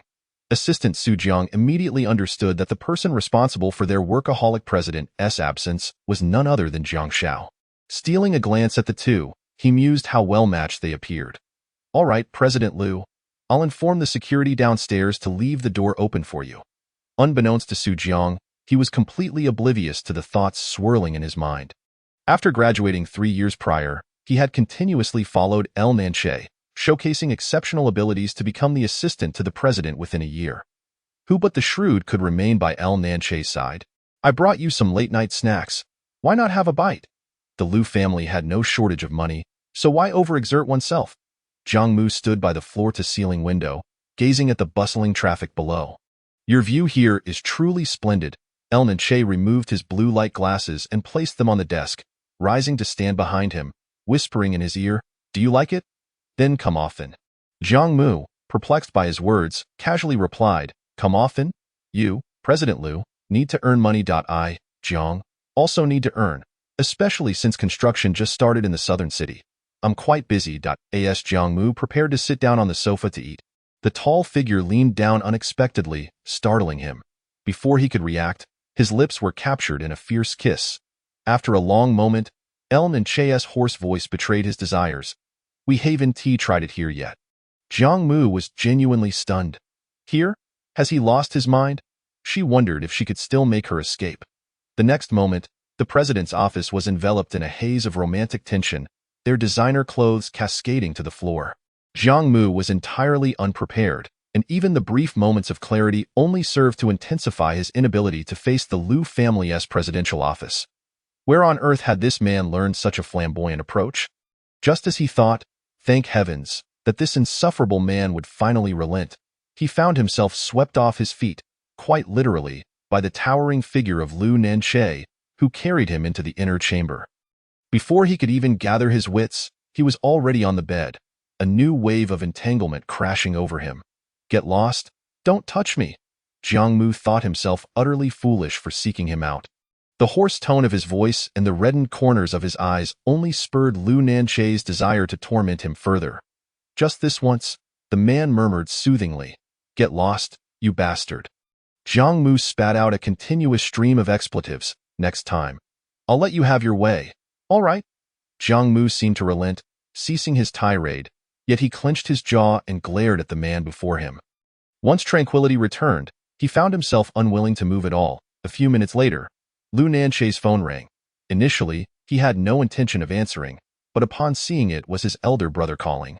He picked up. The man wasted no time in expressing his scorn, as if the whole world knew his embarrassing antics. Lu Nanying, feeling quite satisfied after their escapade, indulged Jiang Mu's antics. With gritted teeth, Jiang Mu muttered something about washing up before rising to head for the bathroom. Seizing the opportunity while Jiang Mu was occupied, Lu Nanying ordered takeout to be delivered to Dijing International. The white Range Rover glided through the darkened streets, its passenger seat occupant with eyes closed. Unlike his usual routine of parking on the surface lot, Lu Nanying drove straight to the elevator entrance of the underground garage. Upon exiting the vehicle, Jiang Mu slammed the passenger door shut and strode toward the elevator. Observing Jiang Mu's explosive demeanor, Lu Nanying couldn't suppress the smile tugging at the corners of his mouth. Shortly after entering, the doorbell rang. Lu Nanying answered it, retrieving the takeout and bringing it to the dining room. "Come and eat something," he urged, having ordered boiled fish and boiled meat slices. After a few hours of commotion, Jiang Mu indeed felt hunger pangs. Despite his anger, he was the type who would rather suffer himself than impose on others. He pulled out a chair, sat down, and picked up the disposable chopsticks to begin eating. Lu Nanying opened a bottle of happy fatty water and placed it beside him. "Calm down, don't be angry. The auction at Wangchuan Tower the day after tomorrow has 10 bottles of wine.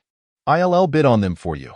The auction list at Wangchuan Tower features rare items that are hard to come by in the world. Hearing this, Jiang Mu reluctantly softened his expression. "Don't think that will make me forgive you. Remember what you said tonight." He bit down hard on the meat on his chopsticks, as if it were Lu Nanying himself. Chapter 69. Today's porridge is made by the young master. The weather in Jing City at the end of December was characterized by daily flurries of snow. With temperatures plummeting on this day off, Chengzhou's biological clock was as punctual as ever. Gazing at the sweetly sleeping girl in his arms, his brow furrowed, his heart pricked like a needle. He had only just learned that the girl had insisted on being trained by Xiaoyi to meet the base's training standards, which was undoubtedly surprising.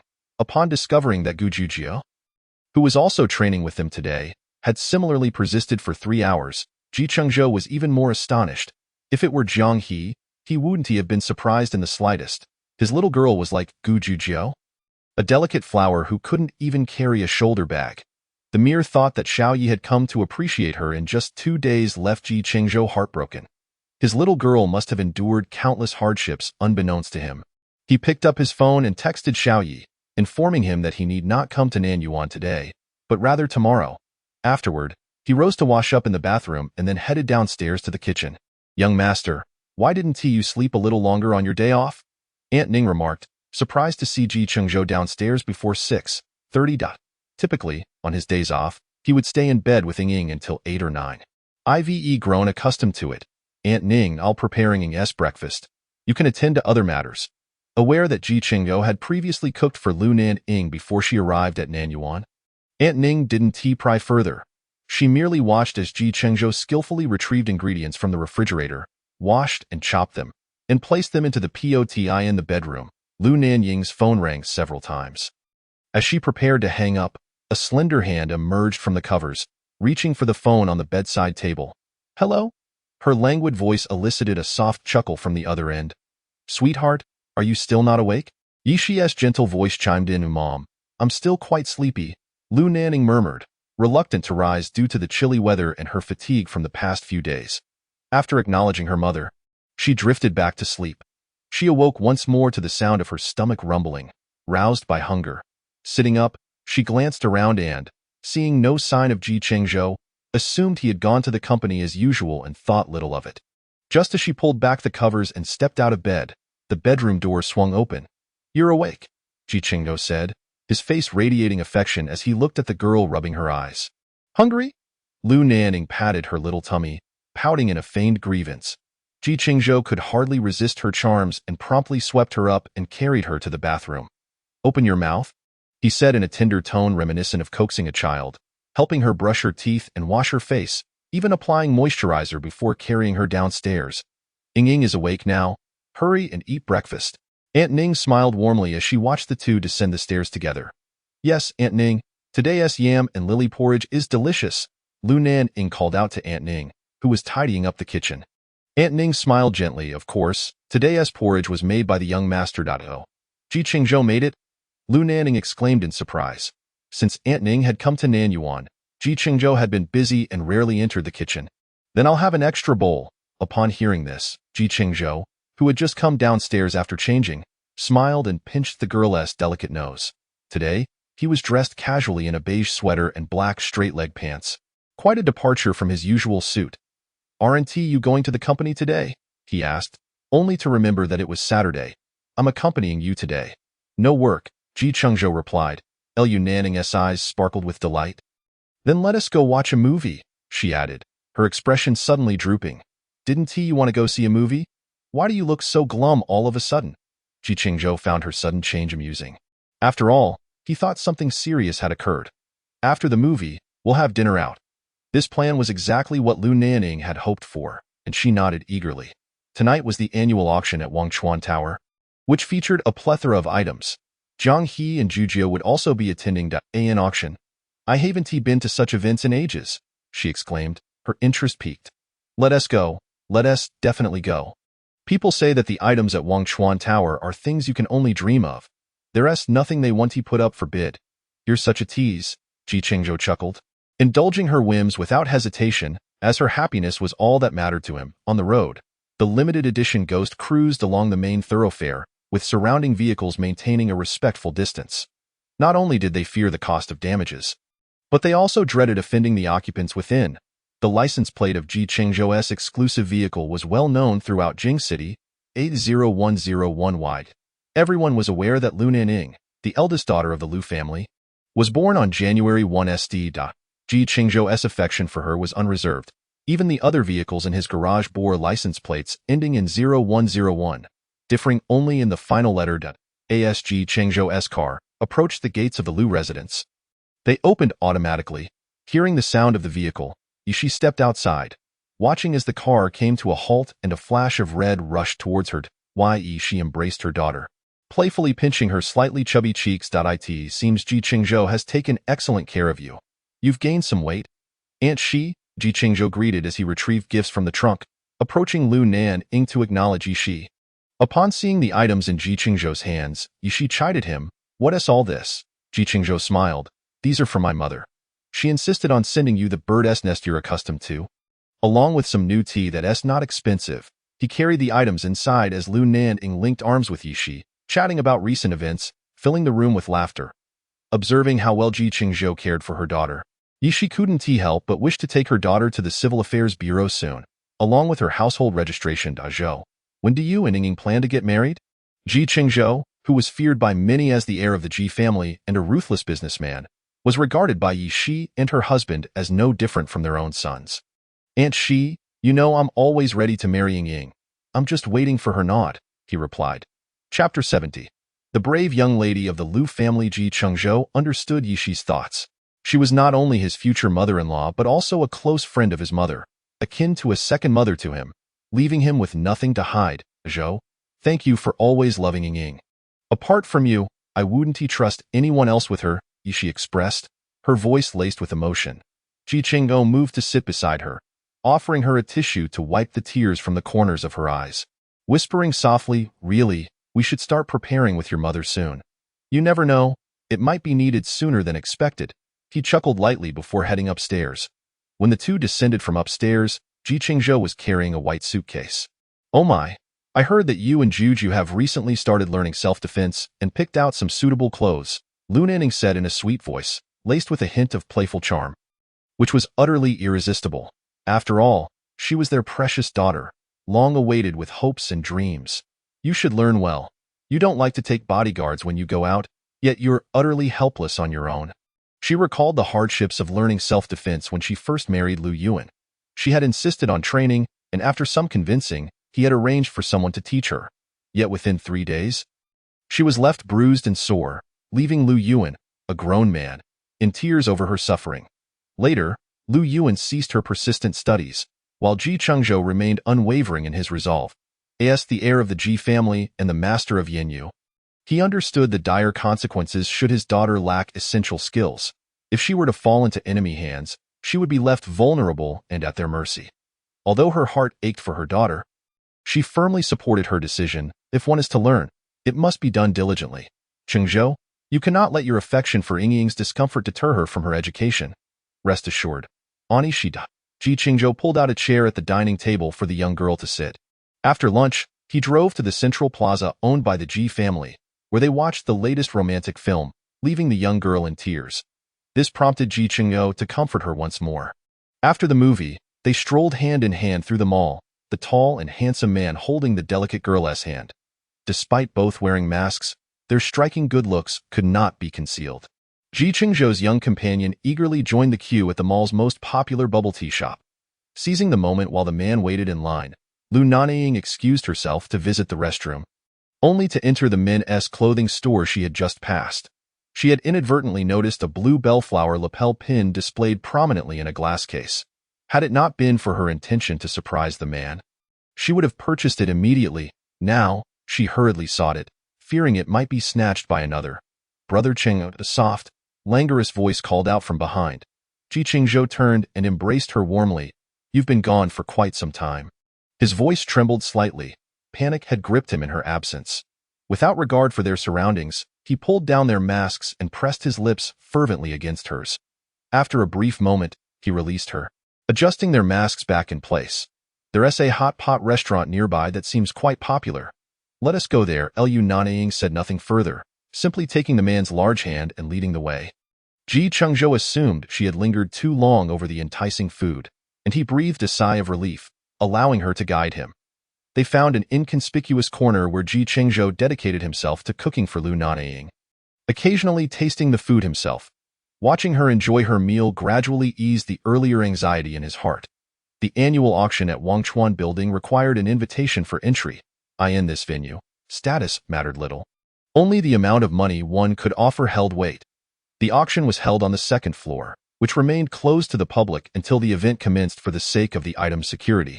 The organizers prepared drinks and snacks for the attendees on the ground floor, where nearly everyone congregated.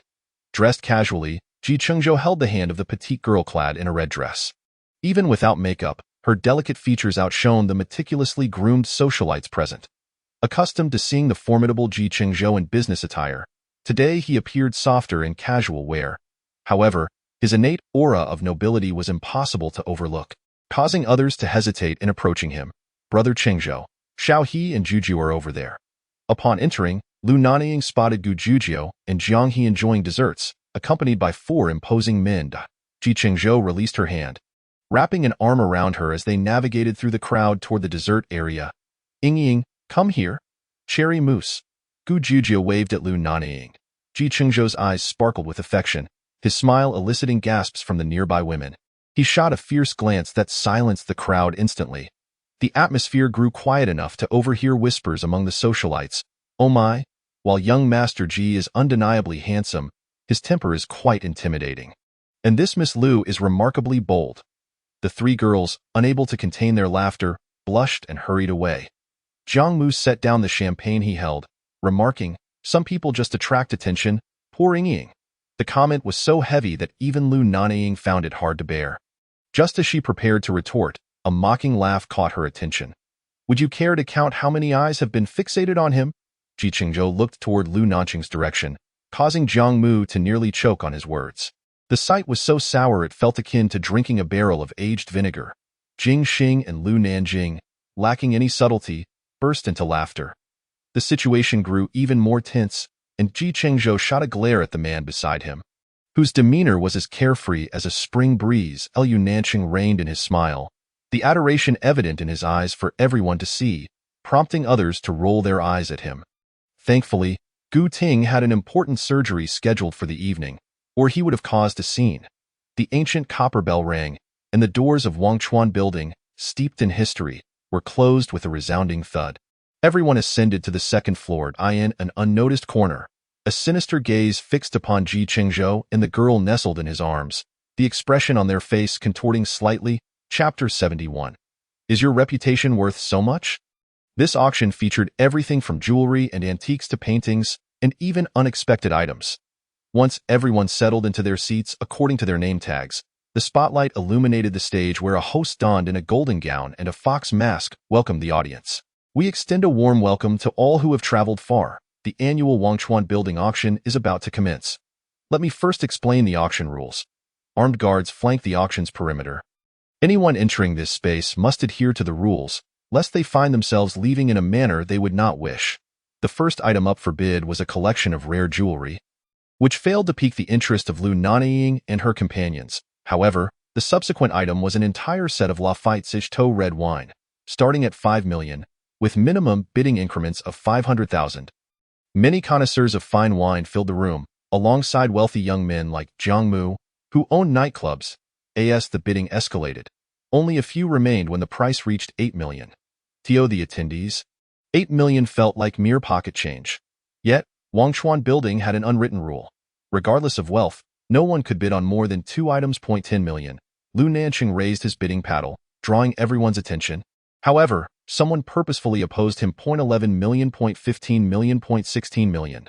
Whispers filled the air. Who is this person competing with young Master Lu?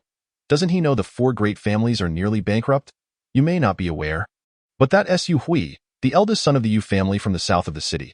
He has a long-standing rivalry with the Jiang family and owns a nightclub in the south. 16 million. Is there anyone willing to bid higher?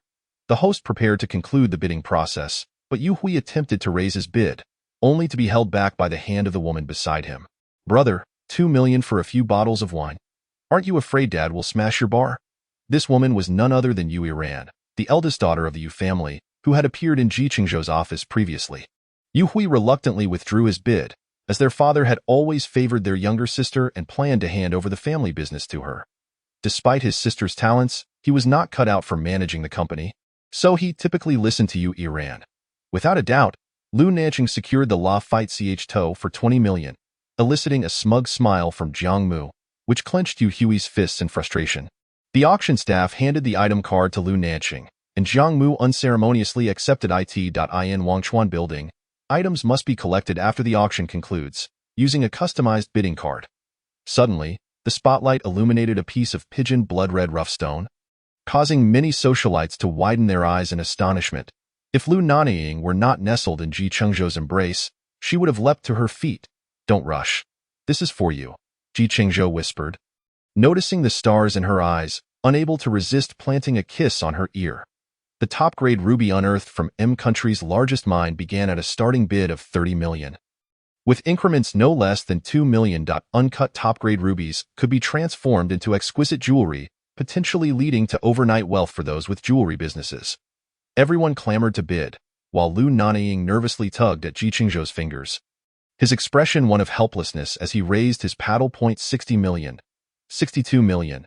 A familiar female voice pierced through the crowd, causing Lu Nanying's smile to falter as she glared indignantly at the man beside her.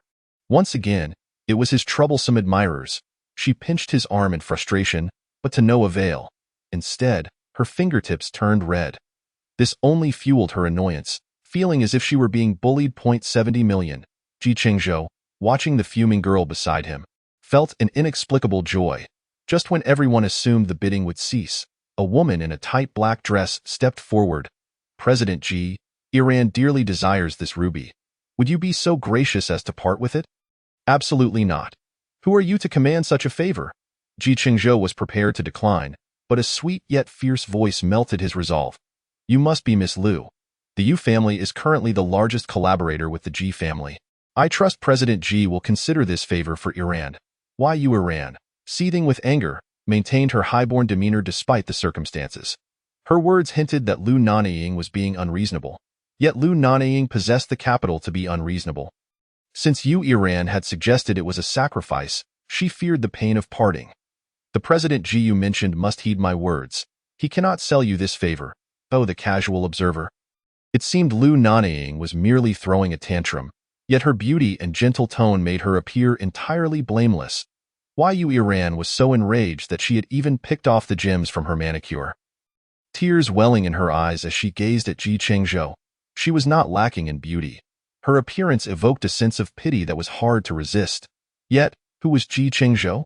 He had encountered such base theatrics countless times before. My apologies, Ms. Yu, but my fiancé he has a profound affection for rubies, and today, she is here solely for one. This implied that he was determined to acquire the ruby at any cost. Ultimately, Ji Chengzhou secured the exquisite ruby for a staggering 70 million. Jing Xing purchased a sapphire, while Lu Nanying acquired a goose egg-sized pink diamond. Holding custom plaques for their acquisitions, Gu Jiushi and Jiang He bore smiles that incited envy among the socialites present. Yet, these two were not just any individuals. They were major generals from the special forces, and no one was foolish enough to challenge them. Furthermore, if their marriage materialized, it would constitute a military union, and no one would be reckless enough to provoke such a partnership. While others clamored to bid on various items, the first row remained utterly indifferent. Only Ji Chengzhou bid 400 million for an island in El country. Just as the audience believed the auction was concluding, the staff wheeled in a cage covered with red fabric. All the spotlight focused on the cage as the host's voice took on a mysterious tone, declaring that this year's finale item at Wangchuan Tower was unlike any other in previous years. The starting bid for the so-called finale item was introduced. The host paused for a moment, and a large zero appeared on the screen behind him, leaving the audience bewildered. Suddenly, the red cloth was pulled away to reveal a snow-white tiger, seemingly drugged, slumped inside the cage. Its fierce gaze made many gasp, while some ladies shrieked in fright. Conversely, a few others looked on with surprise and delight. Jiang Mu quietly remarked, "Isn't this just a cub?" Lu Nanying nodded, noting the small creature's fierce eyes held a hint of fear. Jiang He and Lu Nanying exchanged glances, their eyes reflecting astonishment and compassion.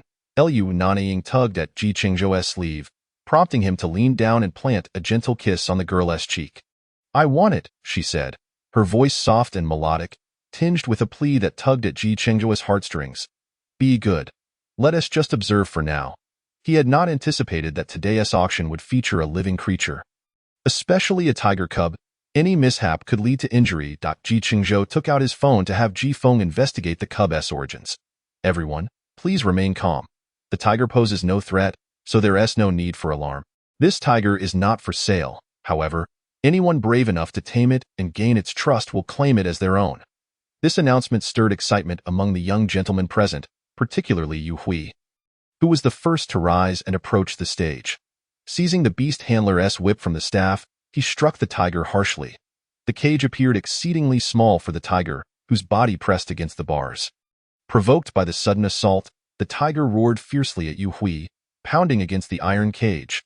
Lu Nanying's eyes sparkled with tears as she watched the wounds on the tiger. Just as Yu Hui raised the whip again, Lu Nanying pushed past Ji Chengzhou and dashed forward. This unexpected action startled everyone present, especially Ji Chengzhou, whose mind barely registered the moment before another figure swiftly intercepted him. Suddenly, he was seized, the whip wrenched from his grip. Lu Nanying found herself tightly embraced by that same figure, believing the whip was aimed at her, leading her into a state of panic. Before she could collect her thoughts, a furious voice erupted above her. "Lu Nanying, are you out of your mind?" Yu Hui's wrist went numb as he glared at the person on stage, gingerly retreating with his hand still clutching his wrist. Lu Nanying stared wide-eyed at the man before her. Disbelief etched across her face. Tears streamed down her cheeks, yet she remained stubbornly positioned before the tiger. "Don't frighten her," Lu Nanying said, handing the whip back to the staff and patting Chengzhou on the shoulder. Chengzhou was incensed, his heart torn between anger and concern as he watched the girl cry. He turned his head away, refusing to meet her gaze, yet did not shift his position. Lu Nanying remained silent, crouching down to meet the tiger's gaze. The once ferocious creature suddenly lay down, emitting soft whimpers as it looked at her. It even extended its tongue to lick the bars of the cage. As if her tears had calmed its fury, Lu Nanying reached her hand into the cage, prompting gasps from the crowd, their eyes fixed on her hand. Only Yu Iran eagerly awaited the moment the tiger would sink its teeth into Chengzhou's hand. In her mind, only she, Yu Iran, was worthy of him. Alas, her desires were thwarted as she witnessed the once fearsome tiger gently lick Lu Nanying's hand. Lu Nanying raised her other hand to wipe the tears from her mouth. It is often said that animals possess a certain sensitivity. The exchange between her and the tiger appeared remarkably seamless. The tiger nudged its head against her hand, behaving as docile as a large dog. As if it had not just displayed its fangs moments before, Lu Nanying gently patted the tiger's head and stood to politely inquire of the host, "Can this tiger be mine?" Though she had never been to Wangshuan Tower, she had heard it was a place of integrity, where no payment was required for the acquisition of such treasures. "Of course," the host replied, gesturing for her to take it. At that moment, as the host announced the conclusion of the auction, the doors swung open, and the attendees began to disperse. Ji Feng hurriedly approached Chengzhou, whispering in his ear. Chengzhou did not glance at Lu Nanying. Issuing a few quick instructions to Ji Feng before striding away, Lu Nanying stood up, attempting to grasp the man's hand, only to find he had already departed. Yu Iran watched from the crowd, observing Lu Nanying's tear-streaked face as Chengzhou abandoned her, a smirk of derision curling her lips. "You're not that significant after all, Lu Nanying." With that, she strode out of the auction house. The faces of the Lu brothers darkened, and others fared no better. Jiu Joshi and Jiang He each took one of Lu Nanying's hands. Lu Nanying spoke somberly. What urgency compelled Ji Zhou to leave Nanying behind? Ji Feng felt the weight of several gazes upon him, as if he were about to meet his maker. "Second young master." This, Lu Nanying, holding on to Gu Joshi and Jiang He, swiftly grabbed her bag from the chair and departed. Soon, the venue emptied, leaving only Jing Xing, Jiang Mu, and the figure of Ji Feng with the tiger on stage. Jiang Mu, with a playful smile, remarked to Ji Feng, "Shouldn't you inform your master? He has finished." With that, the two of them linked arms and went to collect their items, leaving Ji Feng in a state of disarray. The tiger seemed to understand it had caused a ruckus, displaying no trace of its wild nature as it was carried away by Ji Feng's staff. In the parking lot, several individuals awaited Jing Xing and Jiang Mu's return. "Boys, Ji Cheng is about to feast. Let us eagerly anticipate it." At that moment, Jiang Mu and Jing Xing approached, having overheard Lu Nanying's remark. Jiang Mu told Lu Nanying, "I must deposit my wine in the Blue Knight's cellar before I can relax." Lu Nanying merely cast a fleeting glance at the box containing the ruby in the staff's possession before climbing into Lu Nanying's car. Jing Xing resignedly placed the items in Jiang He's red G-Class SUV's trunk. As he got into the vehicle, he noticed Jiang He glaring at him in irritation. "What's this? Are you upset with me too?" Jiang He, always forthright, retorted. "Are you going to be as fierce with me as Ji the Great Demon? Leave me all alone." Jing Xing fastened her seatbelt, then kissed her on the lips in that fleeting moment when the crowd was dense, finally seizing his chance to kiss his little girl. Once the kiss ended, Jiang He leaned back against the seat, feeling pleasantly dazed. "Do I seem like someone who would do something so foolish?" Jiang He shot him a glare. "You two are brothers." Jing Xing chuckled. "If you were the one engaging in such reckless behavior tonight, I would react just like Ji Zhou, but I would never abandon you." Ji Zhou can easily lose his composure when it comes to Nanying. Jiang He entwined her fingers with his, reminding him, "Remember your words. You won't leave me behind." Lu Nanying's white Land Rover parked in the Lu family's old residence. Observing his absent-minded sister in the passenger seat, he frowned. "Nanying, we're home. Are you all right? If something's bothering you, tell your brother. Don't keep it bottled up." He gently ruffled her hair, his expression filled with concern. "Brother, I'm fine. Let us get out of the CA." Lu Nanying alighted and headed straight for the main house, not waiting for Lu Nanying. He didn't follow directly, but instead opened the rear door and retrieved a beautifully crafted box emblazoned with the Lu family logo. Lu Nanying's sweet voice interrupted their parents, who were engrossed in a show. Upon hearing their precious daughter's voice, Lu Yuan instinctively stood. "Sweetheart, are you alone? Where's Chengzhou?" Lu Nanying remained silent. Walking over to the sofa and picking up strawberries from the table, Lu Yuan, adopting a fatherly demeanor, gazed at his soft, delicate daughter. "All right, Mom and Dad, I'm heading upstairs to shower." Noticing something was off with her daughter's demeanor, she quietly inquired of her son once Lu Nanying ascended the stairs. Lu Nanying did not hold back, briefly recounting the events of the auction, mentioning only that the two had quarreled. "Mom and Dad, don't worry or pry. You know Nanying's temperament too well. I'll go check on her." With that, Lu Nanying followed upstairs, leaving Yishi and Lu Yuan to exchange weary sighs. Let the children handle their own matters. Chengzhou is a man of reason, and besides, you know how he treats our daughter. Why Yishi was acutely aware that Lu Yuan, being a devoted father, would undoubtedly lose sleep over his daughter's unhappiness. Knock, knock, knock. "Ying, is it convenient for me to come in?" Lu Nanying, holding her nightgown, was preparing to take a shower when she heard the knocking sound. She set down the clothing and walked over to open the door. Second brother.As Lu Nanying opened the door, her eyes still glistened with tears. Lu Nanying sighed and handed her a box. "This is the finished product based on the design you entrusted to me. It just arrived at the company today." Lu Nanying reached out to take it, and a tear fell onto the box with a soft plop. Upon seeing this, Lu Nanying stepped forward to embrace her. "Second brother, did I do something wrong? That's why Chengzhou brother was so angry. He just left, and now he doesn't care about me anymore." The young girl sobbed softly, her words barely audible. Lu Nanying wiped her tears. "Though it seemed of little help, sister, your actions last night were exceedingly reckless. If it weren't for our elder brother and Azhou's quick reactions, that whip could have struck you. If you were to get hurt in front of Azhou, it wouldn't just be simple guilt for him." Lu Nanying understood, yet she felt despondent. Chengzhou had never been so harsh with her, nor would he abandon her. She placed the box on the bed and picked up her nightgown. Heading into the bathroom, Lu Nanying went downstairs, picked up the car keys from the entrance cabinet, and Lu Yuan emerged from the kitchen with 2 cups of milk. "Are you going out this late?" "Just a quick trip to the base," Lu Nanying replied hurriedly before leaving. On Lu Yuan's eyes, there were only his wife and daughter. His son rarely occupied his thoughts. Lu Yuan knocked several times on his daughter's door, and receiving no response, he opened it directly. "Daughter." Upon entering, he heard the sound of water running from the bathroom. He placed the milk on the vanity and knocked on the bathroom door. "Daughter, I've warmed up some milk for you. Remember to drink it before you sleep." Hearing his voice, Lu Nanying turned off the water. "Okay, Dad." A few minutes later, the bathroom door opened, and Lu Nanying emerged, her figure enveloped in steam, a towel in hand to dry her hair. She sat at the vanity, drying her hair when she suddenly felt a twinge of discomfort. Normally, at Nanyuan, Chengzhou would dry her hair for her before using the blow dryer.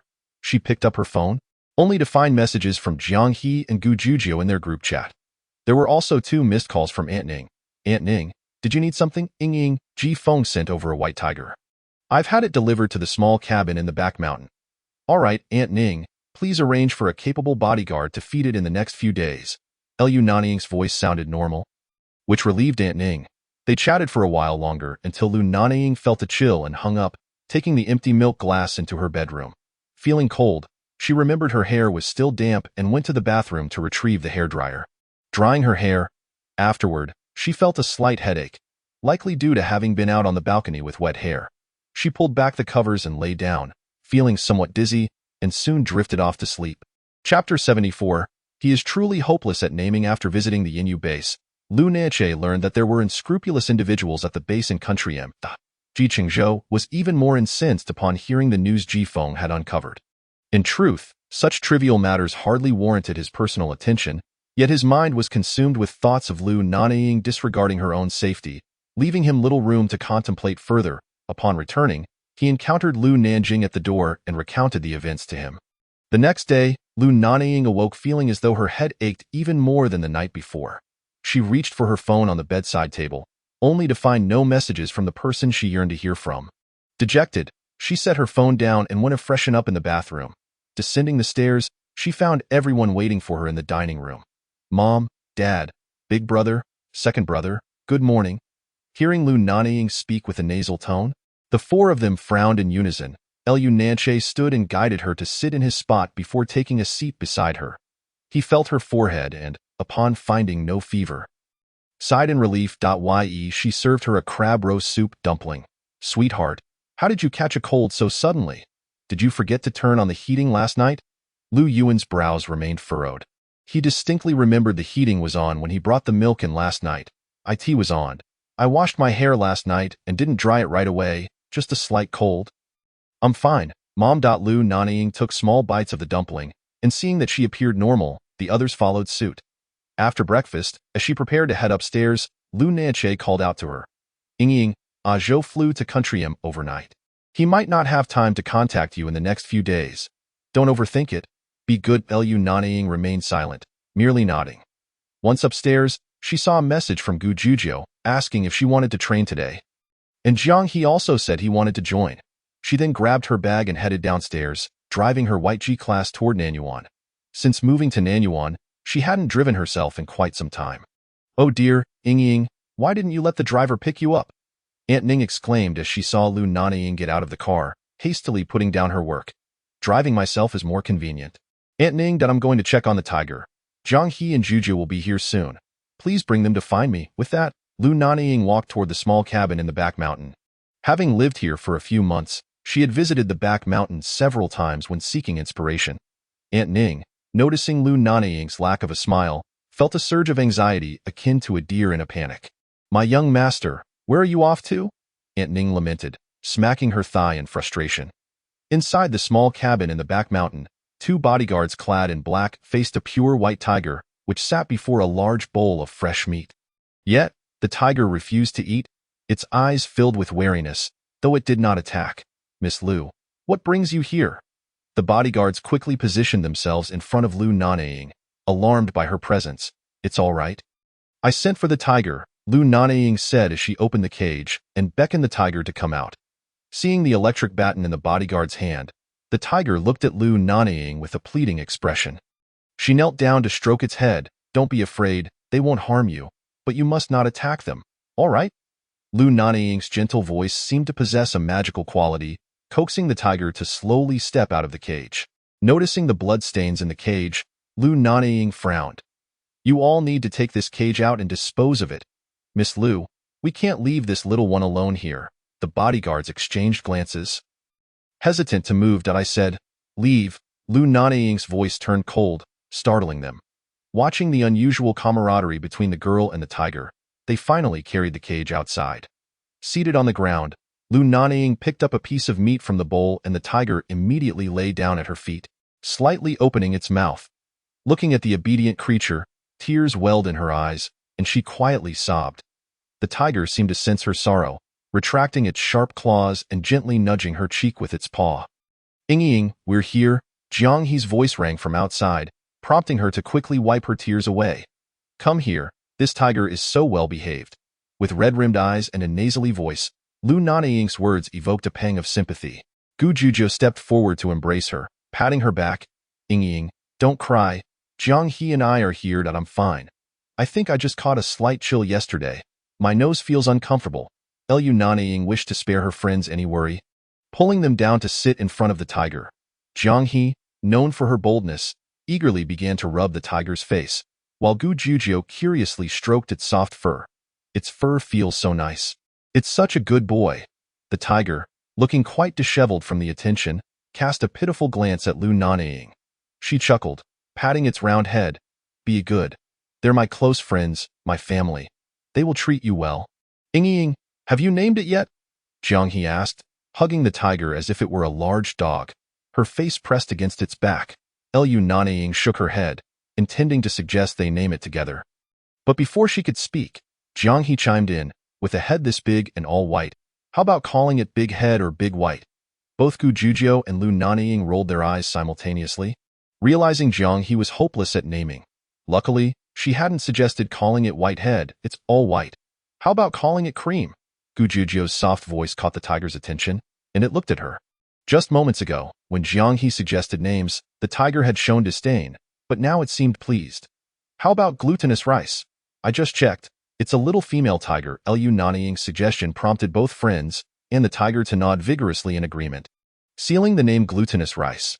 The trio played with glutinous rice in the small cabin for a while until Aunt Ning came to call them for lunch. Before leaving, Lu Nanying playfully instructed glutinous rice not to wander off or scare anyone. After lunch, the three sat on the sofa when Xiaoyi arrived, noticing the addition of one more person. His brows furrowed in confusion. "Hey, what s with that expression? Are you looking down on me?" "Jiang," he shot back. "Miss Jiang, those are your words, not mine." He couldn't afford to offend any of these three little divas. "Apologies, my darlings. The book is in the little black room. I can only update from the bookshelf. But I promise to work hard and update in 2 days. Please be patient." Chapter 75. Don't scare my wife away. Although I cannot defeat you, your previous master certainly did not fare well under my command. My only master has always been Mr.Ji.Lu Nanying, fearing a conflict between the two, quickly interjected. "Xiaoyi, why don't you head to the training ground first? We'll change our clothes and join you shortly." He nodded at Lu Nanying and turned to leave. Once the three of them changed into their training outfits and tied their hair into buns, they noticed the light snow falling outside. Aunt Ning, concerned that they might catch cold after training, hurriedly brewed a large pot of fruit ginger tea in the kitchen. Aunt Ning hurriedly brought the freshly brewed fruit tea to the table, exclaiming, "Oh, my little ancestors, drink some warm tea to soothe your bodies." Jiang He observed Aunt Ning's anxious demeanor and took a hearty sip from her cup, assuring her, "Aunt Ning, we need to get moving with our training." It's not cold at all. It had been quite some time since she had trained so vigorously, and she made a firm decision. "From now on, I will come every afternoon." Xiaoyi stood quietly beside her. And after a few hours, he indeed recognized Jiang He's impressive skills, which exceeded his expectations. It was remarkable for a delicate young lady to hold her ground against him for several rounds. After finishing his tea, Xiaoyi announced that he would come promptly the next day and then took his leave.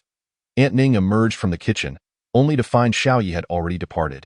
Pondering whether to ask him to stay for dinner, she watched as the three of them drove off in identical cars, letting out a sigh before turning back inside. 3 vehicles of varying colors, all large SUVs, came to a stop simultaneously at the entrance of the Lu family's ancestral home. Lu Yuantian, donned in a pink apron and wielding a large ladle, stood at the door, exuding an aura of absolute comfort.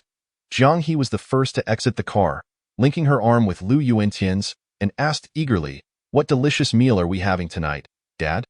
Lu Yuantian playfully poked Jiang He's nose, replying, "It's all your favorites."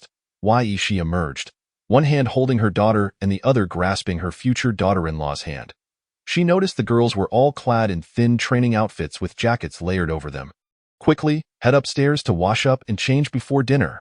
They had often stayed at the Lu residence, and aside from Lu Nanying's bedroom on the 3rd floor, 2 guest rooms were prepared for them. Although they had never slept there, they always shared a bed together, and Yishi made sure to have the rooms cleaned regularly. Jiue and Jiang He first went to Lu Nanying's dressing room to fetch clothes before heading to their respective rooms to shower. After Lu Nanying finished bathing, she descended the stairs to find her 2 close friends and her mother setting the table. "Mom, is anyone else coming?" she inquired, glancing at the dozen dishes spread across the table. The delightful aroma of the food indicated that Uncle Lu had cooked today. Jiang Mu entered, swinging the car keys, and immediately made himself at home. She looked at her daughter-in-law with beaming affection. As long as her son was happy, the gender of his partner mattered little. Jiang He shouted playfully at Aunt Su, who was assisting in the kitchen. Jiang Mu, incensed, rushed over to confront her, but his hand was firmly restrained before it could land. Jiang He made a face at her brother, and their playful banter elicited laughter from everyone present. "Let go of me. Is it because I'm being bullied that no one will come to my aid?" Jiang Mu complained, to which she chuckled as she patted Jing Xing's hand, teasingly saying, "Ah Xing, please don't bully my long-awaited daughter-in-law." Upon hearing this, Jiang Mu's face flushed crimson, and she wished to hide beneath the table, glaring at the man at the entrance, whose grin stretched from ear to ear. Lu Nanche approached, wrapping his arm around Jiang Mu's shoulders, and remarked, "Mom, be careful not to scare my future wife away." Jiang Mu kicked Lu Nanche in frustration, retorting, "Who is your wife?" She pushed past him and hurried towards the bathroom. With a loud bang, the bathroom door was slammed shut, though the sounds of laughter could still be heard. Jiang Mu turned on the faucet, splashing cold water on her heated cheeks. That insufferable man. Did he really think he could say such things? As Gu Ting and Lu Nanying entered, they were met with the sight of several young ladies laughing uncontrollably in their seats. "What is so amusing?" Gu Jiue whispered to Gu Ting and Lu Nanying, prompting them to chuckle simultaneously, which made Jiang Mu, emerging from the bathroom, wish she could slam the door shut again. Aunt Sue brought out some soup from the kitchen, admitting, "My culinary skills are certainly not on par with the master. After all, he possesses a level 4 chef certificate." Fearing that Jiang Mu might explode, Lu Nanying kicked Gu Ting, who was laughing heartily beside him, and said, "Go wash your hands. You're the last to arrive and still have the audacity to laugh here." Why she, concerned about her daughter's demeanor, asked, "Is Ying still not reconciled with Zhou?" Zhou had gone to the M country, and they hadn't been able to contact him these past few days. "Mom, don't worry. I've already asked the base to reach out to him. Let her rest. She doesn't look well." For 3 consecutive days, Lu Nanying had been visiting the South Garden at a fixed time to play with Momi, followed by training with Jiang He and Gu Jiue. Without mentioning Ji Chengzhou at all, today was December 2040, Christmas Eve, and tomorrow marked Ji Chengzhou's birthday. Their training concluded an hour earlier than usual due to Lu Nanying's worsening cold. Tonight was the grand launch banquet for the Ji and Su family's major project. Her parents had gone to the Ji family for dinner while her brothers were likely at the banquet. "I'm not hungry. I'm feeling a bit tired. Aunt Sue, I'm heading upstairs." Lu Nanying soaked in the bathtub, contemplating the banquet tonight, where Ji Chengzhou, as the president, would undoubtedly be in attendance. "Ji Xiao, would you like to come in and wait?" Aunt Sue gently suggested to the tall man. Ji Chengzhou, clad in a black suit and holding a bouquet of icy blue eustomas, appeared somewhat haggard. Outside, light snow fell as he stood beneath Lu Nanying's bedroom balcony, gazing up at the illuminated room on the 3rd floor. "Aunt Sue, you may go about your business. I will call Ying myself." By the time Lu Nanying emerged after drying her hair, over half an hour had passed. As she lifted the blanket to lie down, a knock sounded at the door. "Miss, are you asleep?" Lu Nanying rose to open the door. "Aunt Sue, is there something you need?" "Miss, Ji Xiao has been here for quite a while. He.S. waiting downstairs, but he was reluctant to come in." Surprised, Lu Nanying quickly grabbed her phone, which he had carelessly tossed aside, discovering several missed calls from him. She hurried to the balcony, spotting the tall man standing straight, holding her favorite eustomas, with snowflakes dusting his hair and shoulders. Her eyes glistened with unshed tears. Perhaps her gaze was too intense. Ji Chengzhou looked up and waved at the girl on the balcony. Lu Nanying dashed down the stairs, leaping into his arms. Ji Chengzhou had been standing outside for a long time, his feet growing cold. He was taken aback by her sudden embrace and stepped back slightly, tightening his hold around her. Noticing she was only wearing a fluffy sleep dress, he quickly tucked the flowers into her arms and wrapped her tightly in his coat. "I thought you didn't want me anymore." Her voice trembled with a hint of tears, breaking Ji Chengzhou's heart. He felt like an utter scoundrel for treating her this way. He lifted her effortlessly, carrying her back inside. Aunt Sue hurriedly brought 2 cups of hot tea and discreetly retreated. Having been outside for only a short while, Lu Nanying's face had turned cold. Ji Chengzhou seated her on his lap and fed her half a cup of hot tea. She shook her head, signaling that she didn't want to drink anymore. "I thought you were angry and didn't want me." Ji Chengzhou pressed his icy lips against her forehead, his voice hoarse as he reassured her.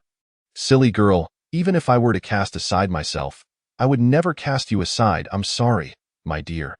It was my fault for being harsh with you and leaving without a word." He regretted his hasty departure, having left in a fit of anger upon hearing that someone in the base had been untrustworthy. By the time he boarded the plane to the M country, regret had already set in. He had left in such a hurry that he hadn't taken his contact phone from the M country, fearing exposure of the base's location, which led to several days of silence. "Brother Chengzhou, it was my fault," she began, but her words were cut short by a fervent kiss. This kiss was far more passionate than before, as if he was pouring out all the longing he had felt in her absence. Only when she pushed him away, breathless, did he reluctantly release her lips. Ji Chengzhou held her tightly, realizing that she had done nothing wrong. The fault lay entirely with him. "Ying Bao, promise me that you won't engage in such dangerous activities next time. Whatever you wish to do, let your brother do it for you." His voice was still thick with unspent desire, and she felt her cheeks flush as she nodded vigorously. "I see tonight the Ji family banquet." "Don't you have to go?" Lu Nanying recalled, pulling away from his embrace to ask, "Isn't there a need for a female companion? Lu, little princess, would you do me the honor of accompanying me to the banquet?" Chengzhou chuckled softly, pinching her rosy cheeks. Lu Nanying stood up, heading towards the stairs. "Wait for me. I'll go change." Watching her small feet hurry up the stairs, he called out, "Slow down. Don't trip." He shook his head indulgently and picked up the tea Lu Nanying had just left. Any banquet held by the 4 major families, representatives from the other 3 would always be present. Not for any particular reason, but to demonstrate the strength of their relationships. Meanwhile, 2 large men at the table were busy serving themselves while wiping their mouths, causing Jiang Mu to twitch at the corner of her eye. "Is that necessary? Can't you see what occasion this is?" she remarked. "What is it to you? Are you jealous? Lu Ergu is here. Just ask if you want something," he teased. Jiang He, not want to hold back. Transformed into her feisty self. Pfft, laughter erupted, drawing the attention of many attendees at the banquet. Lu Nanying looked at Jiang Mu with a playful glint in his eye. "I would be more than happy to feed you." "Get lost?" Jiang Mu shot back, kicking him without hesitation. Many young ladies from prominent families looked on enviously at their camaraderie but dared not approach, fully aware that the 3 young ladies from the 4 major families shared a bond akin to that of sisters. Although they maintained friendships with others, no 4th person could truly integrate into their circle. Suddenly, a gasp echoed through the room, shifting everyone's gaze to the entrance. Clad in a black suit, Chengzhou held the hand of Lu Nanying, who wore a blue puff-sleeve dress. The seemingly ordinary dress radiated an air of superiority and elegance, accentuated by her lightly adorned face, making her appear as beautiful as a porcelain doll. As the pair made their entrance, they eclipsed all the meticulously dressed attendees, leaving the young ladies in high-fashion gowns feeling utterly diminished in comparison. Lu Nanying, noticing her 2 close friends thoroughly enjoying their meal, felt her own appetite stir despite her earlier disinterest. She tugged at Chengzhou's sleeve, glancing towards the buffet. "Stay seated. I'll fetch something for you," he replied with a broad smile. Lu Nanying rose to let her sister take a seat, handing her a clean set of tableware. The 3 of them, unreservedly, indulged in the feast at the Ji family's banquet. Many were left astonished. It seemed that only they dared to eat so heartily at such an event in the entire capital. While others fretted about the fittingness of their attire and the propriety of their dining manners, Lu Nanying and her companions were solely concerned with the quality and quantity of the food. Chengzhou approached with a tray brimming with the young lady's favorite delicacies. While others gathered to network and forge connections with prominent families, some young ladies even scouting for suitable suitors. They were genuinely there just to enjoy dinner. As the banquet commenced, the host delivered a lengthy speech before inviting Chengzhou, the executive president of the Ji family, to the stage with resounding applause. As the host of the evening, Chengzhou had no choice but to address the audience. "Stay here and enjoy. I will join you shortly," he remarked. Lu Nanying was too engrossed in her meal to pay him any heed. Merely waving him off, with a face full of affection, Chengzhou made his way to the stage.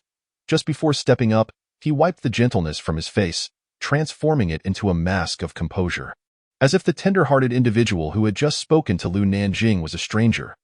This scene caught the eye of Yu Iran, adorned in a golden gown, her grip tightening around her glass of red wine. Her expression one of discontent.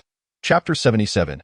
Just a bite. As the host called for everyone to raise their glasses, Yu Iran wore a calculating smile, lifting her glass in Chengzhou's direction. The guests were eager to align themselves with the 4 major families, while Gu Ting, who had arrived late, found himself encircled. Renowned for his elegance and medical expertise, he had become a coveted figure among families. For them, the opportunity had slipped away, but Gu Yin was a different story. He was a golden prospect in the eyes of every family. Any daughter fortunate enough to catch his attention would be the envy of all. Finally breaking free from the throng, Gu Ting noticed his siblings stifling their laughter at his predicament. "You all are quite something, merely watching the show while I nearly got devoured by that crowd," he remarked. Jiang Mu handed him a glass of champagne. "You call that good fortune?" Gu Ting shot him an exasperated glance. "Aren't you, Jiang Xiao, the one who flits from flower to flower? This fortune suits you better. Get lost. All of you look mismatched. You're trying to scare me to death." At that moment, the Yu father and daughter approached.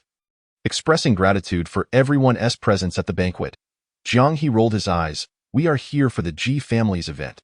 The duo presented themselves as if they were the hosts, their words lacking any courtesy. Yu Zhilin appeared embarrassed, his dignity somewhat compromised, while Yu Yiran, ready to retort, was interrupted by a steady voice. Mr. Yu, please forgive me. My fiancé is young and spirited. I hope you do not take offense.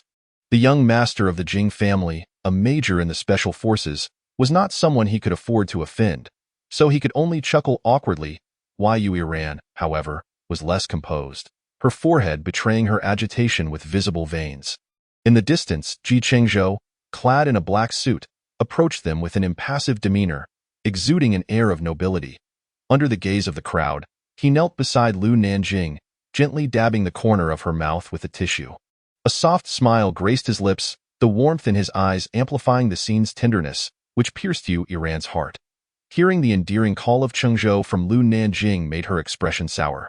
The gentleness on Chengzhou's face was quickly replaced by a shadow of displeasure as he spoke in a low tone. Director Yu, I'm not that familiar with you. Please call me Mr. G, as everyone else does, Mr. G. That was not my intention. Our families are important partners. Aside from business, we are friends, Yu Yiran replied, her tone sweet, her demeanor impeccably polished. With a sudden clatter, Lu Nanying dropped her fork onto her plate. Chengzhou's expression darkened significantly. Director Yu, I have no personal dealings with you. Please be mindful of your words to avoid any misunderstandings with my fiancé. Yu Yiran, unfazed, merely called over a waiter for a drink. My apologies, Mr. G. I did not consider it thoroughly. May our collaboration be enjoyable. After downing her glass of wine, she set it down and departed. Chengzhou, still kneeling, coaxed the pouting young lady. Darling, I assure you, I have only met her once in the office. Jiang Mu, reveling in the drama, chimed in. Our Mr. G is quite fortunate, isn't he? Get lost. Do you want someone to toss you out? Chengzhou retorted, his irritation palpable. He had not seen his little lady for 4 days, and he could not bear to see her suffer even the slightest grievance. Lu Nanying, not genuinely angry, found his distressed expression amusing and burst into laughter, playfully kneading his cheeks. I'm not mad at you. Come on, get up. Chengzhou leaned down to plant a gentle kiss on her lips. You're such a tease, my dear. I can't handle being scared. As he stood, Lu Nanying rose too. As she passed by him, he enveloped her in his arms, asking, Where do you think you're going? Didn't you say you weren't upset? I just want to go to the restroom. I ate too much and need to move around. Lu Nanying replied helplessly. After a few days apart, it seemed he had grown even clingier. I'll accompany you. Chengzhou couldn't bear to leave her side. No need. No need. This is the G family's event. No one would dare touch me. What are you joking about? With so many uncles and aunts watching over us, if you take me away, I might get a spoiled reputation. We'll go together. Don't worry, Chengzhou. Jiang He set down her drink and stood up alongside Gu Juju. Observing the trio depart, someone nearby remarked, Looks like good fortune is on the horizon for these young ones. Several middle-aged individuals, of similar age to Ji Huai, greeted them. Be sure to send me an invitation when the wedding happens. I'll prepare a grand gift. These were former partners of the 4 major families. Their relationship still cordial. Having exchanged pleasantries, the younger generation needed to show respect. The waiter brought over red wine for Chengzhou, and others lifted their glasses to toast. Chengzhou took a sip, his brow furrowing. What's wrong? Lu Nanying asked. The wine is off, Chengzhou replied, handing the glass to Gu Ting, who sniffed it. The G family's venue. Someone would dare to tamper with the wine? You drank it? Gu Ting, being a medical professional, had a more sensitive nose than the others. Just a sip. They had all undergone drug tests at the Yin base, so they could detect abnormalities. Yet, no one had anticipated that someone would dare to act at the G family gathering. What do you feel now? Do you need me to give you a shot? Gu Ting asked with a playful smile. The G family heir has his day now, he mused. Chengzhou shot him a glare. No need. It was just a sip, he whispered. What's happening? What's the matter? Whatever it is, it's clearly not trivial. He wrapped an arm around Lu Nanying and made a swift exit. Jing Xing pulled a little girl close and whispered in her ear. Jiang He's eyes widened. Who has the audacity? Oh no, Lu Nanying is with the big devil. Isn't that a recipe for disaster? She was ready to dash out when Jing Xing held her back. Zhou knows what he's doing. Don't worry. The silver-gray ghost glided down the road, with the man in the passenger seat gazing lovingly at the girl who was utterly focused on driving. Chengzhou suppressed his rising agitation, inwardly cursing, what kind of drug is this potent? His fists, tightly clenched on his thigh, were beginning to show signs of strain. Especially as he watched the sweet girl driving, he felt an overwhelming urge to abandon all restraint. Finally, it was time for Mr. G to feast. Chapter 78. Shall we unwrap the birthday gift? The 20-minute drive turned into a 30-minute ordeal as the girl took her time maneuvering. Once the car came to a halt, Lu Nanying turned to the man in the passenger seat, whose eyes were bloodshot. Chengzhou, are you okay? Her soft voice ignited Chengzhou's already restless heart. I'm fine. Let us get out, he replied, pushing the car door open, rounding the front to help her out and lead her toward the main building. Be good.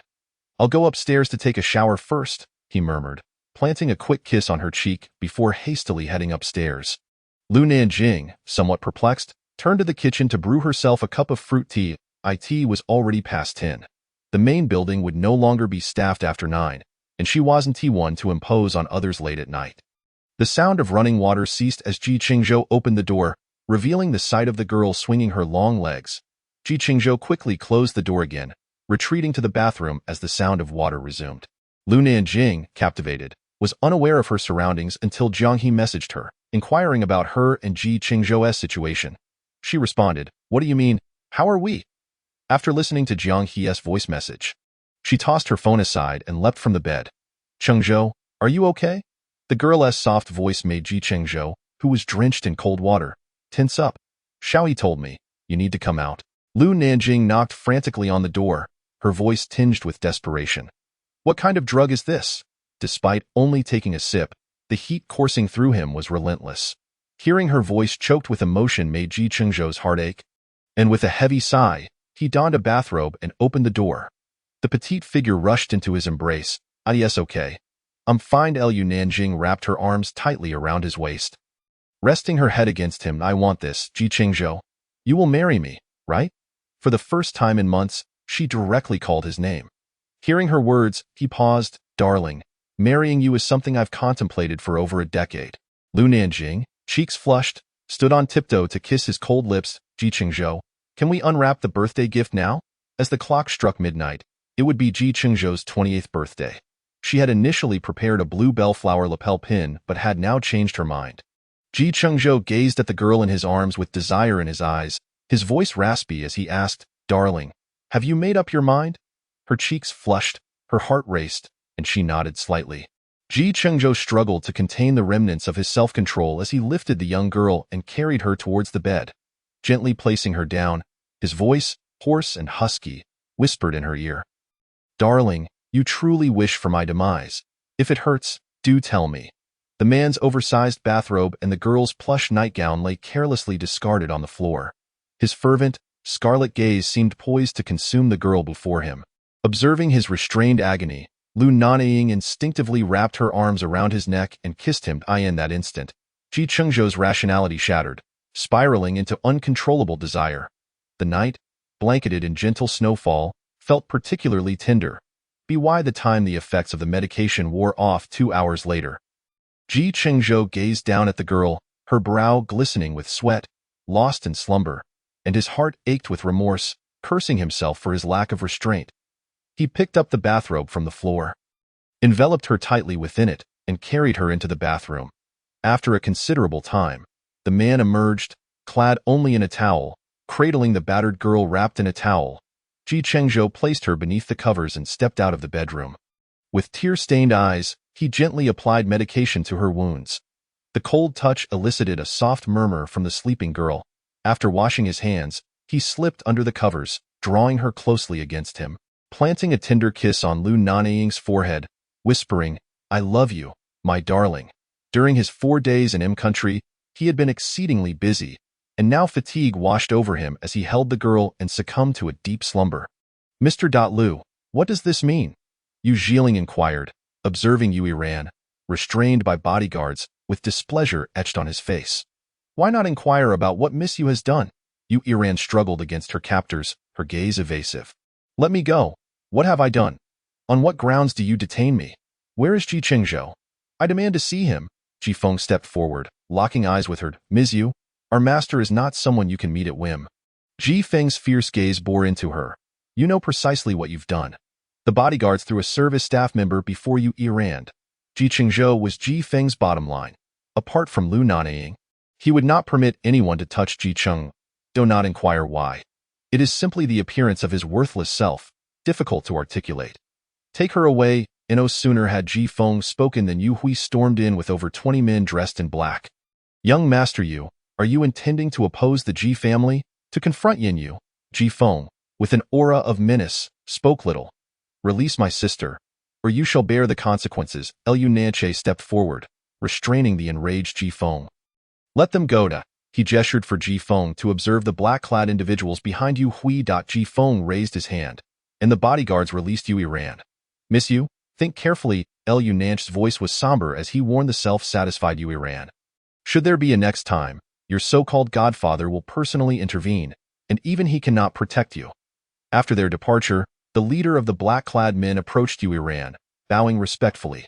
Miss, you acted rather impulsively this time. You should not have taken action on Ji's territory. Why? Yu Iran seemed not to hear his words, wearing an expression of displeasure. What a pity that he could still leave after drinking that cup. He truly is a man worthy of my admiration. After Lu Nanying and his companions departed the banquet hall, Ji Feng remarked, I heard that the notorious boss in M country has a beloved adopted daughter. You should investigate. Understood. Watching Ji Feng drive away, Lu Nanying finally entered his car, lighting a cigarette. Big brother, where are you? After hanging up, Lu Nanying extinguished the remaining half of his cigarette and sped away in his white Range Rover. Chapter 79. I will marry her. The white snow drifting through the sky melded with Lu Nanying's white Range Rover. As he paused at a red light, he picked up his phone. Monitor the Yu family's every move. Yes, it is suspected to be from M country. The voice on the other end spoke of matters unknown, prompting Lu Nanying to cough lightly, when the green light illuminated. He ended the call and accelerated towards the Lu family estate. As the iron gate of the villa opened, Lu Nanying noticed a red G-Wagon parked in the lot, leaning against which was a man smoking. He parked the car, exited, and greeted, Jing Xiao, have you fallen so low as to borrow our Xiaohe's car? Jing Xing merely smiled, unfazed. I've spent all my money on the betrothal gifts. The two exchanged no further pleasantries as they ascended to the brightly lit room on the 4th floor. Inside, Lu Nanying, clad in a deep gray loungewear, stood by the window, a still-burning cigarette between his fingers. Come in. Once the door closed, the three exchanged no formalities. Lu Nanying extinguished his cigarette. Xing, you've encountered Boss Jean before. Give a brief rundown of the situation. Observing Jing Xing's lackadaisical demeanor, Lu Nanying spoke earnestly as the two Lu brothers listened attentively for about 10 minutes. I've heard that this adopted daughter is quite popular. The tattoo that Ache mentioned is likely his. Has Ache told Ji Chengzhou? Lu Nanying furrowed his brow. Now that she is in Jing City and has allied with the Ji family, it is evident her ambitions are not small. Lu Nanying shook his head. Not yet. A Ting has taken the wine for testing. The latest drug from M country can incapacitate someone in a single sip. He refrained from finishing, for that person was his own sister. Jing Xing patted the brother's shoulders reassuringly. Rest assured, Zhou has undergone drug resistance testing. He knows what he is doing, especially since your sister is his everything. Xing, we need to expedite the plan. I will send people to infiltrate M country ahead of schedule. Che, prepare the brothers from Yin Yu as well. As Lu Nanying and Jing Xing descended the stairs. It was nearly 1 in the morning. Noticing Lu Nanying following closely behind him, Jing Xing lowered his car window. So late? Are you still leaving? His tone bore a hint of mischief. Lu Nanying smiled knowingly. What, are you envious? Without allowing him to respond, Lu Nanying rolled up the window and drove out of the Lu residence. Seems this must be prioritized. Jing Xing sighed, lamenting how difficult it was to marry off a sister. On a winter morning, as dawn broke, Ji Chengzhou's biological clock roused him at the appointed time. These past few days, with the girl absent, he had not enjoyed a single good night's sleep. This morning, he felt invigorated. Observing the girl still in slumber, he noted the marks left on her neck from the previous night, evidence of their passionate encounter. After a night, the traces on her skin were all the more pronounced. With a heart full of tenderness, he kissed her cheek and rose from the bed. After freshening up, he descended to find his phone inundated with missed calls. Having left his phone in the pocket of his suit in the living room the previous night, he had yet to retrieve it. Glancing at the messages, his brow furrowed with intensity. Entering the kitchen, he began preparing breakfast for the young girl while dialing a number. "Why are you up so early?" Lu Nanying inquired, surprised. Gu Ting mentioned that the aftereffects of that drug are considerable. "I thought I wouldn't hear from you until noon." Chengzhou was making milk and bird's nest for the girl. Leaving his phone on speaker mode on the kitchen counter, "I went to bed early last night. Is Ying doing well?" Hearing Lu Nanying's voice, which sounded relatively normal, he refrained from probing further. Knowing that men typically do not suffer losses, except for certain individuals, she is still asleep. Suddenly remembering something, he declared, "I will marry her. In this lifetime, I will love her more than any of you." Lu Nanying had not intended to delve deeper, but seeing Chengzhou's resolute declaration brought him comfort. He then recounted the events of the previous night and inquired, "How do you plan to handle the Yu family's collaboration? Let us observe for now to avoid alarming the snake." As for that woman, Lu Nanying couldn't help but laugh. "No wonder you are the prince of the Ji family. How ruthless. I will have Ji Yun handle it." After ending the call, Chengzhou placed the bird's nest into the stewing pot, washed his hands, and stepped outside. At the entrance of the main building, he encountered Aunt Ning. "Young master, you're up so early." "Aunt Ning, I've stewed bird's nest for Ying. Please keep an eye on it and prepare her favorite breakfast." As he approached the small house in the back mountain, he was taken aback to find it surrounded by iron railings, with a pristine white tiger lying on a mat outside the door. Nearby stood 2 bodyguards watching over it. "Mr. Ji, why are you here at this hour?" Chengzhou regarded the tiger, signaling the bodyguards to open the door. As he stepped inside, the tiger rose, its eyes warily fixed on him. Yet, it could not ignore the powerful aura that emanated from Chengzhou. Retreating slightly into the small house, Chengzhou spoke coldly but firmly. "Since Ying adores you, you must guard her well and ensure no one bullies her, not even me. Otherwise, I shall slaughter you to feed the wolves behind you." The tiger seemed to comprehend the mention of Ying's name. Its wariness dissipating entirely, its blue eyes sparkling like sapphires. After picking 6 pink bellflowers, he made his way back to the main building. Aunt Ning was arranging the freshly prepared breakfast when she noticed Chengzhou with the flowers. "Young master, let me have the flowers. I will arrange them. No need, Aunt Ning. Please fetch a vase that Ying likes. I wish to place them in the bedroom."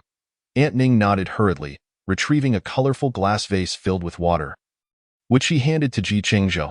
He took the vase upstairs. In the bedroom, Lu Nanying had been awake for some time. Upon awakening, she felt as though her entire body had been dismantled. Recalling the events of the previous night, her heart raced and she buried her head under the covers. Just a second later, her head peeked out, her small hand clutching the corner of the blanket tightly. Her fair, beautiful face flushed crimson, her thoughts nearly spiraling out of control. When Chengzhou entered, he found her blushing and lost in thought, igniting a flicker of warmth in his heart. He placed the vase on the bedside table and sat at the edge of the bed, gently brushing aside the stray hair from her forehead. "Are you still feeling unwell? Shall I call the family doctor to take a look?" Lu Nanying blushed fiercely and glared at him. "No, I'm fine." "Do I still need to see the family doctor? What about my face?" Observing the girl's adorable demeanor, Chengzhou's heart softened entirely as he kissed the corner of her mouth and spoke tenderly. "Ive prepared bird's nest. Aunt Ning made breakfast. Would you eat first before going back to sleep?" Chapter 80. My Chengzhou, upon hearing that Aunt Ning had made breakfast, her stomach betrayed her with a loud growl. It is not her fault. The physical exhaustion from last night was simply overwhelming. She craved nourishment and affection. Lacking strength, she feared that if she got out of bed, she might tumble to the floor. Chengzhou chuckled softly, preparing to lift the covers and carry her out, only to discover the young girl was tightly clutching the blanket. What's wrong?" Lu Nanying's voice was barely audible. "I'm not wearing any clothes." With a burst of laughter, the man couldn't help but find amusement in her predicament. He patiently awaited her as he carried her to the bathroom for her morning routine, and then down to the dining room, where Lu Nanying remained draped over him throughout the journey. Aunt Ning, ever observant, noticed the scattered marks on Lu Nanying's neck and couldn't suppress her grin that nearly reached her ears. Knowing Lu Nanying's shy nature, she swiftly turned to the kitchen, fearing she might inadvertently tease her with the title of young mistress. Lu Nanying savored the bird's nest soup being fed to her by Chengzhou. She held a shrimp dumpling in her hand. It's all your fault. Aunt Ning will mock me again. Silly girl, Aunt Ning is just delighted, he reassured her, coaxing the young lady to finish her meal. Aunt Ning soon presented a bowl of longevity noodles, placing it before Chengzhou. Young master, as per tradition, these are the longevity noodles prepared for you today. Happy birthday. Thank you, Aunt Ning. Suddenly recalling something, Lu Nanying put down her chopsticks and stood up. But before she could take a step, Chengzhou gently grasped her hand. My dear, where do you think you're off to without breakfast? Where is my bag? I need to find something. How could she have forgotten such an important matter? Distracted by beauty? In the room. Sit and eat. I'll fetch it. Observing her anxious demeanor, Chengzhou assumed it was something of great significance. No, I'll go myself. She pushed him aside and dashed upstairs. The way she bounded up the stairs startled Chengzhou. Slow down. Be careful not to fall. Moments later, she rushed down, standing before him. Close your eyes. Although unsure of her intentions, Chengzhou would never refuse her request. Lu Nanying revealed a delicate box from behind her back. All right, open your eyes now. Her soft voice made Chengzhou's smile bloom even brighter.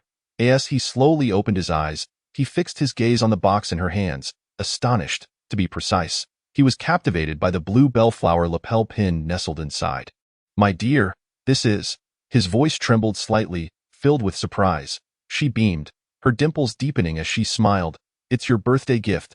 Dio, you like it? Happy 28th birthday, my Chengzhou. Rising on her tiptoes, her sweet voice whispered in his ear. Chengzhou's mind buzzed, his pupils dilating in disbelief. Did she just say what he thought she did? His Chengzhou? Every pore on his body seemed to rejoice. He wrapped his arms around her waist. Tilting his head down to kiss her, he only released her lips when she was breathless, regretfully parting from her soft mouth. Thank you, darling. I adore it. The familiar husky tone of his voice sent a shiver down Lu Nanying's legs. Making her step back slightly, seeing her instinctive reaction, Chengzhou chuckled, realizing he had startled her last night. After breakfast, he took Lu Nanying's hand and led her upstairs. I need to change clothes. Could you help me put it on later? He placed the lapel pin in her hand before hastily heading to the wardrobe. Seated on the sofa, Lu Nanying texted while watching him emerge in a stunning dark blue suit, paired with a black shirt and matching tie. The aura of restraint surrounding the CEO was palpable, and Lu Nanying nodded in approval, thinking how handsome he looked, truly deserving of her admiration. Help me put it on, okay? Chengzhou observed the dazed girl before gently tucking her hair behind her ear. As she prepared to rise, she was taken aback to see him kneeling before her, prompting her to swiftly attach the lapel pin to his suit. Darling, does it look good? Chengzhou kissed the corner of her mouth. Suddenly feeling playful, Lu Nanying teased, Are you asking about the lapel pin I chose, or the man I selected? Her cheeks flushed as she pondered how he could speak so smoothly despite claiming to be inexperienced in romance. Yet, she found herself utterly enchanted. Sleep a little longer. I have to go to the office. I'll pick you up for dinner tonight. It was his birthday, and while he usually preferred to avoid grand celebrations, his friends often gathered at Lanyi to celebrate with him. This year, with the one he cherished by his side, his anticipation grew. If Chengzhou were present, he would undoubtedly inquire why her face was so flushed. She admired her dear friend, who dared to ask such bold questions, and wondered what kind of experience could possibly be imparted. Curiosity piqued, she mused, try asking Jingxinggu, and you'll find out. After putting her phone down, she lay on her pillow, lost in thought, and soon drifted back to sleep.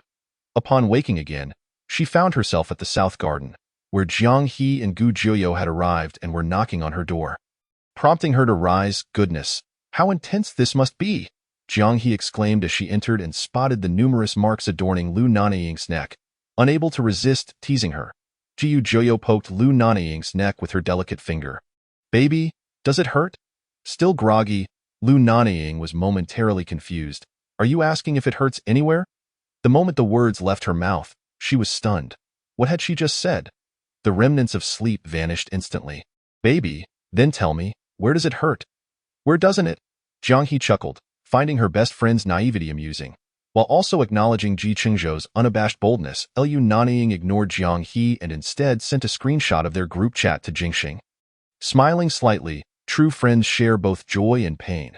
Meanwhile, Gu Jiuyo, who had been silently observing, felt a sudden chill on her neck and quietly remarked, Lu Nanying, spending so much time with Chengzhou Gu has changed you. Chapter 81. You helped me make a wish. Jiang He's phone chimed with a WeChat message, revealing a voice note from Jingxing. Darling, if you want to know something, you should come and ask me. Jiang He was perplexed, glancing at Lu Nanying, who was stifling a laugh. Realizing the implications, she tackled Lu Nanying onto the bed, tickling her until the room filled with laughter. Their merriment was interrupted when Aunt Ning knocked on the door to announce that lunch was ready, prompting them to head downstairs. During the meal, Xiaoyi texted to say he would arrive an hour late, causing Lu Nanying to feel disheartened. Xiaoyi was never late, and the only explanation was that it had something to do with a certain man. She felt utterly embarrassed. Fortunately, the three of them finished their meal and decided to take a stroll in the back mountains to digest. Each year, Chengzhou celebrated his birthday at Lanyi with this same group of friends. This year, they were joined by several new faces. Jiang Mu had made arrangements in advance, and dinner was to be delivered from Jiangnan Pavilion to their exclusive private room at Lanyi. Upon finishing their training, Jiang Mu sent a message saying they were dining at Lanyi. After returning to the villa, they showered and changed before heading to the venue. Upon entering, all eyes were drawn to Lu Nanying in her lace high-neck dress. Lu Nanying coughed lightly and pulled his sister to sit on the sofa. Are you feeling unwell? If so, let a Ting take a look at you. Diu Ting, who was still en route, chimed in. Thanks, but I'm a surgeon, not a gynecologist. Lu Nanying's face flushed at her second brother's bluntness. I'm fine. She shook her head, eager to avoid the knowing looks from others. As Gu Ting arrived. He carried a cake box emblazoned with the Zhoumi logo. I'm here, but where's the guest of honor? He asked, placing the cake in the fridge of their private room. Chengzhou would surely be pleasantly surprised upon seeing it. You know you're always the last one to arrive? Chengzhou teased, having buried himself in work after returning from a few days away. Are you hungry? Are you feeling all right? Chengzhou seated himself beside Lu Nanying, gently wrapping his arm around her waist. She felt a bit uneasy and blushed as she pushed him away. I'm fine. Please let go. The men didn't make a big deal out of birthdays, reserving special celebrations for their little princess. The atmosphere at the dining table was filled with laughter and playful banter, something many prominent families in the capital envied. While there were many wealthy families in the city, most were embroiled in cutthroat power struggles for their businesses. In contrast, the Ji, Lu, Gu, and Jiang families regarded their power as a nuisance, often hindering their romantic pursuits. In previous years, they would merely dine and drink, but this year, with the addition of several young ladies, the ambience was particularly joyful. Jiang Daijia generously sang a few songs for everyone. Jingxing watched Jiang He, his eyes brimming with affection, while Jiang Mu felt irked seeing his little sister being admired. He nudged the dazed individual next to him with his foot. Hey, I'm still here. Can you tone down that gaze? Right now, you look like a wolf in my eyes. Jingxing merely regarded Jiang Mu's companion with amusement, not even sparing him a glance. This infuriated Jiang Mu, causing his head to throb. A large hand resting gently on his back made him sit up straight, as he felt a warm breath near his ear. In your eyes, what am I? Lu Nanying asked, his gaze laden with meaning, causing Jiang Mu to avert his eyes. Teasing Jiang Mu had become a habit for Lu Nanying, and he couldn't resist bringing up their previous conversation. Can we make that happen tonight? He had been pondering over Chengzhou's every movement lately. Come, let us see the gift Jiu prepared. Jiu Ting produced the earlier cake, placing it on the table and encouraging Chengzhou to unwrap the outer packaging. The cake box stood about 30 centimeters tall, unlike the usual transparent boxes that showcased the beautifully crafted cakes. Today was different. Chengzhou, holding Lu Nanying's hand, stood before the cake, while everyone else gathered around them. Gazing at Chengzhou's elongated fingers, which resembled a work of art, he carefully untied the bow on the cake box, as Chengzhou intended to lift the lid of the cake box first. Gu Nio's sweet voice chimed in, Brother Chengzhou, you must remove it entirely. At that moment, the box was unveiled, leaving both Chengzhou and Lu Nanying momentarily stunned, their eyes wide with disbelief, but predominantly filled with joy. On the crimson cake, figurines crafted from soft clay adorned the top. Lu Nanying, donned in a phoenix crown and colorful garb, alongside Chengzhou in traditional Chinese wedding attire. While they were not exact replicas, the difference was akin to that of an original and a miniature version. Chengzhou's heart brimmed with delight. This gift truly touched the core of his being. Neo, Thank you. I absolutely adore this gift, he expressed to Gunio, though his gaze lingered on the tearful little girl beside him. Unable to contain her emotions, Lu Nanying embraced Gunio, exuberantly conveying her feelings about the clay figurines. Neo, I love it so much, thank you. With a resounding kiss, Lu Nanying planted a heavy peck on Gunio's cheek, eliciting a smile from Gunio as she replied, I'm just glad you like it. I was worried it wouldn't turn out well. Lu Nanying, overjoyed, clung tightly to Gunio, exclaiming, I love it. I love it so much. A large hand ruffled Lu Nanying's hair, playfully urging, can you let go now? You've hugged and kissed enough. Lu Nanying looked at the person holding her sister-in-law with an expression of helplessness. After all, this was his exclusive privilege. Yet, what could he do? She was his little sister. After all, and he couldn't scold or be angry with her. Lu Nanying's mouth twitched in disbelief as she pointed at herself. Brother, I'm your sister, and you're jealous of me? Gunio's beautiful, round face flushed a rosy hue, causing Lu Nanying to involuntarily swallow hard. Darling, let us cut the cake. Having had his fill of meat, Chengzhou understood the situation entirely and quickly whisked the little girl away. When it came time to make wishes, Chengzhou said, Darling, you go first. Why do I get to make a wish on your birthday? Lu Nanying was somewhat perplexed by the man's intentions. Chengzhou gently ruffled the little girl's hair and took her hands in his. You can make 3 wishes for your birthday. You help me with 2. Faced with the man's earnest demeanor, Lu Nanying complied and closed her eyes obediently. Her first wish was for Chengzhou's safety and success, and the second was for their unwavering bond, enduring from dawn until dusk, until death did them part.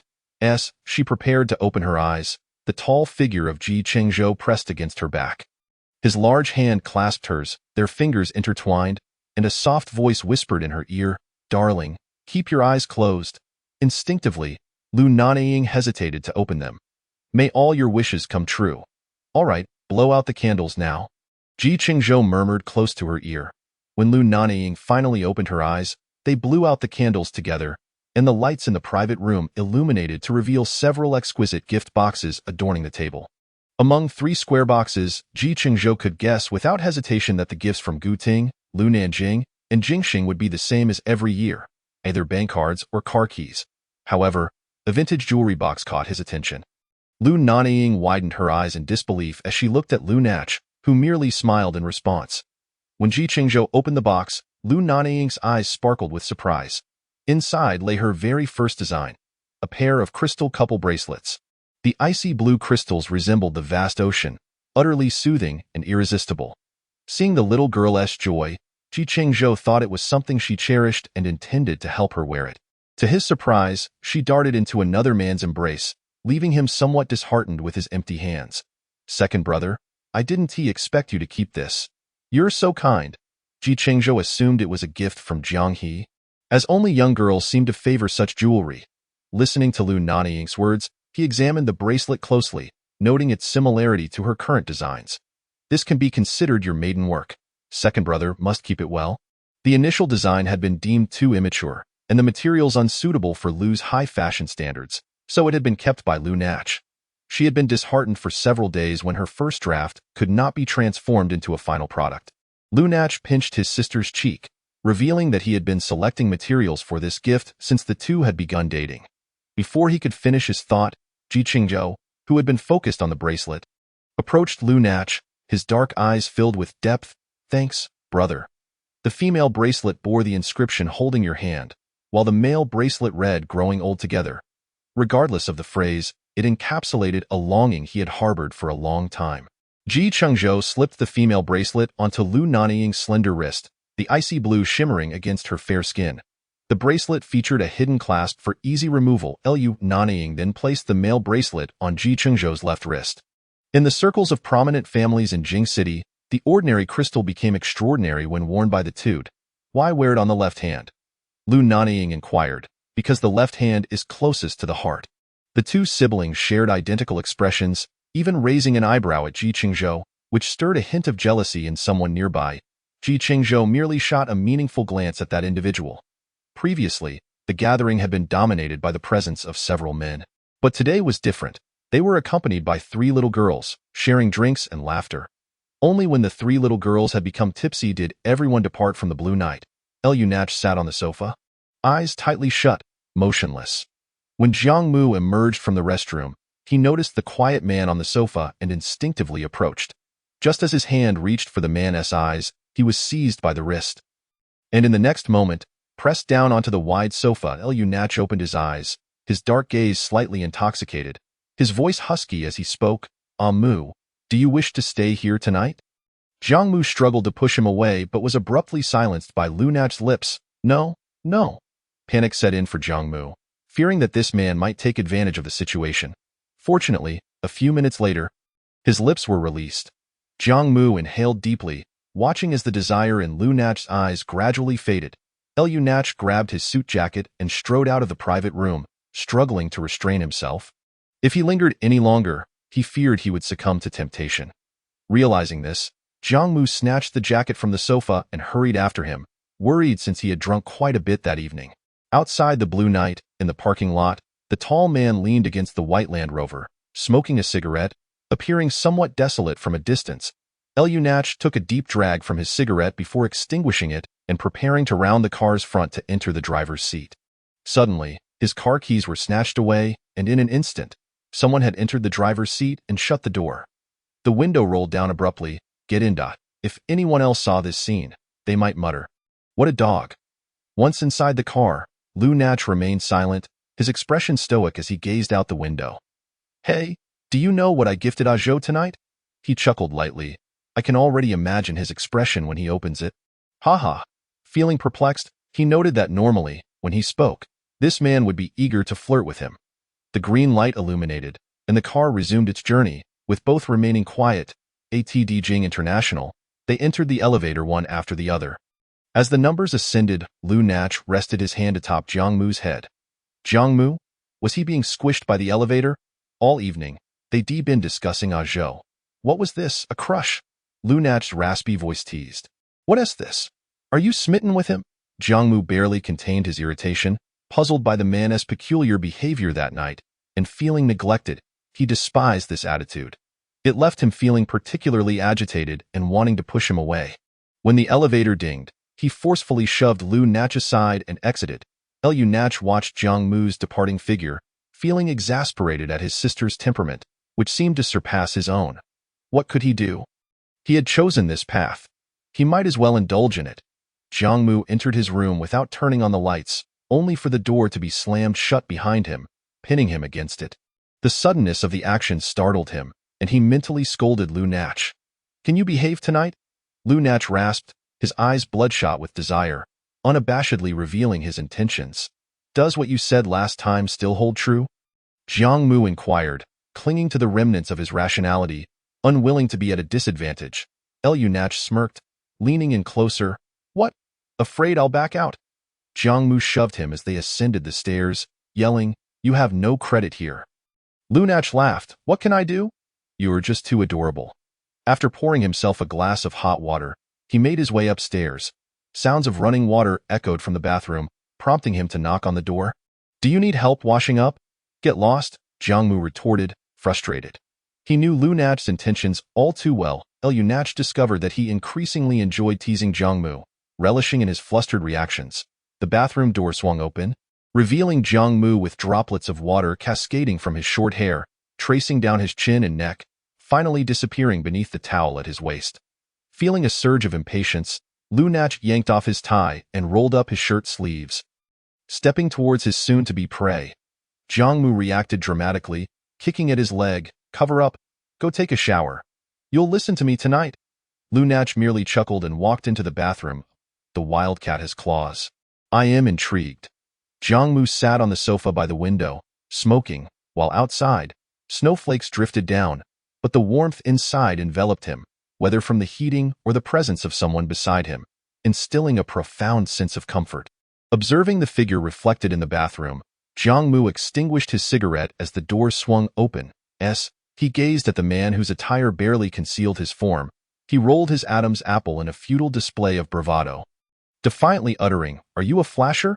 Lu Nanying gently kissed the corner of his mouth, inhaling deeply the lingering scent of tobacco. It won't be long before we must undress. How troublesome, Jiang Mu remarked, rolling his eyes in response. Leaning in closer, the man whispered in a husky tone, "We must do this now." Observing the man who bore the heart of a thief yet lacked the courage, Lu Nanying murmured in his ear, "If you don't hurry, I might change my mind." Over an hour later, the silk sheets lay crumpled, and Lu Nanying looked at the man, whose face radiated satisfaction. "Are you content now?" Jiang Mu felt a flutter of joy within him.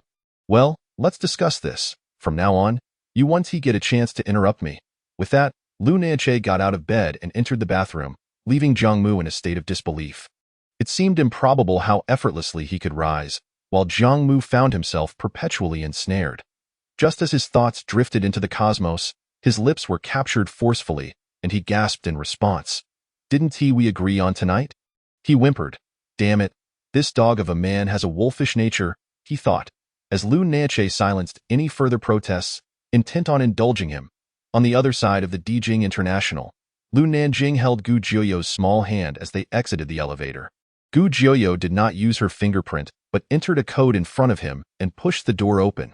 Lu Nanying was taken aback, following behind with incredulity as he asked, "My birthday?" She nodded. Her cheeks flushed a deeper shade of red due to the slight inebriation.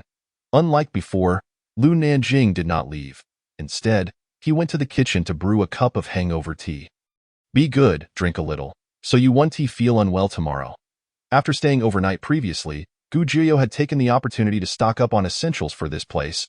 "I'll leave shortly." He wished to stay longer, but feared he might inadvertently frighten her, for in front of his girl, his self-restraint was utterly ineffectual. Gu Jiuyo set down her cup and softly said, "I'll go upstairs for a shower." Although she had bathed after training earlier that day, she had picked up various scents from Lanyi that go on. "Can you manage alone?" Observing the dreamy look in Gu Jiuyo's eyes, he couldn't help but feel a twinge of worry. Gu Jiuyo blushed and nodded as she ascended the stairs eyeing this cozy home. Every corner brimmed with Gu Jiuyo's essence and presence. The house, much like its owner, radiated an inviting warmth upon approach. In a corner, Lu Nanying seemed to unearth a hidden secret. The brown glass cabinet doors reflected the silhouettes of items within. He instinctively opened the cabinet, and in that moment, tears welled in his eyes as he beheld the incredible sight before him. Every photograph captured moments of his youth, at home, outdoors, and at school. Most were from his time in the military, showcasing various uniforms, training attire, and ceremonial dress, images he had once casually shared in the family group chat. At that moment, he fully comprehended that among them, he was the happiest. He had never been in unrequited love. His girl had always reciprocated in ways he had yet to realize. When Gu Jiuyo descended the stairs, she found the tall man covering his eyes, standing before the glass cabinet. Her heart skipped a beat, and she froze, anxious as she stood on the staircase. Her small hands clenched into fists. "Jiuyo, come here." The hoarse voice, thick with emotion, startled Gu Jiuyo, prompting her to rush to his side. "Brother Jing." She feared he would despise her after seeing these photos, which had gone unnoticed for years, as she halted. He enveloped her tightly in his embrace, holding her fiercely. Lu Nanying's strength was overwhelming. It caused her some discomfort, yet she made no sound nor struggled, instead wrapping her arms around his reassuring waist. This embrace felt so real, and she longed to linger in it a little longer. "Jiuyo, thank you for waiting for me all this time. For loving me." Lu Nanying's voice trembled, unsure whether it was from joy or fear. "I'm sorry, my dear, for making you wait for so many years. From now on, I will guard you. I in my life. I will not fail my country, my family, and I will never fail Gu Jiuyo." After her shower, Gu Jiuyo, with her hair tied up in a bun, appeared particularly delicate and petite. At that moment, the grievances she had buried deep within her heart burst forth. Scalding tears streamed down her cheeks like pearls escaping a broken string, falling onto Lu Nanying's hands. Chapter 84. "Everything for you, including my life." Lu Nanying cupped the girl's small face in his large hands, continuously kissing away the tears that welled in her eyes. When they finally parted, Lu Nanying chuckled softly, brushing his thumb over her swollen lips, leaning down to rest his forehead against hers. During his missions, he had never harbored such concerns. Yet now, he found himself unwilling to leave her side for even a second. Her once fluttering heart now raced in her throat. "There's no danger. I will leave after the baby's birthday, alongside the brothers from Yinyu. Jiuyo, there are things I cannot disclose, but before I depart, I wish to ask you something. Lu Nanying pulled her onto the sofa, cradling her on his lap as one would a child, causing Gu Jiuyo to blush profusely. He knew his girl was easily embarrassed. So he refrained from gazing into her beautiful eyes and instead whispered softly in her ear, "Will you be my wife for all eternity?" Gu Jiuyo was taken aback, pondering that this was truly different. "Are you proposing to me?" Her voice, still tinged with tears, sounded sweet and innocent, prompting many affectionate kisses from the man. Lu Nanying produced an item that he had carried with him for some time. Gu Jiuyo hesitated to reach for it, aware that it symbolized his identity, a treasure one at the cost of his life. "Yes, I am proposing, Jiuyo. I may not be as romantic as a Zhou, nor as eloquent as a Xing, but everything I possess, I offer to you, including my life." She nodded vigorously, terrified that if she hesitated, he might retract his words. Jiuyo leaned against the broad expanse of his chest, attuned to the powerful rhythm of his heartbeat, which filled her with an overwhelming sense of security. After an afternoon of training, coupled with the effects of alcohol, Gu Jiuyo intended merely to savor his presence. Yet she soon drifted into a blissful slumber. Hearing the soft, steady breaths of the girl in his arms, Lu Nanying smiled affectionately. He pressed a gentle kiss to her flushed cheek and lifted her up the stairs. Not long after, he descended, taking the car keys from the table and turning off the lights before stepping outside. Although he yearned to stay, pressing matters awaited him. The military Land Rover traversed the silent main road in the early hours. Lu Nanying picked up his phone and sent a message to Gu Ting. "If I'm to take your younger sister, I must provide prior notice." Just as he set his phone down to prepare for sleep, his assistant sent a message. "Assistant Shaolin, Director, the doctor transferred from Yun City has been confirmed. The paper documents are on your desk, and I've sent the resume to your email. The start date is set for 5 days from now." Ji Ting opened his email, having heard of this doctor from Yun City, rumored to have been recommended by the director of Yun City Central Hospital. Any doctor able to join Gu's hospital was undoubtedly exceptional, having undergone rigorous scrutiny of both character and skill. As he scrolled through the email, the photograph on the resume caused him to pause mid-motion. Beneath elegantly arched willow brows, a pair of eyes sparkled like stars, framed by a delicate heart-shaped face, with a gentle smile gracing her lips. Name: Rong Yun. Gender: female. Age: 27. Marital status: unmarried. Ji Ting felt a surge of wakefulness. He had an important surgery scheduled for the morning and had intended to retire early, but now his thoughts lingered on the word unmarried. Her unmarried status consumed his mind, and the name buried deep within his heart resurfaced. He rose, changed his clothes, and left the room, taking his phone and car keys as he drove to the hospital. Due to the unique nature of his work, Gu Ting was not only the director but also the head of surgery, necessitating his availability at all times. Thus, he resided in the Xing apartment near the hospital, with a mere 10-minute commute. "Director, aren't you supposed to be resting tonight? Have you heard of the new doctor transferred from Yun City?" Gu Ting typically did not concern himself with personnel, but he reviewed the data of anyone ultimately joining Gu's hospital to retain a mental note. The on-duty doctor suddenly grew animated. "Are you referring to Dr. Rong Yun from Yun City Central Hospital?" "Yes, do you know her?" Observing the man's reaction, Gu Ting realized he was unaware of certain details. "Director, aside from medical research and surgeries, you should familiarize yourself with your peers in private. Dr. Rong is quite the catch in Yun City. Many seek her for their procedures, and she is a versatile doctor in both internal and external medicine. I heard that others were vying fiercely for this position, yet Dr. Rong showed no interest, even with the director of Yun City Hospital mandating her transfer." Ji Ting remained silent, listening until the doctor finished speaking before inquiring, "What do you know about Dr. Rong's personal circumstances?" Asking this, the expression on the on-duty doctor's face turned somber. "Tio, speak of it.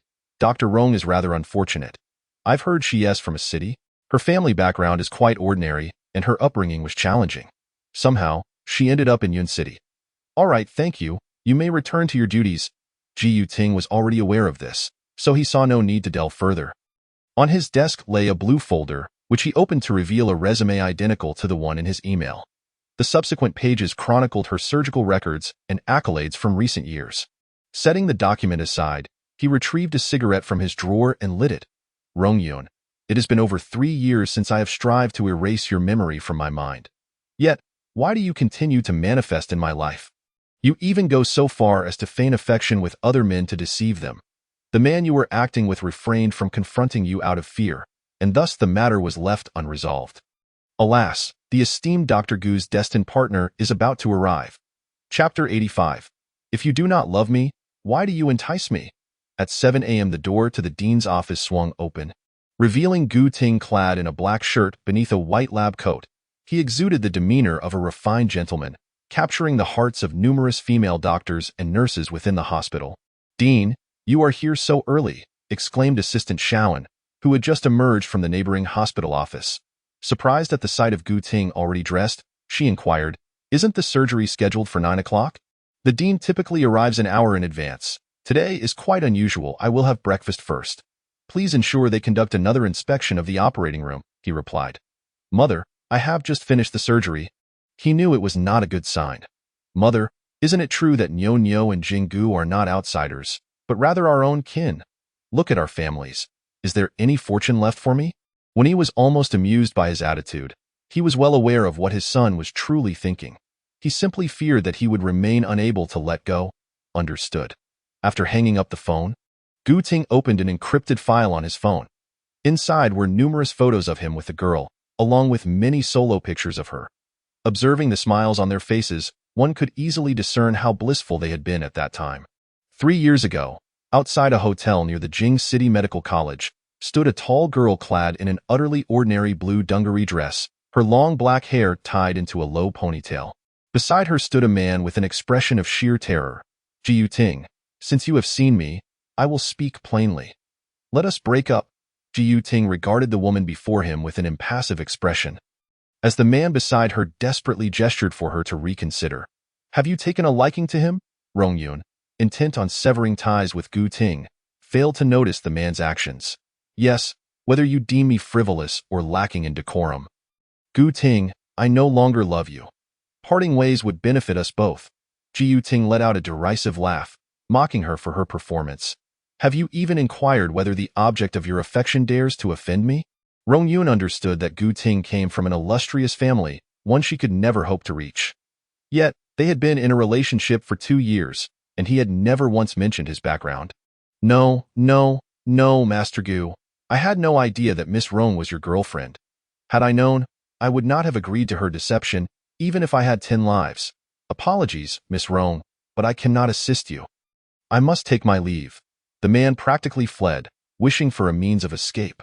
After all, he was dealing with the eldest son of the esteemed Gu family, a lineage with little room for error. "Rongyun, I have said before, I can resolve matters concerning your family. Why must you insist on leaving me?" Gu Ting's frustration gnawed at him.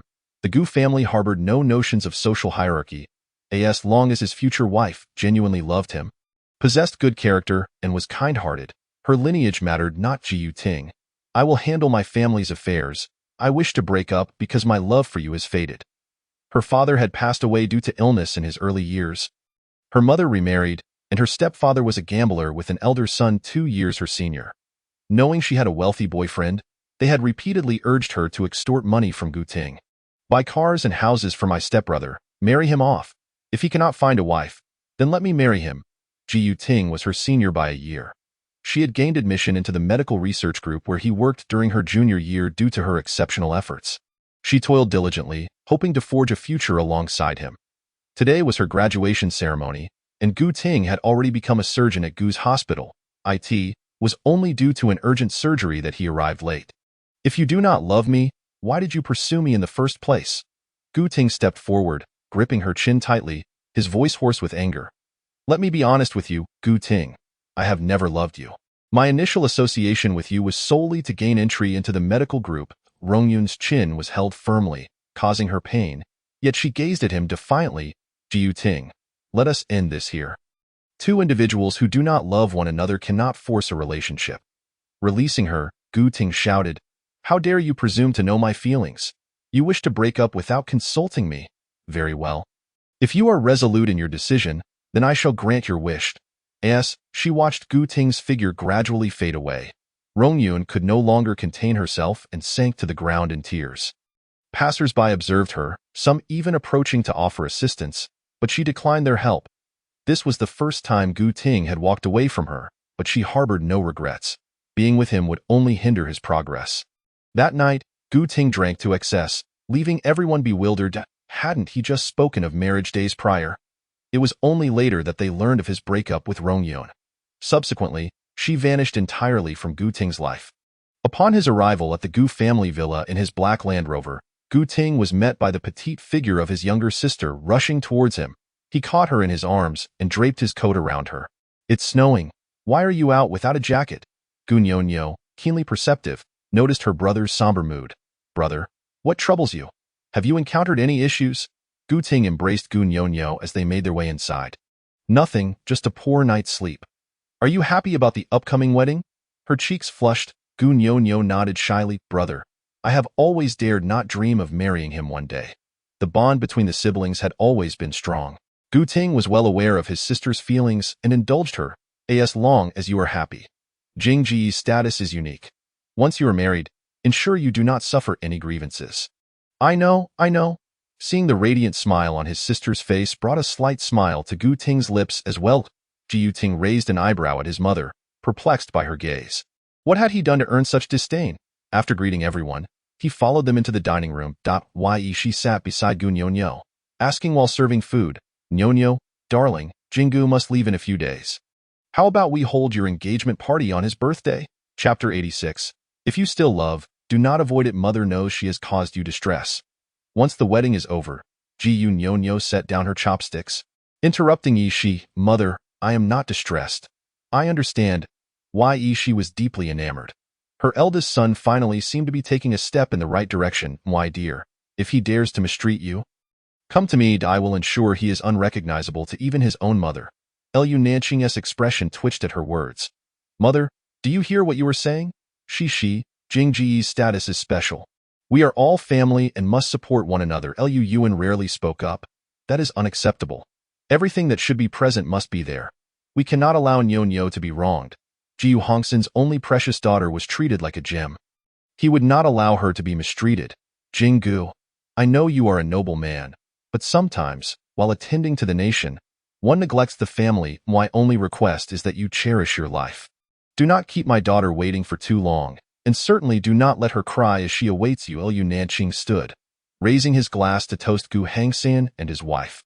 "Uncle Gu, Auntie One, rest assured, my life can be taken by no one but Nyo and Iyu." Jiu Hangsan nodded and clinked glasses with him before signaling him to sit and enjoy the meal. After the meal, several parents gathered to discuss the dowry and wedding plans with Gu Nyonyo. Meanwhile, Lu Nanying ascended the stairs and knocked on Gu Ting's door. "Jingu?" Gu Ting was somewhat surprised. Shouldn't he be downstairs discussing wedding matters? Although this man was to marry his sister, Lu Nanying remained their elder brother, whom he respected deeply. Ting, just because everyone is preoccupied with my and Nyonyo's affairs does not mean I have overlooked you," Lu Nanying said, eyeing him sternly. He had heard whispers of the past and was acutely aware of Gu Ting's character. He would not make idle chatter without reason. Lu Nanying took a cigarette from the box on the table, offering one to Gu Ting. His hoarse voice betrayed Gu Ting's current emotional state. Heaven knew he had exerted all his professional composure to cast aside all thoughts in the operating room. Now that he had a moment to breathe, his mind was flooded with thoughts of that woman, and he could not help but curse himself inwardly. "Jiu Ting, you are truly a fool." Lu Nanying extinguished his cigarette in the ashtray and patted Gu Ting's shoulder. "Ah Ting, some things are not as they appear. Understanding requires both the heart and the mind. If you meet again and still harbor feelings, do not shy away, lest my wife worry unnecessarily about you." With that, he opened the door and left. Jiu Ting could only laugh in frustration. He departed yet still managed to sprinkle a bit of romantic envy. Was he planning to move out before even getting married? Hearing that, Gu Hangsan, emerging from the kitchen, kicked his unfortunate son in the shins. "What nonsense are you spouting, mother? Is it not enough that you are fretting over my sister? Could you spare me?" Upon hearing him retort, Gu Hangsan, in a huff, urged him to leave. "Get lost. If you make your mother worry again, I will arrange a blind date for you." Jiu Nyonyo quickly interlinked her arm with her unfortunate brother. "Brother, I will be training at Nanyuan soon. Since Dijing International is nearby, I will pack some things to keep there for convenience." Jiu Ting took her suitcase, asking, "Is Jingu not accompanying you?" Gu Nyonyo shook her head. I am not a child anymore. I will see you off.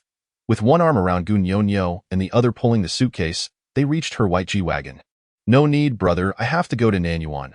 I am late for training today. Ji Yuting relented, placing her suitcase in the car before opening the driver's door. All right, drive carefully. Call me if you need anything. The sibling duo, one in black and the other in white, departed the Gu residence in succession. When he stood by the door, her eyes reddened as she sniffled, leaning against the man behind her. Ah Ting still cannot let go of Xiao Yunit has been years. He thought we would not notice if he kept silent. Yu Hangson berated his inexpensive son in his heart, causing his wife to shed tears.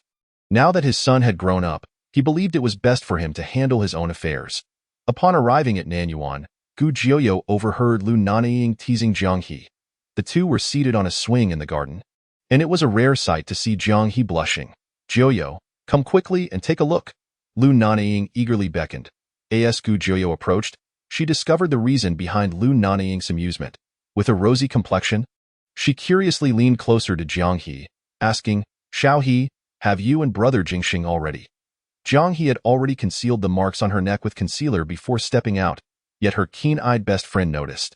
Always bold, Jiang He felt no embarrassment at being caught. I would love to, but Major Jing refuses to take that step. I can't force him, can I? If it weren't for sensing his reactions, I would doubt my own allure, she said bluntly, causing those nearby to flush with embarrassment, surprised by her audacity. With a mischievous smile, Jiang He turned to her two close friends. Ying, have you unwrapped the gift from last night? Upon mentioning the gift, Lu Nanying shot Jiang He an annoyed glare. What on earth did you send? Were you hoping I would drop dead from it? Jiang He nonchalantly replied, isn't it to bring you a little joy? So, did you manage to charm the great demon king? Gu Jioyo, intrigued, leaned in to inquire, what did you send? Oh, nothing much, just 10 sets of exquisite and alluring nightgowns, Jiang He casually stated. Gu Jioyo's mind buzzed with shock. Stammering, 10 sets? Amused by Gu Jioyo's adorable reaction, Jiang He teased, Jioyo, once you're engaged to brother Lu, I'll send you 10 sets too. Gu Jioyo, frightened, took 3 steps back, recalling the passionate kiss from last night. She could already envision the consequences of receiving those 10 sets. Absolutely not. You keep them for yourself? Jiang He ceased her teasing and turned to Lu Nanying. So, how did it go last night? Did you manage to captivate Chengzhou? Just like Jiang Mu, she had a knack for mischief. Last night, after a shower, her curiosity got the better of her, and she couldn't resist unwrapping the 2 gift boxes. Terrified, she attempted to hide them, but was caught red-handed by Ji Chengzhou as he emerged from the bathroom. Chapter 87. A reward. The man's gaze, fierce as a wolf, seemed to devour her eye in a moment of brave resignation. She reclined on the bed. Ji Chengzhou chuckled softly, opening the unsealed gift box, and upon seeing its contents, he grinned with satisfaction. These two truly know what I need, my dear. Care to give it a try? Ji Chengzhou leaned down, his voice a tantalizing whisper by her Lu Nanying. Almost unconsciously, nodded, her head shaking vigorously as the memory of her actions flooded back. Her adorable demeanor rendered Ji Chengzhou unable to resist planting a fervent kiss on her. As the kiss ended, Lu Nanying lay back on the bed, gasping for breath, her eyes shimmering with unshed tears as she gazed at the man before her. The sight of Lu Nanying's tears struck fear into Ji Chengzhou's heart, and he hastily comforted her, silly girl. I'm not that beastly. However, he did not finish his sentence, placing one of the gifts in the bedside drawer and taking the other into the dressing room. Not for now, but it will come in handy eventually, he mused, already contemplating how to utilize it. Although she understood that Jiang He's gifts would inevitably be used on her, she couldn't help but smirk. Just wait. When you get married, I'll send you double. This audacious confidence exasperated both Gu Jioyo and Lu Nanying, prompting them to roll their eyes in disbelief. Xiao Yi arrived late, having been busy with Ji Yu recently. But with these little troublemakers just getting started, he couldn't afford to abandon the task. Thus, he gritted his teeth and dashed between Nanyuan and the training grounds. By the time training concluded, night had fallen, and snowflakes began to fall gently. Just then, a new barbecue restaurant opened in a mall under the Jiang family, and the 3 of them finished their meal, finding it nearly 10 o'clock. As they exited the restaurant and walked a short distance, they spotted Ji Chengzhou's tall figure approaching, eliciting a chorus of piercing screams from the girls passing by. The three exchanged knowing glances, watching as the handsome man took the hand of a beautiful young lady. They could almost hear the collective sighs of the heartbroken girls surrounding them. "Aren't you working overtime? What brings you here?" Lu Nanying whispered to the man, feeling as if she were about to be pierced by daggers of jealousy. Chengzhou ruffled the girl's hair, glancing at the two glowing light bulbs beside him. They understood instantly, nodding vigorously, while Jiang he linked her arm with Gu Jiuyo's. Observing her friends dart away like startled rabbits, Lu Nanying couldn't help but smirk at their blatant antics. Faced with such perceptive companions, Chengzhou couldn't suppress his laughter. "Shall we take a stroll? The mall doesn't close for another half hour." Jiang he was right. Such an opportunity was indeed rare and should not be squandered. "Let's take a look then. We can pick out some New Year's gifts." With the new year approaching, followed closely by her birthday, along with the engagement banquet for her brother and Jiuyo, she suddenly felt overwhelmed with items to purchase. For the next half hour, Lu Nanying led Chengzhou on an enthusiastic shopping spree. Scouring various high-end brand stores, her arms filled to the brim, she even managed to intertwine her pinky with the young man's hand. Exuding charm, Lu Nanying maintained a radiant smile from the mall to the parking lot, her dimples deepening adorably. Upon reaching the car, she instructed him to place the items in the trunk. Just as he shut the trunk, a pair of small hands wrapped around his neck, pulling him down with gentle force. Though the effort felt trivial to him, Chengzhou was more than willing to indulge his little girl. "Here's a reward for you," she said playfully, catching Chengzhou off guard as she was lifted effortlessly into his arms. Though it was only a short distance, Chengzhou carried her with one hand, opening the passenger door with the other and gently placing her inside. Blocking the door with his tall frame, he fastened her seatbelt. Just when Lu Nanying thought he was going to close the door and return to the driver's seat, his lips captured hers in a fiery kiss. The heat of the moment made her instinctively part her lips, granting him easy access to explore her mouth. Their tongues danced passionately until he finally released her, leaving her breathless. "I just want to devour you right here," he murmured, his voice husky and low, sending a shiver down Lu Nanying's spine.